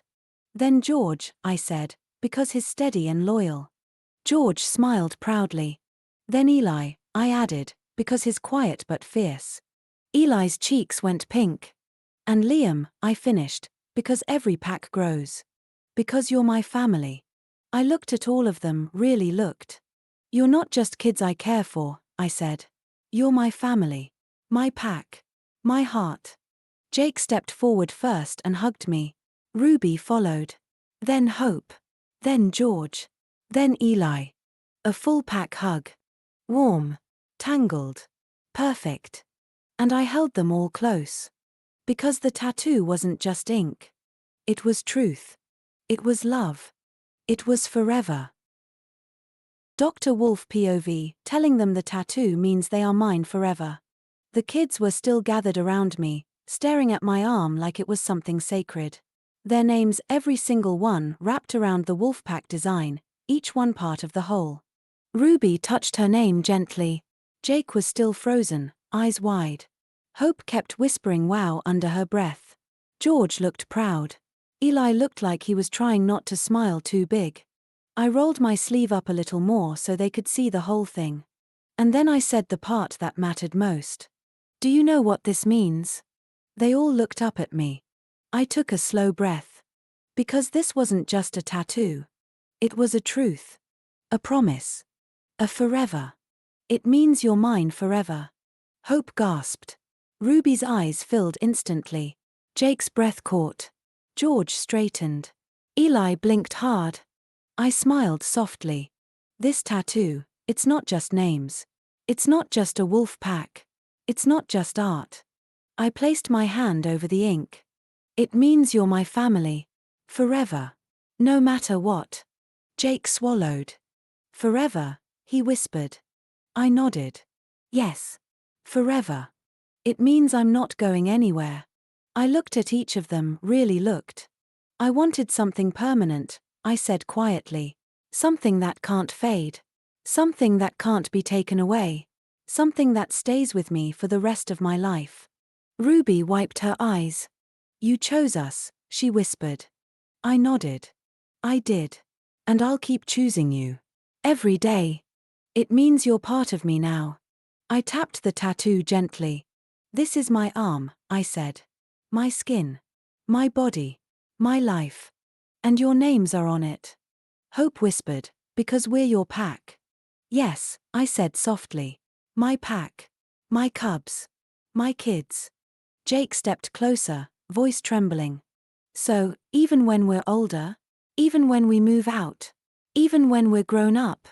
I smiled. Especially then. His eyes shone. The moment they understand. Ruby hugged me first, tight, emotional, grateful. Then Hope squeezed my waist. George leaned into my side. Eli wrapped his arms around my back. Jake came last, slow, overwhelmed, and pressed his forehead to my chest. You really mean forever, he whispered. I held him close. With everything I am, I said. And now it's written on me. Permanently. So you never have to doubt it. Jake's voice cracked. I won't.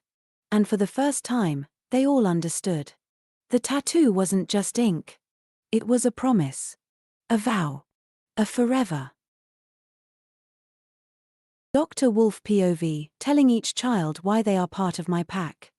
They were all still gathered around me, eyes wide, hearts open, staring at the tattoo like it was something sacred. Their names. Their stories. Their place in my life. I rolled my sleeve up a little more and sat down on the floor so I was level with them. Come here, I said softly. They all moved closer, Ruby first, then Hope, then George, Eli, and Jake right beside me. I rested my hand over the tattoo. I want to tell you something, I said. Something important. They leaned in. This tattoo isn't just names. It's not just a wolf pack. It's the story of why each of you is part of my family. Hope gasped softly. Ruby's eyes shimmered. Jake swallowed hard. I smiled. Let me tell you why. Ruby, the first light in the dark. I turned to Ruby. You're at the top because you were the first cub I ever protected, I said gently. You taught me how to care, how to listen, how to be patient. You showed me that I could be more than a doctor, I could be someone's safe place. Ruby's lip trembled. You made me believe I could be a dad. She covered her mouth, tears spilling. Hope, the brightest star. I looked at Hope next. You're here because you bring light wherever you go, I said softly. You remind us to smile. You remind us to hope.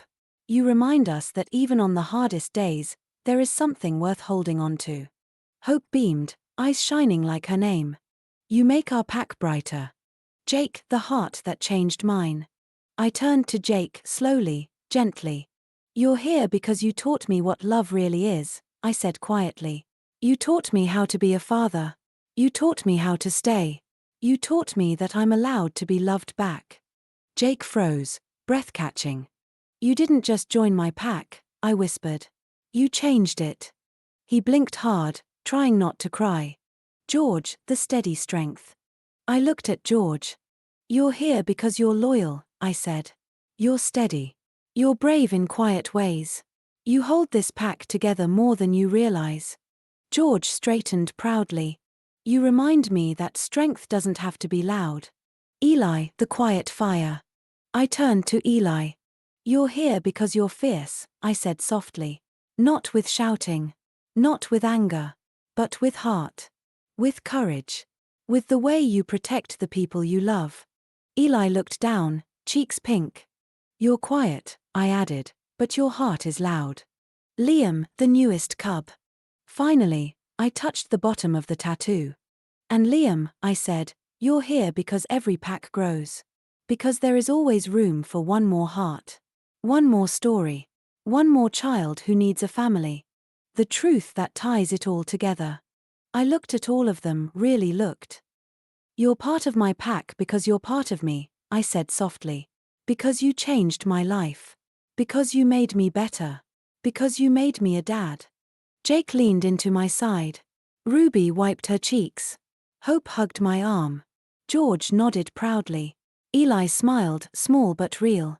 I placed my hand over the tattoo again. This means you're mine, I whispered. Forever. And they all moved in at once, a full pack hug, warm and tangled and perfect. My family. My cubs. My forever.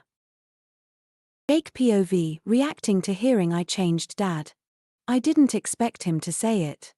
I didn't expect any of what he said, honestly, not the part about me teaching him how to be a dad, not the part about me changing his life, not the part about me being part of his pack. But when he looked at me, when he said it softly, like it was the truest thing he'd ever spoken. You taught me what love really is. You changed my life. Something inside me stopped. Like my heart forgot how to beat for a second. Like my lungs forgot how to breathe. Like my whole body didn't know what to do with words that kind. I stared at him, at Dad, trying to understand how someone like me could change someone like him. The shock. Me. I whispered. My voice didn't sound like mine. It sounded small. Shaky. Like a kid who'd just been handed something too precious to hold. Dad nodded. Especially you. My chest tightened, not in a bad way, but in that overwhelming, too much love way that makes your eyes sting. I looked down at my hands. I didn't think I could change anything, I said quietly. I thought I just made things harder. Dad shook his head instantly. No, Jake. You made me better. My breath caught. The feeling that hits me. It wasn't pride. It wasn't embarrassment. It wasn't confusion. It was something deeper. Something warm. Something heavy. Something that felt like sunlight pressing against my ribs. I blinked hard, trying not to cry. You really mean it? I whispered. Dad stepped closer, placing a gentle hand on the back of my head. I mean every word. And that was it. That was the moment something inside me cracked open, not in a painful way, but in a freeing way. Because no one had ever said that to me. No one had ever told me I made their life better. No one had ever looked at me like I was something good. But Dad did. And he meant it. The reaction I can't hide. I moved without thinking, straight into his chest, arms wrapping around him tight. Not scared. Not desperate. Just full. Full of love. Full of relief. Full of the truth he'd just given me. He held me just as tightly. You changed my life, Jake, he murmured into my hair. And I'm grateful every day that you're mine. My voice cracked when I answered. I'm glad I'm yours. And I meant it. With everything in me. Ruby POV, breaking down because she feels chosen. I didn't mean to cry. I really didn't. I was trying to stay calm, trying to stay steady, trying to be the big sister who holds everyone together. But when Dad went around the circle, when he told each of us why we were part of his pack, when he looked at me first and said, you taught me how to care. You made me believe I could be a dad. Something inside me cracked. Not in a painful way. In a final letting go way. In a final believing I matter way. I pressed my hand over my mouth, but the tears came anyway, hot, fast, unstoppable. Dad noticed immediately. Ruby, he said softly. And that made it worse. Because he said my name like it meant something. Like I meant something. The moment it hits me, I shook my head, trying to breathe, but the truth hit me all at once. He chose me. Not because he had to. Not because I was the oldest. Not because I was responsible. But because I mattered to him. Because I changed him. Because I helped him. Because I was the first cub in his pack. I covered my face with both hands as the sobs came. "I'm sorry," I choked out. "I don't know why I'm crying." Dad moved closer, kneeling in front of me. "You're crying," he said gently, "because you finally believe you're loved." And that broke me completely. The hug that pulls me back together. I fell forward into his arms before I even realized I was moving. He caught me instantly, strong, steady, warm, holding me like I wasn't too much, like my tears weren't a burden, like he'd been waiting for me to let go. I clung to him, shaking. "I didn't think I mattered this much," I whispered into his chest. He held me tighter. "Ruby," he murmured, "you were the first child who made me feel like I could be something good. You matter more than you know." My breath hitched. Because no one had ever said that to me. No one had ever made me feel chosen. No one had ever made me feel like I was the reason something beautiful existed. But Dad did. And he meant it. The pack around me. Hope hugged my side. George rested a hand on my back. Eli leaned against my shoulder. Jake sat close, eyes soft with understanding. I wasn't alone. I wasn't forgotten. I wasn't just the girl who helped everyone else. I was part of the pack. Chosen. Loved. Wanted. Dad whispered into my hair. "You're mine, Ruby. Forever." And for the first time in my life, I believed it. George POV, hearing why I'm part of the pack. I didn't think he'd say anything about me. Not because he didn't care. Not because I didn't matter. Just because. I'm not loud. I'm not dramatic. I don't break down or shake or cling. I'm just me. Quiet. Steady. In the background. So when Dad turned to me and said, "You're here because you're loyal. You're steady. You're brave in quiet ways." I didn't know what to do with that. My chest tightened, not painfully, just full. Like someone had poured warm water into it. I stared at him, trying to understand how he saw all that in me. The words that hit me. "You hold this pack together more than you realize." No one had ever said anything like that to me. People usually said I was quiet. Or shy. Or the calm one. But no one ever said I was important.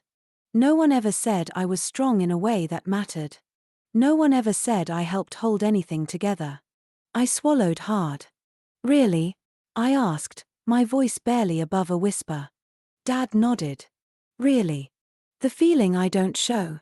I didn't cry. I didn't shake. I didn't fall into his arms. But something inside me shifted. Like a door opening. Like a weight lifting.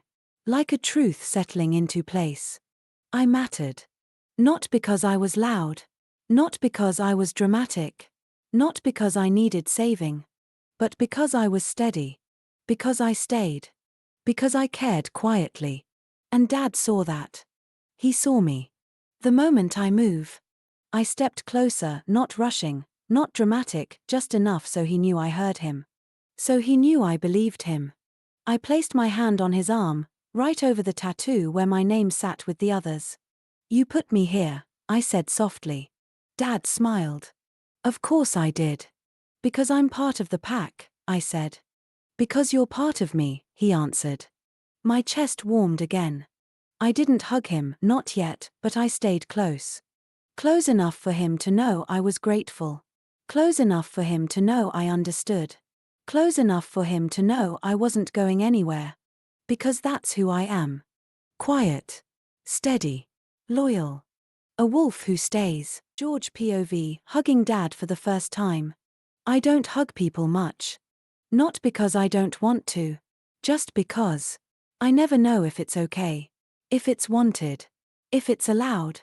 So when Dad told me why I was part of the pack, that I was steady, that I was loyal, that I held everyone together, I didn't know what to do with the feeling that hit me.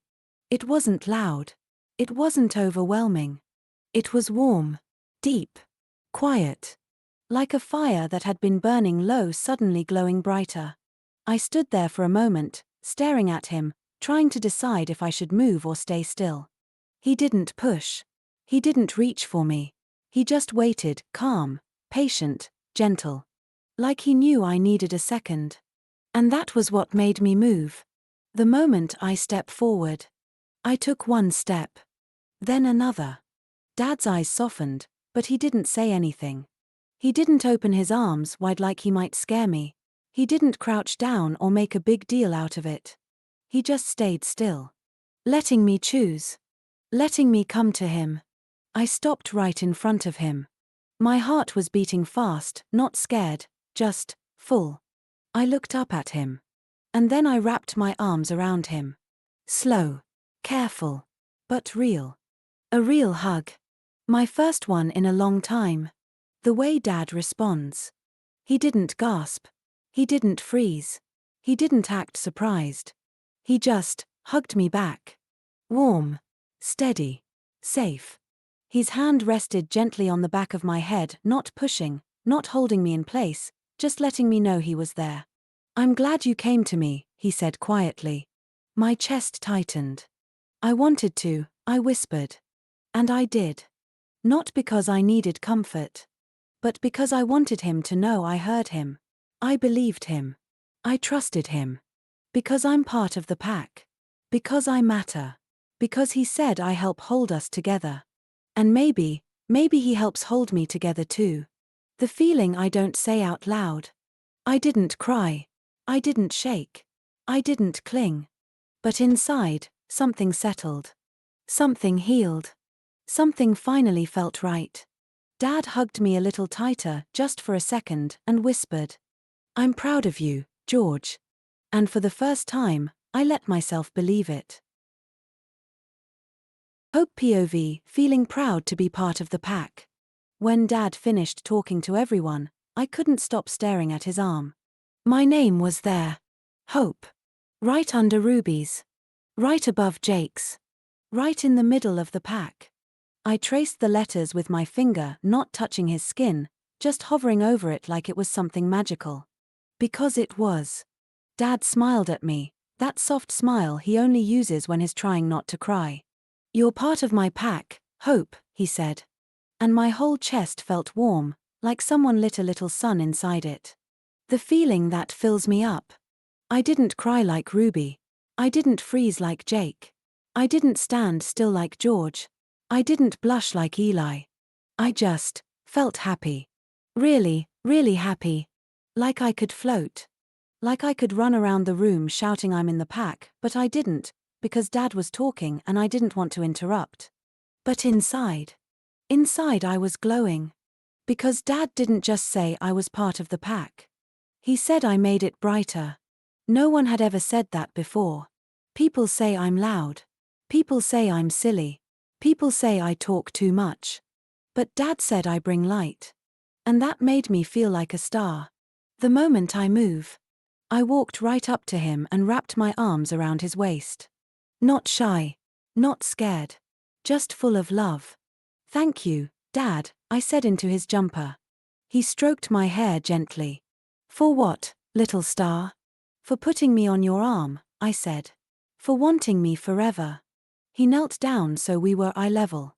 "I don't just want you," he said softly. "I'm lucky to have you." My heart did a little flip. The pack around me. Ruby hugged me from behind. Jake ruffled my hair. George smiled at me. Eli gave me a tiny nod, his version of a big hug. And I felt it. All of it. The love. The warmth. The belonging. I wasn't just the little one. I wasn't just the silly one. I wasn't just the loud one. I was Hope. Part of the pack. Part of the family. Part of Dad's forever. And I liked that. A lot. Hope POV, telling Dad I want to be like him. Dad was still kneeling after hugging Ruby, George, and Jake. His sleeve was rolled up, the tattoo shining on his arm like a story written just for us. My name was there. Right in the middle. Right where I liked to be. I touched it gently, not the skin, just the air above it like it was something magical. Dad smiled at me. "Little star," he said softly, "you okay?" I nodded, but my heart was doing that fluttery thing again. The one it does when I'm excited and nervous and happy all at once. I took a tiny breath. "Dad," I said. "Yes, Hope." I looked right into his eyes, big and brave, the way he always tells me I am. And I told him, "I want to be like you when I grow up." The way he looks at me. Dad froze. Not in a scared way. In a soft way. In a heart-melting way. His eyes went shiny, not crying, but close. "Like me," he whispered. I nodded quickly. "Yeah. I want to help people. And make them feel safe. And be kind. And be brave. And have a pack. And..." He laughed softly, the warm kind of laugh that makes my chest feel fizzy. He cupped my cheek gently. "Hope, you already are like me." My breath caught. "Really? Really," he said. "You're kind. You're brave. You make people feel safe just by being you. You bring light into every room." My heart felt like it was glowing. The hug that follows. I threw my arms around his neck, not careful, not slow, just full of love. He caught me instantly, lifting me slightly off the ground like I weighed nothing. "You're my little star," he whispered into my hair. "And if you grow up to be anything like you are now, the world will be lucky." I squeezed him tighter. "I want to help people like you do." "You already do," he murmured. "Every day." And I believed him. Because Dad never lies about love. The pack reacts. Ruby wiped her eyes again. Jake smiled softly. George nodded like he agreed. Eli gave me a tiny thumbs up. And I felt it. All of it. The love. The pride. The belonging. I wasn't just Hope. I was Dad's hope. And I wanted to grow up to be just like him. Eli POV, hearing why I'm part of the pack. I didn't think he'd say anything about me. Not because I thought he didn't care. Just because. I'm not loud like Hope. I'm not brave like Ruby. I'm not steady like George. I'm not emotional like Jake. I'm just quiet. Quiet kids don't usually get noticed. But then Dad looked at me, really looked, and said, "You're here because you're fierce. Not with shouting. Not with anger. But with heart." My stomach flipped. Fierce. Me. I didn't know what to do with that word. The words that stay with me. "You protect the people you love," he said softly. "You're quiet, but your heart is loud." I stared at him.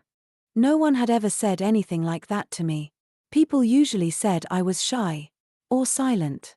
Or hard to read. But Dad didn't see silence. He saw strength. He saw something good. Something worth putting on his arm forever. I swallowed hard. My throat felt tight. Not in a bad way, in a way that meant something was happening inside me. Something warm. Something big. The moment I move. I didn't run to him. I didn't throw my arms around him. I didn't cry. I just stepped closer. One step. Then another. Until I was right in front of him. He didn't reach for me. He didn't push. He didn't crowd me. He just waited. Like he always does.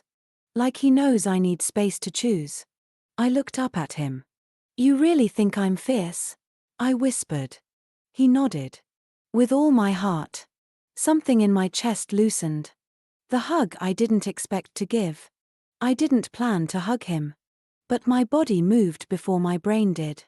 I leaned forward, slow, careful, and pressed my forehead against his chest. Not a full hug. Just contact. Enough to say I heard you. Enough to say I believe you. Enough to say thank you. Dad rested a gentle hand on the back of my head. Not pushing. Not holding me still. Just there. Warm. Safe. Steady. "You belong in this pack, Eli," he whispered. "Always." My eyes stung.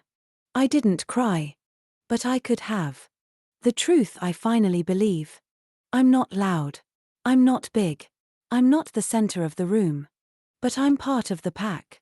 Not because I talk. Not because I shout. Not because I'm brave in the obvious ways. But because I care. Because I protect. Because I love quietly. And Dad sees that. He sees me. And for the first time, I believe I belong. Eli POV, telling Dad I'm glad I'm in the pack. I stayed close to Dad after leaning my forehead against his chest. Not hugging him fully. Not stepping away either. Just there. Close enough to feel his warmth. Close enough to feel safe. Close enough to breathe without the tightness in my throat. He kept his hand on the back of my head, gentle, steady, not pushing. He always waits for me. Always. And that's why the words came. Quiet. Small. But real. Dad. He lowered his head a little so he could hear me better. Yes, Eli. I swallowed. My heart felt too big for my chest. I'm glad I'm in the pack. The way he reacts. He didn't gasp. He didn't cry. He didn't make a big noise. He just froze for a second, like the words hit him somewhere deep, and then he breathed out slowly. A soft, warm breath. Eli, he whispered, I'm so glad you're in it too. My chest tightened again, but in a good way. A warm way. A way that made me feel like I was glowing on the inside. I looked up at him. You really want me here? I asked. He nodded instantly. With all my heart. The truth I needed to say. I looked down at the tattoo on his arm, the wolf pack, the names, mine included. Eli. Right there. Permanent. I didn't think anyone would ever want me, I said quietly. Not really. Not forever. Dad knelt down so we were eye level. I want you, he said softly. And not just for now. Not just for today. For always. My breath shook. Not because I was scared. Because I believed him. For the first time, I believed him. The hug I choose. I moved closer, slow, careful, and wrapped my arms around him. A real hug this time. Small. Quiet. But real. He held me gently, like he knew how rare this was for me. You belong with us, Eli, he murmured. You always have. I closed my eyes. I'm glad, I whispered again. So glad.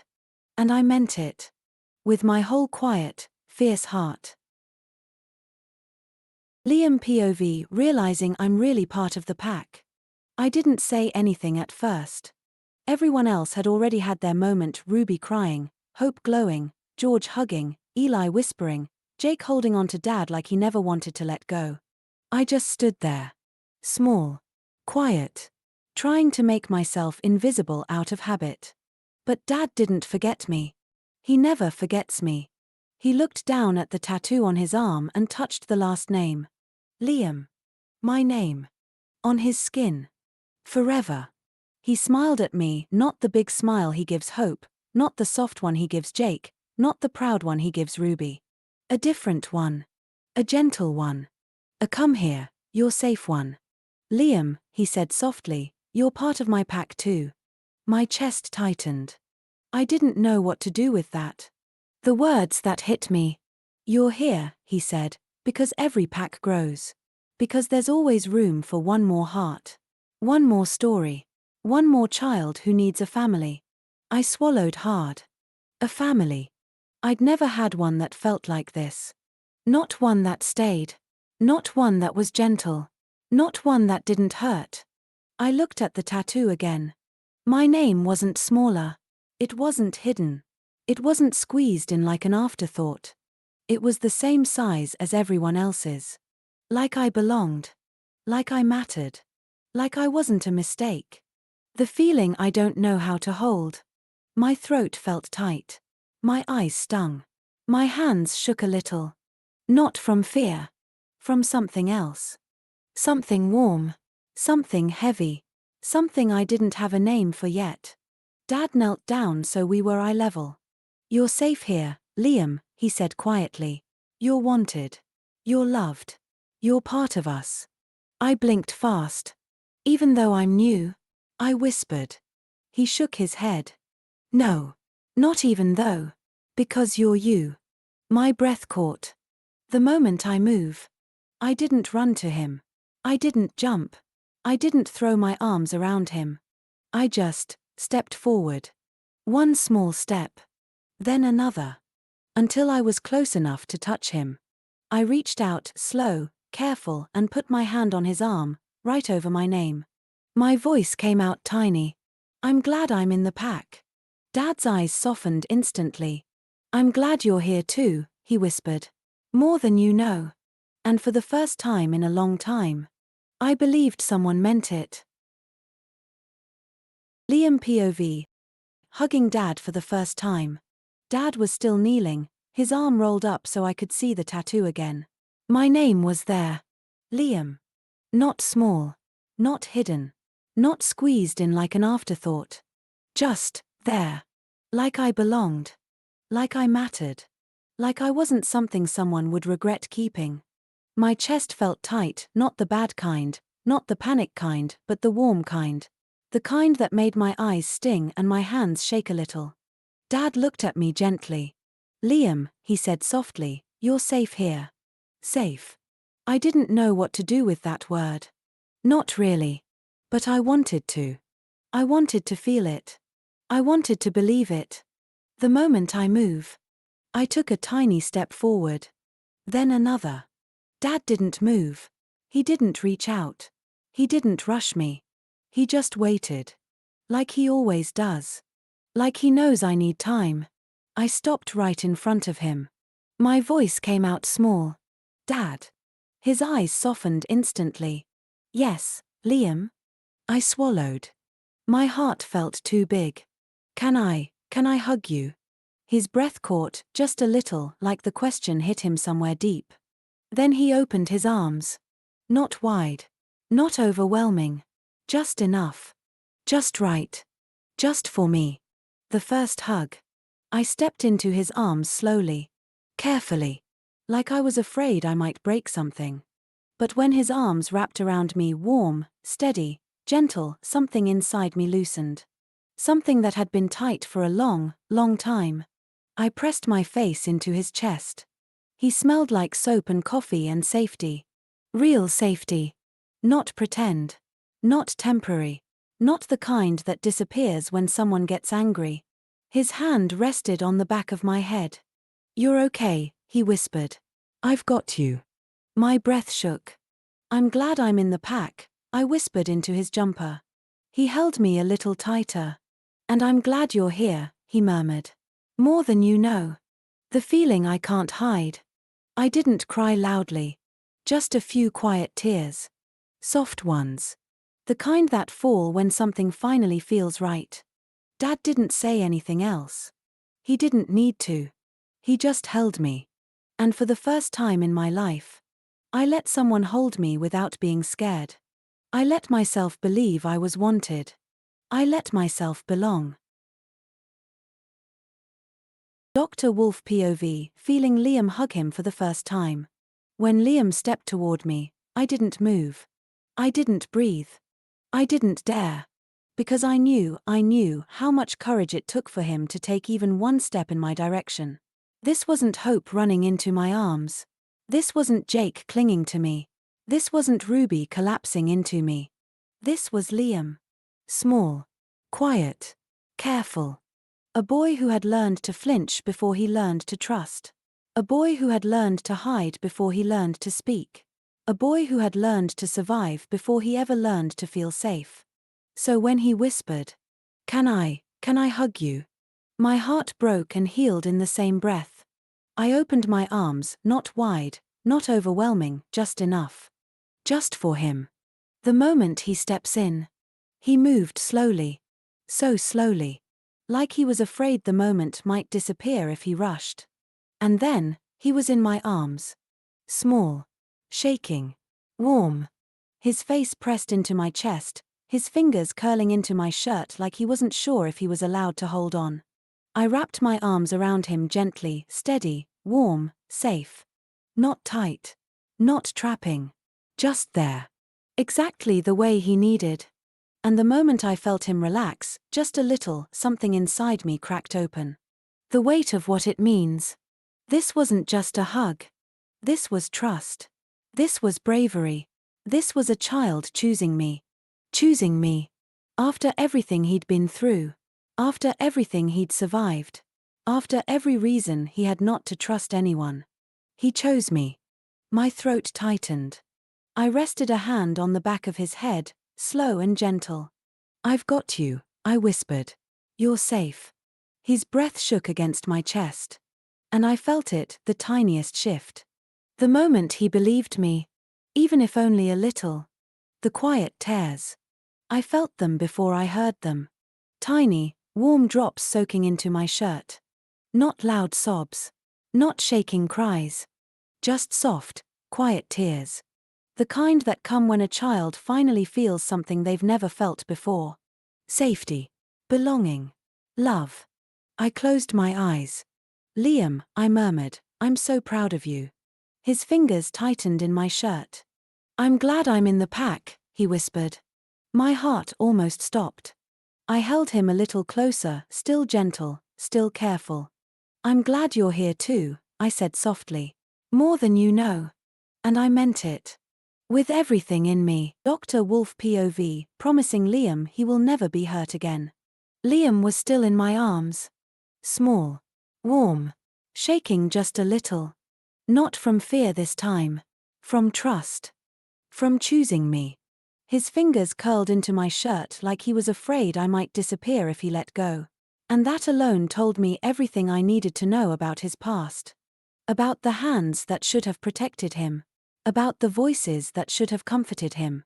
About the people who should have kept him safe, and didn't. I held him a little closer, still gentle, still careful, and rested my chin lightly on his hair. He whispered into my chest. "I'm glad I'm in the pack." And something inside me broke. Not in a painful way. In a "this child deserves the whole world" way. I took a slow breath, steadying myself, because what I was about to say mattered more than anything I'd ever said. The promise. "Liam," I murmured, my voice low and steady, "I need you to hear something." He shifted slightly, listening. I placed a hand on the back of his head, soft, protective. "You will never be hurt again," I whispered. "Not while I'm here. Not while you're mine." His breath caught. I felt it. A tiny, sharp inhale, the sound of a child who has never heard those words before. A child who didn't know promises could be gentle. A child who didn't know safety could be real. I continued, my voice firm but warm. "No one will shout at you. No one will hit you. No one will scare you. Not ever again." His fingers tightened in my shirt. "You're safe," I said.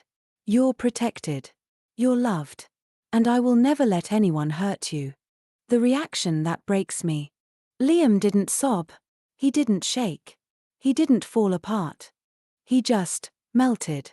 His whole body softened against me, like he finally let go of a fear he'd been carrying for years.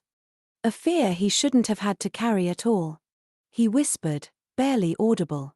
"Promise." I closed my eyes. "With everything I am," I said.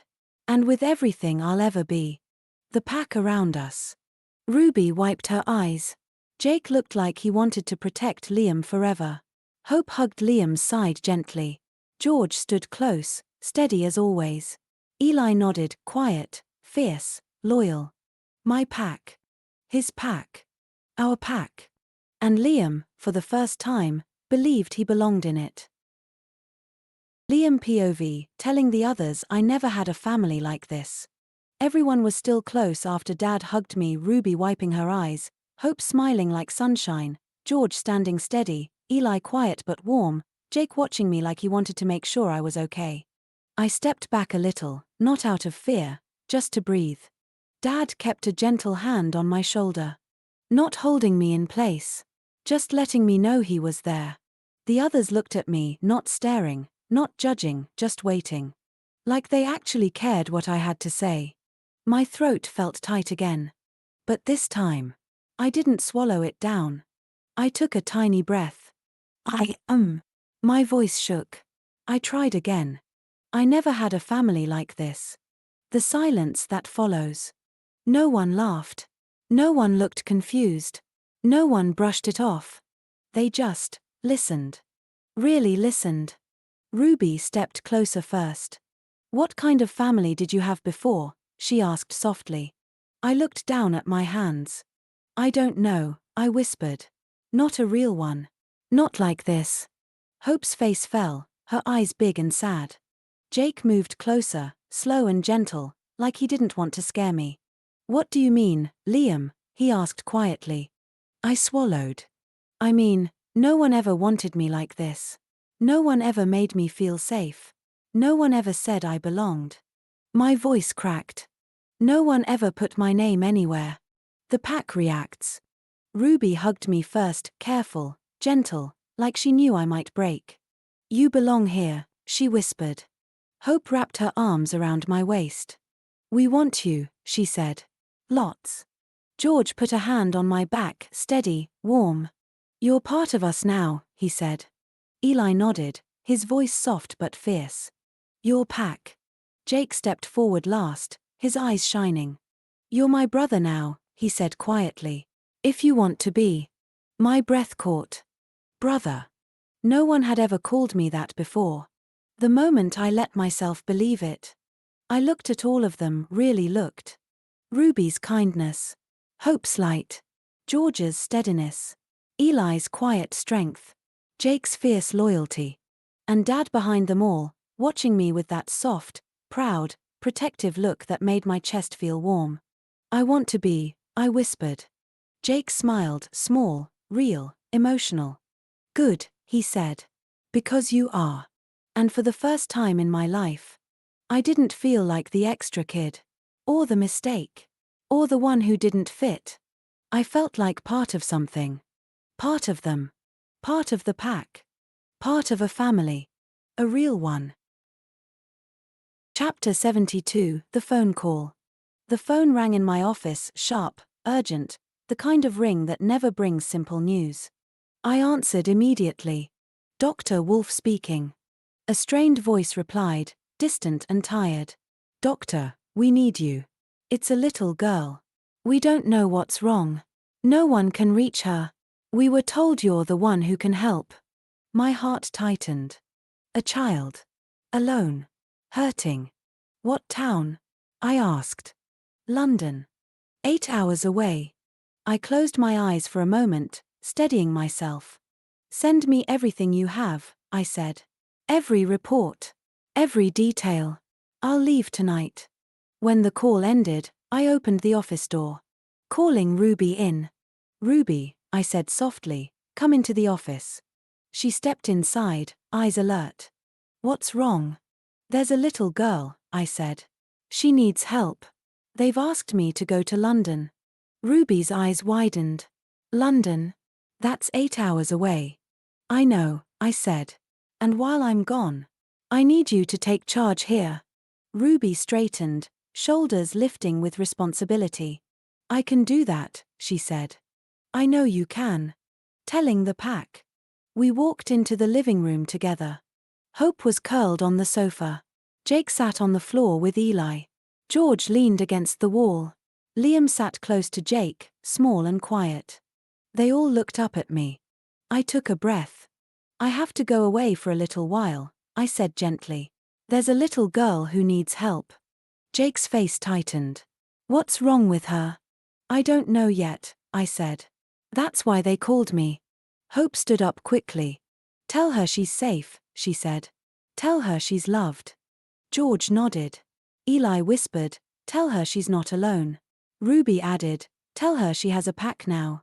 Liam looked up, voice tiny but brave. Tell her you'll stay with her. My chest ached. I will, I said softly. When I can. The hardest part.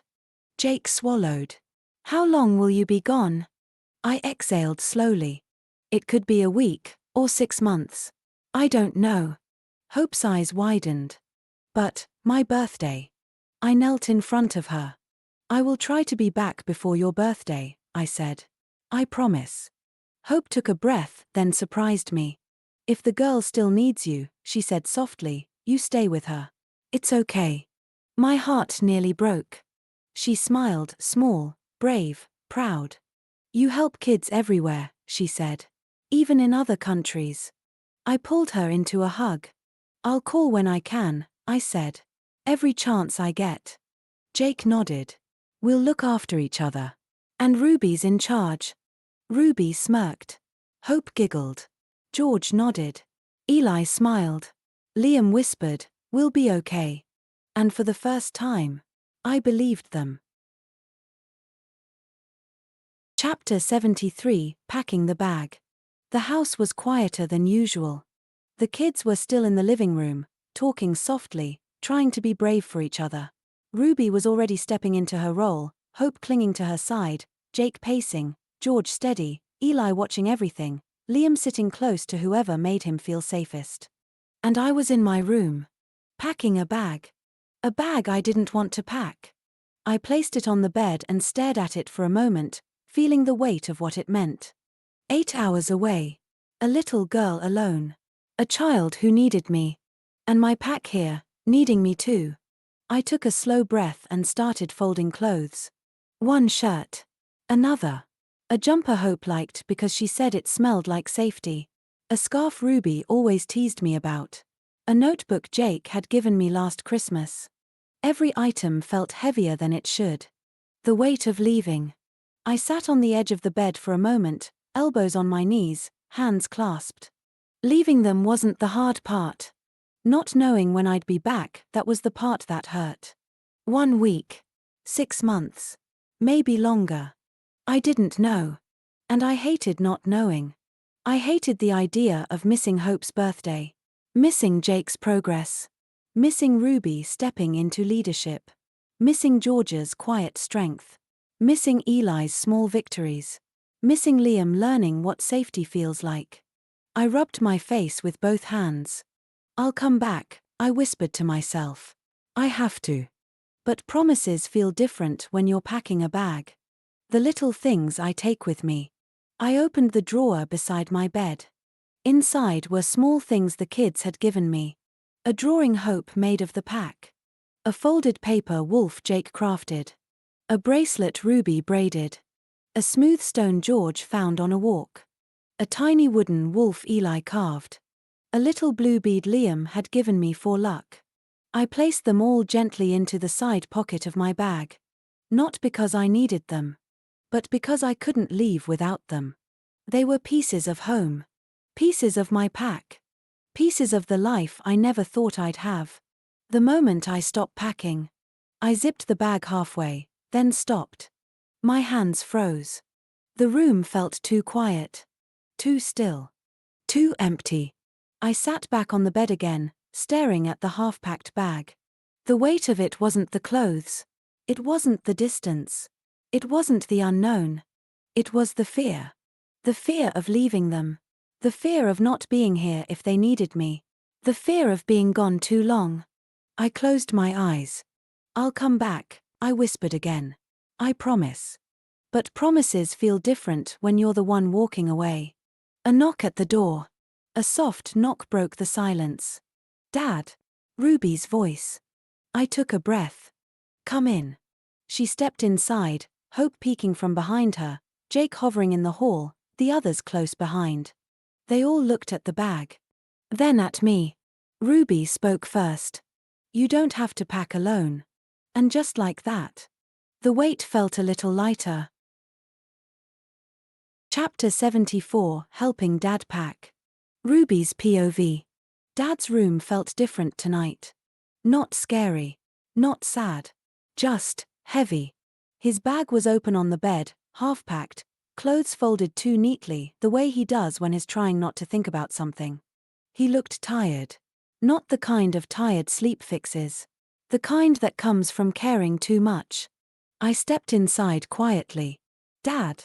He looked up, and the moment our eyes met, I knew. He wasn't just packing a bag. He was carrying the weight of leaving us. You don't have to pack alone, I said. He tried to smile, but it didn't reach his eyes. I didn't want to wake anyone. You didn't, I said. We were all awake anyway. Hope peeked in behind me. Jake hovered in the hallway. George stood steady. Eli watched silently. Liam clung to Jake's sleeve. Dad sighed softly. Come in, all of you. folding clothes, holding feelings. I walked to the bed and picked up one of his shirts. The blue one Hope always calls his safe shirt. I folded it and placed it gently in the bag. "You're really going?" I said quietly. He nodded. "I have to. She needs help."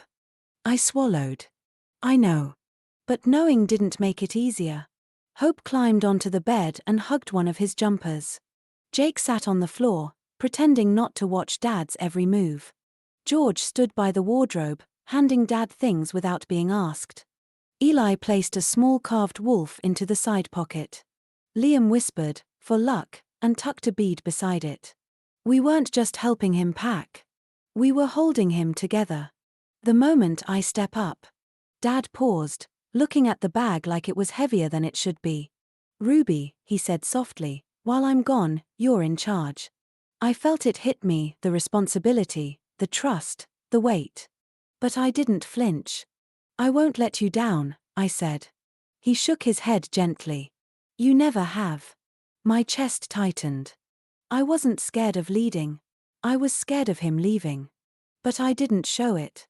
I couldn't. Not when the others needed me to be strong. Hope's little heart. Hope crawled into Dad's lap, holding his jumper. "You'll come back, right?" Dad kissed the top of her head. "I'll try to be back before your birthday." Hope nodded bravely. "But if the girl needs you, you stay." "Okay." Dad's eyes softened. "Okay." Hope smiled, small but proud. "You help kids everywhere." The last item. Dad reached for the final thing on the bed, a photo of all of us. He hesitated. I took it gently and placed it in the front pocket of his bag. "So you don't forget what you're coming home to," I said. He looked at me, really looked, and I saw it. Pride. Love. Fear. Hope. "You're stronger than you know, Ruby," he whispered. I blinked hard. "So are you," I said. The bag closes. Dad zipped the bag slowly. The sound felt final. Too final. But I stood tall. Because he needed me to. Because the pack needed me to. Because this is what daughters do when their dad has to go save someone else's world. They hold their own together. Chapter 75, one last moment with each of them. Dr. Wolf's POV. The bag was packed. Zipped. Ready. And somehow, that made everything feel real. Too real. The kids stood in the doorway, watching me. Ruby steady. Jake tense. Hope trying to smile. George calm but worried. Eli quiet and observant. Liam small and brave. I took a breath. "I want a moment with each of you," I said softly. They nodded, and Ruby guided them out into the hallway so I could call them in one by one. Ruby. She stepped in first. Strong. Brave. Trying so hard not to cry. "You're ready for this," I told her. She shook her head. "No.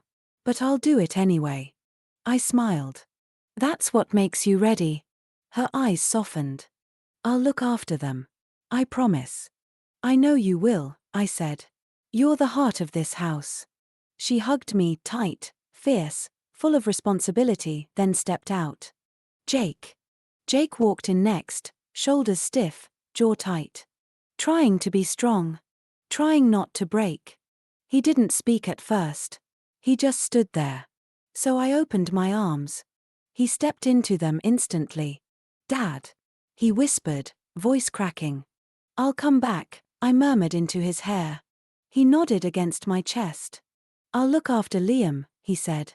"And Hope. And everyone." "I know you will," I said. "You're my wolf with the biggest heart." He squeezed me once more before leaving the room. Hope. Hope ran in. No hesitation. She jumped into my arms, wrapping herself around me like a little star clinging to the night sky. "You'll come back before my birthday," she said. "I'll try," I whispered.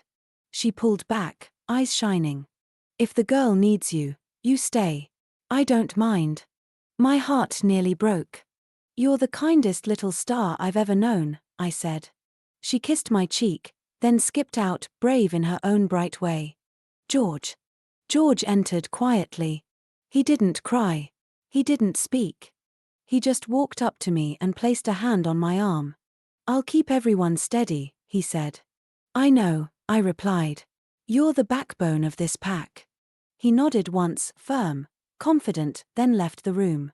Eli. Eli slipped in silently. He stood close, not touching, just near. I knelt so we were eye level. "You okay?" I asked. He nodded. "You'll come back," he said softly. "Because you always come back." I felt my throat tighten. "I will," I whispered. He leaned forward and pressed his forehead to mine, his version of a hug. Then he slipped out again. Liam. Liam came in last. Small. Quiet. Eyes wide. He walked straight to me and wrapped his arms around my waist. "I don't want you to go," he whispered. I held him gently. "I know," I said. "But there's a little girl who needs me." He nodded against my chest. "Tell her she's safe," he whispered. "Tell her she's loved." "I will." He looked up at me. "And come back when you can." "I promise." He hugged me again, tighter this time, then let go. The pack together. They all came back into the room, forming a circle around me. My pack. My family. My world. "I'll call when I can," I said. "And I'll come home as soon as I'm able." Ruby took Hope's hand. Jake rested a hand on Liam's shoulder. George stood tall. Eli nodded softly. "We'll be okay," Ruby said. And for the first time, I believed her. Chapter 76, Leaving the House. Dr. Wolf's POV. The bag felt heavier than it should. Not because of the clothes. Not because of the distance. Because of who I was leaving behind. I slung it over my shoulder and stepped into the hallway. The kids were already waiting. Ruby stood tall, Hope holding her hand. Jake hovered close to Liam. George stood steady. Eli watched me with those quiet, fierce eyes. My pack. My family. My heart. I took a breath. "All right," I said softly. "It's time." The walk to the door. We moved together, slow, quiet, down the hallway toward the front door. Hope's little footsteps echoed beside mine. Jake kept glancing up at me like he was memorizing my face. Liam stayed close to Jake, small and brave. Eli walked silently, but his hand brushed my sleeve once, his way of saying he was here. George walked behind them all, steady as a mountain. Ruby stayed at the front, leading them, already stepping into her role. The closer we got to the door, the heavier the air felt. Not sad. Just full. Full of love. Full of fear. Full of everything we didn't want to say out loud. At the door. I stopped with my hand on the handle. The kids gathered around me in a small circle. Hope tugged my sleeve. "Dad, can I say something?" I knelt down. "Of course." She took a breath. "You're gonna help her. And she's gonna feel safe. Because you're you." My chest tightened. Jake stepped forward next. "You come back when you can," he said, voice low. "We'll be okay. I'll look after Liam." Liam nodded quickly. "I'll be brave," he whispered. George placed a hand on my shoulder. "We've got this." Eli looked up at me, eyes shining but steady. "You always come back," he said softly. "So you will this time too." Ruby stepped closer, her voice strong. "We'll keep the house running. We'll keep each other safe. You go help her." I swallowed hard. "You're all stronger than you know," I said. "And I'm proud of every single one of you." The last hug. They all moved at once. A pack hug. Arms around me. Around each other. Around the space we were trying to hold together. Hope squeezed my neck. Jake buried his face in my shoulder. Liam clung to my jumper. Eli pressed his forehead to my arm. George wrapped an arm around the group. Ruby held Hope and Jake close. I closed my eyes. "I love you," I whispered. "We love you too," they said, all of them, voices overlapping. Stepping out. I opened the door. Cold air rushed in. The kids stayed in the doorway, a small cluster of warmth behind me. I stepped outside. Turned back. They were all there, Hope waving, Jake trying not to cry, Ruby holding the little ones close, George steady, Eli quiet, Liam brave. My pack. My reason. My home. I'll call when I can, I said. Ruby nodded. We'll be waiting. I took one last breath. And walked into the night. Chapter 77. After the door closed. Jake's POV. I watched him walk down the path. Bag over his shoulder. Shoulders heavy. Trying to look strong for us. Ruby held Hope's hand. George stood behind us like a wall. Eli leaned into the doorframe. Liam clung to my sleeve. And I just watched. Watched until Dad turned the corner and disappeared. The moment he was gone, something inside me cracked. Not loud. Not dramatic. Just cracked. Like a tiny fracture in a bone that had been hit too many times. Ruby closed the door gently. We'll be okay, she said. But her voice sounded far away. Trying to hold it together. I swallowed hard. I had to be strong. For Liam. For Hope. For everyone. Dad trusted me. He said I had the biggest heart. He said I could look after them. He said I was brave. So I tried. I really tried. I took a breath. All right, I said, voice shaking, let's. But the words didn't come out right. They broke halfway. Like me. The moment it hits. Hope tugged my sleeve. Jake. Are you okay? I nodded too fast. Yeah, I'm fine. But my chest hurt. My throat burned. My eyes stung. And then Liam whispered, tiny and scared. He'll come back, right?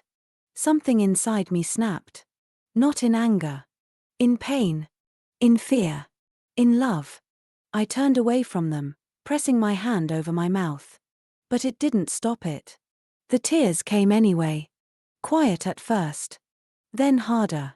Then all at once. Breaking down. I slid down the wall, knees to my chest, hands shaking. I tried to breathe. I couldn't. I tried to stop crying. I couldn't. I tried to be strong. I couldn't. Not this time. Not when Dad was gone. Not when I didn't know for how long. Not when the house suddenly felt too big and too empty. Ruby knelt beside me instantly. Jake, she whispered, it's okay. You don't have to be strong right now.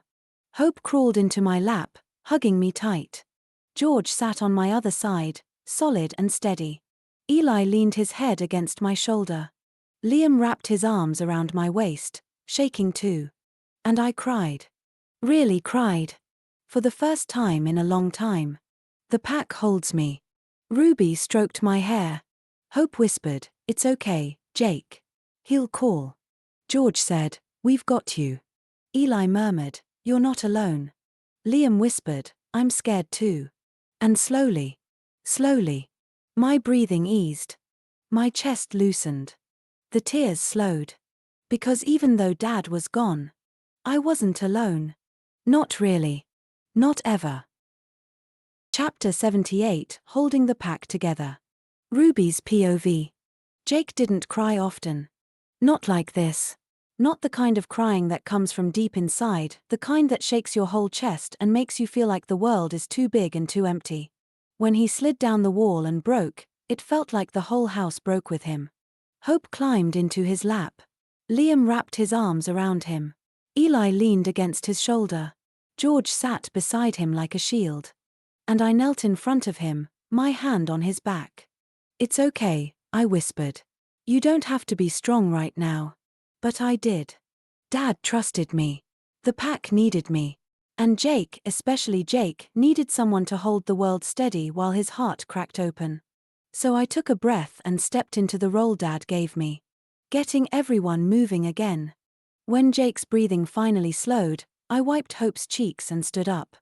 All right, I said softly but firmly, everyone into the living room. They listened. Not because I was bossy. Not because I shouted. Because they trusted me. Hope held my hand. Liam held Jake's. Eli walked close to George. Jake followed slowly, eyes red but calmer. I guided them to the sofa and sat them down. Jake, I said gently, You don't have to pretend you're okay. But you're not alone. We're all here. He nodded, wiping his face with his sleeve. Liam leaned into him. Hope rested her head on his shoulder. George sat beside him, solid and steady. And I stood in front of them, the way Dad does when he needs everyone to listen. Taking charge. Listen, I said, voice steady. Dad's gone to help a little girl who needs him. And he'll come back when he can. Hope sniffed. Before my birthday? I knelt and brushed her hair back. He'll try. But if the girl needs him longer, we'll celebrate when he's home. Okay. Hope nodded bravely. Jake looked up at me. What do we do now? I took a breath. We do what Dad taught us, I said. We look after each other. We keep the house running. We stay a pack. George nodded. Ruby's right. Eli whispered, we can do it. Liam looked up at me with wide eyes. You'll tell us what to do? I smiled softly. Yeah. I will. Making a plan. I clapped my hands gently. Okay. First things first, everyone changes into comfy clothes. Then we meet back here for hot chocolate. Hope brightened immediately. Jake managed a tiny smile. Liam nodded quickly. Eli relaxed a little. George stood up to help the younger ones. I watched them scatter down the hallway, small footsteps echoing through the house. And for a moment, I stood alone in the living room. Dad's absence felt huge. But the responsibility he gave me felt bigger and steadier. I whispered to myself, I've got this. And I did. For him. For them. For our pack.